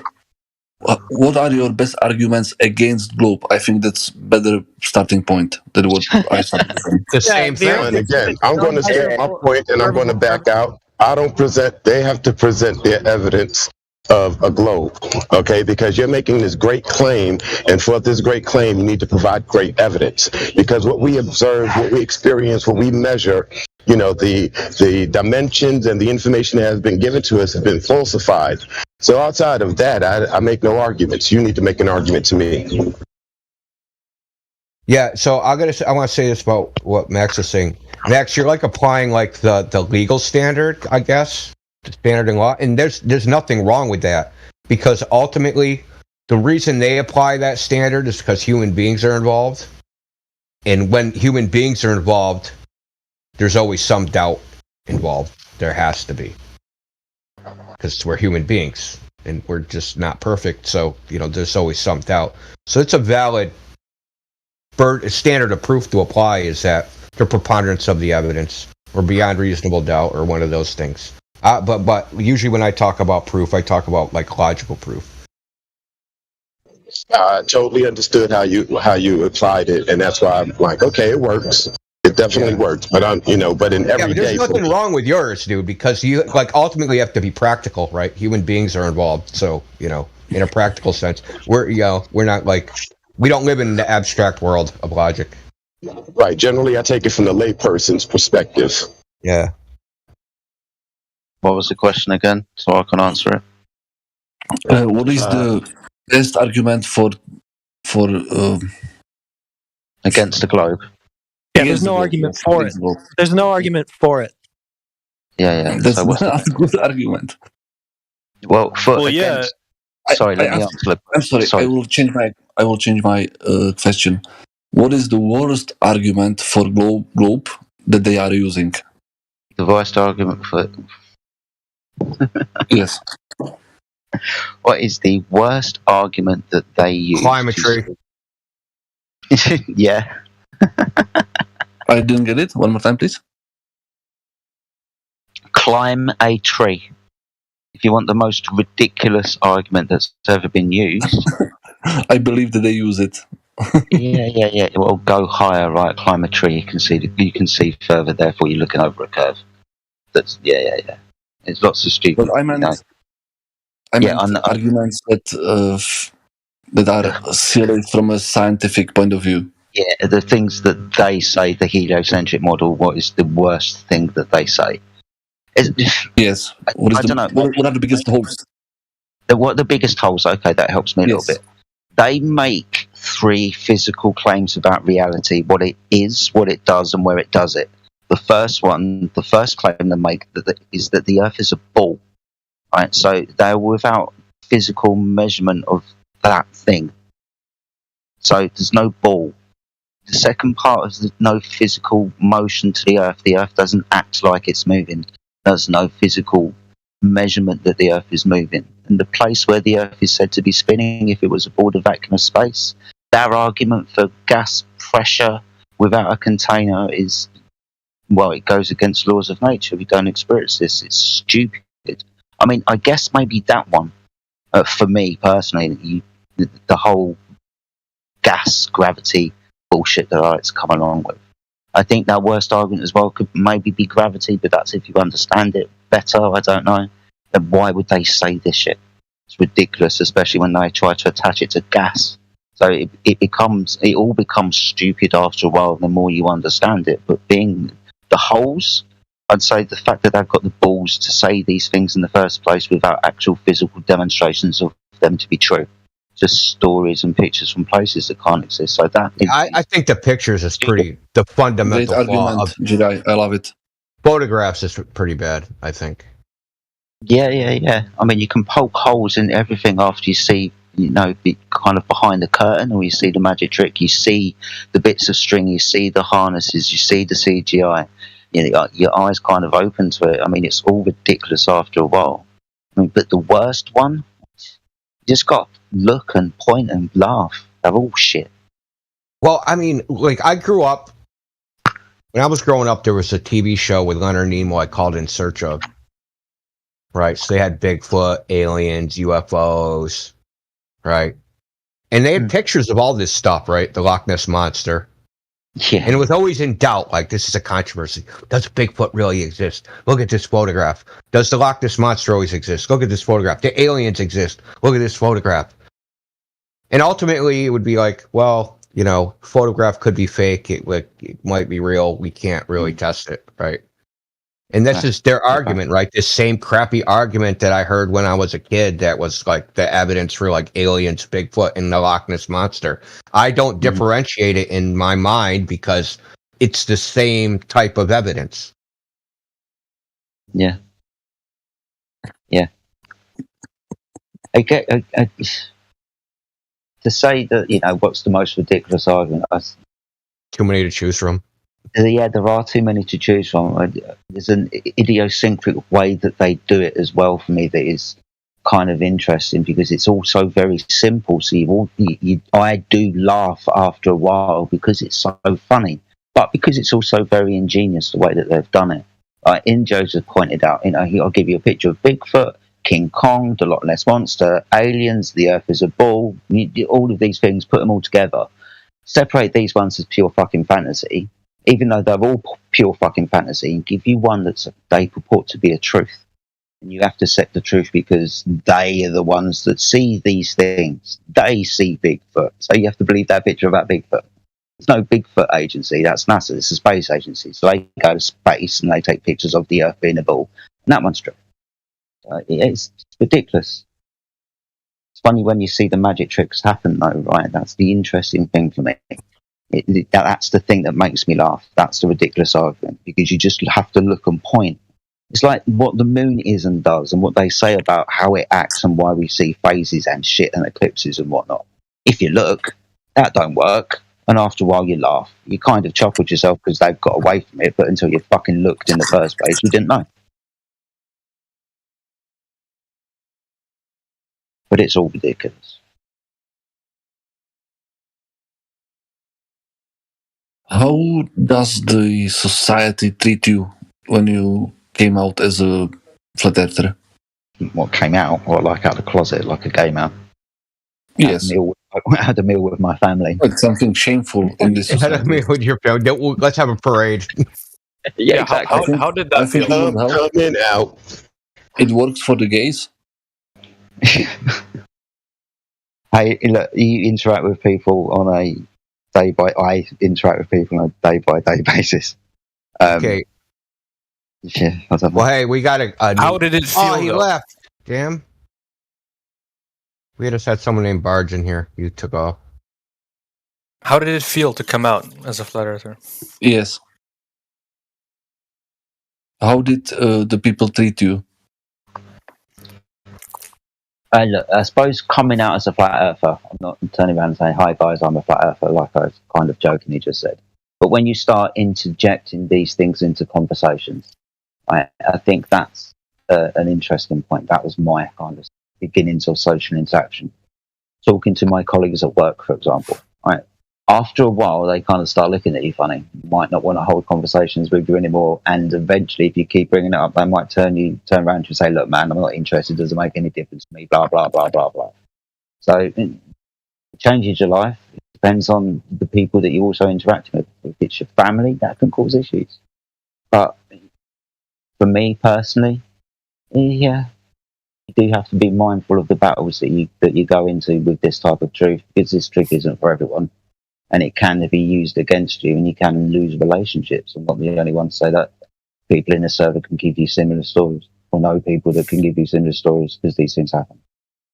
It changes your life, but you're still going to work and paying taxes. That's true. Try and live and be free and shit. Facts. People love my flat Earth tattoo. I mean, if you want to talk about like being proud of it, yeah, confident in the fact that I know the truth, it doesn't affect me. You have a flat Earth tattoo? I'm marrying the Please first say one no. that I see a flat Earth cramp. Please say no. Flat Earth tramp stamp. Yep, first girl I see with one of those, marrying her.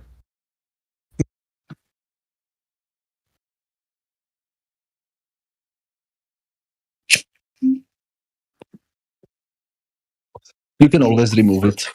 So Zaid, always. Zaid 3, have you been here 3 times? This is your 3rd account? No, I just typed something random in my name. Okay. But I've been here before, yeah. Oh, okay, cool. What brings you back? I'm about to sleep, so I'm just eating. I'm just seeing if there's anything interesting. Are you out? No, I'm home. No, I mean, have you come out? Came out from the closet? Oh, am I out? I don't know. I guess so. That's good. That's gay. It is. Yeah. I don't tolerate gays in here, right? I'm just kidding. Yeah, according to some people. No, yeah. you're here. Fine. Good one. I think the whole idea of spinning balls in space and phallic rockets and the surface of the Earth being bent, for example, is really fucking gay. I think that's the gay thing. I think the Earth being flat, that's kind of level and straight. That's straight, that is. Mm-hmm. That makes sense. Well, that sounded gay as well. You can take that however you want.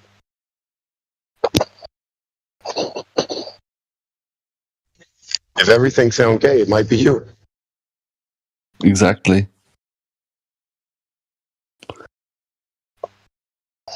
Yeah, we try to keep things like pretty, I guess, normal, like well defined. It is either this or it is either that, and we kind of live in a world where these things are now being merged, and people can choose whether they can be this or whether they can be that.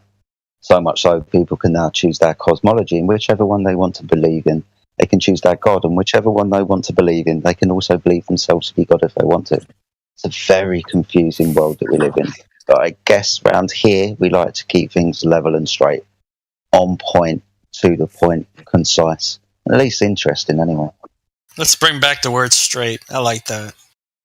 Yeah. And I'll tell you what, let's be proud of being that straight. That's fine. Fine.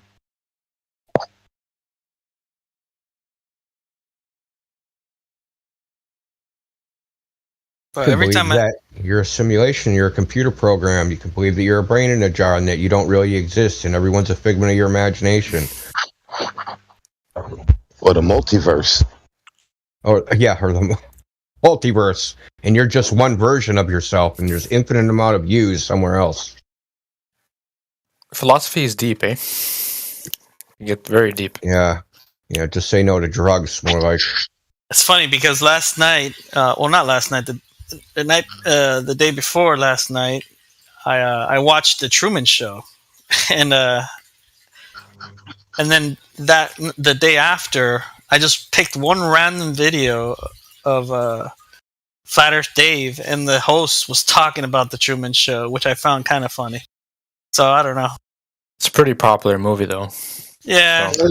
It's a documentary. Yeah.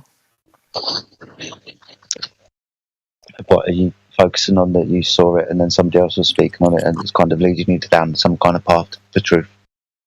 Yeah, possibly. it was a coincidence because it was just a random fucking video that I picked Mm-hmm. that had It's nothing to interesting. do with it.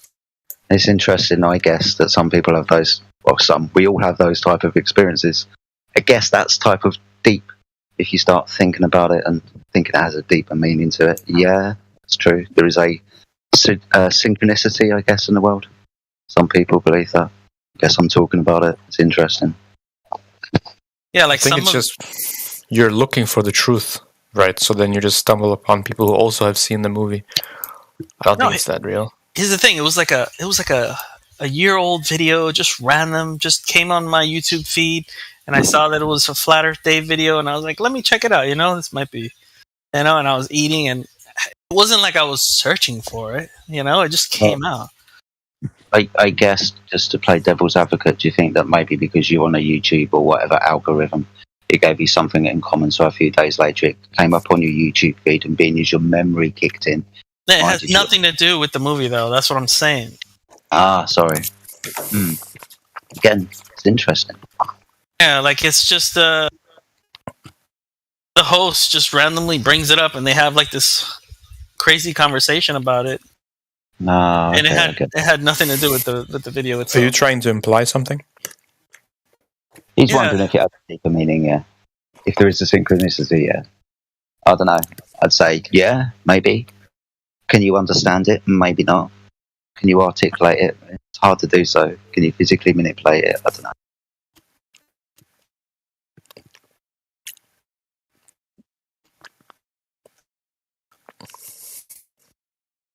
Just one small part of the life, synchronicity. Yeah.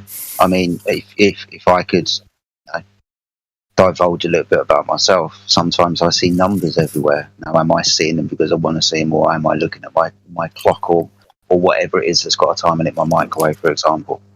Am I looking at these things at specific times for specific reasons because specific things are trying to tell me things from specific places? I don't know. Some people believe so. It's interesting to think about. I like to think that possibly these things can be true because the Earth is flat and it's obviously created and it's more complicated than I can imagine. What I know and understand about it, yeah, these frequencies and vibrations and these ways of communication can happen. Possibly, potentially, more than likely. I think so. I agree. Can synchronicity happen? Yeah. Do we have kind of unphysical laws, spiritual laws? Yeah. Do we have karmic laws? Yeah. Do we have laws of emotion and how we can interact with the environment around us? Yeah. Can the environment communicate back to us? Yeah. Do we understand it? No. We're far too distracted living in our lives and we haven't been taught any truth to understand how fucking powerful we are. We just see glimpses of it and don't quite understand it, right? Force is strong in this one. One server.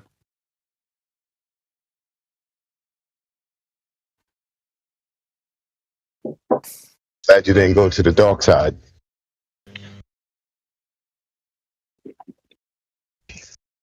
I would totally agree with everything Jedi say. I say that as we don't understand where we are, we don't understand who we are. We're not fully aware of our capabilities and our limitations. They would like to have you believe that they understand biology and physiology and the mind and everything else, but I think we are so ignorant to it that it's remarkable. So there is something about some of the esoteric things that they did in the past concerning vibrations and sounds, and I believe that there is something to the vibrational level that resonates with each one of us. You all know that we are electrical. We are electrical. Everything around us is electrical. Everything runs around us. That's electric. And the world's electric. So there is something to it that we're missing. And I'd like to, be able to fill in some of those pieces at some point. Nice. I guess the question in this server comes up quite a lot. Why would they lie? I guess that's a good question for you to ask us to answer. I guess for these reasons. I guess because the truth is worth hiding to them. Because if we understand the truth about our reality and how we interacted with it, they potentially wouldn't exist, or they wouldn't have the power to manipulate us and keep us blind, right? They wouldn't be in control. Whoever they are, right? And I'm not going to make a claim, though I would have suspicions.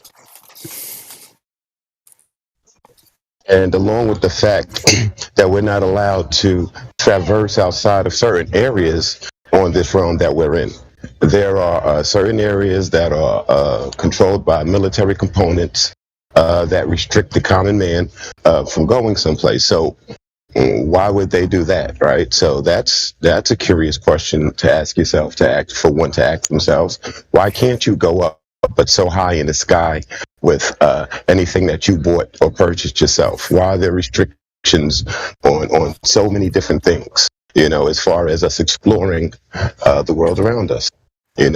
So maybe that has something to do with, why would they lie as well?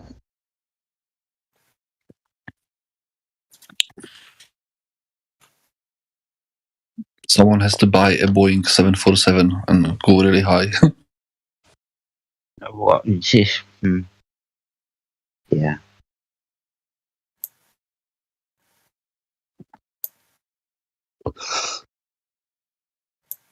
Why is the truth worth hiding?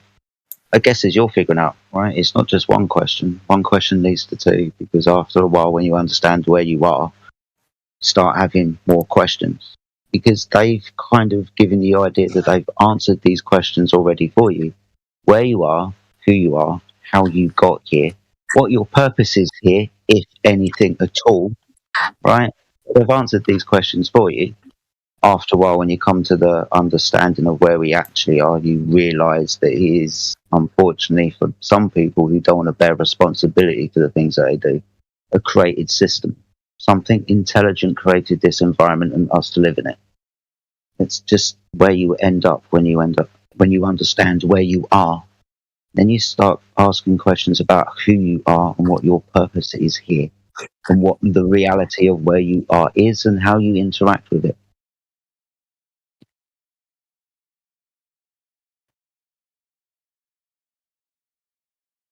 Yeah. It's interesting what they like.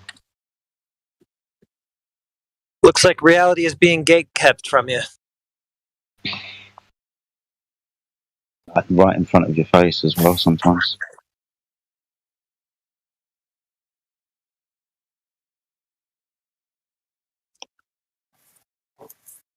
Thank you for your arguments, guys.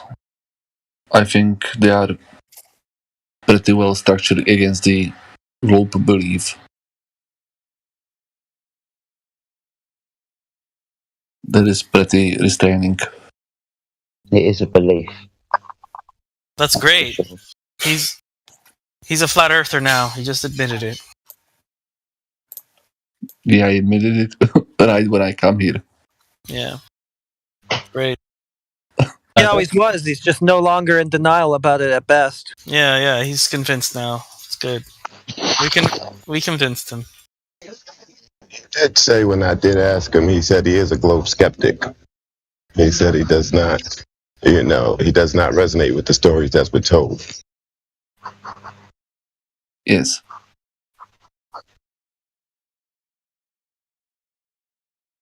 Yeah, you can stop asking then. I just don't think it's come out, John. You can come out, John. It's all right. Come out of the closet, bro. It's cool. You're safe. I'm gay. No, you're straight. No, you're straight. You came out of the wrong closet, bro. Fuck. Try the other door, bro. No, I just think that I can't prove the world is flat, but the globe theory is really out there. It's not very smart. Because I think when you talk to globers, they think they are smart, that they can outsmart you. But when you talk to them long enough, you understand they don't even understand what they are saying. So it's really hard to prove someone wrong who doesn't even understand that it's wrong. Yeah.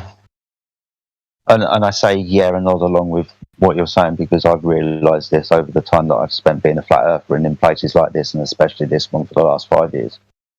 Yeah, they never provable. They say really stupid shit. If anything, they attack us. They actually make money from attacking us because flat earthers are stupid. They don't like to fight the flat earth. So, yeah, the whole argument is ridiculous. Point being to this, if the earth was a ball spinning in space, they would have just proved that by now. They haven't. Well, I said multiple times in the chat that there are no channels on YouTube that are making flat earth content in Czech language. So there is a great market hole that can be exploited for money purposes. For Czech language? Yes. Yeah, I don't think so. There are none.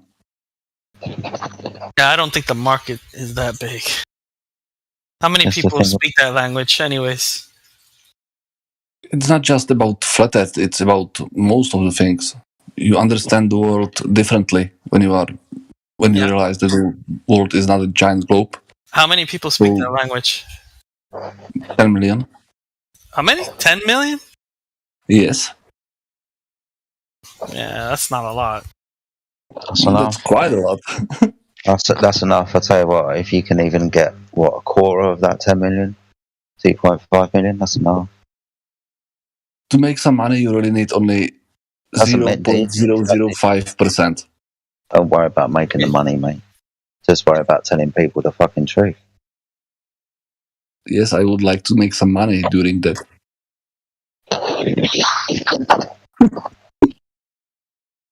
Doesn't everyone? It'd be a beautiful thing making money telling the truth, but that's not why we're in it. Yeah, I've never tried to make any money out Why of I'm this. in it. No, it's just nice.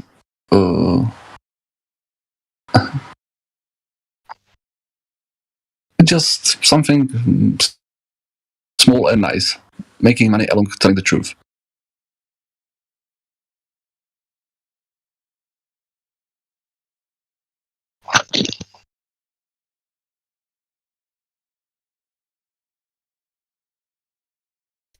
It's possible. I know it is.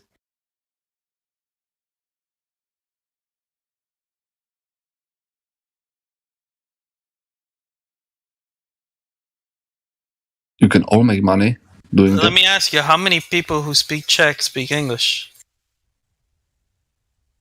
Speak very little. Understand few more. And most of them don't really understand English. Really? I doubt that. I think as much people speak Russian as English in Czech Republic. It's But one of the those who least speak Russian are very old, Europe. and young The people speak English. It's lingua franca for young people. Well, maybe you should, since you speak it, maybe you should just pick up the mantle and you do it. I'm not worried about people who don't speak Czech language.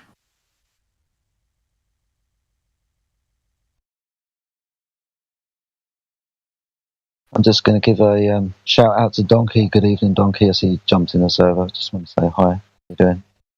Hello, Donkey. What's up? Guy.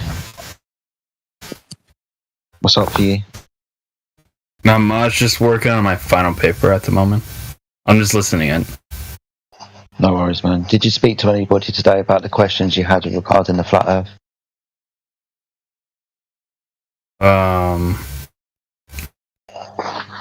Do that again? Fuck. Bro, what is even the point? What is even the point of what, Carl? I don't know, like, he doesn't even, like... I've seen this happen multiple times. He's obviously not paying attention. Like, it's... Hold tight. I will I can stand. tell you some kind of space how to do my paper. Paragraphs. I will stand up a little bit for Donkey. I've had a decent conversation with him, so I owe him at least a bit of respect for that. He hasn't shown me any kind of ignorance or malice. He has been a bit tired.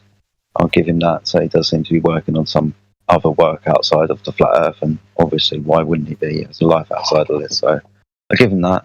But the conversations I've had with him, yeah, I've been good.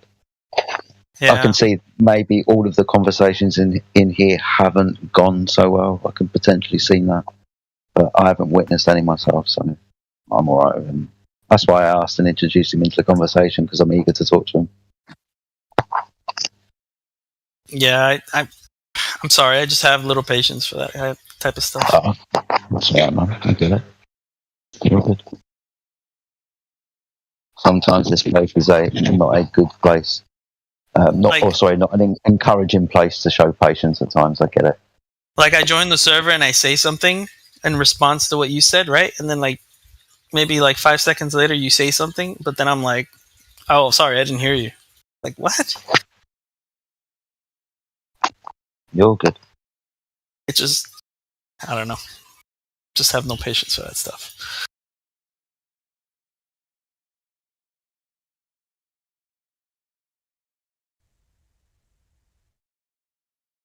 Who else have we got in the chat?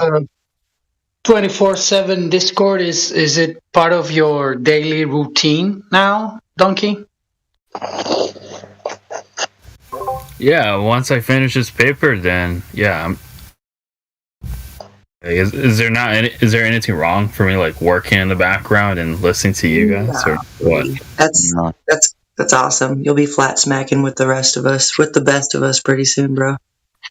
This is again what is interesting to me about Donkey. He is one of these people who is hanging around, and it's always good to have people when they hang around and come back. Right? That's good. I like that.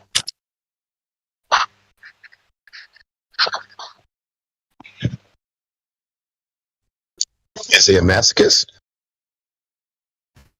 I don't know. He seems to be relatively honest.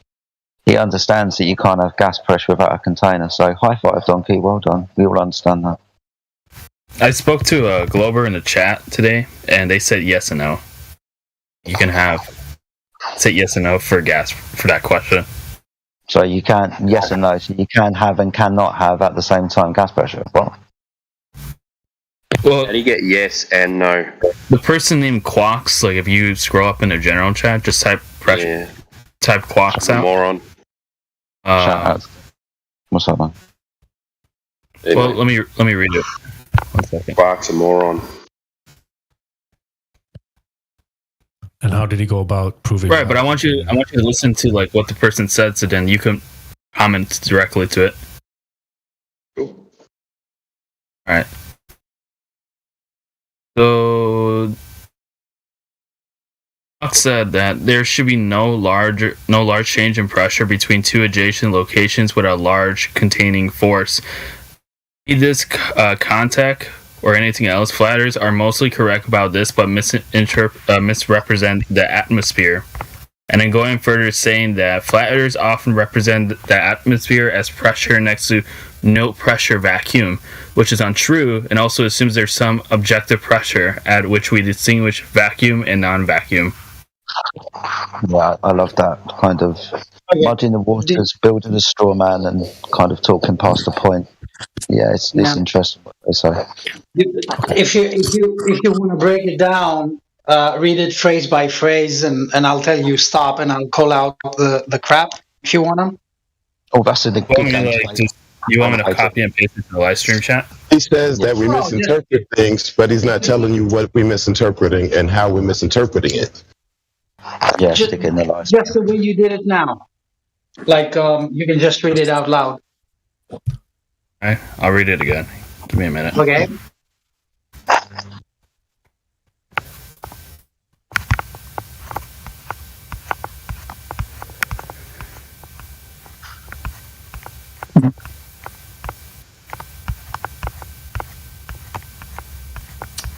You're making background noise, Donkey. Oh, my bad. Shit.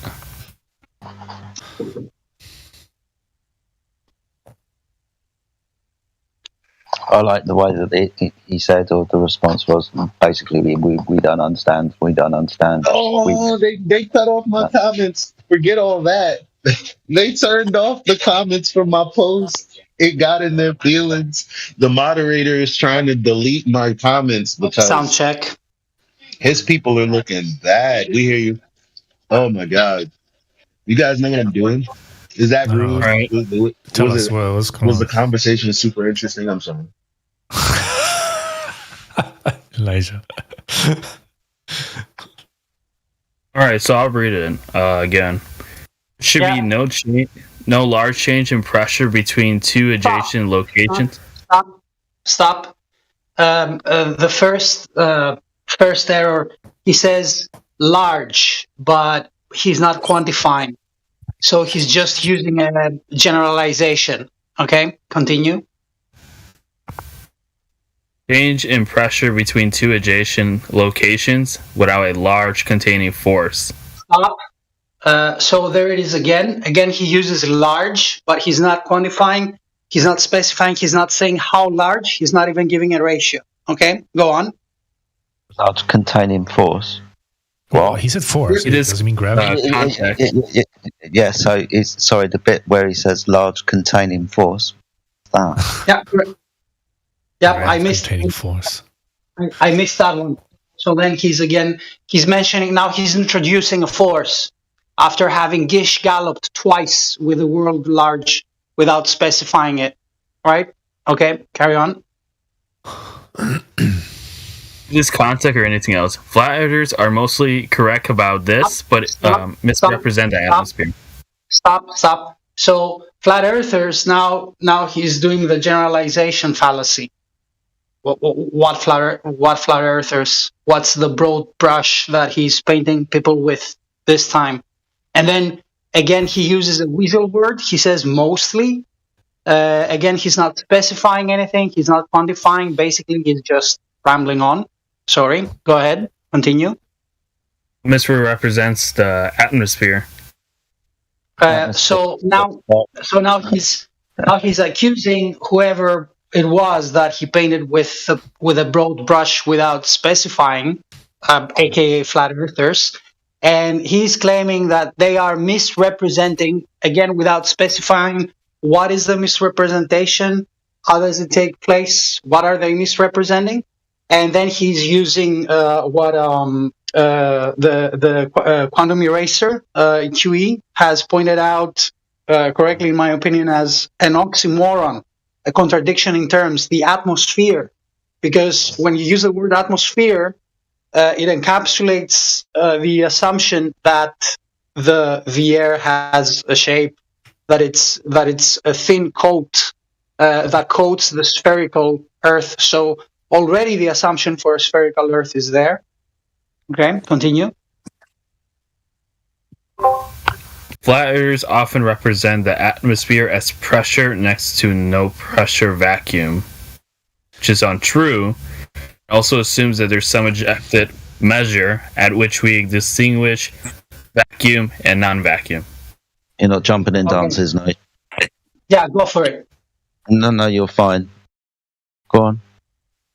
So the first part of that sentence was just a reiteration, like a summary of what he had said so far. So he repeats flat earthers again.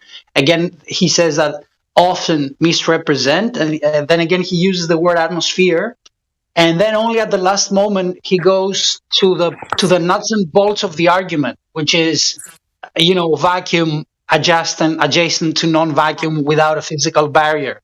And the physical barrier is the only way that is demonstrably, that we know of, we as in human beings, that we know of that can contain gas. If there is a different way, we don't know of it.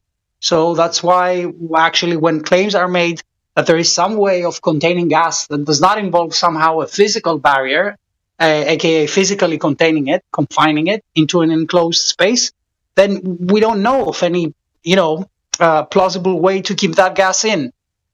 Maybe there are ways, we just don't know of them. So if you happen to know one, please be my guest and practically demonstrate it to me. I'd be delighted to find out. And really quickly, I would just like to say, I believe the person said that flat earthers say that there's a vacuum or a non-pressurized system next to a pressurized system. We don't say that. That's what they say. All right. There's a little bit of misrepresentation in there for sure. Yeah, actually, that's a very keen remark. That's actually the ball Earth in space claim. I'm not saying that there is air next to vacuum without expanding into it. I don't think anybody with a sane mind and sound reasoning on this server says that, though I only represent myself, but I'm pretty sure nobody else says that. This is a claim that only comes as a consequence of the claim that the Earth is a spinning ball that is spinning in empty space, coated with a thin film of breathable air that is pressurized, that just stays there and doesn't expand into into the available space that is next to it and be lost forever. Also, maybe it's pushed by the vacuum back to the Earth.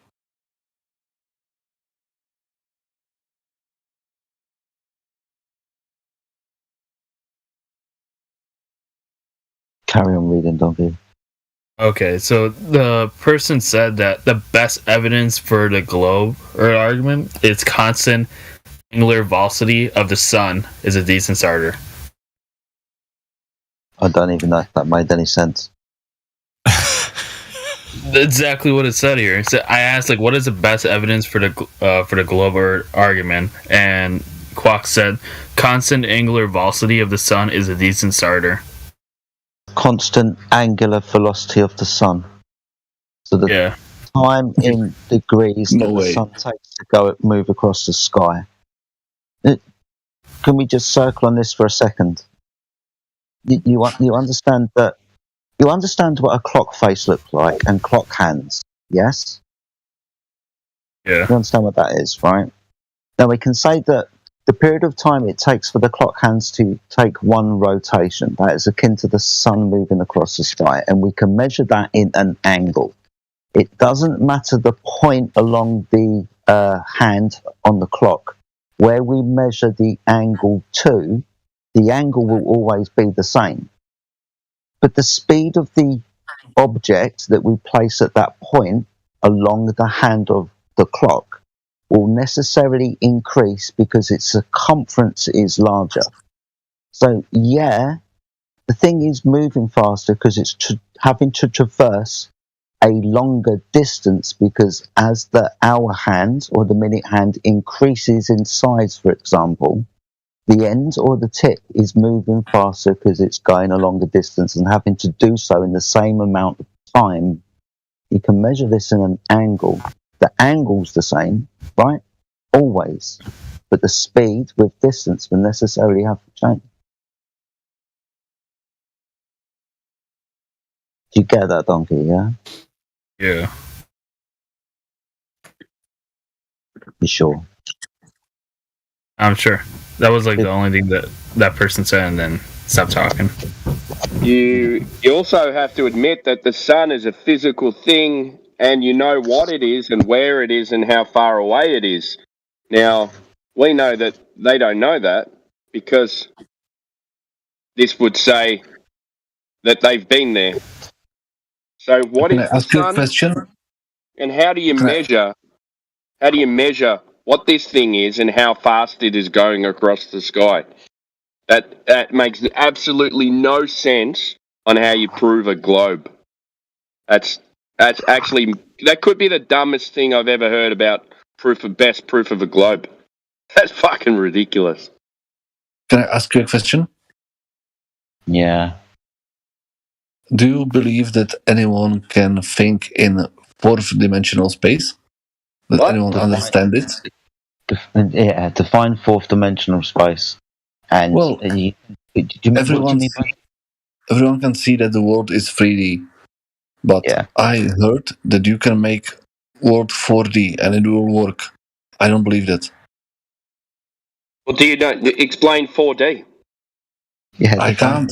I don't think anyone can. Yet they say that the string theory of the physics works only in 11D. 11D. Nobody understands what this all sounds like mathematical woo-woo any calculations in 11D. That's the craziest thing I've ever heard of, because 4D is supposed to be every dot that you see in 3D. There's another, 3D image of that dot in 4D. So you're talking about millions of dots per dot in 3D. Well, that's it doesn't 4D. make sense in 4D. What's 11D? Then they say they can make calculations that work in 11D. Nah, that's how bullshit. outrageous is that? The audacity to claim that. Dimensions, right? When you say D, I'm not really sure what the D is. I thought it was dimensions. Violate mathematics so bad. I don't even know if it's worth a question answering without having specific defined terms of what even these things are that you're talking about. Exactly what I'm saying. Nobody knows what it is. Yeah. In encyclopedias, you can read that the string theory only works in 11D spacetime. Mm-hmm. That's outrageous. You can't make such a claim. What to you from believers of the globe? You can't subscribe to such claim. God is 4D. Nobody can understand it, but everyone can imagine it somehow. But to make a claim that you making calculations in 11D space-time is just outrageous. That's the best claim against the modern science. It is kind of silly.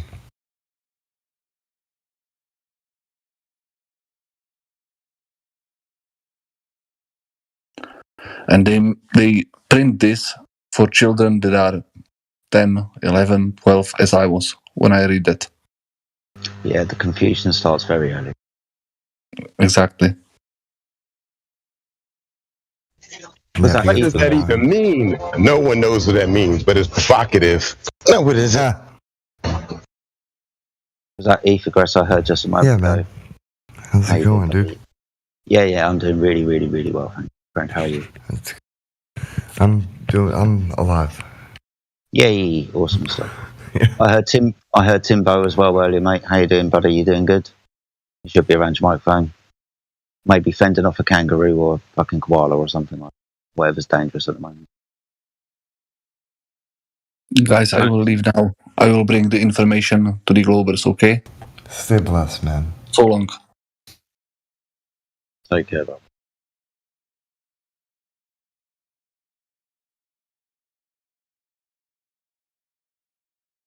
So, Donkey, did you learn anything from our little discussion just a moment ago with the thing that you read out and that response? Kind of. Yeah, I did. I'm just doing the paper at the moment. Yeah. No, you're fine, man. I know Yeah, what did you learn then? Tell us. Like one thing that you kind of took from all that, you know? Just one thing. No, let me finish my conclusion. My final thoughts on this paper. All right, brother. Oh, okay. Cool, man.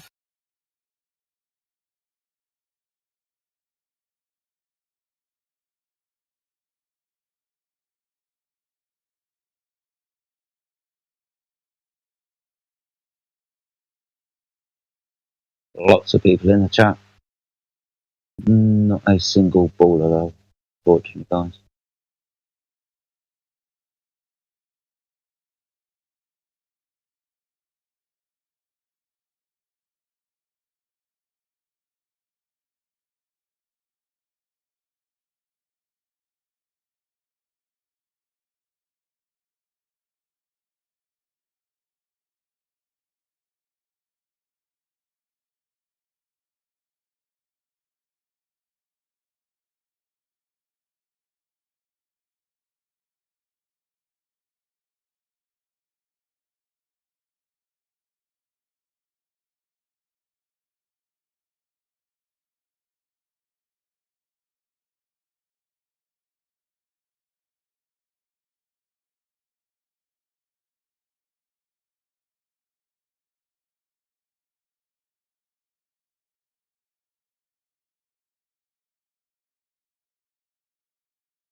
What the bleeding hell? We were having all right rips not here, and then this piker shows up, and just like that, it's good night, Irene! We get it! You're from Space Australia!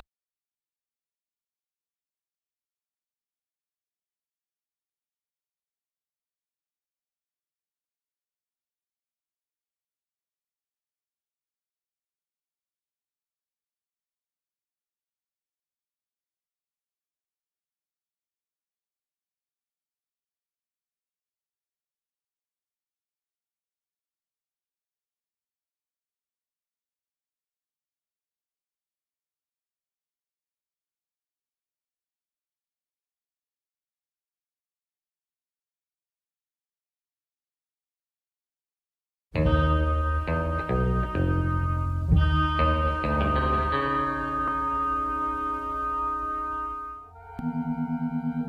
engine design specs state that if the dilithium crystals weren't fractured and the test equipment used is within calibration, then the only way the engine efficiency could be below 20% would be if the articulation array was out of alignment? Sir, the engines have been operating at less than 20% efficiency over the last duty shift. Aye, then the only way the engines can be operating at less than 20% would be if the articulation array was out of alignment. Well, the dilithium crystals aren't fractured, and we just checked, and if the test equipment is in calibration, therefore, the articulation array must be out of alignment. That's right. The procedure to conduct a realignment of the articulation array states that we need to remove the crystals temporarily, make sure that we haven't been at warp for more than 2 hours, and we have to first reduce power consumption by 15%. Aye, well, we haven't been at warp for more than 3 hours, and therefore all we have to do is reduce power by 15%, remove the crystals, and then we can perform the realignment of the articulation frame. Right. I'll contact the bridge to reduce power by at least 15%. Excuse me, gentlemen, I couldn't help overhearing. Yes, Commander. I am very impressed. The logical arguments you two were employing were perfectly valid, and in fact, are exemplars of sound reasoning. Why, thank you, sir. Mr. Scott and Mr. Sulu, the reasoning you exhibited was perfectly valid. The two of you each put forth a logical argument containing 2 or more premise statements and a conclusion statement. In your arguments, the premises logically imply the conclusion. Then, in each case, you put forth evidential statements attesting to the truth of each premise in your respective arguments. Finally, you stated since your premises were true and implied your conclusions, therefore your conclusions were true. Once again, you are to be commended, gentlemen, on your perfect use of logic. I appreciate that, Mr. Spock. Aye, in engineering especially, proper logical reasoning is essential. Well said, Mr. Scott.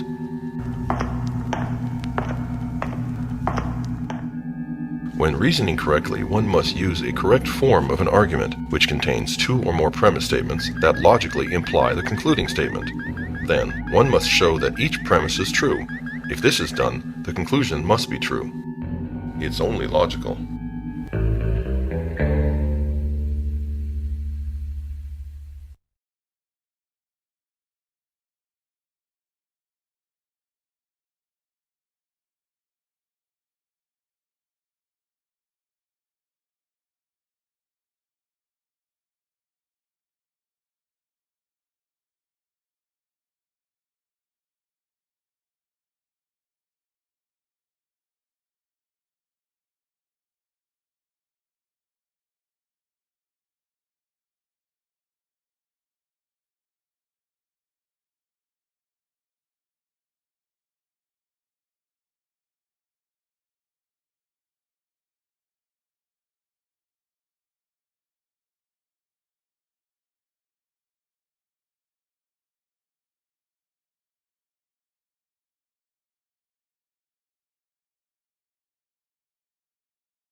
Where do you think the captain is going to put in for shore leave?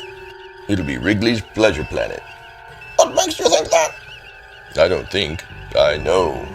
Because everyone on deck 6 and 7 thinks so. They can't all be wrong, can they? Well, I don't know. Excuse me, gentlemen. I couldn't help overhearing. Yes, sir? The argument you are employing, helmsman, is not logical. In fact, it exhibits the fallacy of argumentum ad populum, also known as appeal to the majority. The argument seems to make sense. That may be so, Lieutenant, but the form of the argument is invalid. Your argument exhibits the fallacy of attempting to prove a conclusion on the grounds that all or most people think or believe it is true. The main problem with arguments using this fallacy is the fact that many people agreeing on something does not prove what they all agree on is true.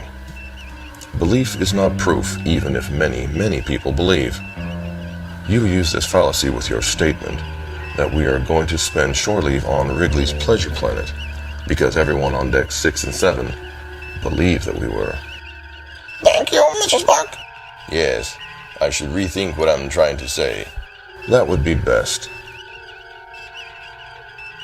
Even if an argument seems to make sense, it cannot be valid unless the form is valid, and that it does not exhibit one of the logical fallacies such as argumentum ad populum, the appeal to the majority. It's only logical.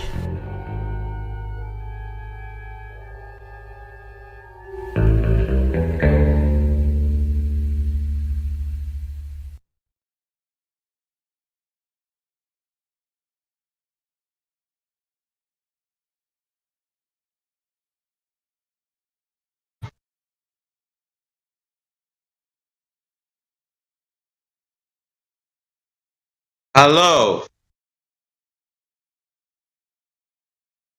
Why is everybody on mute? It's so loud in here. Yo, what's up? What's up, little sis? What's up? Who's that? Who's that? King Deegs is here. Big D's, what's up, brother? How you go? How's it going? Bro, I missed you guys. I haven't checked in like the last week. Yeah, you haven't been in here in a while, brother. Exactly, because you know why? What's up? What? Because I've been going around flat smacking everybody. Yeah, man, put them flat pills down their throats. I'm going through that like that phase, you know? You go through that You phase just have where to tell everybody. exactly. Oh no, because I already knew about flat Earth like years ago, but I was not ready to flat smack anybody until now. You know what I mean? Heck yeah, man! Welcome to Flat Earth. So now I'm flat smacking everyone, and I'm just like, it's been a blast though. But I missed you guys. How y'all been? Kicking ass in this arena like usual, like Spartans, the few against the many. You know how it goes. Oh, you sound very familiar. Who's talking right now? It's Jenna. Jenna, of course. Yeah. I'm on here a lot, brother. Yeah, I know. I remember you, of course. You remember me too, eh?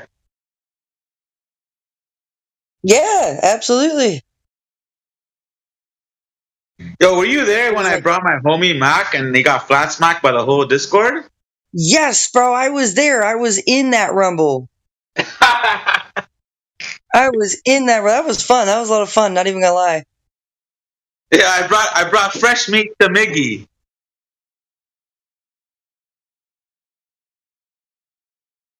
Yeah, Miggy likes it when you bring him a Glober to chew on. I think a lot of us do, though. Not even gonna lie. Bring him in. Put him on How's the that block. Glober doing now? Right. Oh, here's what a Glober's doing now. Here, let me send this screenshot to the voice text. It's Bobby Steels. I'm sure y'all are familiar with this particular troll.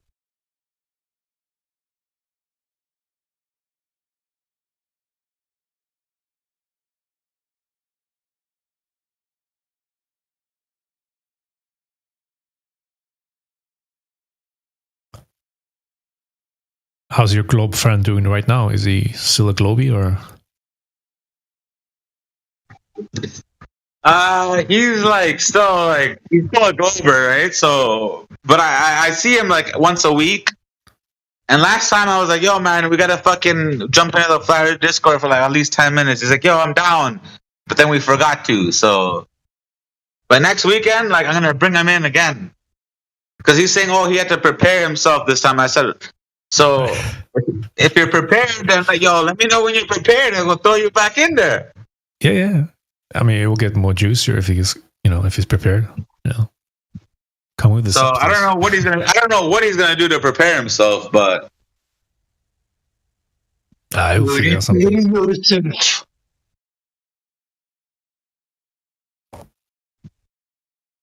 Yeah, that'd be cool. Bring him over whenever you can. Because the thing is, like, yo, if they talk to a flat earther like on the street or whatever, it's not the same as them coming here. You know what I mean?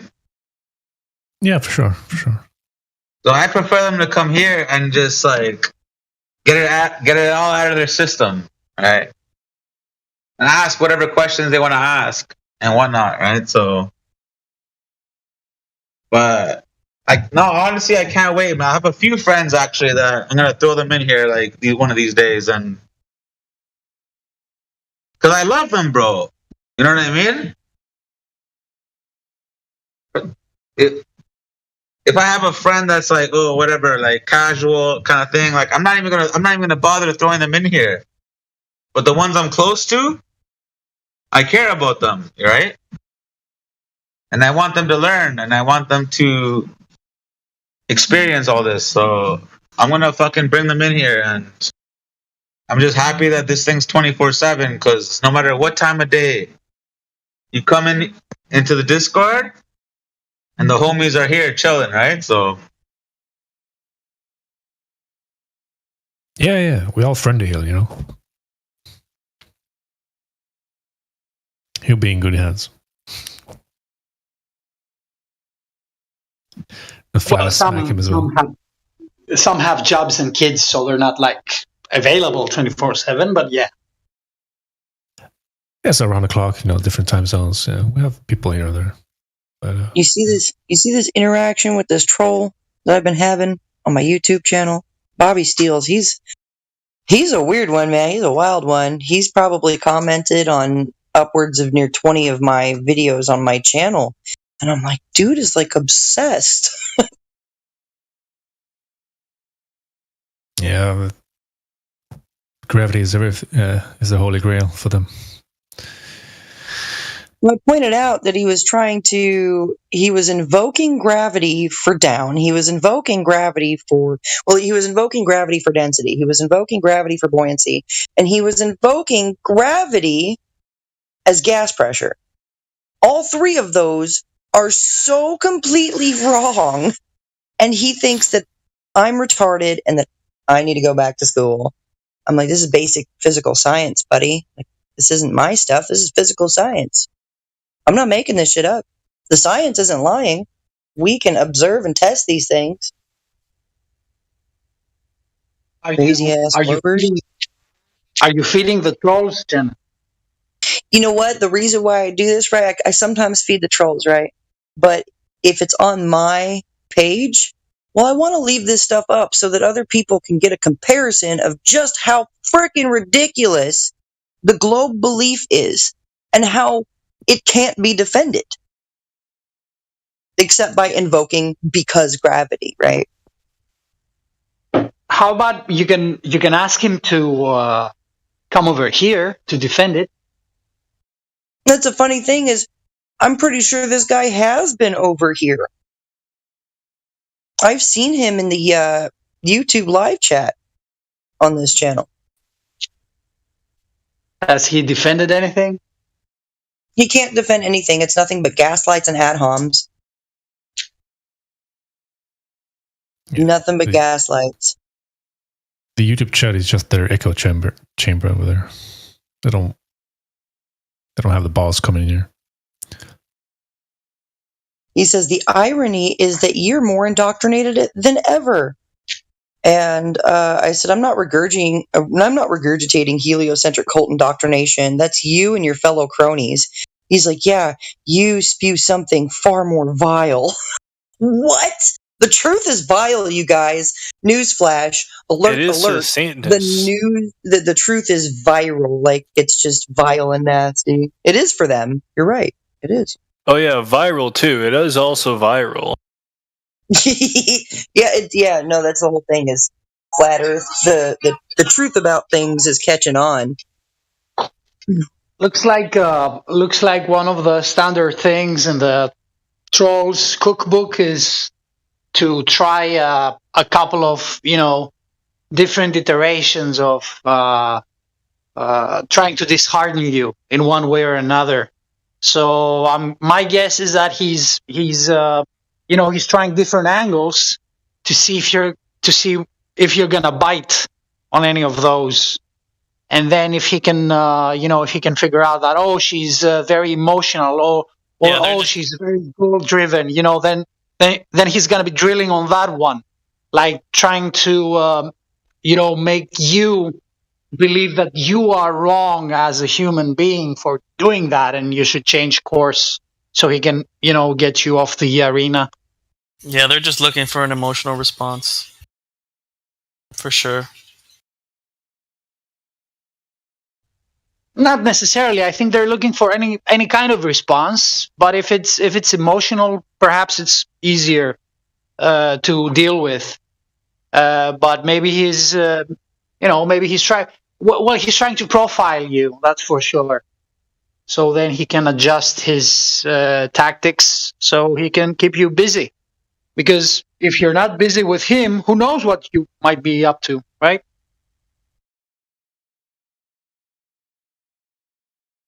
That's a valid point. But, it's funny because he's not really wasting my time, right?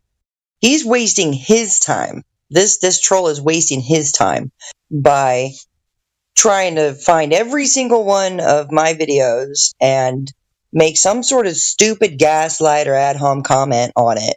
And with just about every one, I'm like, so does that prove curvature, rotation? Does it prove gas pressure not needing containment? Like, no. So therefore, he's just wasting his time.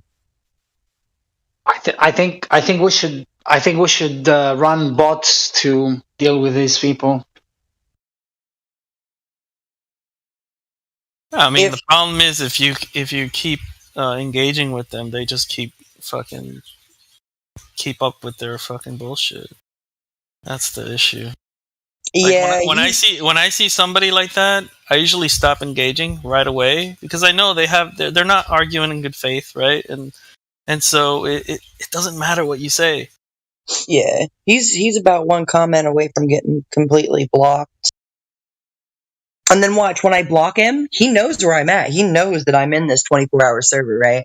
So he's probably going to come into the YouTube live and try to harass me there. It's fine.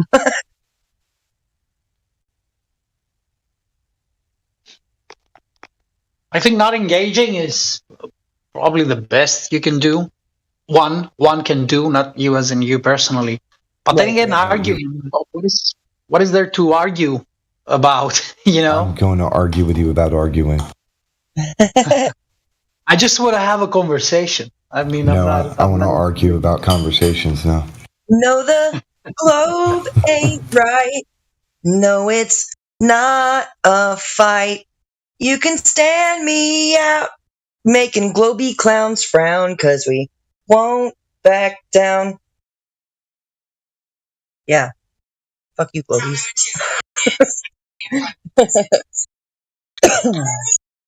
Yeah, I mean, I guess it kind of gives good content because everyone likes to hear like drama and like stuff like that. But I'm beyond that. Like I just don't care. People, they just want to argue. They don't want to actually, hear each other out. They just want to try and get one over on each other. Like, see, I got you, I won this. Like it's just a game. It's weird.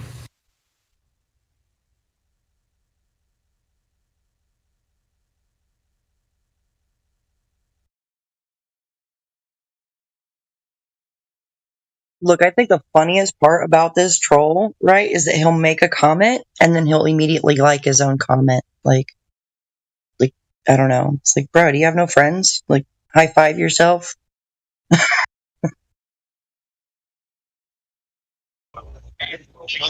Still up there. If excuse me, did you say he's gonna like his own comment? And I do mean every single comment he has made on any of my videos on my YouTube channel, he immediately likes his own comment because he's the only thumbs up. Like there will be, oh my gosh, there will be, sorry, there will be, he'll make a comment and then there's going to be one thumb up on that comment, his comment, like immediately. It'll say that Bobby commented 1 minute ago, and I'll see Bobby's comment, and then I'll also see a thumb up on his own comment. Like, nobody liked your comment in the 1 minute since you posted it, Bobby. So he's liking his own stuff. You're giving too much attention to this person. Yeah, like I said, he's like one comment away from getting blocked. But the problem is, he's just gonna fucking come back to the YouTube live, which is exactly where I first interacted with him before I even joined this server.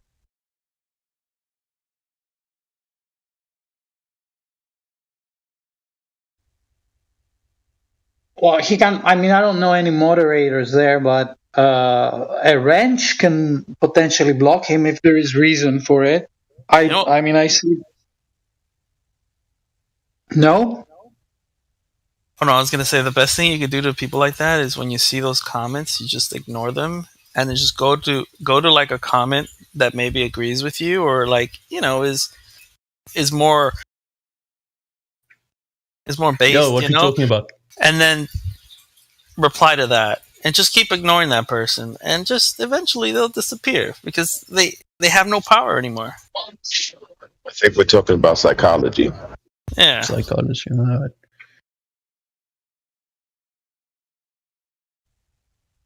Let's talk about it. I think the best course is, whatever you do, like be conscientious about it.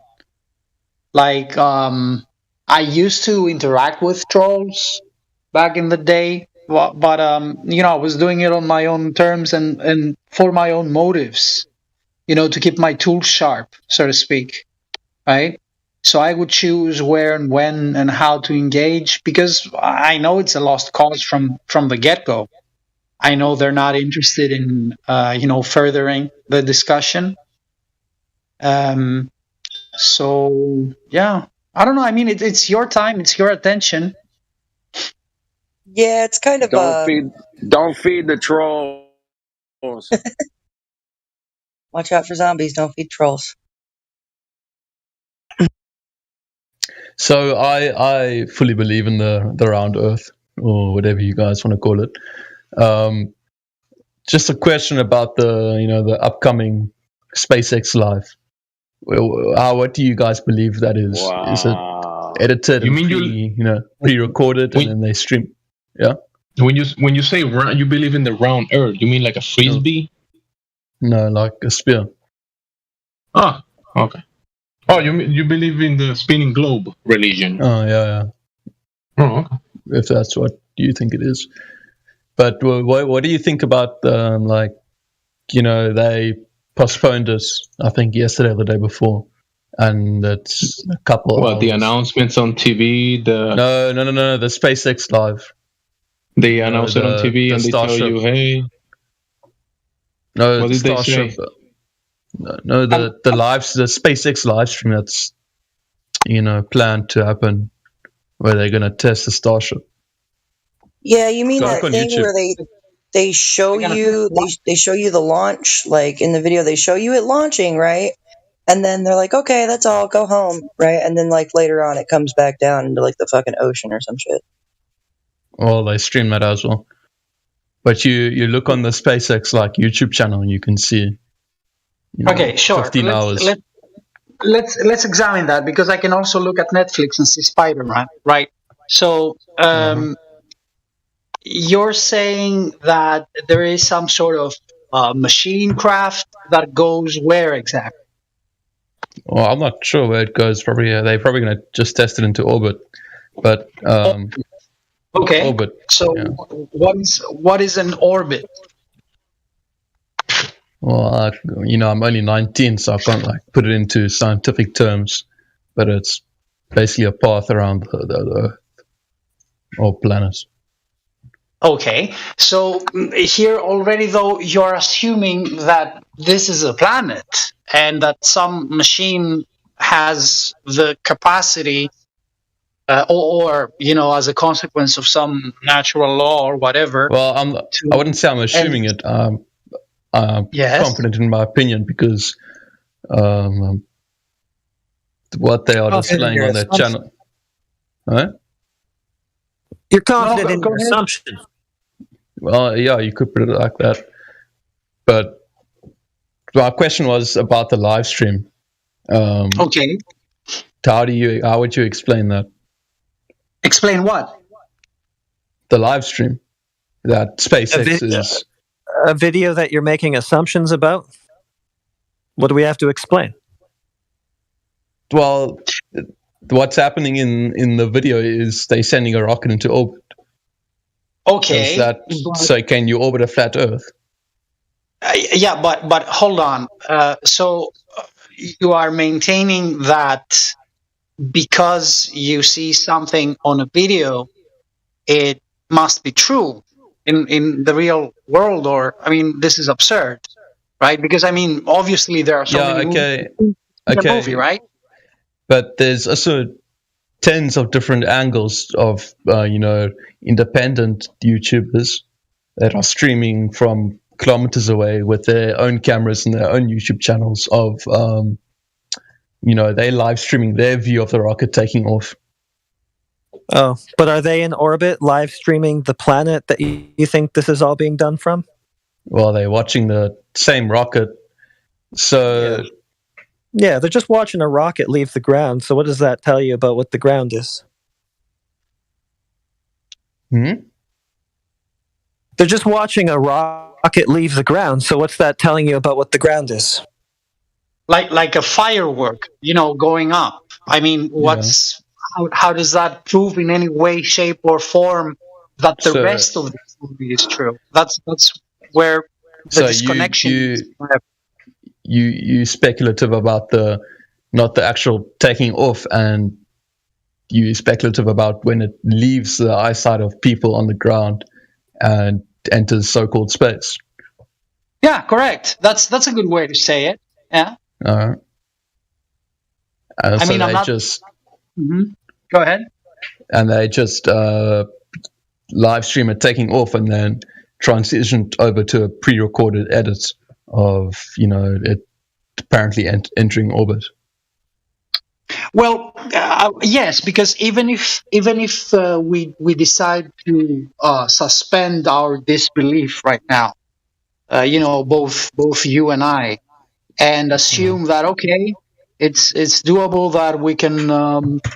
If there is a video that shows the whole process from end to finish, let's see about that. And let's also assume that it's a planet and there is vacuum and air somehow doesn't expand. I give you all this, but still there is no shot from beginning to end. They will switch to camera angles. Yeah, there will be cuts and edits and computer generated graphics. I mean, I don't see why. I mean, I don't really know how to dispute that, because you can probably say that about anything that I bring up. But yeah. So have you seen any? Have you ever seen any? Of those so-called launches? From anyone from any country. No, I live in South Africa, so I'm not sure there's any rockets taking off from South Africa. No, I don't mean live. I mean, even when you see a video of them, have you ever seen a decent unedited version of the story that? Was going to support your argument, but I'd say most rocket live streams are probably edited to be, entertaining. If you're just going to watch one single camera angle for, 5 minutes, when you could rather see, from a different camera angle. I mean, why wouldn't they switch camera angles? Okay, have you seen like a rocket launcher? Like, have you seen those? Yeah, like more like not an RPG. What is the other thing? The thing that has like rockets on a truck, and then the truck goes to some place. Yeah, the missile. Yeah. Have you seen how fast those things go? I mean, that's how I know rockets work. I've never seen a rocket not launched like that. So there is one discrepancy is there. Then another discrepancy is what's the discrepancy? That a rocket launching off the ground that weighs probably thousands of times the weight of a missile doesn't launch at such an acceleration as those missiles from a truck. Yeah, I mean, of course, It should though, because they have the same amount of power to lift that up. No. You gotta look at the thrust to weight ratio. It will be completely different. And they've used. I'm sure I'm not, a flippin' rocket engineer, but I'm sure those missiles use probably solid rocket fuel. I mean, that's a very violent and quick reaction. Whatever they use, they're not going anywhere. That's the point. Missiles. But here's the thing, though. So the second thing you said, that's again, I have an objection with that one too, because they say that the fuel they use for most of that stuff is liquid oxygen and liquid hydrogen. So they carry the oxygen with them, because they say that once they go where the air is too thin, out in the vacuum of space, then there's going to be no oxygen. So they're not going to be able to burn their, to oxidize their fuel, right? That's what they say. But if you try that in real life, even on a vacuum, chamber that just makes a so-called soft vacuum, which is maybe 1/100th of the atmospheric pressure, you cannot support flame. Even if you've got two nozzles, one squirts out hydrogen, the other squirts out oxygen, and you got a flame going. But if you keep dropping the pressure, dropping it, then the flame goes off. There's no way to support flame. I'm sure millions of dollar rocket engine is much more complex than a simple flame. In what way? Well, I'd imagine many ways. Okay. Hey, are the rockets, is this going to tell you anything about the physical nature of the ground you stand on? What, the rocket's taking off? It doesn't tell it. Rockets, period. These rockets aren't going to tell you anything about the physical nature of the ground you stand on. Not if you're looking up, observing a rocket. You need to be observing the ground, right? Well, I just know what I'm going to tell you. You guys are just not going to believe, but what? Don't worry about what we believe. If you have evidence, just lay it on us. Doesn't matter what we think. It acts as a basis for thousands of research. But I also wanted to tell you this, what the previous fellow told you, that in my opinion, I don't think you should care much about what others believe, what we believe in this case. I mean, just speak your mind, and that's fine. Yeah, I know. You don't need to be presumptuous, like, oh, you guys are not going to believe it. I mean, just relax, chill, speak your mind. That's all. Mm.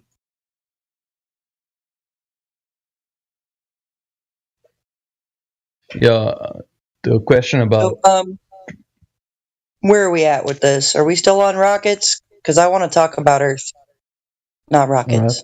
Right. Yeah, I just asked about rockets. Yeah, to establish that the Earth is a globe, then let's get off that. I understand that, but I was just talking about what does establish the Earth as a globe, if anything. Let's get to that. Yeah.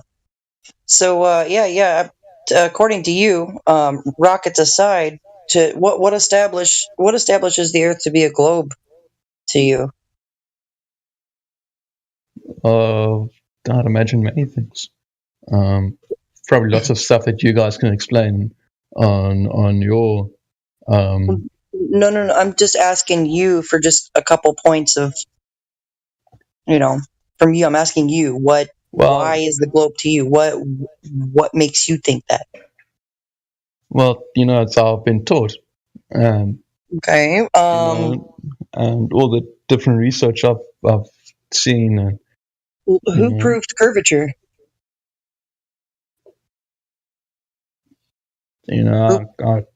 I'm not a historian, so I can't go flipping back. Okay, so all right. So who proved rotation? Again, referred to my previous answer. Okay, so I have a high school education. I can't really. That's okay. So in other words, the Earth is a globe simply on a belief. Then, right? You believe that it's a globe, but you don't. Could you not say that about anything in life? Food gives you nutrition because people say it does, and to prove nutrition, You know, No. it's the same. It sort of could be the same analogy. It's a false equivalence. Yeah, very false equivalent. Why don't I just get down to some physical science? No, but also it's. We're talking about physical objects here. I don't need to sit here and believe that the desk that my setup sits upon is flat or curved. I know what it is. No, but it's the same analogy. No, I don't need to believe it. But do you know food gives you nutrition? I'm talking about tangible objects, so. Okay. That's a diverse. I don't think gravity is a physical object either. Yeah, but that's testable whether food gives you nutrition, right? You can try going both. It's testable if the Earth is flat or not. Exactly, it's testable. It's testable whether it's a sphere or not. So, what tests are there that show that it is? Again, anything I bring up, you guys are just gonna debunk. No, well, instead of saying that, just bring up whatever you can instead of saying that. Instead of come with evidence. First, give us your lived experience that tells you it's a globe. I mean, I haven't been 40,000 feet. I haven't been outside. So you think that being 40,000 feet up would show you some sort of apparent curvature? I'd imagine. Okay, well, can you see the voice text chat right now? Yeah. Okay, let me post this in here. Okay, we'll record. So if you think you can, here's the thing about this, is if you think you can see curvature from 30,000 feet, 40,000 feet up, yeah, we've got this comparison between a NASA picture at 100,000 feet and an amateur weather balloon picture from 100,000 feet. So that's kind of weird, right? You think you'd see curvature at what'd you say, 40,000 feet? And here we have an elevation, an altitude of 100,000 feet and still no apparent curvature. So how high up do you think you'd have to go, right? I think the one at the top looks more like 100,000 and the one at the bottom looks less than 100,000. Based on? Oh my God. Based on? Your preconceived beliefs and ideas or your direct experience? Everything is based on preconceived beliefs and... Okay, so that's a preconceived idea. Okay. Yeah. So based on your preconceived ideas, the top one looks more accurate to you. But based on reality, which one is more accurate? I don't understand your question. Well, you're just going off of your preconceptions to decide which picture is more representative of reality, right? Well, why don't we go off of reality I can sort of decide? He thinks the top one's higher because there's a globe in it. No, that's not what I think. I think because it's like a subtle psychological thing going on there. You can see, you can just tell that the top one is higher, not looking at the curvature because of the detail of the planet. I mean, the bottom one, where's the bottom one taken? You guys even know where it's taken? It's not really relevant to the point. No, but then you could see where that looks like a bay, perhaps Sydney. Okay. Or that looks San Francisco. You know, you could see. All right, what is the scale? Is that a massive bay? I posted you a GIF there. All right. How about that one? Does that look like what it's claimed, the altitude?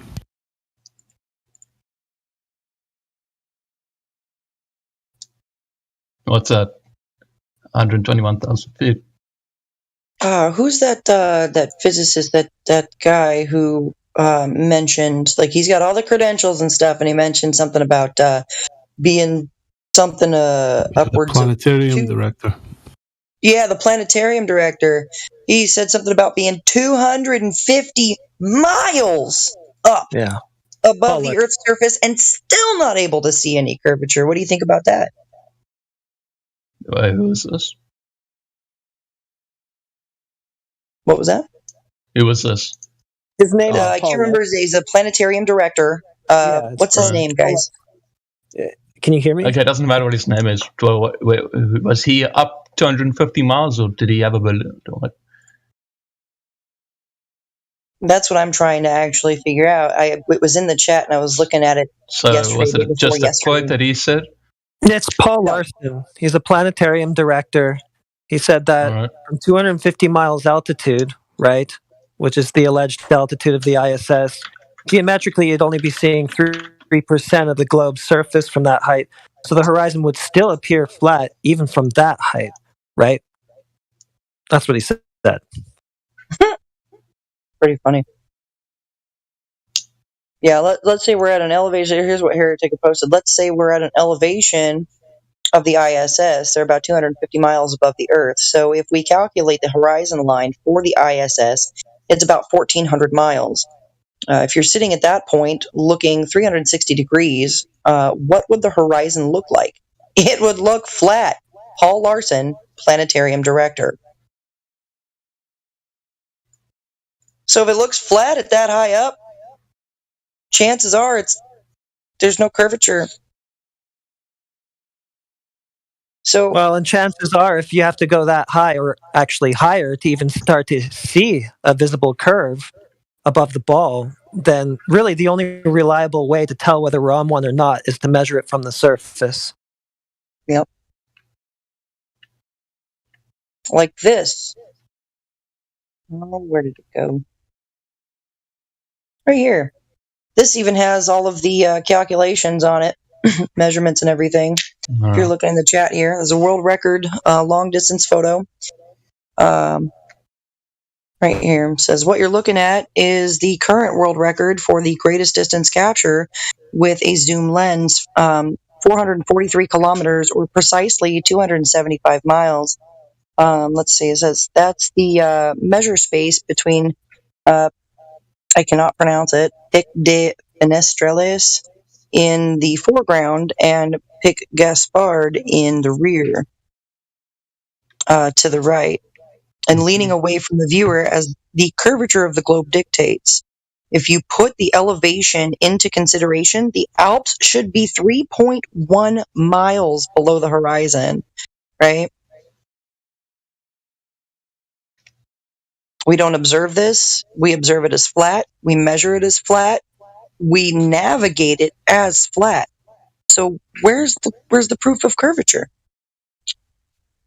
Long story short, if the Earth was a ball of the advertised dimensions, you would not be able to take that photograph. I understand what you're saying.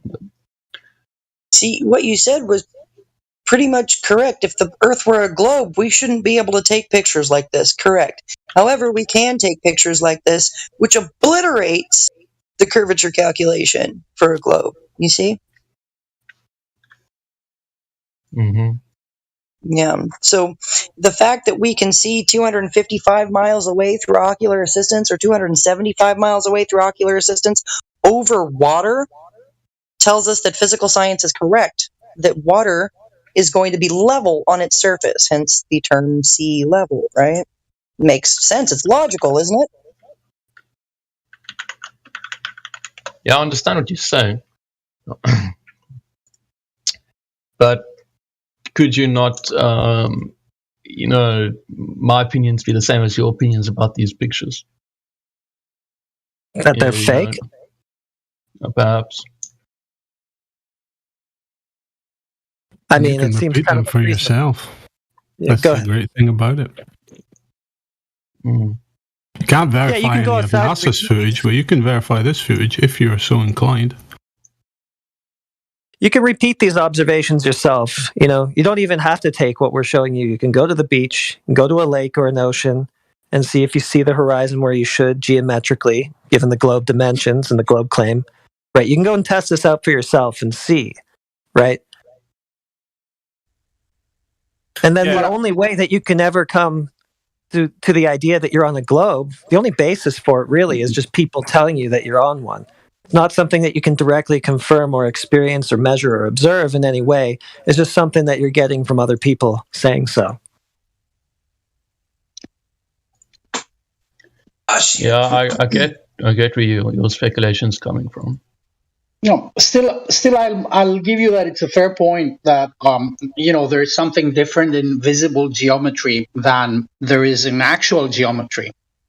For example, if you're sitting in the middle of a train track, what you see is that the steel rails, they're converging in the distance.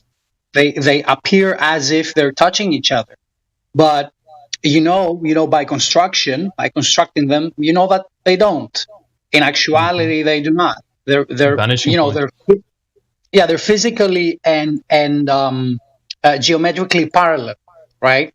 So sure, you cannot have definite conclusions from visible evidence, and I think I'm actually with you on that one. That's why what I do is I turn back to the physicality of stuff. So the first and foremost, it's the information that I take from my senses, because my senses is what is keeping me alive in day-to-day operations and allows me to move around and operate and do my job and communicate with my friends in the real world. So they don't fail me. And my direct experience of the environment that I'm in gives me the information that it's level and motionless. That's my direct experience, my own, right? So now, if someone proclaims that it's not actually what I perceive it to be, but it is something different, I think that it's actually on them to, help me out, understand in what ways it's different, and practically demonstrate it. You see what I mean? Yeah, sort of. I don't. You talk so long that I don't catch anything. Didn't catch anything. I'm just saying that. Can I post a YouTube link in the chat? Yeah. I don't know. Give it a shot. I'm sure you guys know this guy very well. What I'm saying is that personal experience supersedes outward, generated and incoming stories about what the world is. Yeah, I know what you're saying.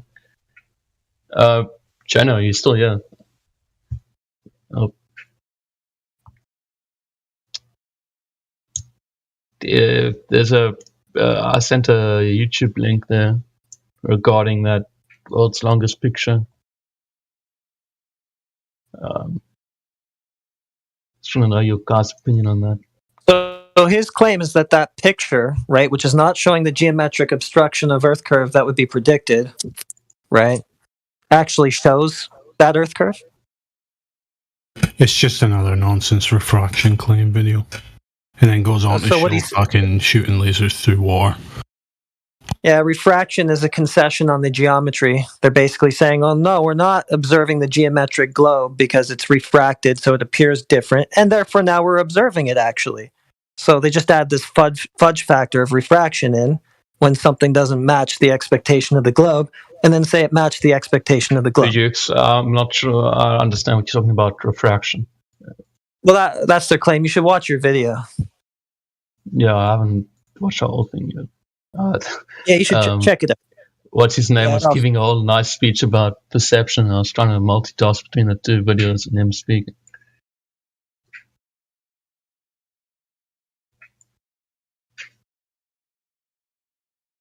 Another thing that they would need in those pictures in order to show curvature is the geometric horizon that would actually be blocking things on a globe due to curvature.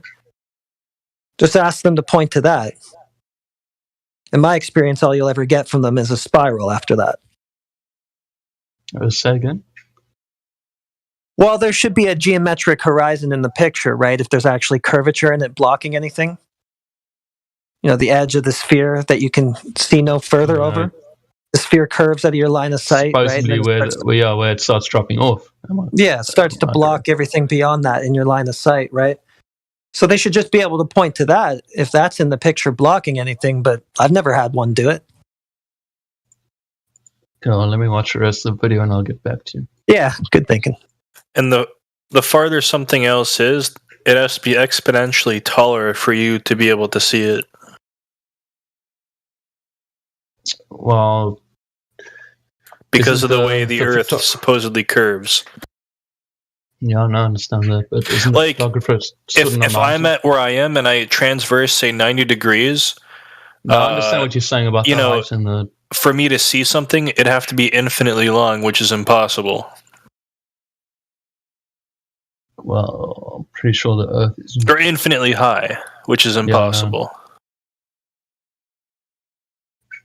But yeah, I'm not sure what your point is. Are there any other globe earthers in this PC? Yeah, we got a few in here. Huh? Yeah, we've got a few in here. Brandon's a regular. Is Brandon a glober? Yeah, yeah. Yeah, he hasn't figured it out yet, though. Oh yes, he has. He's like I don't know. He's a little confused. A weird one. He's gone on Deafin to watch his video. That's a good thing.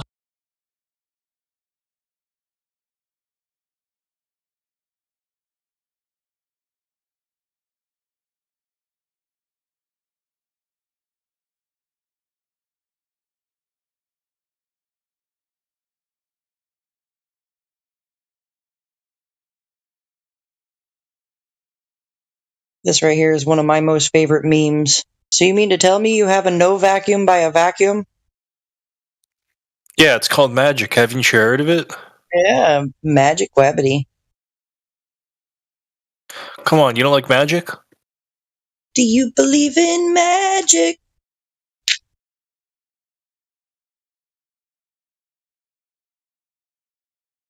No, I don't really believe in magic. Well, look what's happened to society. We got a giant spell cast on us right now. That's true. It seems to have worked. Yep. We got 67% of the world thinking they're on a spinning ball right now. Yep. And it's actually kind of weird. I actually thought that it was a lot bigger than that. I didn't think that 33% of the people knew the Earth was flat. 33. Yeah, that's actually pretty big when you think of it. Of how much work they put into indoctrinating people. Yeah, there's actually a good percentage of the younger generation. They said it's a statistic. Yeah, statistically, Flat decline. 25 the people. Which you can also question the accuracy of.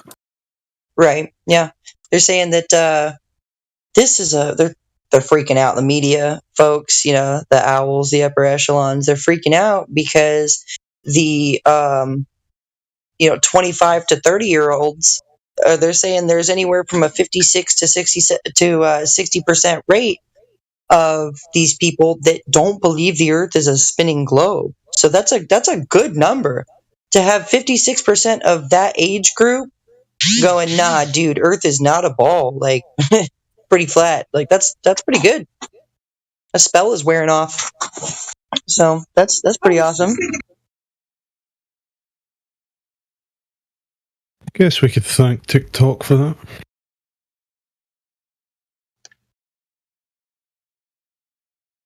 Probably why they want to ban it so hard as well.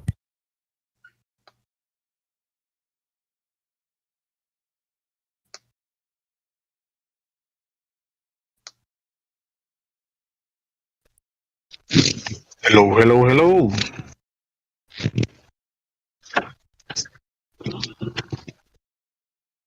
Jamal, what you saying?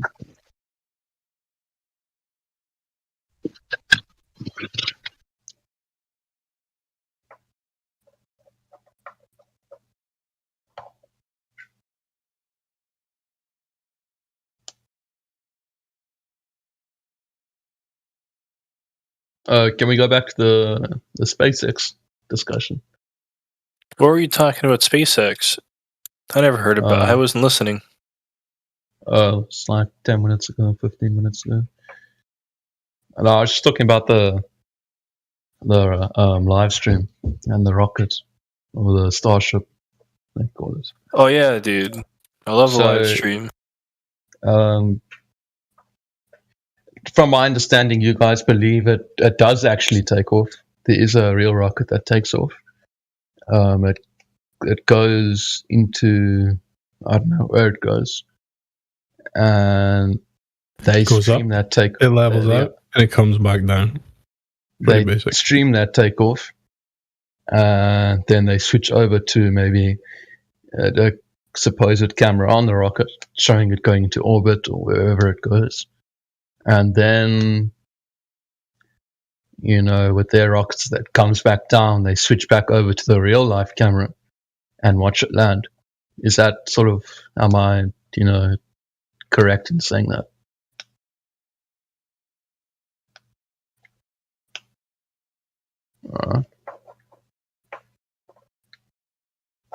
So where does the rocket go when it's in between the two supposed cuts? When the two what? The cuts in the live stream when they start playing their pre-recorded or pre-edited footage, and when it comes back to land on Earth, where does the rocket go in between those two bits? Back to Earth in one way or another. Huh? Comes back to Earth one way or another. Yeah, I know that, but where it specifically goes, you'd have to ask them. But there's a good reason that most launch pads are on coasts. It is actually.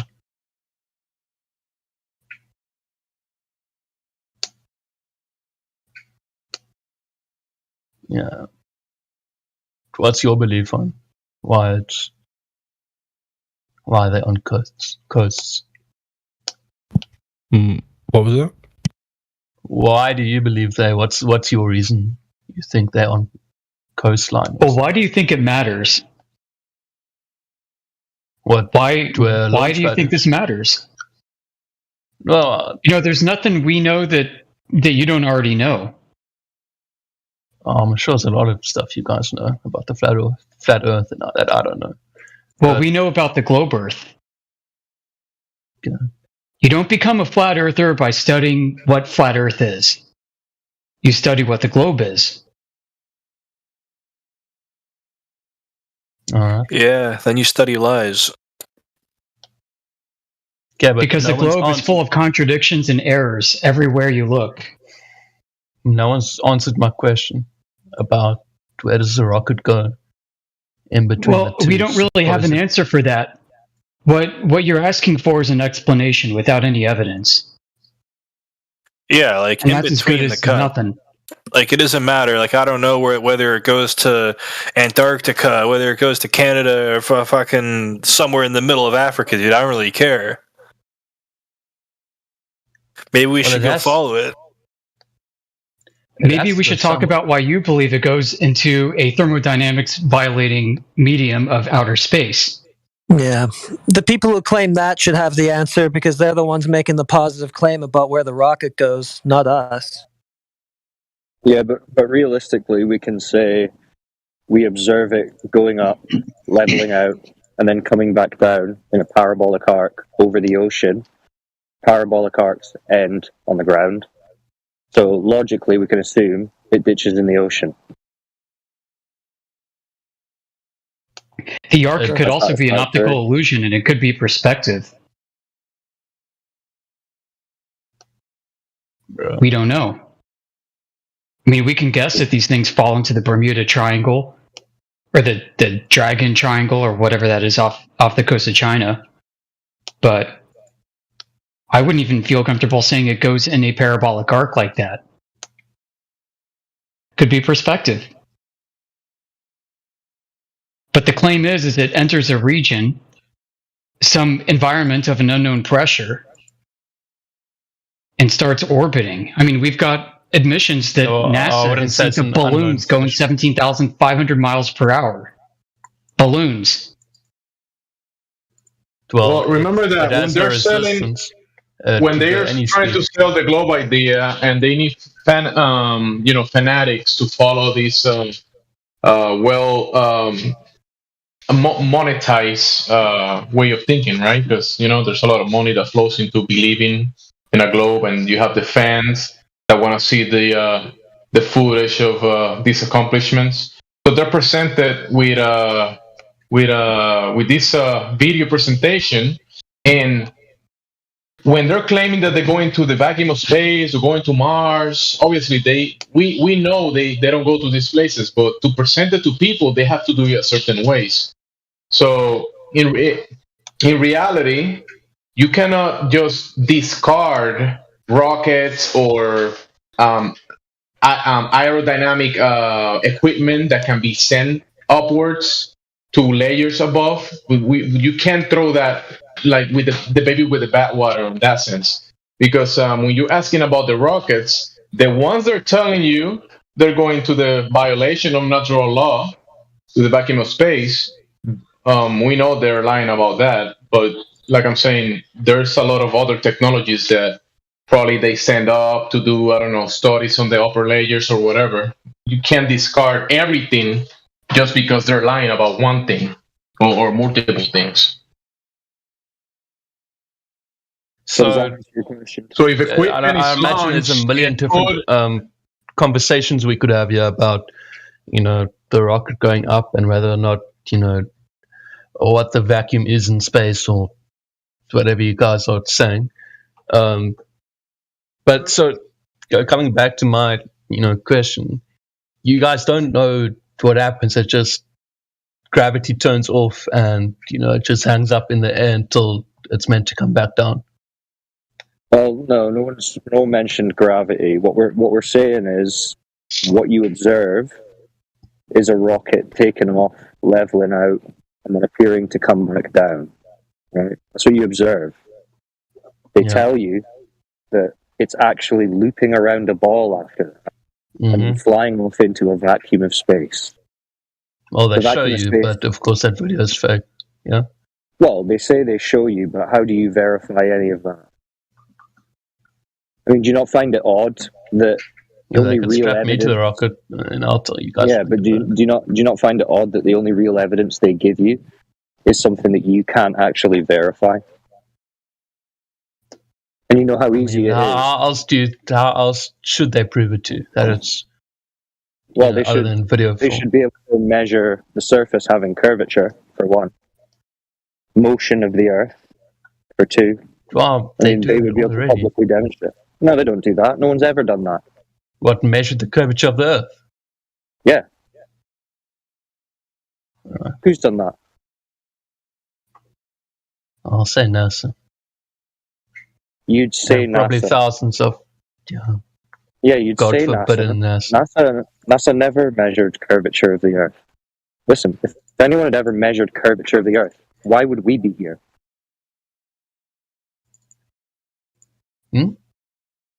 If anyone had measured the curvature of the Earth, why would we be here? Well, that's saying that there's no curvature of the Earth. You think they just missed it? And so if someone measures the curvature of the Earth now, then there we go.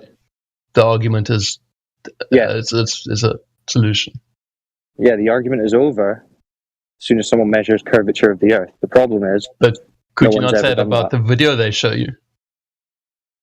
No, because you can be skeptical about the proving of the curvature of the Earth as well. No, but there's a difference because we have access to the surface of the Earth. We can measure that. We can test that. You do not have access to rockets going to space. You have TV. So that's the difference. Do you understand that? All right. No, I understand your analogy. Let me look at this. Yeah, well, it's not an analogy. It's the situation. You can go out and the analogy is the wrong word, but do you understand? You can test. Yeah. We're speaking from the realist level, and when you're talking about this globe fantasy thing, you're talking in the imaginary level. That's the difference. So back to this, right? Because this is the crux whole discussion. If any of the rockets are going to space, if any of the satellites are going around, if any of the astronauts are flying around up above the globe, it means there's curvature of the surface, right? You understand that? Sorry, I'm watching this video. Yeah, what did you say? Sorry. I'm saying if any of the stories about space are true, then there must be curvature of the surface. Yeah? Sure. So do you know how much curvature of the surface there's supposed to be? Say over 10 miles. No, I would have a guess. A centimeter? 10 miles, I wouldn't say it's a lot. No. A meter?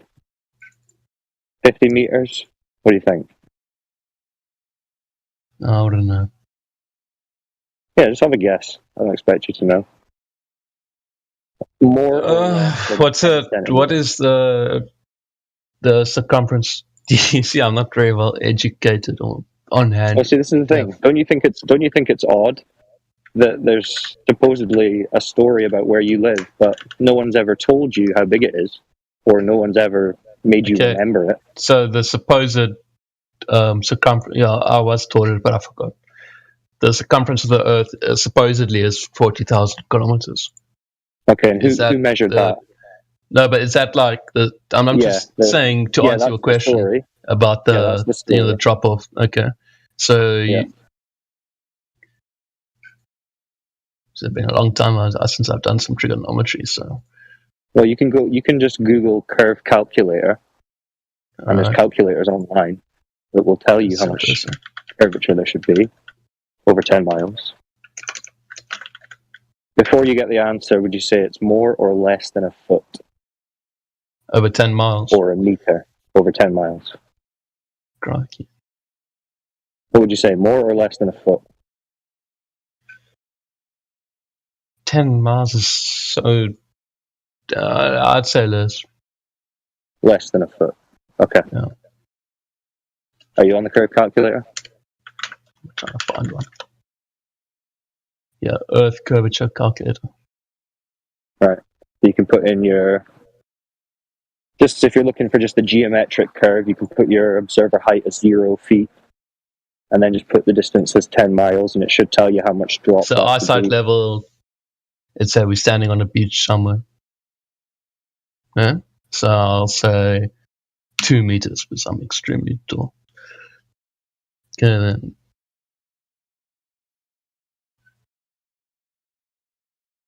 Okay. Over 10 miles. So the distance to the object is 10 miles. Yeah, let's go with that. Yeah, go with that. I don't quite understand what the hell this thing works. You usually just have to put in a couple of numbers. Pretty simple. Yeah, no, but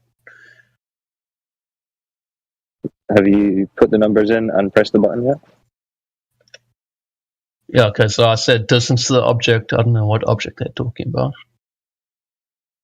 I said 10. Whatever object you're 10 kilometers. At. Then I'm 2 meters, eyesight level 2 meters. And then it says distance to horizon 5.05 kilometers. Okay, so we can do distance to horizon. So the horizon's that bit of the ball that the boats are going over, right? Yeah, but that doesn't seem correct.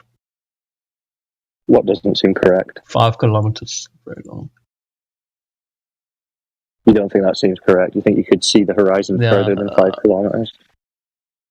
Yeah. Well, that would mean that standing on the beach. Yeah. Yeah. Well, you're right, because this is what people are doing, right? They're taking the globe math, they're putting in the observer height, they're seeing where it says the horizon should be, and we're seeing that the horizon is much further than that.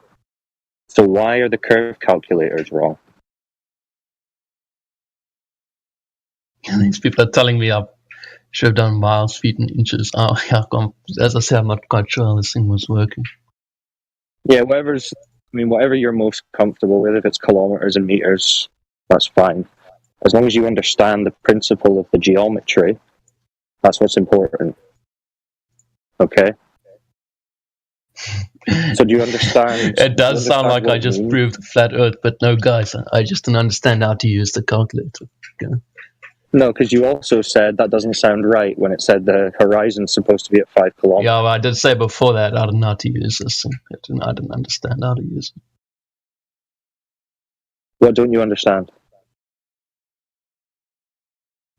Pretty straightforward. Can I screen share? Am I allowed to? No, you can't. Not in this panel. Are you looking at the live stream voice text, right? Yeah. Okay. I've just posted an image. Do you see the image? Yeah. With the guy looking at the horizon on a globe. Sure. So that point where his eyesight meets the point of curvature that he can't see beyond, that's the geometric horizon of the globe, yeah? Yeah. Meaning you can calculate that distance if you know your observer height, and it should match what the calculator says, yeah? The calculator that I'm using. Yeah, the one that's based on the globe geometry that you said, 40,000 kilometers around. Right? Mm-hmm. Okay. So then, look at this other image I've just posted. Yeah. Do you see the horizon in that image behind the oil rigs? No. Was that a yeah or a no? Yeah, I do see it. Okay. So according to the globe, those calculators, that horizon has to be in front of the oil rigs at 3.4 miles. Do you understand that? So it's an 8-foot observer height, and the max geometric horizon distance. So 8 foot above sea level. Yeah. Okay, and that. So about your 2 meters. Yeah. Right. 3.4 miles, about your 5 kilometers. But we see the horizon beyond 10 miles, like 15 kilometers. Do you see that? Okay, so what you're saying is you meant to only the geometric horizon is meant to be at 5 kilometers or 3.46 miles. The horizon, the bit where the globe model says the boats are going over, that's supposed to be at 5 kilometers. Yeah. So why do we see it beyond the oil rigs, beyond 15 kilometers? I couldn't tell you. I don't know the math they use. No, I don't know where they get that. The math. Because that's the math I'm sure based on the size of the ball. That's but the where math does the 5 kilometer number come from?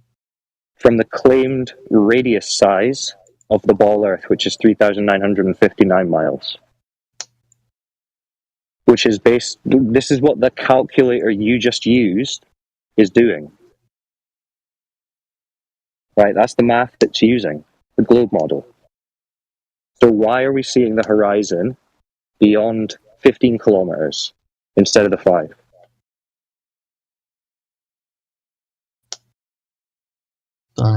Any thoughts?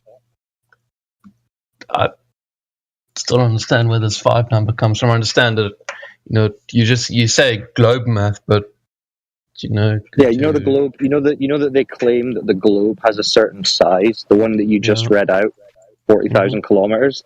That's what it's based on. Yeah, but you're just saying that's what it's based on. You show me the math, the actual equations. Well, the curve calculators, some of them have the equations on them, so you can go and check those out. Also, we have a channel called Curvature. I'll link it in the text channel. See that? Yeah. That also has all the math and all that. So you see that what we're saying is Earth's geometry that we observe is not matching the model, the calculators. The math is off. Do you understand what we're saying? Yeah. But I don't know enough about... Yeah, that's fine. You can go and look into the curvature and all that, but just know that what we're doing is we're taking the globe math, which you just use the calculator for, we're comparing it to reality, and they don't match. Meaning, whatever Earth is, it's not that globe model. Right? Yeah, I understand what you're saying, but like I said, I have no idea what the equations they're using are here. Well, it doesn't mean anything, right? I know you're trying to be like, well, I don't know, it could be something else. The equations are based on the globe model that... No, I'm just saying that I can't make an argument for it. No, there is no argument to be made. The horizon is where it is. It's just not where the globe model says it should be. What can you argue about it? You want to argue with the I'm sure horizon? if I knew more about the math, I could. You don't need... Well, the calculator does the math, whether you know the workings or not. It's the same answer. No one's disagreeing with these answers from the globe side. That is the model. Right? They've not taken those calculators down and said, hey guys, sorry, this was all wrong.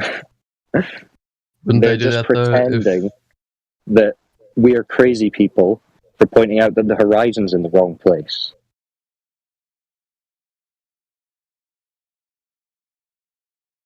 So, I mean, if you're new, obviously that's going to be quite a lot for you to take in, but take your time, think about it, do your own observations, right? Now that you know the geometry formulas, or you're about to if you research them, you can go and test this yourself. This is what the people here are doing. This is why we're here. We're not just being contrarian, we're just pointing out what the Earth is doing and how it doesn't match what we're told it's supposed to be. So, welcome to the server. If you've got questions, feel free. But think about it. I appreciate it. Yeah.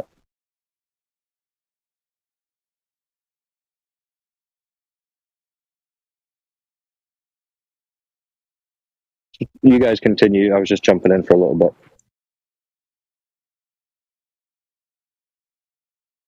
I think that pretty much wraps it up. Unless you have questions. Who was that talking? Wolfgang? Yeah. I found a site here that said, again, I don't understand how this calculator works. But the question you asked me about the 10 miles and the drop-off. Yep. They say 66 feet. 66 feet, so that's a lot more than the 1 foot that you said it would be less than, right? Mm-hmm. So that's measurable. So this is what people are going out and doing. Because if you're standing at one side of a 10-mile lake and your friend's on the other side, according to the globe model, your friend's supposed to be below 60 foot of curvature.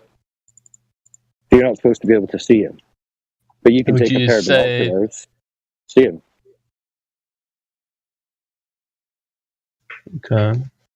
Well, so you would say 66 feet below you, theoretically. Theoretically. If he's gone below a hump of water. This is what they're telling us, is reality. But when we check, it's not. So we're just going with reality here. And everyone's talking to us about, didn't you see the TV? Yeah. Did you see SpaceX cancel their launch? How can you not believe? So yeah, it's a whole thing. No, I understand it's a big community and a lot of effort put into it.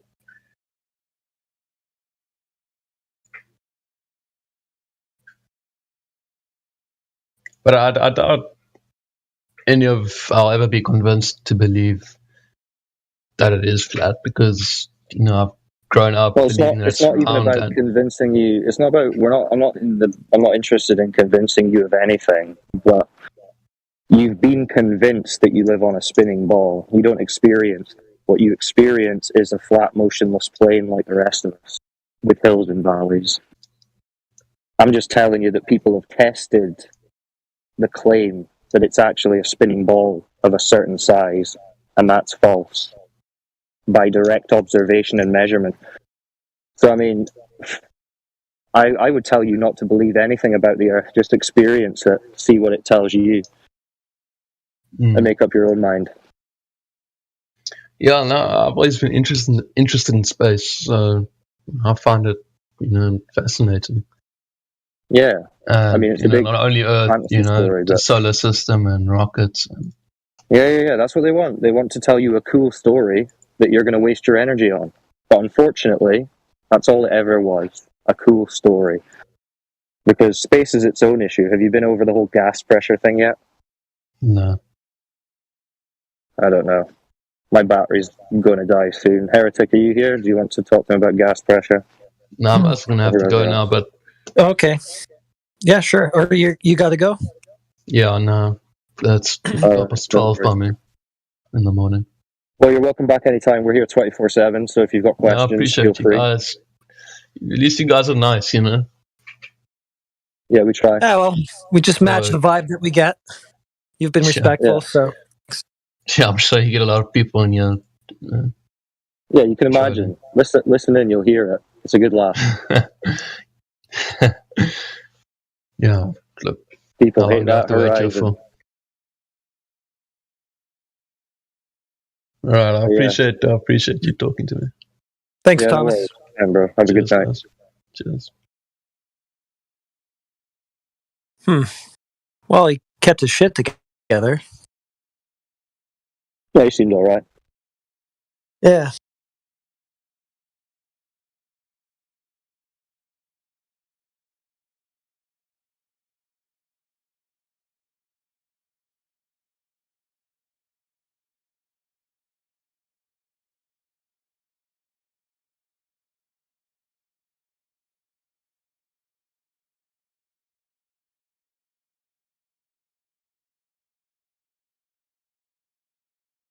My battery's going to go soon, so I'll listen on YouTube for a wee bit. But catch you guys Okay, later. see you later.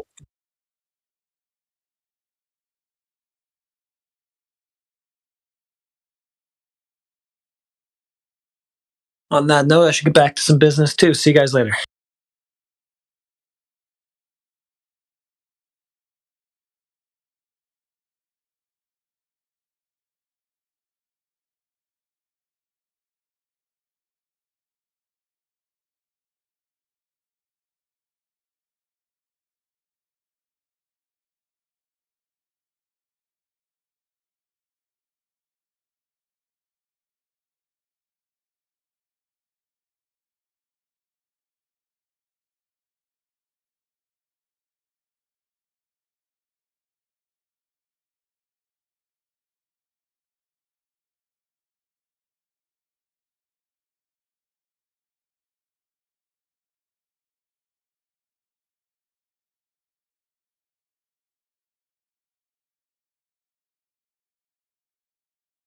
Outer space is almost too good a story to give up, isn't it?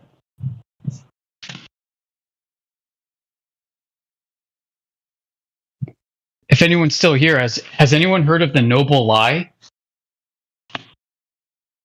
You can check it on Google or Wikipedia. The Noble Lie is a lie that empires build in order to build cohesion and morale and unify people within their empire.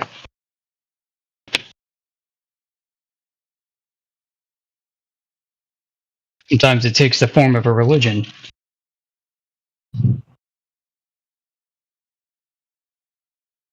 If everybody believes in the same noble lie, then it gives everybody a common cause to rally behind. If you remember what Ronald Reagan was saying about aliens coming to invade, how it could solve the Cold War problem with Russia and America pointing nukes at each other.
speaking of lies, I think there's a lie that's bigger than the Apollo program.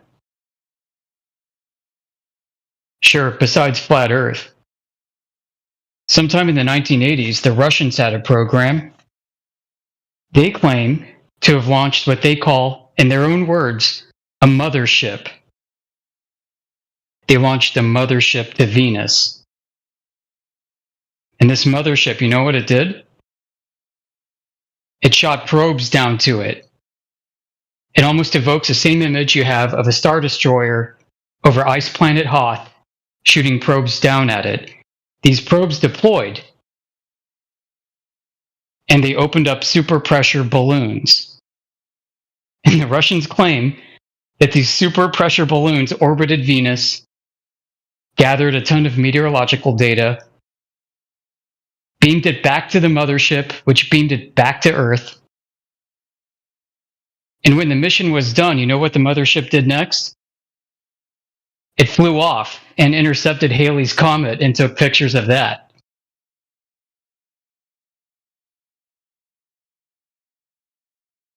I forgot what this program was called. I think it begins with a V. I posted some information about it somewhere. It might have been under satellites.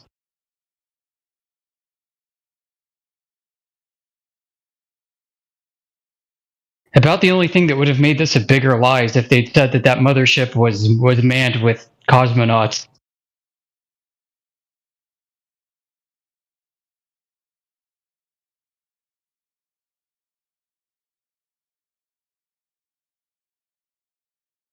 Looks like a full house in here. Anybody else around?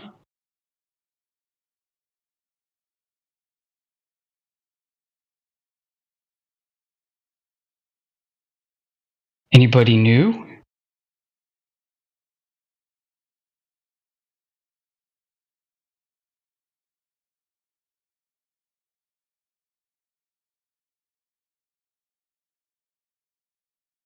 Anybody want to talk about Earth?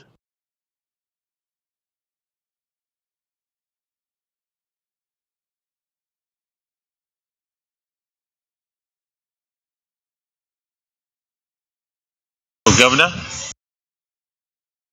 Hey, who's this? It is I. It is you. You are who you are.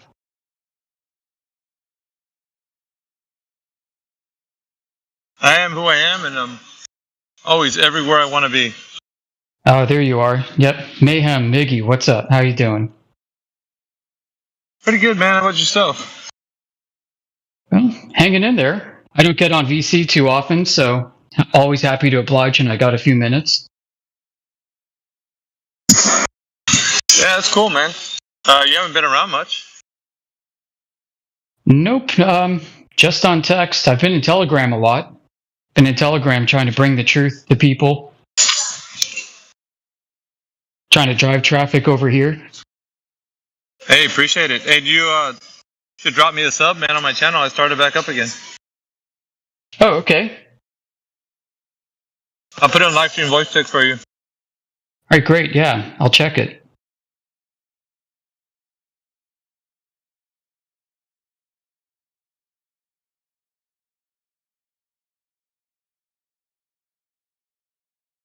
Not sure if you were on a few minutes ago. I was just bringing up a bigger whopper than the Apollo program. Have you heard of that Russian program where they sent that mothership to Venus? No, I haven't heard that, but it sounds interesting. But I wouldn't put it past them to say dumb things, you know? Hey, I put the link in live stream, Amish. Great, got it. Okay, I subbed. Thank you. I'm almost at 100, and I only started, last week? Week before last? Wow, hey. Isn't there a golden number you need before you start getting listed somewhere? Is it like 250 or something? For the algorithm, I'm not sure. I know at 1,000 subs I can monetize, but under that I can't. That might be it.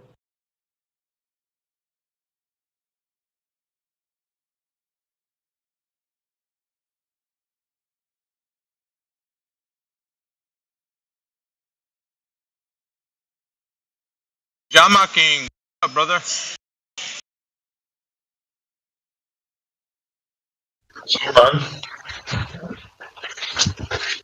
Is it everything I read? Yeah, man. All right. Hell yeah. Just got in.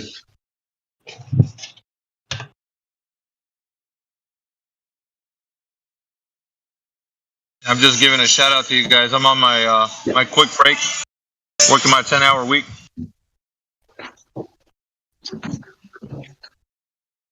An hour a week or 10-hour day? Well, the week is 10 hours, so like for each day. Okay. So 10 hours. Well, I might work Saturday, so that's 60 hours altogether. If I'm lucky. Ooh.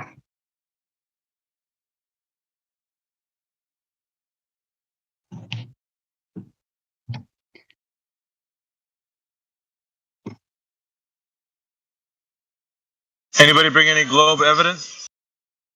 Like what evidence? Oh, you know. I've been waiting for it, but I haven't found any. So Toshi, what's the radius of Earth? I don't fucking know, and I studied that in math. I studied math and physics in university. I used to have all those constants remembered. Same with Avogadro's constant. I used to have the magnetic constant remembered. Or sorry, the electric one. You're slacking, Satoshi. I actually used to remember masses of a lot of atomic elements too. I know hydrogen is 1.00794 AU. Oxygen is 16.0008. But I don't remember the radius of the Earth, bro.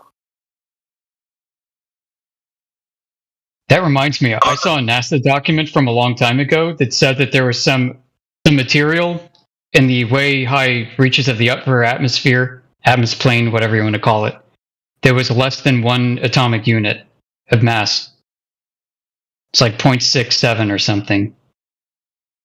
I'm going to have to find that again. It was really crazy. Well, an AU is not even like, it's not the smallest unit of mass that's physically possible.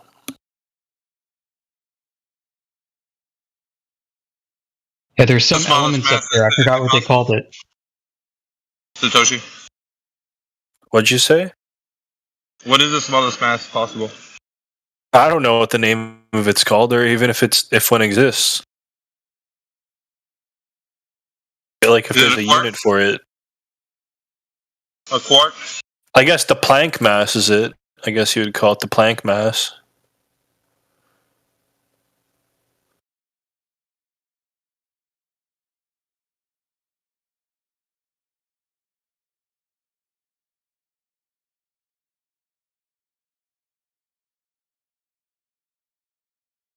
Yeah, Planck mass is the fundamental unit of mass, and it's approximately 21 micrograms.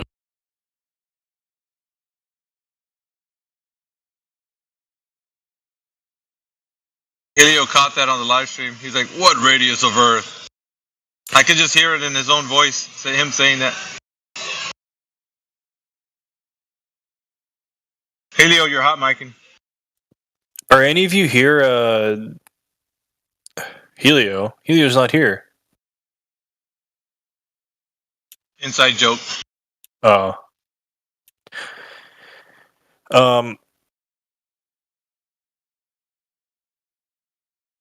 Never mind.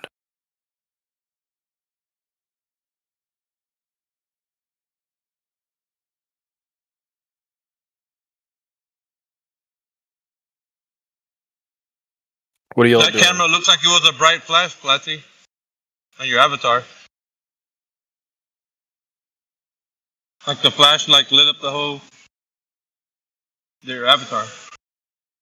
What are you doing, Mayhem? I'm trying to get a quick bite. In the meantime, talk to you. In the meantime, ask for some evidence for the globe, and then go back to work. You're working right now?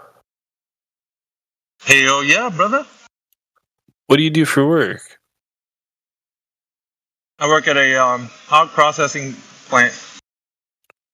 So, what do you do? Like factory work? Mm-hmm. Oh, that You bet. sucks. No, I like it. It's worse than construction, bro. I get paid to work out. Yeah, but like, you're basically in like one spot all day, like doing one activity, right? Yeah, kicking ass doing it too. Well, yeah, it's great. Be good at your job, but like, fuck. I couldn't do that. I work construction, but I couldn't sit in one place all day and do something. That's why I could never work at a desk.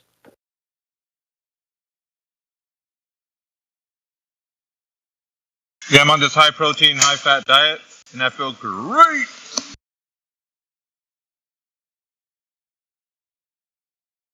Anyway, I'm gonna have to be getting back here in a minute.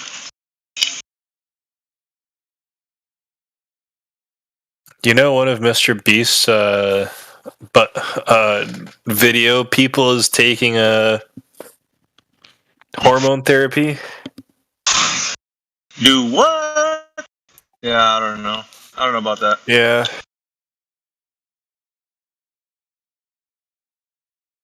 What is the radius of the Earth? 3959. Is it 6.08 times 10 to the 23? Dude, it's 3959. I just said it. Miles. Oh, 3963. 6,000 kilometers. Yeah, you can type it into Google. It'll spit out the values. It's not what that happens Earth if you- has that sorry. radius. Go ahead, Amish. Yeah, delayed. I was going to say, you know what happens if you divide the radius by the circumference of Earth? You get the same number as terrestrial refraction, 0.16. Ain't that a coinkydink? Hey, by the way, I'm gonna be in here listening, but I won't be responding because I'll be at work. But I'll be listening. All right, cool. Take care. Avogadro's number. That's interesting, CJ. Is that Helio? Yeah, that's me. I was looking at what CJ's answer. It is a joke, of course. So it's 0.009. So the sun's radius is 109 times larger than Earth's radius. Helio, what are you doing? Nothing really. Just kind of chilling, listening to you assholes.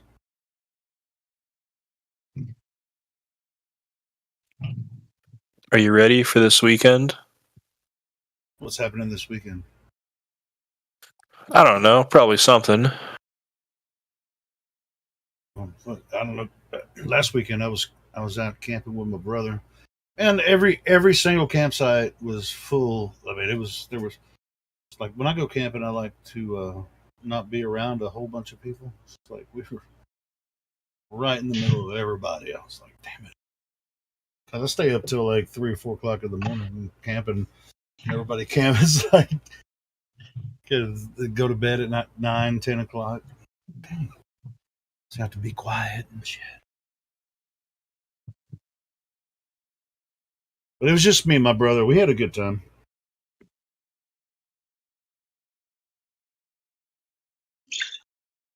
He was a pretty decent camper. We were just out there having fun. Got caught up on some old family stuff that we hadn't got to talk about before. That was cool.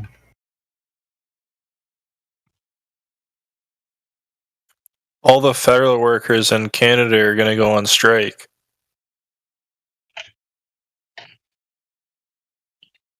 The what workers? Federal workers. Oh, federal workers. Our tax agency is going on strike, bro. Isn't that great? And taxes are due at the end of the month. Yeah, I have a feeling the IRS is going to fall apart here. Not really soon, but fairly soon.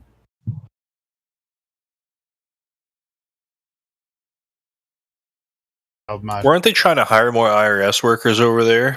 Yeah, Yeah, they're trying to hire thugs to just that targeted. They said that they were not going to target the lower class, and that's kind of what they're going after the middle. Well, I heard it. I saw an article, and it was actually a genuine article. It was a statement from the RSS. They're going to hire armed people to go around and shake people down, basically. Yeah, I heard about that. I don't think they're hiring armed people. Well, that's what kind of is like. Yeah, they're not going to do that. But what? So if you don't pay your taxes, they're going to come with the guns out and say, "Pay or you're done." Pay or you're done is like, pay with what? I don't even own anything. I don't even have any money. Yeah, you already took it all. What can I give you? Yeah, it's so stupid. It's like to put somebody in jail for child support, and while they're sitting in jail, they're not making any money to pay child support. So how can they pay their child support if they're in jail? And before that, they take the driver's license away, so they can't even drive to work. Fair. That's justice.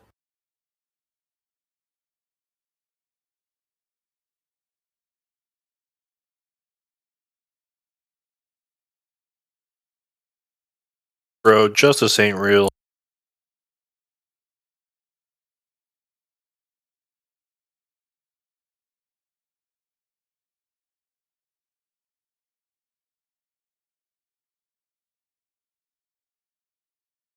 Halls of justice painted green, money talking. Rolls of red tape see your lips. Are you done in? Shit, now I'm mixing the lyrics up. Hold on. It's Injustice for All by Metallica.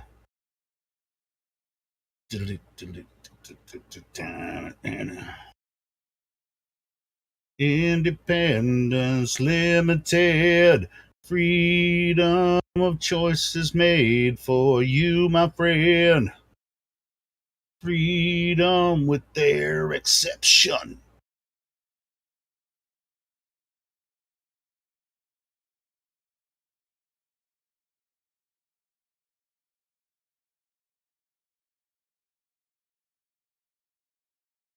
Anchor, what do you mean by that?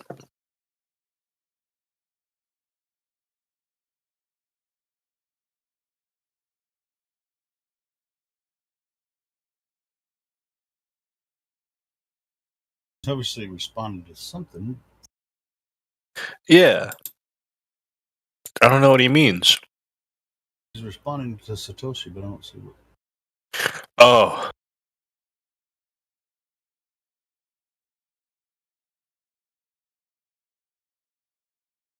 He might be listening. No, he's in here. I was gonna say he might be listening to live stream and they'll be a little bit home. He's not in the voice. Oh, he is. Yeah, that's what I was saying. I thought so for a second. Yeah, I haven't streamlined my setup yet. I gotta fucking get my headphones set up. Sorry. What's going on, bro? Oh, you sound pretty good here. Not much. I just got a computer, so still. I got a mic too. I'm trying to see how it works. Trying not to get feedback too. Sounds good on our end so far.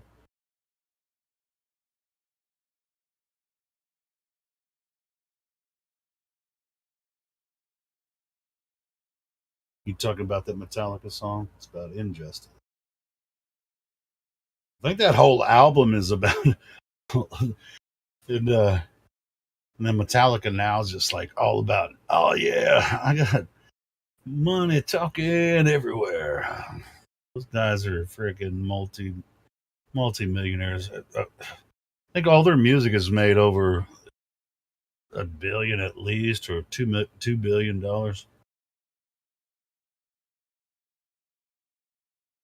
You ever heard Jim Brewer talk about when he went on tour with him?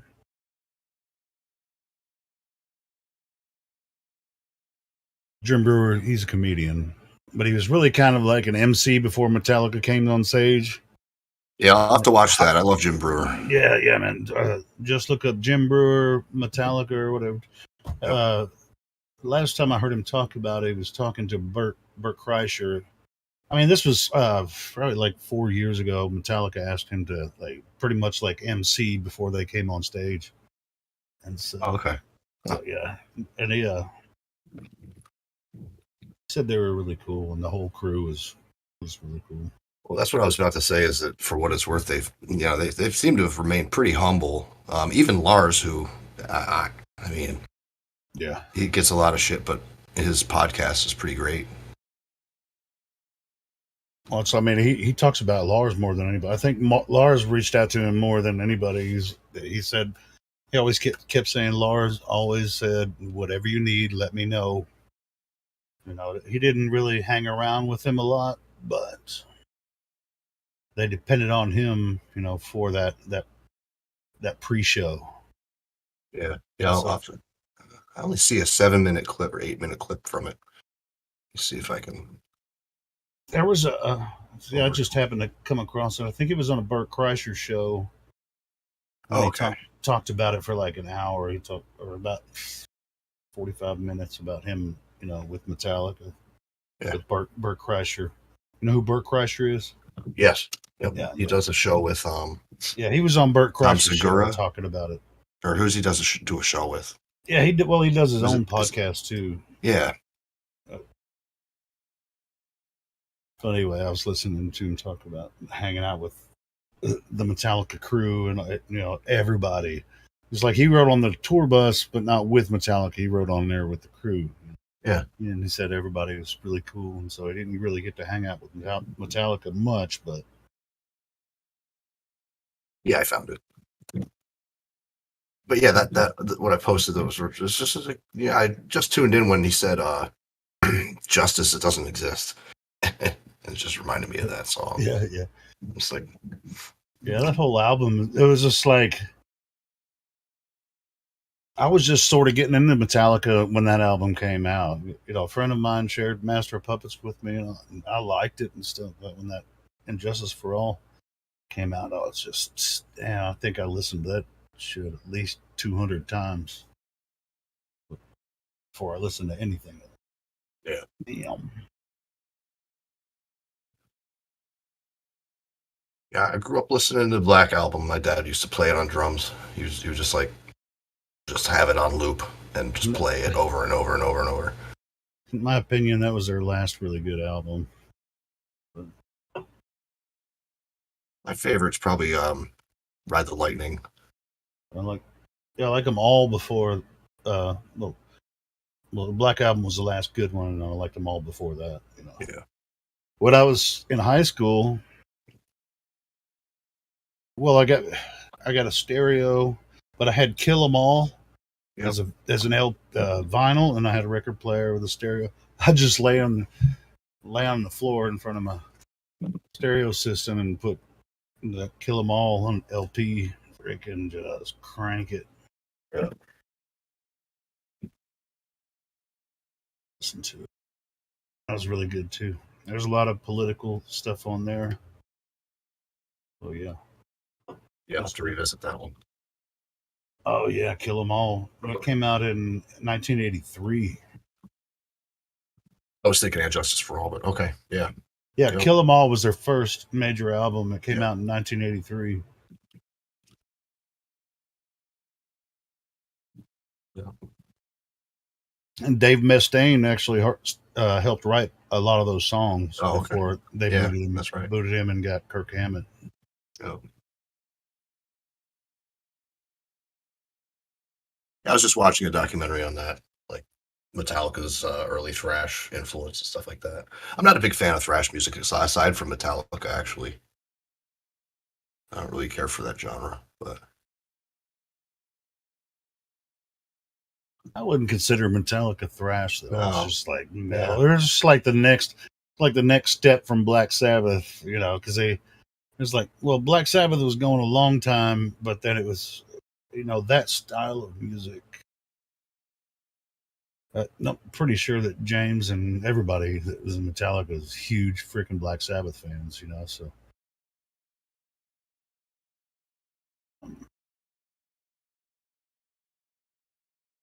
Yeah, I got to see them, thankfully. I'd love to see Ozzy again, though.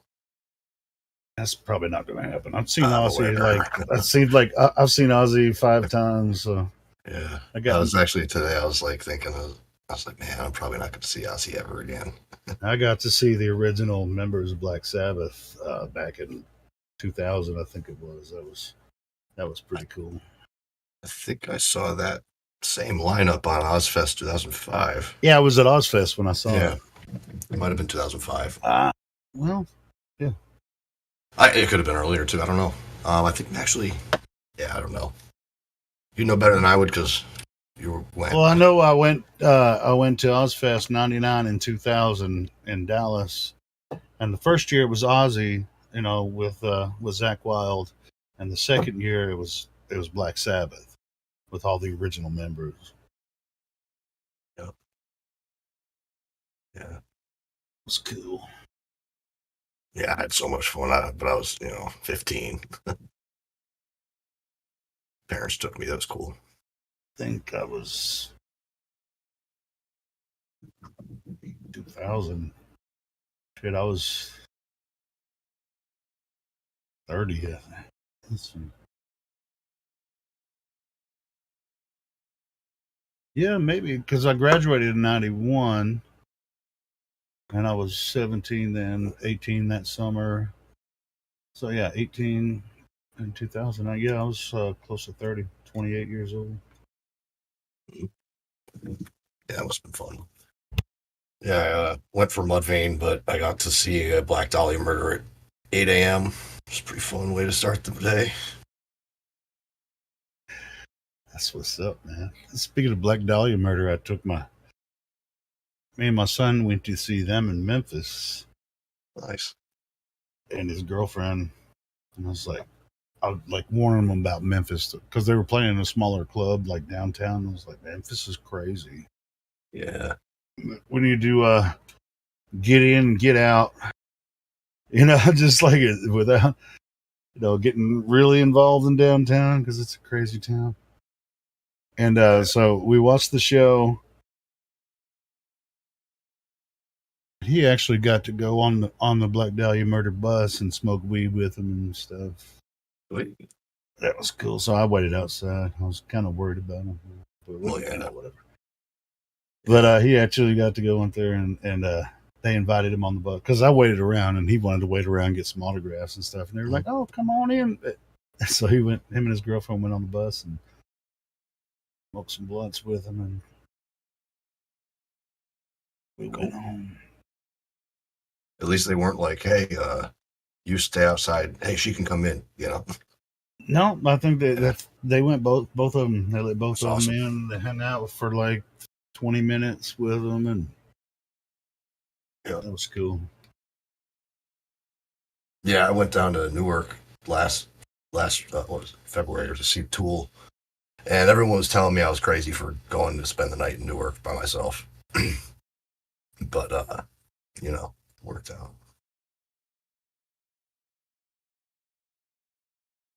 Morvis says Dyer's Eve, great song. Me too. And Kiwi Buzz, yeah.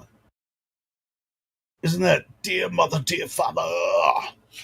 What is this hell you have put me through, believer deceiver?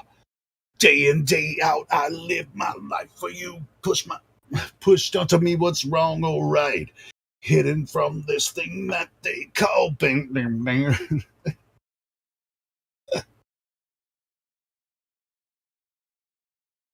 Like, I think I know most of the lyrics from all the Metallica songs from the beginning to the end. I mean, I get them confused. I mean, I don't listen to it every day now, but I know. Hidden from this thing that they call life.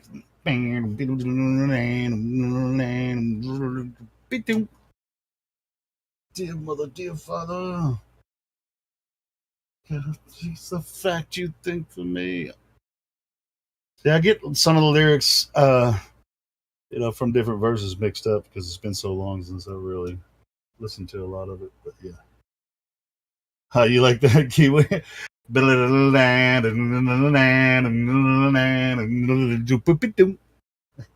There we go. It's good stuff. Anyway, since it's 6 o'clock, I'm going to go ahead and stop the live stream and start a new one here in a bit. And see if we can get some globies in here